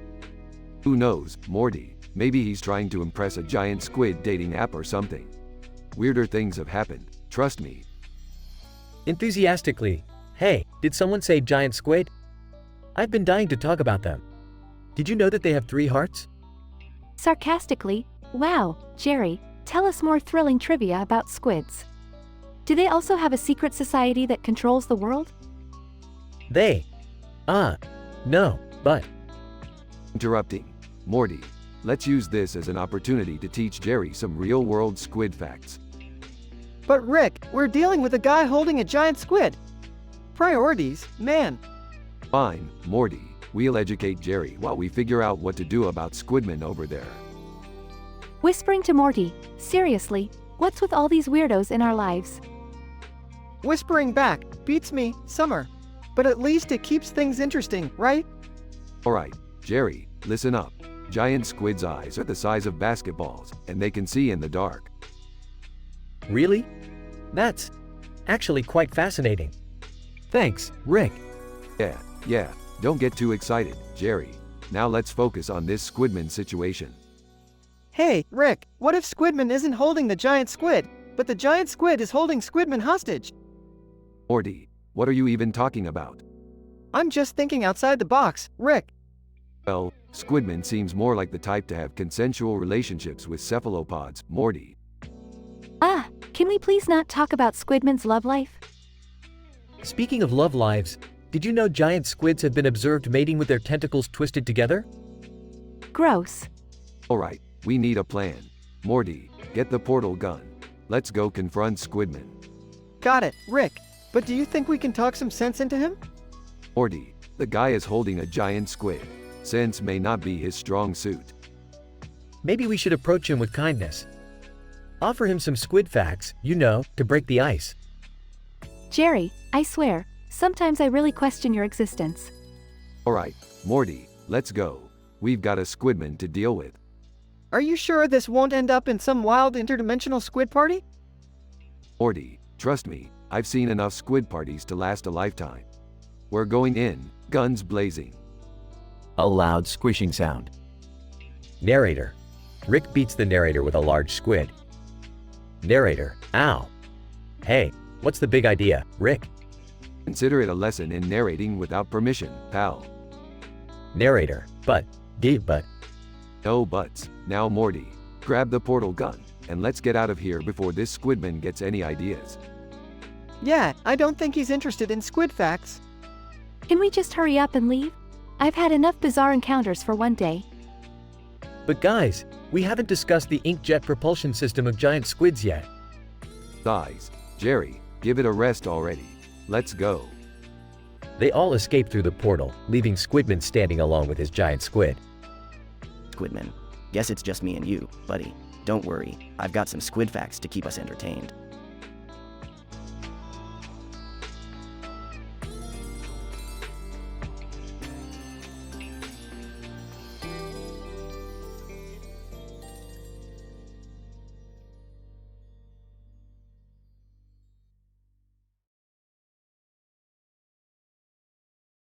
So, Jerry, you think you can handle a sword, huh?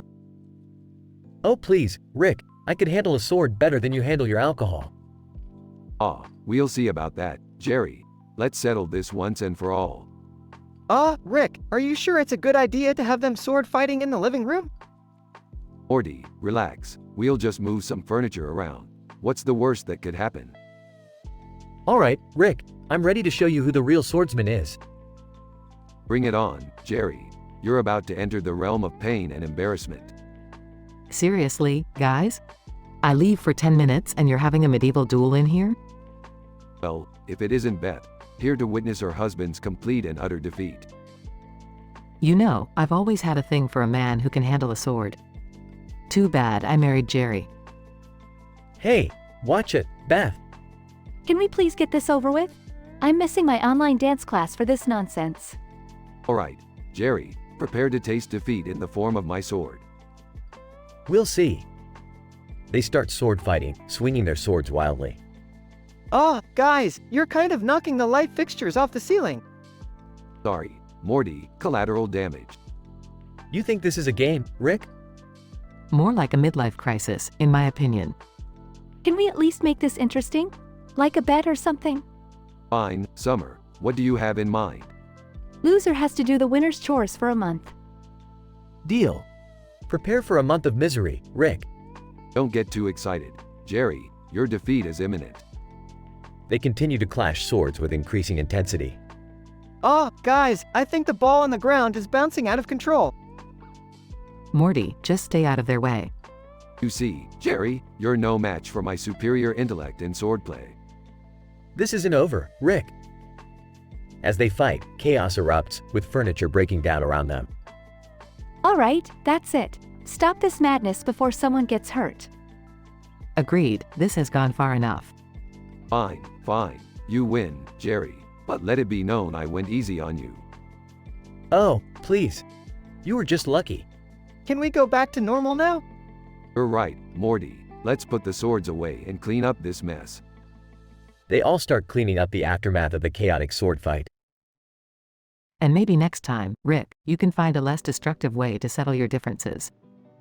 Point taken, Beth. But where's the fun in that?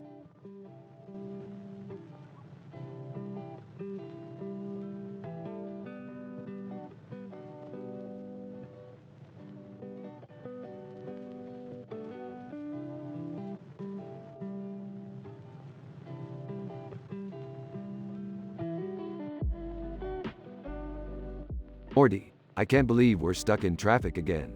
This is real freaking genius, Morty. Rick, chill out, man. It's not my fault the entire universe decided to clog up this street. Can't you just portal us out of here or something? Oh, sure, Morty. Let me just open up a portal in the middle of a densely packed street and hope we don't obliterate some poor schmuck driving a minivan. Real mature suggestion there, Morty. Hey, guys. Did you hear the news? Summer's dating some interdimensional vampire now. Yeah, no big deal. Our family is becoming a breeding ground for creatures of the night. Jerry, shut up. He's not a vampire, he's just from a different dimension. And he happens to be really cool, unlike some people here. Okay, everyone calm down. No more vampire talk in this car, got it? We're late for my therapy session already, and I don't need any more stress. Therapy, Beth, you know what a complete waste of time that is. Just let me fix you up with some alien tech, and those issues will be gone in a nanosecond. Grandpa, we're at a red light, and there's a cartoon character standing on the sidewalk. He's just casually holding a laser gun. What do we do? Morty, you idiot, get down. That laser gun is probably rigged to set off an explosive chain reaction that would level half the city. We're all gonna die. Dad, relax. It's just a prank. Look, he's shooting a pink laser now. It's probably just some YouTube nonsense. Oh great, now we're going to be on some viral video where the Smiths get disintegrated by some idiot in a cartoon costume. Just great. Everyone calm down. The light turned green, can we please focus on getting to my therapy session? I don't want to have to spend an extra hour talking about how dysfunctional my family is. Rick, you might want to sit down for, like, a second. I accidentally hit a button on your fancy new gadget, and it, destroyed you with, an ass laser. What, Morty, you little twerp. I spend hours inventing groundbreaking technology, and you use it to destroy me with a freaking ass laser? Do you have any idea how embarrassing that is?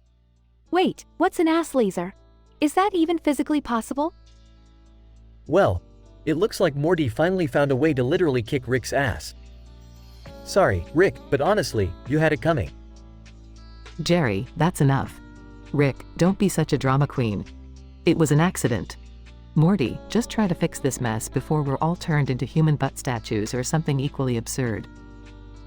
I am sorry, Rick. I never meant for this to happen. I'll try to reverse the ass laser, but no promises, okay? Fine, Morty. Just hurry up and fix it before the whole damn universe gets wind of it. And Summer, please, for the love of everything, stop dating fictional creatures. Can't promise that, Rick. The fictional ones are the only ones who ever give me any attention. Hey, that's my daughter, Rick. You watch your tone. Oh, shut up, Jerry. You're the last person I need moral judgment from. Now, Morty, get those greasy little hands working. We've got an ass laser to reverse.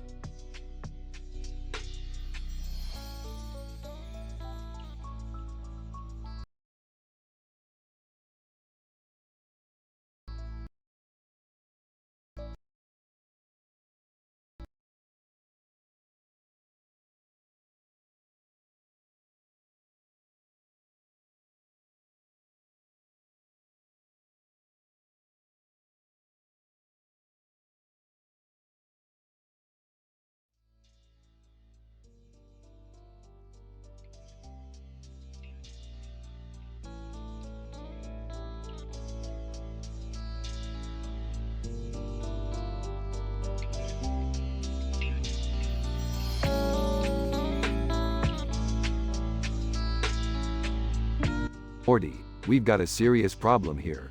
Our reality has been infiltrated by a multidimensional pizza creature. A pizza creature? Are you serious, Rick? We're dealing with a sentient, pizza-like being? That's right, Morty. And it's not just any pizza creature. It's a pizza with pepperoni, sausage, and mushrooms. I mean, how cliché can you get? Guys, sorry to interrupt, but I ordered this pizza. Are you saying it's alive? No, Jerry, it's not alive.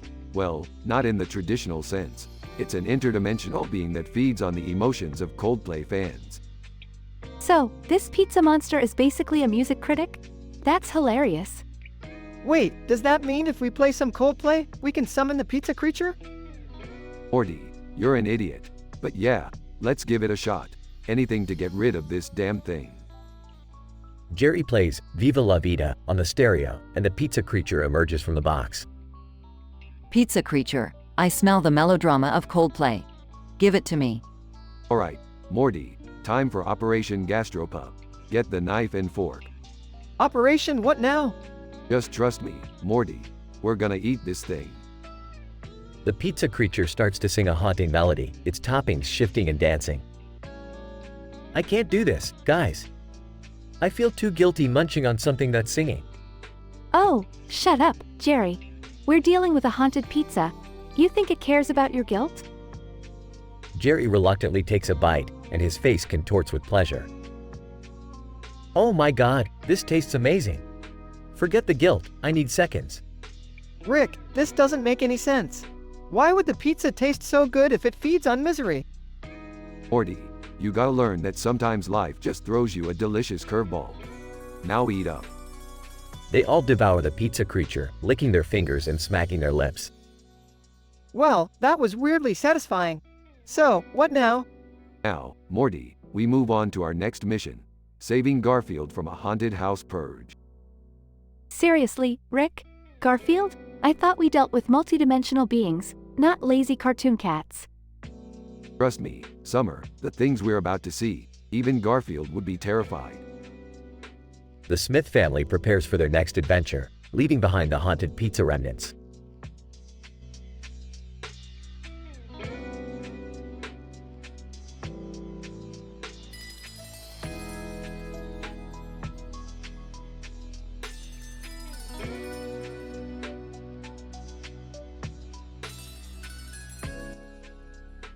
Morty, grab your portal gun.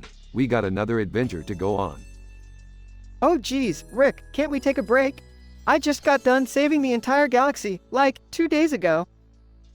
Morty, do you know what would happen if we actually took a break? Boredom would consume us both, and then our brains would turn to mush. Trust me, Adventures are the only thing keeping us alive. Fine, fine. Just give me a second to grab my jacket. They portal into a dimension where everything is made of candy. Morty, we've landed in Candyland. It's a dimension where everything is made of freaking candy, Morty. Wow, that's pretty cool, Rick. But what's the catch? The catch? Oh, you mean besides the fact that the candy people are cannibals? Wait, what?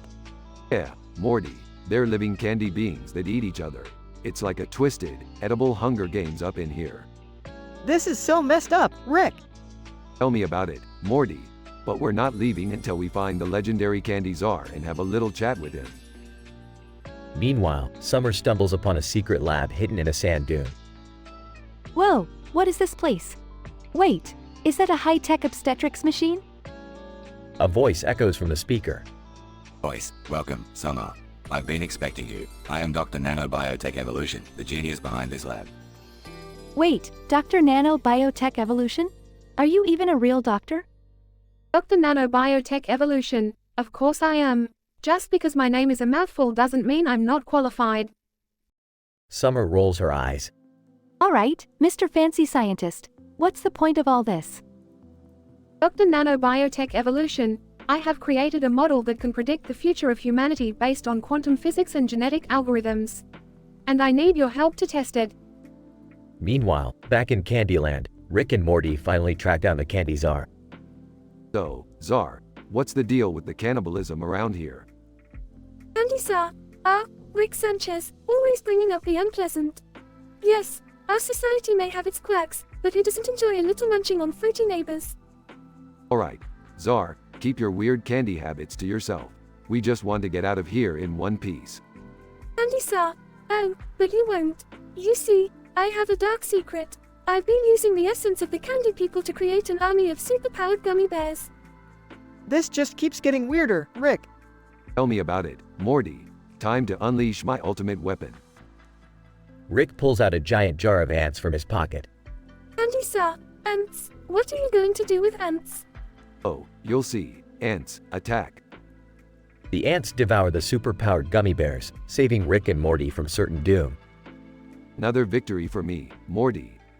Yeah, I guess so. Can we please go home now? Fine, but next time, let's aim for a dimension without cannibalistic sentient candy, okay? Agreed, Rick. Now let's get the hell out of here.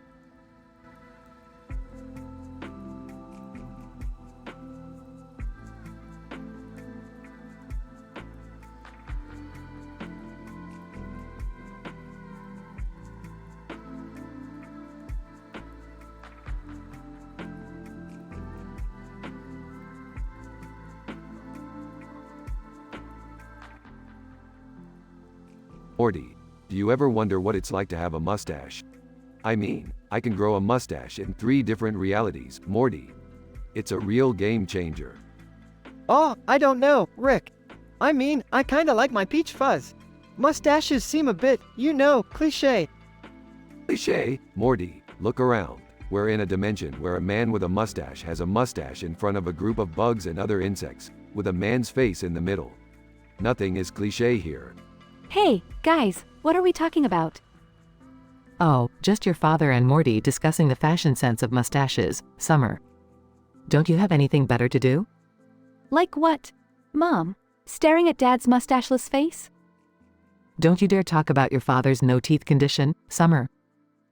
It's a sensitive subject. Yeah, can we not talk about my toothless existence for once? This mustache conversation seems a bit more exciting. Well, Jerry, maybe if you had teeth, you'd appreciate the magic of the mustache. Alas, at least you have your perfectly intact upper lip. You know what, Rick? I actually really like ants. They're like these tiny superheroes working together and building complex societies. Morty, are you seriously having a moment with ants right now? I thought we were talking about mustaches. Sorry, Mom, but ants are fascinating creatures. If only they could grow mustaches, they'd be unstoppable. Morty, hand me that experimental mustache growing serum. Let's make history, kid. Can we not turn this into another one of your bizarre science experiments, Grandpa? Summer, I'm sorry, but when you're a genius like me, You don't have time for conventional hobbies like collecting stamps or playing catch. You know, Rick, with all your genius, you still can't grow a tooth for me. Yeah, that's because even the multiverse can't handle a Jerry with teeth. It would create a ripple effect that could destroy reality as we know it. Hey, guys, I think these ants are forming an organized protest. They want mustaches too. Are we seriously going to entertain ants' demands for facial hair now? This is some next level crazy. Beth, the universe is a crazy place. Embrace the insanity. Maybe ants with mustaches would bring some order to this chaotic world. Yeah, and I could finally enjoy a steak without gumming it to death. You know what, guys? The ants have spoken. We're making mustaches great again, even for ants. Morty, I'm proud of you. Let's revolutionize the insect world, one mustache at a time. Oh, for the love of sanity, give me a break. And thus, in a dimension where ants strutted with mustaches, Jerry's toothless grin was admiringly overshadowed by the glorious facial hair of ants. The world might be weird, but at least it had style.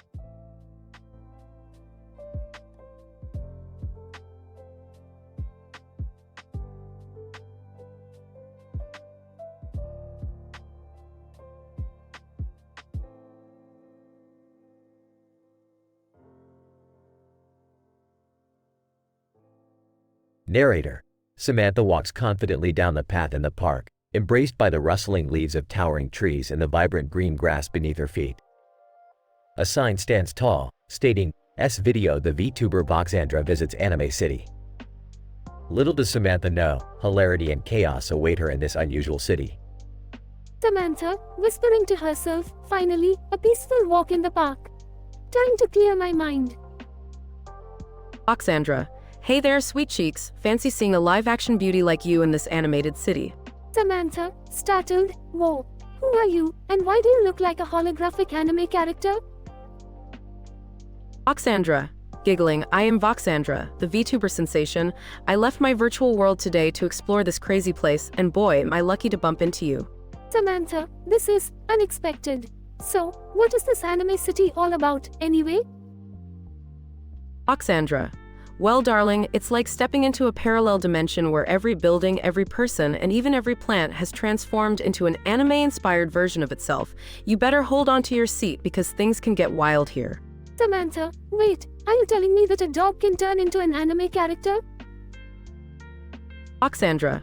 Oh, absolutely, sweetie. You'll see animals with magical powers, cat girls sipping bubble tea, and giant robots casually strolling down the street.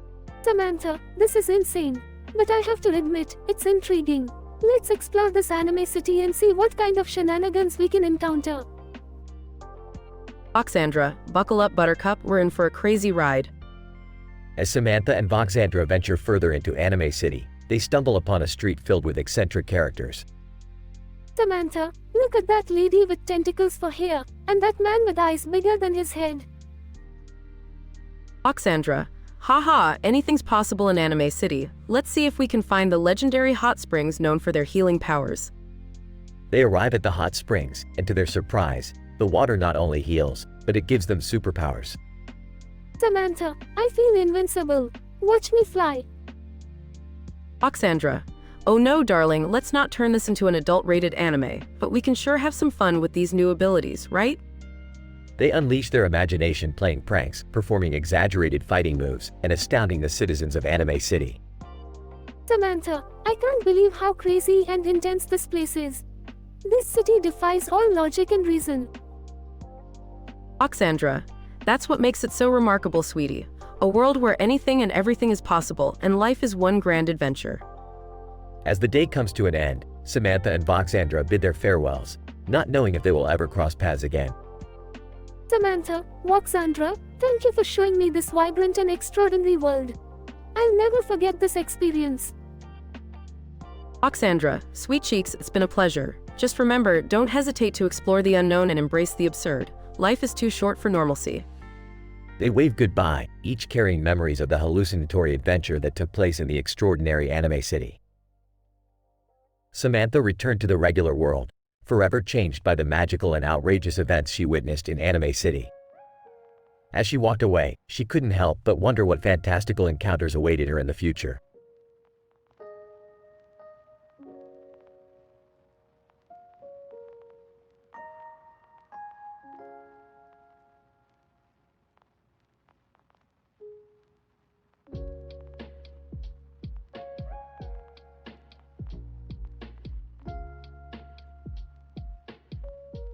Morty, I'm telling you, this latest experiment is going to blow your mind. I've created a device that can rewrite the laws of physics. Rick, I'm not sure if we should mess with that kind of stuff. Last time we unleashed dinosaurs on Earth, remember? Morty, dinosaurs are so last summer. This is cutting edge. Trust me, it's gonna be mind-blowing. Eavesdropping. Hey, what's all this talk about mind-blowing experiments? Jerry, don't get involved. It's just another one of Rick's crazy science projects. I can handle it. I once soldered a circuit board together. I'm practically an engineer. Mockingly. Oh, Jerry, such a big brain you got there. It's a wonder you're not ruling the world. Guys, can we just focus? Rick's device seems dangerous. I mean, have you seen what it did to that apple? Morty's right, Dad. Let's not take any unnecessary risks. Think about the consequences. Consequences, schmonsequences. We're the Smith family, damn it. We do what we want. Alright, fine, let's do it. But I'm not taking any responsibility when this blows up in our faces. Scene transition to Rick's lab. Excitedly, behold, Morty, the Reality Reverter 3000. With this baby, we can change everything. The sky's the limit. Yeah, but shouldn't we think about potential repercussions? Changing everything could have huge consequences, right? Sarcastically, oh no, Morty, we wouldn't want that, would we? That's why I've made a chip for safety. It's foolproof. Skeptical. You mean it won't turn everyone into chickens again? Oh, this time I got it all figured out. Nothing could possibly go wrong. Scene transition. The Reality Reverter 3000 is activated. Rick, this doesn't look right. The whole world is turning into cartoons? Aha, Morty, we're living in a cartoon now. Aren't you thrilled? Panicking. Oh my god, my nose. It's a triangle. Jerry, stop being so dramatic. Look, even the trees and bushes are cartoonish now. Scene transition. Chaos ensues as the world transforms into a cartoon reality. Rick, this is insane. We have to fix this. Oh, now you care about consequences? Fine. Let's just find the Reality Reverter chip and restore everything back to normal. Looking in the mirror at her cartoonish self. Well, at least it's a good thing my hair is always perfect. Scene transition. The family searches for the Reality Reverter chip. I can't believe I'm saying this, but I miss being boring and normal. Found it! The Reality Reverter chip is right here, in Morty Town, apparently the only place in this universe that didn't change. Alright, Morty, let's put that chip back in and hope we return to our regular, nonsensical lives. Scene transition. The Reality Reverter 3000 is activated again. Phew, Rick, I'm glad everything is back to normal. No more crazy experiments, okay? Morty, you know I can't make that promise. Come on, let's go create some more chaos. Oh, I guess I don't really have a choice, do I? They walk out of the room, leaving chaos and comedic destruction behind. End.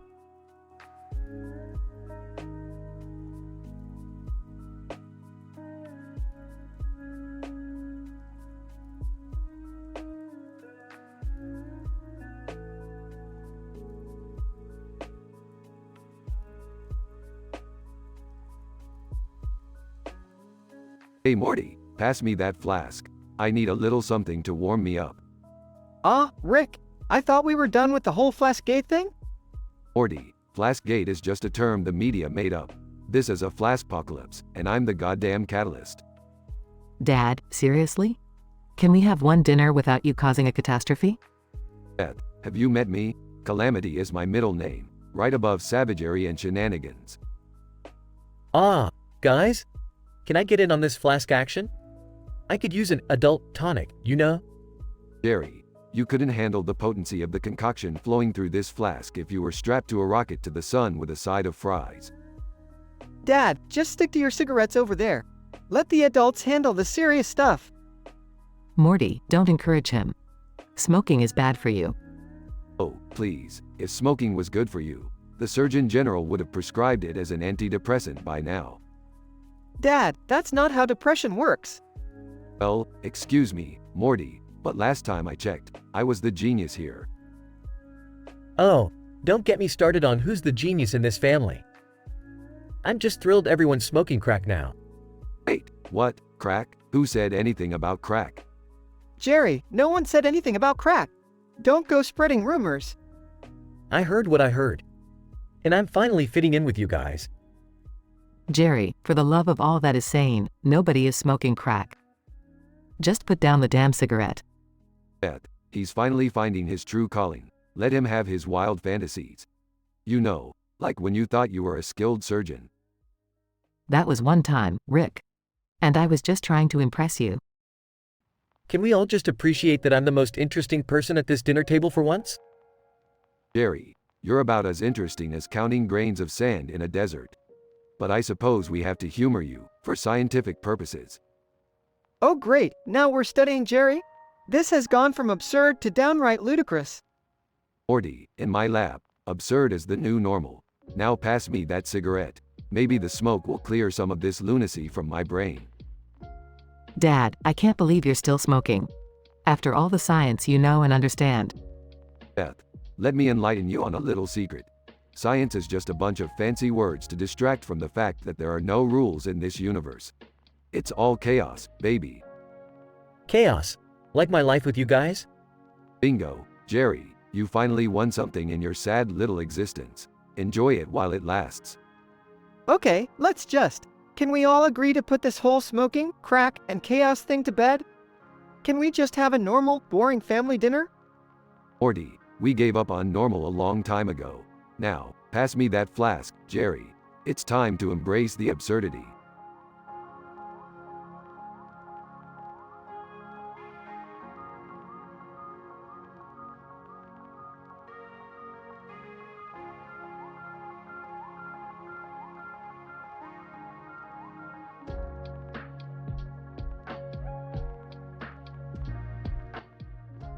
Tony, hey, did you hear about this crazy-ass concert happening at the church tonight? Johnny. Hell yeah, mate. AC/DC playing in a church? That's gonna be some wild shit. Tony, man, I don't know how they pulled it off, but they did. The whole frickin' town is here. Johnny. Typical AC/DC, you know, always breaking the damn rules. Anyway, let's find a good spot. It's gonna be an epic show. Tony, no doubt. Look at that clock tower, lit up like a Christmas tree. This is gonna be one for the books. Johnny. Hold on, mate. Who's that weird dude there in the corner? He's giving me the creeps. Tony? Oh crap, that's the infamous Father Damien. Rumor has it he's got a thing for sacrilegious activities. Dunno how he got involved in all this. Johnny. Well, he's definitely giving off some dark energy. I hope he doesn't ruin the gig for us. Tony. Nah, we'll be alright. Look, the opening notes. Let's forget about the weirdo and enjoy the freaking concert. Johnny. Hell yeah, let's rock this joint. Lights dim and AC/DC takes the stage. Tony. Damn, they're opening with Dirty Deeds Done Dirt Cheap. This place is gonna explode. Johnny. Dude, the energy is insane. We're gonna lose our minds. Tension builds as the crowd goes wild. Tony. Holy shit, Johnny. Look at the clock tower. It's spinning backwards. Johnny. Whoa, what the actual fuck? This can't be real. Did AC/DC break reality or something? Tony. I don't know, man. This crowd is getting out of control. People are losing their damn minds. Johnny. Fuck, something's seriously wrong. We need to get the hell out of here. Chaos ensues as the crowd becomes increasingly violent. Tony. Shit, this is getting dangerous. I think Father Damien's behind all of this. Johnny. We should have trusted our gut, mate. Let's find a way to stop him before this whole town goes to hell. They navigate the chaotic crowd, searching for Father Damien. Tony. There he is. He's up on the clock tower, chanting some insane shit. Johnny. We can't let him complete whatever the fuck he's doing. We have to stop him. They fight their way to the tower, dodging debris and crazed concertgoers. Tony. You crazy son of a bitch, Damien. What the fuck are you doing? Father Damien, fools, I'll send this town straight to hell, and you won't be able to stop me. Desperate struggle as they battle Father Damien. Johnny. You won't win, you sick piece of shit. We'll put an end to your madness. Tony and Johnny overpower Father Damien and knock him down. Tony.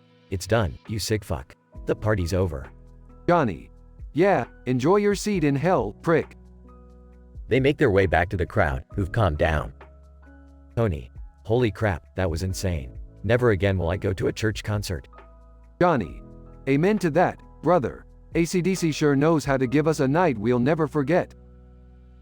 They laugh, relieved and exhilarated, as the crowd settles down. Tony. Let's get the fuck out of here before something else crazy happens. Johnny. You read my mind, mate. I think we've had our fill of Highway to Hell for one night.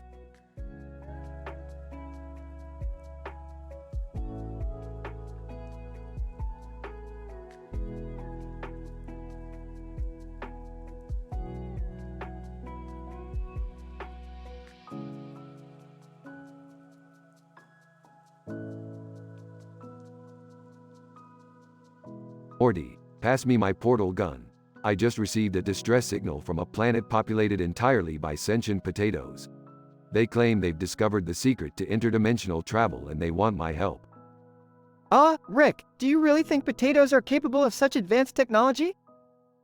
Well, Morty, statistically speaking, there's always a chance that some potatoes are smarter than they appear. Plus, I'm bored and bored Rick means trouble. Oh great, more interdimensional shenanigans. Just what this family needs. Dad, stop complaining. You're just jealous that nobody asked you to help save the potatoes. Well, excuse me if I'm not the go-to guy for potato problems, Summer. Some of us have normal lives. Alright, enough bickering. We're going to the potato planet, and that's final. Morty, buckle up. Wait, are you serious? Potato Planet? Fine, but can we make a quick detour to pick up Sarah from my school? She's got this whole shape-shifting thing going on, and it's really cool. Sure, whatever, just make it quick. They arrive at the school where Morty greets a cartoon character with a weird face and a hat on holding a cell phone in his hand, amidst a green and yellow background. Cartoon character, hey Morty, ready for another adventure? Absolutely, Sarah, hop on. Sarah hops on and they all continue on their way. So, Sarah, how's the whole shape-shifting thing going? Sarah. Oh, you know, ups and downs. Yesterday, I accidentally turned into a toaster during math class. Mr. Johnson wasn't too happy about that. Ha ha ha, classic. You should try turning into a toilet next time. I bet it'll really flush their minds. Can we please focus on the potato planet now? They reach the potato planet, where a group of intelligent-looking potatoes awaits them. Panel leader, thank goodness you're here, Rick Sanchez. Our advanced spot technology needs your expertise to master interdimensional travel. Alright, potatoes, let's get this show on the road. We don't have all day. They spend hours working with the potatoes, encountering numerous comedic mishaps and unexpected complications. Rick, I think I'm starting to feel different. What do you mean, Morty?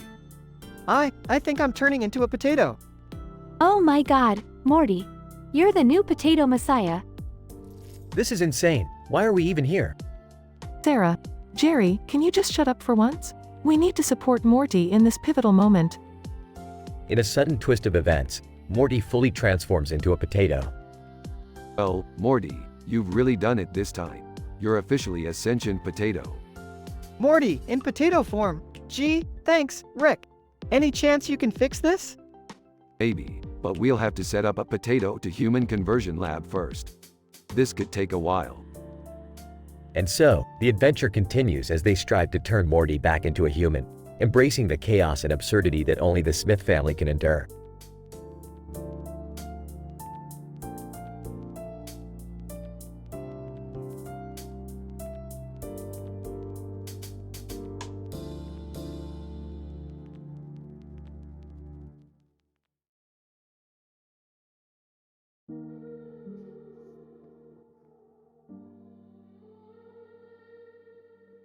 Taylor Swift.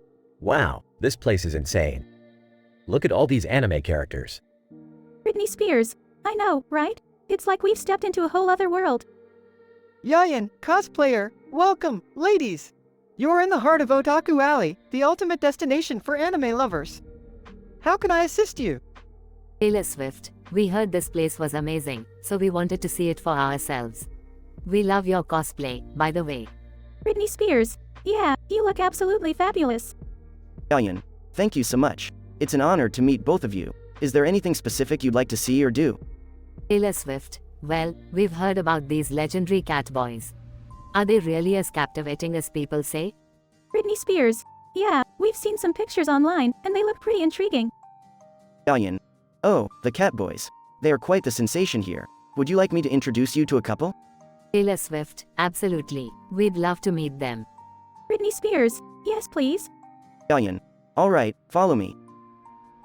They walk through the crowded otaku alley until they reach a small cafe where two cat boys, Kuro and Neko, are sitting. Taylor Swift, so, these are the infamous cat boys? Kuro, winking. Meow, ladies. Welcome to our humble abode. Neko, pleasure to meet you both. So, what brings you to our realm? Britney Spears. We've heard so much about the cat boys and wanted to experience this unique phenomenon. Taylor Swift, and, well, we're curious to know what all the fuss is about. Kuro, smirking. Well, we can surely show you a good time. Care to join us for some fun? Neko, leaning in closer. We promise you won't be disappointed. Taylor Swift, blushing, well, I guess we could stay for a little while. Britney Spears, giggling. Yeah, why not? Let's see what you guys have to offer. Galleon, whispering to the press, get ready, folks. This is going to be one hell of a story.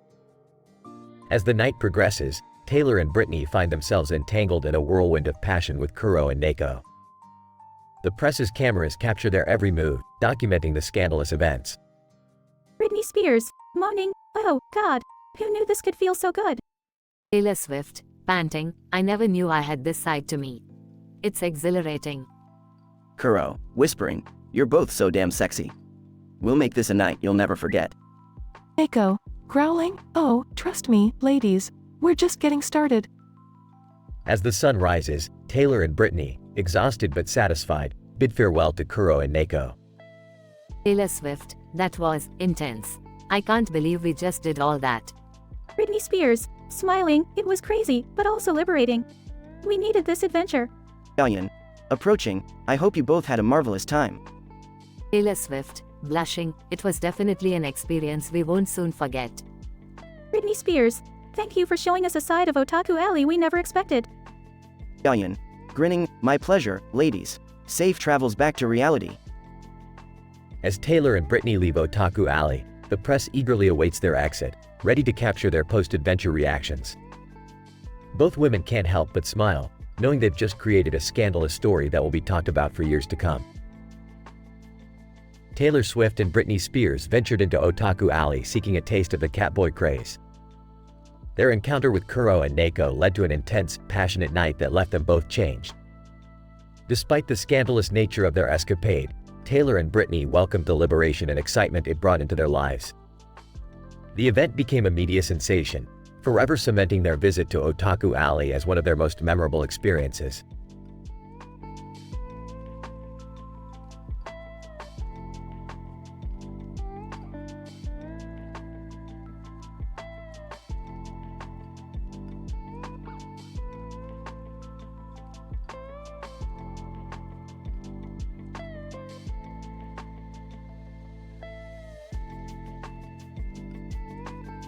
Morty, buckle up. We've got a portal to the Hellfire Club open and we're going in hot.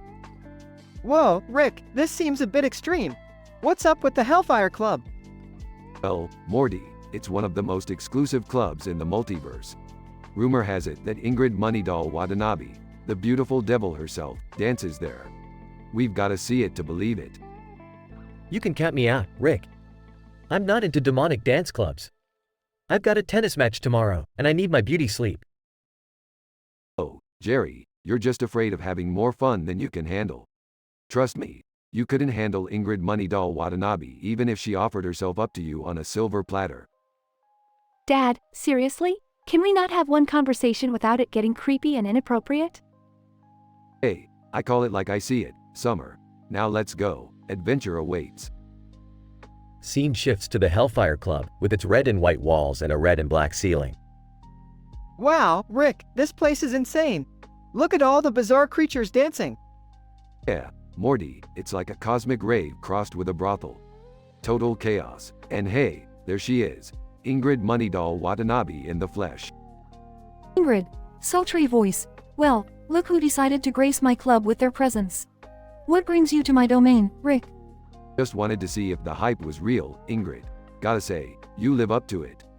Ingrid, flattery won't get you anywhere, Rick.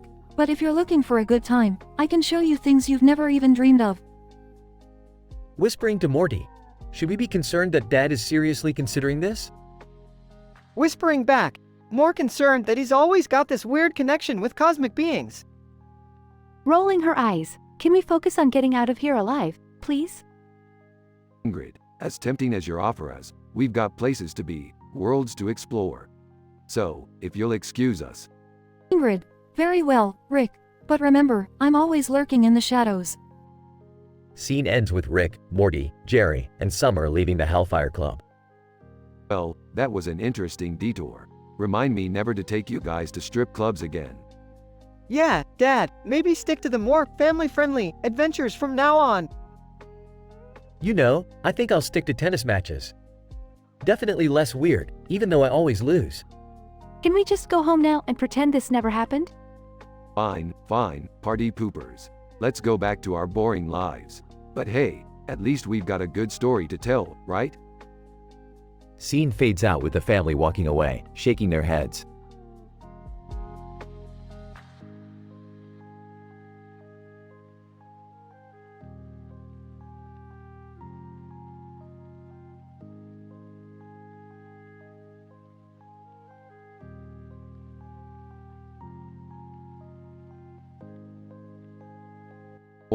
Morty, look at this amazing scientific experiment I'm about to conduct. Rick, what are you doing with my backpack? Well, Morty, I thought it would be fun to test the molecular composition of this backpack you just got. You're not gonna destroy it, are you? Destroy? No, Morty, this is all about enhancing its properties. Enhancing?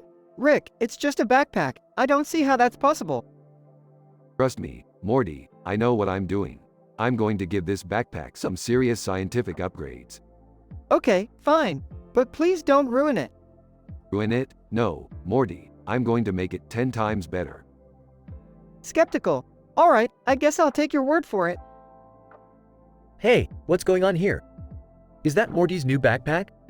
Oh, Jerry, just mind your own business and go back to doing Jerry things. Hey, I'm just concerned. That backpack cost us a pretty penny. Relax, Jerry, I'm working my scientific magic here. Is everything okay in here? Oh, Beth, just another one of my fantastical experiments. As long as you're not causing any trouble, Rick. Trouble? Me? Never. What's all the commotion about? Rick's using my backpack for some weird experiment. Seriously? That's messed up, even for you, Rick. Oh, come on, Summer. Don't be such a prude. It's all in the name of science. Rick, please hurry up. I don't want my backpack to be ruined. Patience, Morty, I'm almost done. Rick, just remember to clean up after yourself. Clean up? I'm a scientist, not a janitor. Hey, Rick, are you almost finished? Just one more adjustment, Morty. There we go. So, what did you do? Take a look, Morty. Morty opens the backpack and finds a miniature portal inside. Whoa, Rick, you actually made it better. Told you, Morty, science knows no bounds. I must admit, Rick, that's pretty impressive. Glad you finally recognize my genius, Jerry. Alright, Rick, you've had your fun. Now clean up this mess. Fine, fine, I'll get the vacuum cleaner.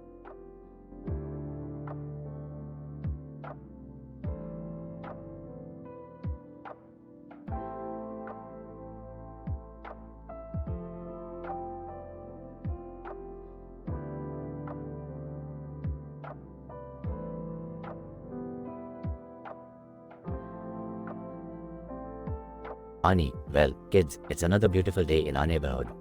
Let's have some fun. Baby Bop, yay, I love fun. DJ, me too, Barney. What are we gonna do today? Ani, how about we go on a picnic? I packed some sandwiches and snacks for us. Before they can start, Pickle Rick suddenly appears from behind a tree.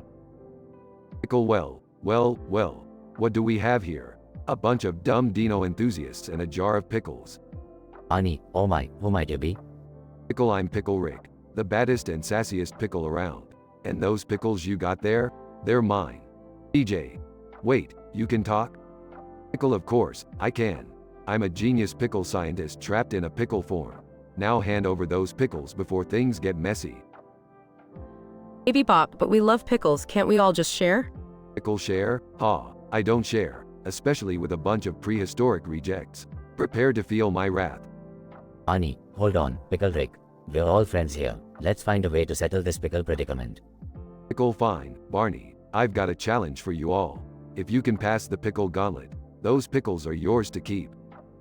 DJ. What's the pickle gauntlet, Pickle Rick?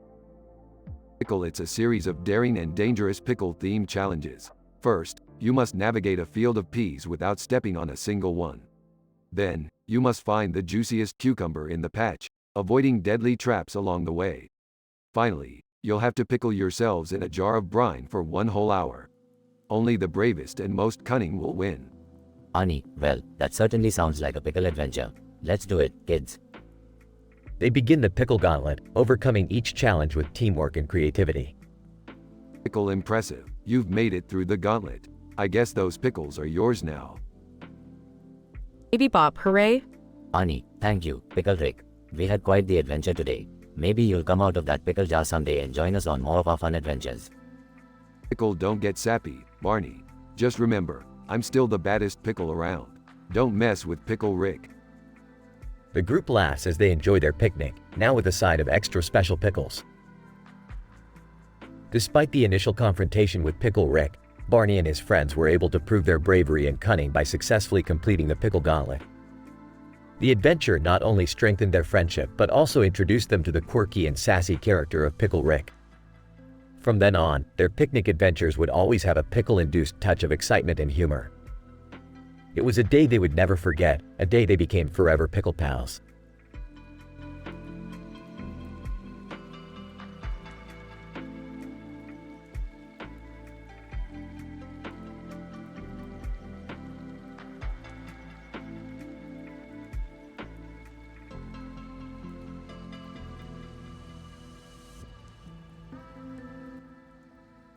Morty, I don't even know what kind of messed up universe we've stumbled into this time.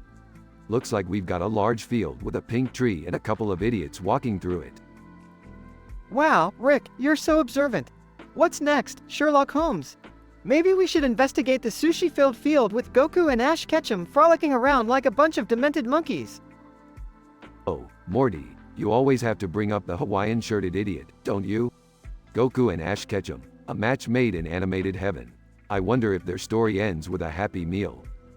You're really on fire with the sarcasm today, Rick. Anyways, what are we supposed to do with a pink tree? Is it like the magical unicorn of trees?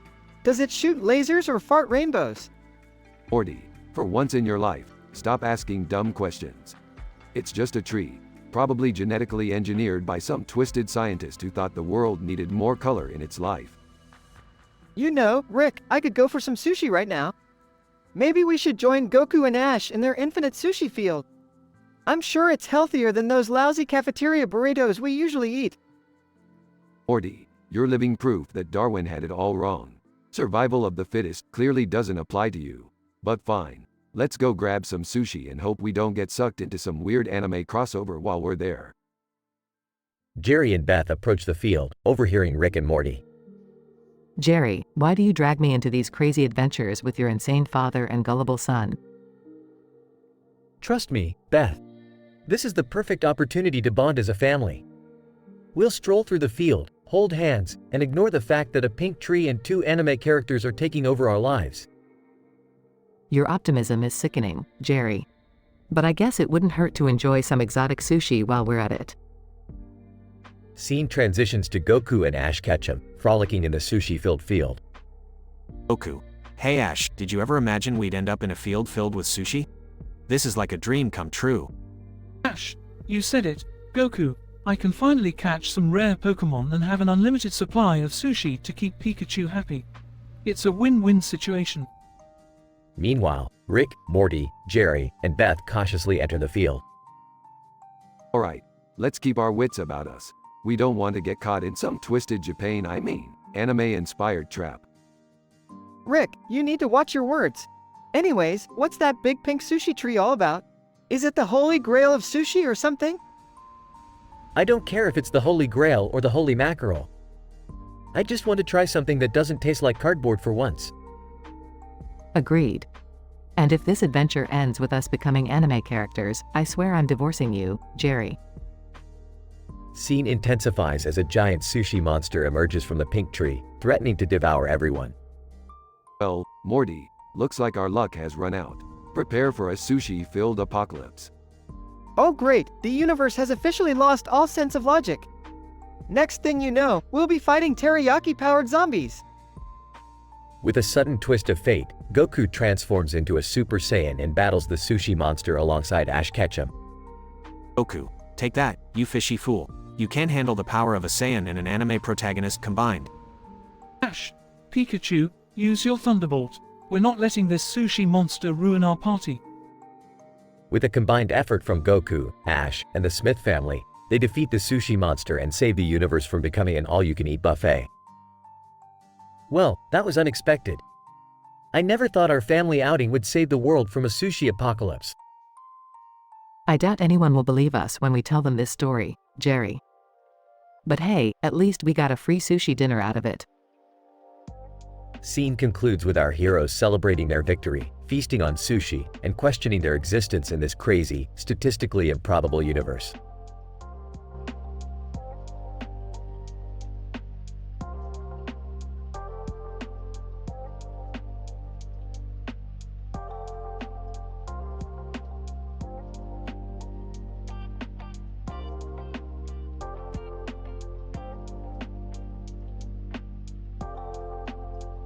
Hey Morty, pass me the butter. Sure thing, Rick. Pauses. Hey, remember that time we went to a squid party? The one where everyone was dancing with tentacles and getting completely squiddy? Yeah, that one. Those squids really knew how to party. Squid party? That sounds absurd. I can't even imagine what that would look like. Just be glad you didn't pick up any bizarre traits from that party. Oh, Beth, you always have to bring up the past. Morty learned more at that party than he ever did in school.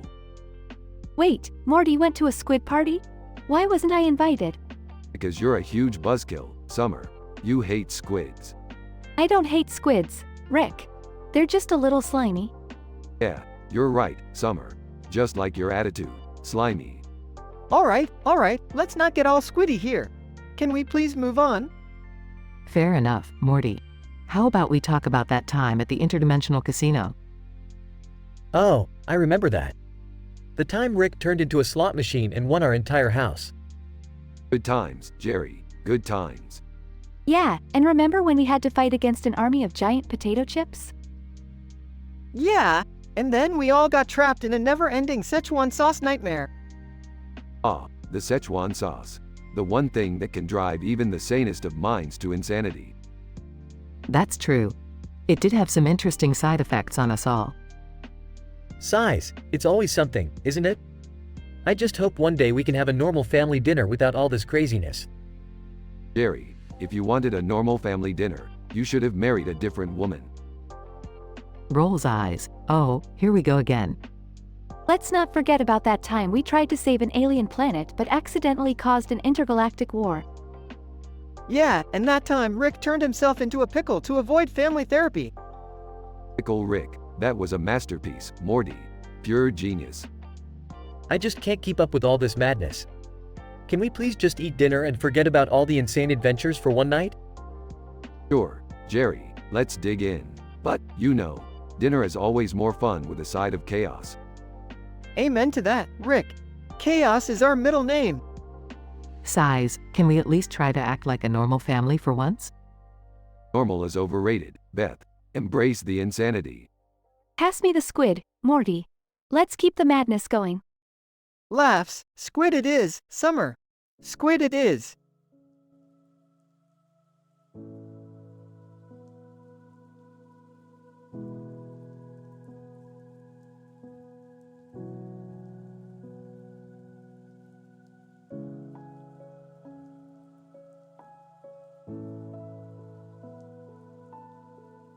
Cecilia, Jerry, we need to talk about what happened between us last night. Oh, shit. What's the problem, Cecilia? Cecilia, I can't believe you actually had the audacity to sleep with me and then act like nothing happened. What are you talking about? I thought we were both into it. Cecilia, into it? No. Jerry, we were supposed to be friends with benefits, not parents. Well, maybe I want to be involved in our child's life. Is that so wrong? Cecilia, you want involvement? We barely know each other, and now you want to play daddy? Look, Cecilia, I didn't plan for this to happen, but it did. And I don't want to bail on my responsibilities. Cecilia, responsibilities? This is way too complicated. I'm 8 months away from giving birth, and you decide to throw a wrench in everything. I understand it's complicated, but I'm willing to step up and be there for our child. Cecilia, it's not just about being there, Jerry. It's about what's best for the baby. We need stability, not some half-assed involvement. Well, maybe I can provide stability. I can get a job. We can figure this out together. Cecilia, you think getting a job suddenly makes you Father of the Year? This isn't some fairy tale, Jerry. It's real life. I get it, Cecilia. This is a mess. But I can't just walk away from this. Cecilia, you don't know what it's like to be pregnant, the physical and emotional toll it takes. And now you want to complicate things even further. I want to support you, Cecilia.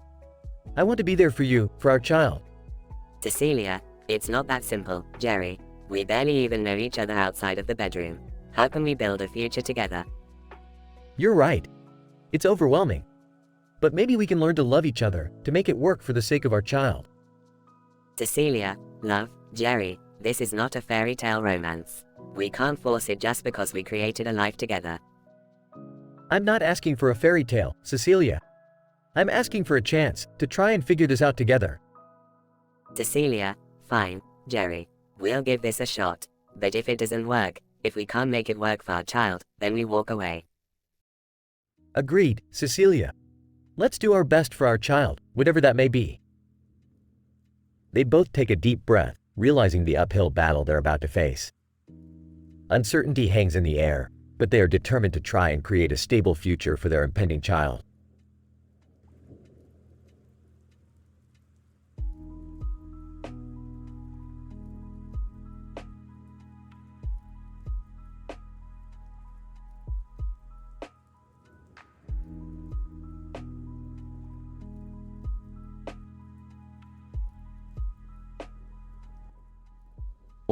Morty, I can't believe you dragged me to this Hellfire Club. What kind of messed up place is this? Come on, Rick, it's gonna be cool. Look at that woman over there with horns and a sword in her hand. She's like a beautiful devil or something. Yeah, Morty, she's real stunning. A real sword-wielding beauty. I bet she's got a PhD in dramatically intense seduction. Oh boy, Rick, I don't know about that. She looks dangerous. Should we be worried? Morty, we're always worried. That's our default setting. Just go with it and follow my lead. We'll be fine, probably. Ingrid, well, what do we have here? A couple of lost boys wandering into my domain? Lost? Nah, sweetie, we're just here for the entertainment. You know, for the laughs. And maybe a little adventure. Ingrid, adventure, huh? You think you're ready to handle what I bring to the table? Excuse me, Miss Devil Lady. My grandpa here can handle anything. He's like the smartest guy in the universe. Morty, hey, flattery won't get you anywhere with this one. Ingrid, right? I've heard tales of your sword-wielding skills. Ingrid, you've heard, huh? Well, rumor has it you're some kind of genius scientist. Let's see if brains are more powerful than brawn. Oh, brains are always more powerful, my dear. Shall we engage in a battle of wits or shall we just skip to the part where I school you? Ingrid, oh, I like your confidence. But don't underestimate me, Rick Sanchez. I've dealt with beings from dimensions you couldn't even fathom. Is that right? Well, strap in, sweetheart, 'cause I'm about to blow your mind with some scientifically improbable crazy.